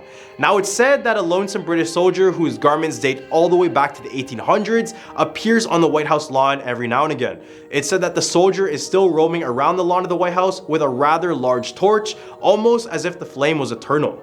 At number 3 spot, we have Mary Todd Lincoln. Wife of Abraham Lincoln, Mary Todd Lincoln was said to have practiced spiritualism in the White House frequently. Influenced by the death of her second son, spiritualism was practiced by Mary to communicate with him and others she held dear in the afterlife. She would report speaking to her late son daily and would conduct seances within the walls of the White House. As word broke out, desperate families would come to her seeking the unknown. And in the midst of the Civil War, many widowed wives came to her in order to speak to their husbands. Mary would begin to notice strange things in the White House, such as hearing stomping and swearing in the room of former President Andrew Jackson, known as the Rose Room.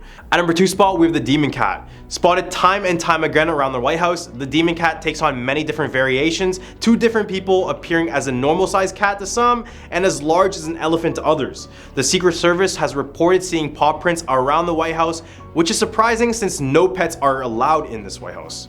The weird thing is that the cat only appears during a presidential switch or a national tragedy. Basically, we can call it the bearer of bad news, and potentially this is where we get the idea of an unlucky black cat.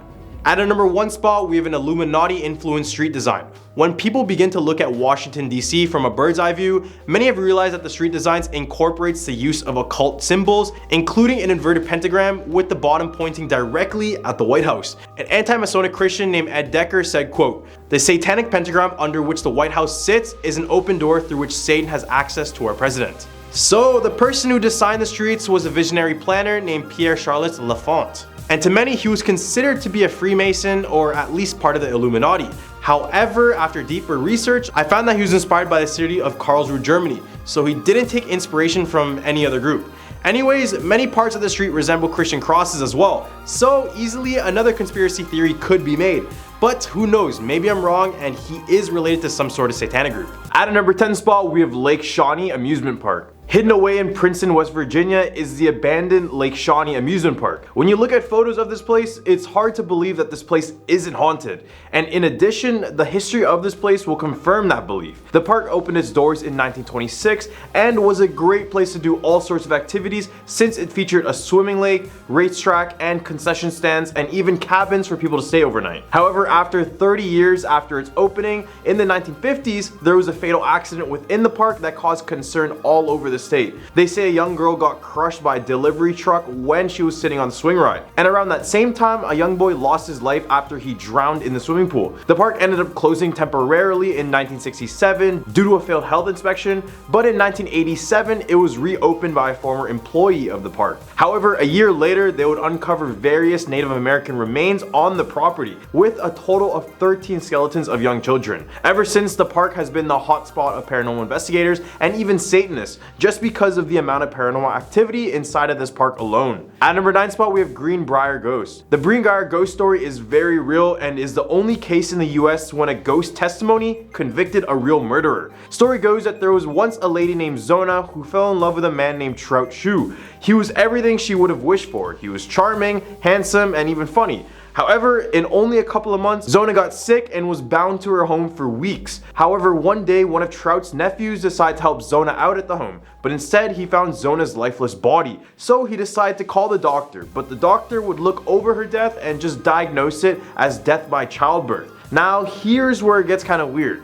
When Zona was buried, her mother started to see full-blown apparitions of her appear right in front of her, and they would tell her that Trout Shoe was the one who murdered her. And in July 1897, the mother testified this in court, and this actually led to Trout's arrest, where he would be convicted of first-degree murder. Could this really be the first case of a ghost testimony working in court, or was this just a mere coincidence? Let me know in the comment section below. At number 8 spot, we have the White Things. West Virginia has legends of a wolf-like creature that attacks brutally, however leaves no mark. Howls, but it sounds like the screams of a person being murdered. And they run, but at speeds no one can even match. These are the White Things of West Virginia, otherwise known as the Devil Dog or Sheep Squatch. Out of all the sightings, the one that stands out the most is that of coal miner Frank Kazul. Back in 1929, he reported seeing the beast as he was walking home in Fairmont through the woods on Morgan's Ridge. Ever since that moment, the word spread quickly about these beasts that were lurking in the darkness of the night and the side of the mountains. In Cherokee mythology, the appearance of these white animals foreshadows a premature death in an individual,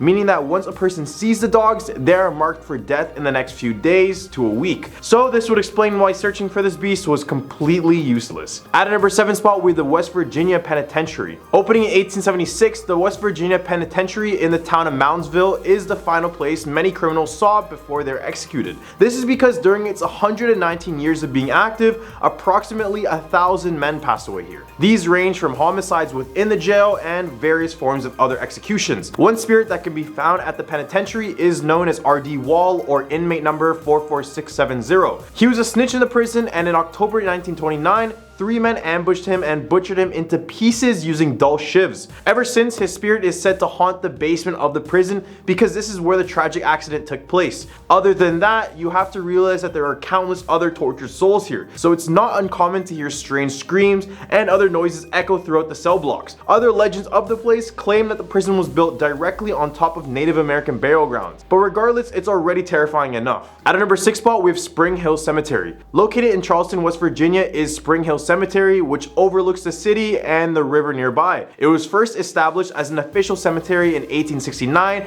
but it has gravestones dating all the way back to the 1700s, when Charleston had its first early settlers. In total, it is about 33,000 burials, which is 33,000 reasons why not to disturb the spirits that rest here. This place is known for their various tree species. However, many of these trees were used to take lives, such as lynchings and others taking their own lives. So combine the hundreds of unmarked graves and lynchings and you have yourself a haunted place. Specifically in Potter's Field in the cemetery, you can find a large oak tree which there have been hundreds of hangings on, and if you come here at night, you may hear the sounds of choking and suffocating around this tree.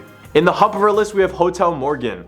Established in 1925 in Morgantown, West Virginia is Hotel Morgan. And this hotel screams luxury with its beautiful rooms, modern gym, and its expansive dining areas. Despite its undeniable beauty, Hotel Morgan is claimed by many to be very haunted as well. The room that is said to be the most haunted in the hotel is room 314. It's believed that a young girl drowned in the bathtub here in the early days of the hotel, and after that, every guest of room 314 has reported some strange occurrence during their overnight stay. Notorious guests of the hotel include Eleanor Roosevelt and Harry S. Truman, and during both their stays, they have recalled things they couldn't even explain. At number 4 spot, we have the Heyman House. Located in Sutton, Braxton County, West Virginia, is the Heyman House, and is believed by many to be the most haunted house in the entire state. Built in 1894 by William Heyman, this house is a very historic place in the state with its rich interior craftsmanship and rare decorative materials. However, going through more recent owners and visitors, the locals claim that there are more than a few spirits living in the home.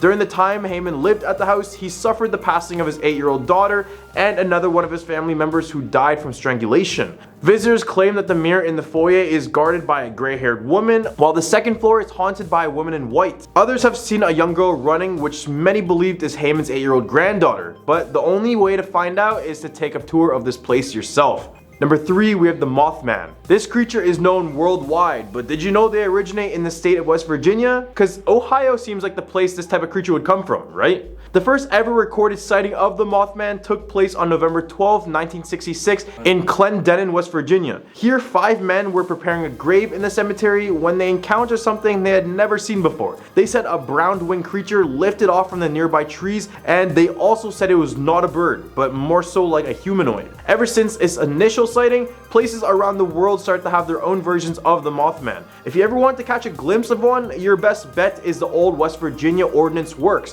which is known to locals as TNT area. Here, another sighting would occur as 2 young couples would spot a large winged creature that was about 7 feet tall. They would also claim that the creature traveled at speeds at around 100 kilometers an hour. And ever since, the creature was known to be spotted where bad luck was bound to happen. But regardless, many don't even know if it truly exists. What do you guys think? At number 2 spot, we have Sweet Springs Resort. Located in Gap Mills, West Virginia, is the now abandoned Sweet Springs Resort. And let me tell you, there's nothing sweet about this place anymore. It was created in 1792, and since its opening, it would be recognized for having a popular spa and hot springs. However, other places in this resort are not recognized for their good. For example, the old pool house in the resort served as a Civil War soldiers' barracks, tuberculosis sanatorium, and a nursing home. So best believe there are more than a few deaths at this resort. Nowadays, it's a paranormal investigator's paradise because after allowing tours to enter this place, many come out realizing that this resort is still infested with spirits. Many of them had doors closed on their fingers or even been pushed off of stairs, which just shows how unwelcome people are to this place. Yet, they still offer tours, and if you just sign a quick waiver, you and 18 others can stay inside of the resort for just one night. At number 1 spot, we have Weston State Hospital. This facility, located in West Virginia, was constructed during the time of the Civil War, and it was intended to keep about 250 patients, but ultimately held more than 2,400, including the notorious Charles Manson for a brief period. This place was far from good as numerous peoples were shackled to objects, lobotomized with ice picks, and subjected to terrible maltreatment in addition to extreme congestion, which only contributed to the hundreds of fatalities and palpable sense of agony inside of this place. There are many apparitions, including Ruth, the patient who is still insane and enjoys attacking people. In addition, there are uniformed army ghosts roaming the asylum's halls because it served as a temporary military base during the Civil War. Numerous people have reported hearing voices telling them to leave as well. and even Ghost Adventures crew investigated the asylum and came out saying, quote, a recipe for trapped souls. So visit and you may see why. I thought Wisconsin was all about their dairy because they are the leading producers of it, but when I read all these stories, I swear my milk shaked. That was the last joke I'll ever make, don't worry. At number 10 spot, Pfister Hotel. In the heart of Milwaukee, Wisconsin is the infamous and luxurious Pfister Hotel. When it opened up in 1893, it was unlike any other hotel at the time. It had features such as electricity, fireproofing, and thermostat controls, which was almost unheard of at the time. It's been open for over 130 years now, and during its time, countless of people have come forward to tell about the terrifying experiences they had inside of this hotel. For example, 2015 NL MVP winner Bryce Harper stayed at the hotel back in 2012. He would go on to tell ESPN that one night he woke up to find that the table in his room had moved to the opposite side and his clothes were folded near it on the ground. The next night he said that he couldn't sleep because all he could hear was the restless spirits. He eventually decided to switch rooms, and after further research, there was an article published on May 1983 claiming that the hotel was built on a private burying ground.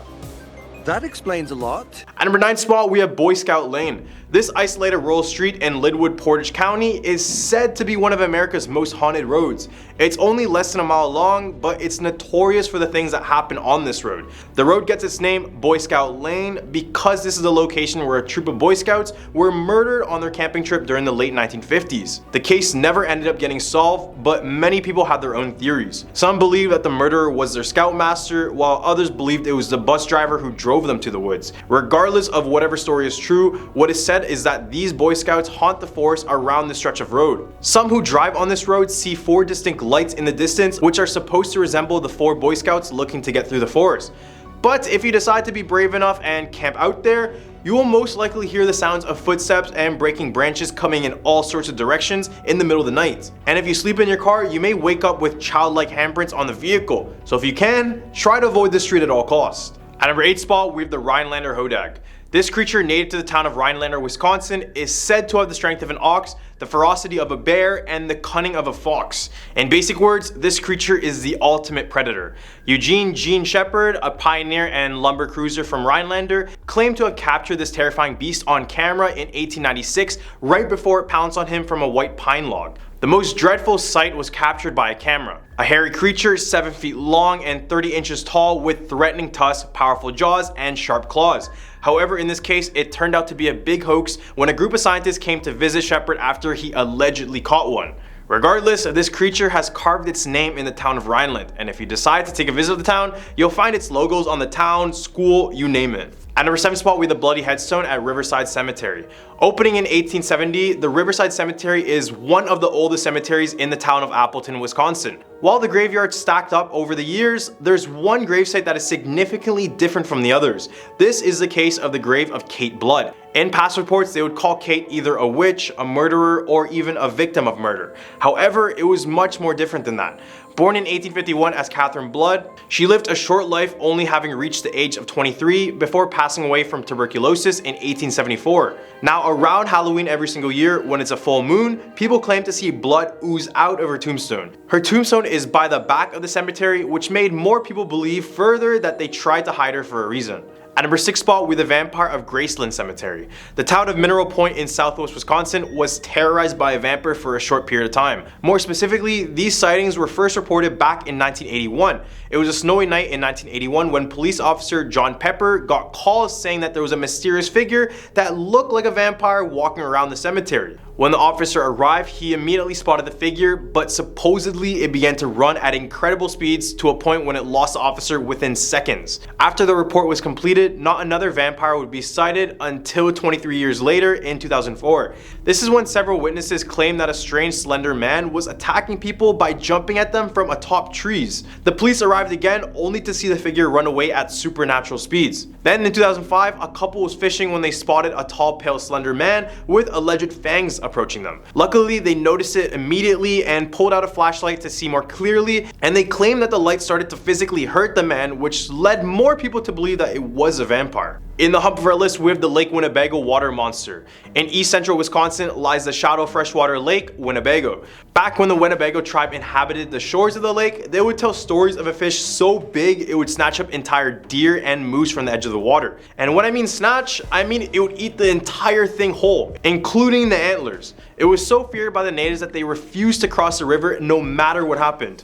Over the next few years, reports were made, but nothing was as significant when a group of men spotted a dark figure floating near the coastlines. After further inspection, they were sure that they had spotted the monster, claiming it was around 15 to 20 feet long. Some locals claim that the monster is a prehistoric sea serpent that managed to survive through many grand level extinctions. Not much else is known about this creature, and many people to this day refuse to go near this body of water for this reason alone. But considering this lake has a max depth of 20 feet, I don't understand how something so large could fit in there. But that could just be me. That's impossible! At number 4, we have Summerwind. Located on the shores of West Bay Lake in Vilas County is the now abandoned mansion Summerwind, formerly known as the Lamont Mansion. Not much remains from this building as it's pretty much destroyed to a pulp, but when the building was still up, it had all sorts of controversy. During their 15-year stay at the home, the Lamont family would report many strange occurrences, but it wasn't until the mid-1930s until they decided to finally move out altogether. This was all because one evening, the basement door decided to spring open with the apparition of a man standing behind that door. As soon as they saw this, Mr. Lamont grabbed his firearm and shot at the figure twice before it just vanished out of thin air. Then in the 1970s, Arnold and Ginger Hinshaw bought the home in hopes to renovate it. Except they would be met with a whole load of issues as well. This included electrical problems, disappearing tools, and windows opening and closing by themselves while people were looking out of them. When the renovators decided to quit the project, the two decided to do it on their own, but when they removed the dresser, they noticed a crawl space that contained a real human skull and loads of black hair. At number 3 spot, we have Bloody Bride Bridge. The Bloody Bride Bridge has a wonderful name, doesn't it? Located in Stevens Point, Wisconsin, is said to be the most haunted bridge in the entire state. And I mean, just by reading the name, it's a no-brainer. However, more specifically, this is named Highway 66 Bridge, which doesn't really make a difference. Legend goes that one evening, a bride and a groom were driving over the bridge on their wedding night. When they were crossing, something happened, causing the couple to get into a fatal car accident on that very bridge. The bride ended up passing away, but nobody ever found out what happened to the groom. Ever since that evening, the bride has been reported to still be walking back and forth on the bridge. She's seen wearing the exact clothing she wore when she passed away, and that was a bloody wedding gown. Now people who have gone over this bridge have reported similar strange things. This includes many people believe they had hit a girl on the bridge, but when they walk out to inspect, there is just nothing there. But when they arrive back in their car, they only find her sitting in the back seat. Number 2, we have the Phantom Man of Highway 12. Mostly known for their Devil's Lake State Park, the town of Baraboo, northwest of Madison, has another person that is terrorizing their people. In this town is a stretch of road known as Highway 12. This is a place many say not to go near because it's the most haunted road in Wisconsin. The majority of drivers claim to see a man walking on the side of the road wearing only a green jacket and worn out jeans. However, when they pass him and continue to drive, they notice they spot the same man miles out as if he had beaten the car in speed. Then when they pass him again, it's as if he keeps transporting ahead of them. They say he keeps appearing in front of you because he's just waiting for you to pick him up. But I wouldn't recommend stopping because no one has ever lived the tale to say what happens when you decide to pick up this phantom hitchhiker. All the way at a number 1 spot, we have the Wood County Insane Asylum. If you decide to travel up the middle of Wisconsin, chances are you will enter the small town of Marshfield. This was a place that had the Wood County Asylum, which is considered by many to be a hellhole of a place. When the asylum was completed in 1911, the entire building could hold 250 patients and 19 staff. However, this would be far from a rehabilitation place because many of the patients in this asylum would only get worse the more time they spent there. Many patients didn't get the help they needed, so many of them took their own lives inside of this property. And this type of insanity even drove some of the staff to take their own lives. Now, the supernatural didn't start after the place closed down. It was happening since the opening. Apparitions of former patients and staff were seen both on the grounds and in the main building while the hospital was running. According to one tale, one guy even claimed to have seen the devil's face in the boiler room but left without coming back. Now the area is an attraction spot for ghost hunters because there's a very good chance you will encounter something if you decide to take a visit. At a number 10 spot, we have Big Nose George. Born in March 1834, George Pear, more so known as Big Nose George, was a big-time cattle rustler and a highwayman. So in other words, he was up to no good. Then in 1878, him and his gang went on to murder 2 law enforcement officers, and immediately after, every authority figure in Wyoming was after this guy. While he was on the run, he did the great decision to separate from his group group members, which is a really smart idea. But Big Nose George had a big mouth. When he was on the run, he decided to hit up a small bar in Miles City, Montana, and here they would get extremely drunk and boast to others in the bar that they did in fact kill 2 law enforcement officers in Wyoming. Eventually, he was arrested. In prison, he would try to plan an escape only to be met with failure. When news broke out about his attempt to escape, an angry mob of around 200 people rushed into the jail and decided to take his life. After passing, doctors Thomas McGee and John Osborne took his body to study the chemistry of a criminal. Here they would cut out a portion of his head to investigate his brain, but no part went to waste. The cap of his head was used for an ashtray, pen holder, and a doorstop. It didn't stop there though. They then skinned him and then sent the skin to a tannery where he was literally made into a pair of shoes and then a medical bag. What the actual? Number 9, Pedro Mountain's mummy. The Shoshone Indians of Wyoming believed in a race of tiny people and said that they were responsible for the deaths of their comrades with the use of poisonous arrows. They described this race of people to stand from 20 inches to 3 feet tall. These people were known to be very hostile, not only to the natives, but to their own kind. It was said that they would take the life of their own people if they became too sick and couldn't help the community anymore. So basically, if you're old, you're dead. After years and years, there was no solid evidence of these little people until 1932, a 14-inch fully formed mummy was found in the San Pedro Mountains near Casper, Wyoming. When they examined the object, they confirmed that it did have a real human remains inside, although it was unclear if it was a native child or if it was a race of little people. Eventually, the mummy would be passed on through different people, but all of them had one thing in common.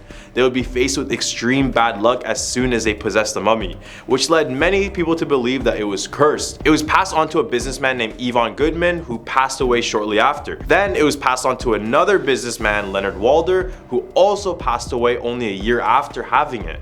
Now the whereabouts of the mummy are completely unknown. At number 8 spot, we have Ghost Ship of Plate River. If you visit the Pathfinder Dam on the North Plate River, there's a small chance you might find a glimpse of the ghost ship. It's believed that every 25 years, a death ship appears out of the midst near the dam. The first ever recorded sighting of this eerie vessel was in 1862 when a trapper named Leon Weber reported a large wave of fog, then saying it took the form of a sailing ship with a mast and sails covered in silvery shiny frost. He said he saw people on board, but they're all covered in this shiny frost. When he looked closer, he saw someone that looked exactly like his fiancée at the time as well. He then returned home from work a month later and discovered that his fiancée passed away the day he saw the ship. Then there was another sighting 25 years later in 1887 when cattleman Gene Wilson saw the exact frosty ship appear out of nowhere. He would also report people on board, but all of them were frozen, and as soon as he went home, he found out that his home was burned to ashes and his wife was lifeless 100 yards from the house. Number 7, Francis E. Warren Air Force Base. Located 3 miles west of Cheyenne, this Air Force Base was first established as Fort D.A. Russell in 1867. Named in honor of Civil War Brigadier General David A. Russell, it is the oldest continuously active military installation in the Air Force. Along with these old buildings, the legends are told that many of the old cavalry soldiers also continue to linger, often seen walking up the grounds or in the dormitories. Another story tells of a spirit that is said to harass female members of the security team. One of the most famous stories on the base takes place in Quarters 80, often referred as the Gus Quarters. During the early days, Quarters 80 was home to a young officer, but unfortunately for him, he was out on duty for the majority of the time, so one day he came home very exhausted and found a soldier entertaining his wife in their bedroom. The husband was furious and was looking to eliminate the man by any means necessary, but the soldier decided to make a decisive action and leap out the window. Instead of escaping, he accidentally hung himself by getting stuck on the clothesline outside of the home. Ever since this moment, the Gus Quarters are known for their supernatural activity, from objects being thrown across the room to just being grabbed out of nowhere. Number 6, the ghostly bride of Plains Hotel. In the Plains Hotel of Cheyenne, Wyoming, locals claim that there is a spirit of a bride that haunts everyone who steps in. Story goes that a lady named Rosie and her groom were on their honeymoon at the hotel. As the night went on, the husband decided to step out and get some drinks at a nearby bar. When Rosie arrived to fetch him, she noticed him walking upstairs with an escort. So of course she was shocked and decided to secretly follow them. This is when Rosie followed them all the way up to the room and in a jealous rage shot both of them with the husband's firearm, taking both of their lives immediately. After this, she would regret her actions and return back to the honeymoon suite to take her own life.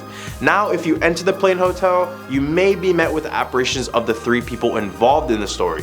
Rosie walks down the halls with a bright blue dress, which would have been the dress for her wedding.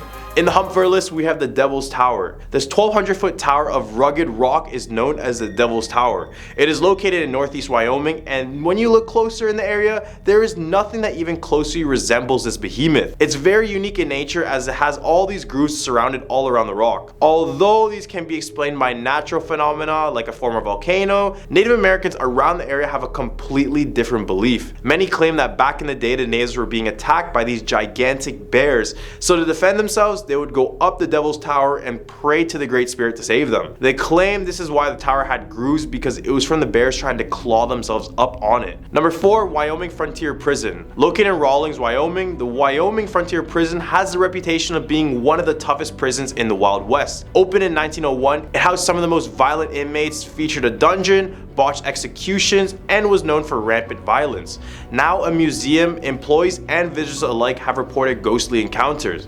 There have been apparitions spotted in the cell blocks and reports of a malevolent spirit in the dungeon who has threatened visitors. The prison is so notorious that it was featured on an episode of Travel Channel's Ghost Adventures, and ghost hunters have captured orbs on camera, but let me know what you guys think about that. The museum offers haunted Halloween night tours if you want to have a ghostly encounter of your own. Number 3, Heart Mountain Relocation Center. Starting with an old building originally used for an irrigation project prior to the attack on Pearl Harbor, the Heart Mountain Relocation Center began construction on barracks and facilities to relocate American families of Japanese descent in June 1942. Over the next 3 years, the camp would house over 14,000 people. Just to put that into perspective, if they made this prison a town, it would be the 3rd largest city in Wyoming based on population alone. As World War II occurred, many horrors occurred within as well. Abuse, torture were just some of the things that the Japanese had to go through, with many people passing away as well. It eventually got shut down at the end of the war, but the discrimination towards the Japanese was too big that they couldn't let it go that easily. Today, the camp has been reinvented to be an informational, interpretive center, educating Americans about this dark time about our past. People working at the place claim to see these shadow people in the halls when it gets dark as well. Number 2, Old Faithful Inn. This is yet another story of a deadly wedding. I don't know what it is in Wyoming, but what's with all these bloody wedding stories? Are y'all not happy there? Built in 1903, Yellowstone's Old Faithful Inn is considered a National Historic Landmark. This, of course, means that it comes with some haunting tales. The headless bride of the Old Faithful Inn is the story of tragedy. A wealthy woman from back east fell in love with a con artist, told by her family that if she marries this man, they would disown her. She then took her inheritance and ran away with him. On their honeymoon in Yellowstone, he chopped off her head and ran away with her money long before they found the body. Now the headless bride has been spotted wandering the hotel in search of her lost love. All the way at our number 1 spot, we have the Sheridan Inn. The Sheridan Inn has been a community landmark for nearly 130 years. Miss Kate, one of the beloved employees and patrons, is said to have never left. In 1901, Miss Kate moved to Sheridan and began working at the inn. She moved into a room on the 3rd floor in 1906, where she would spend the rest of her life. A friend placed her ashes in the walls after her death in 1968, all while the inn was being renovated. She is now the innkeeper's guardian. You might feel her in a cold spot or have your lights turned on and off if you're at the inn.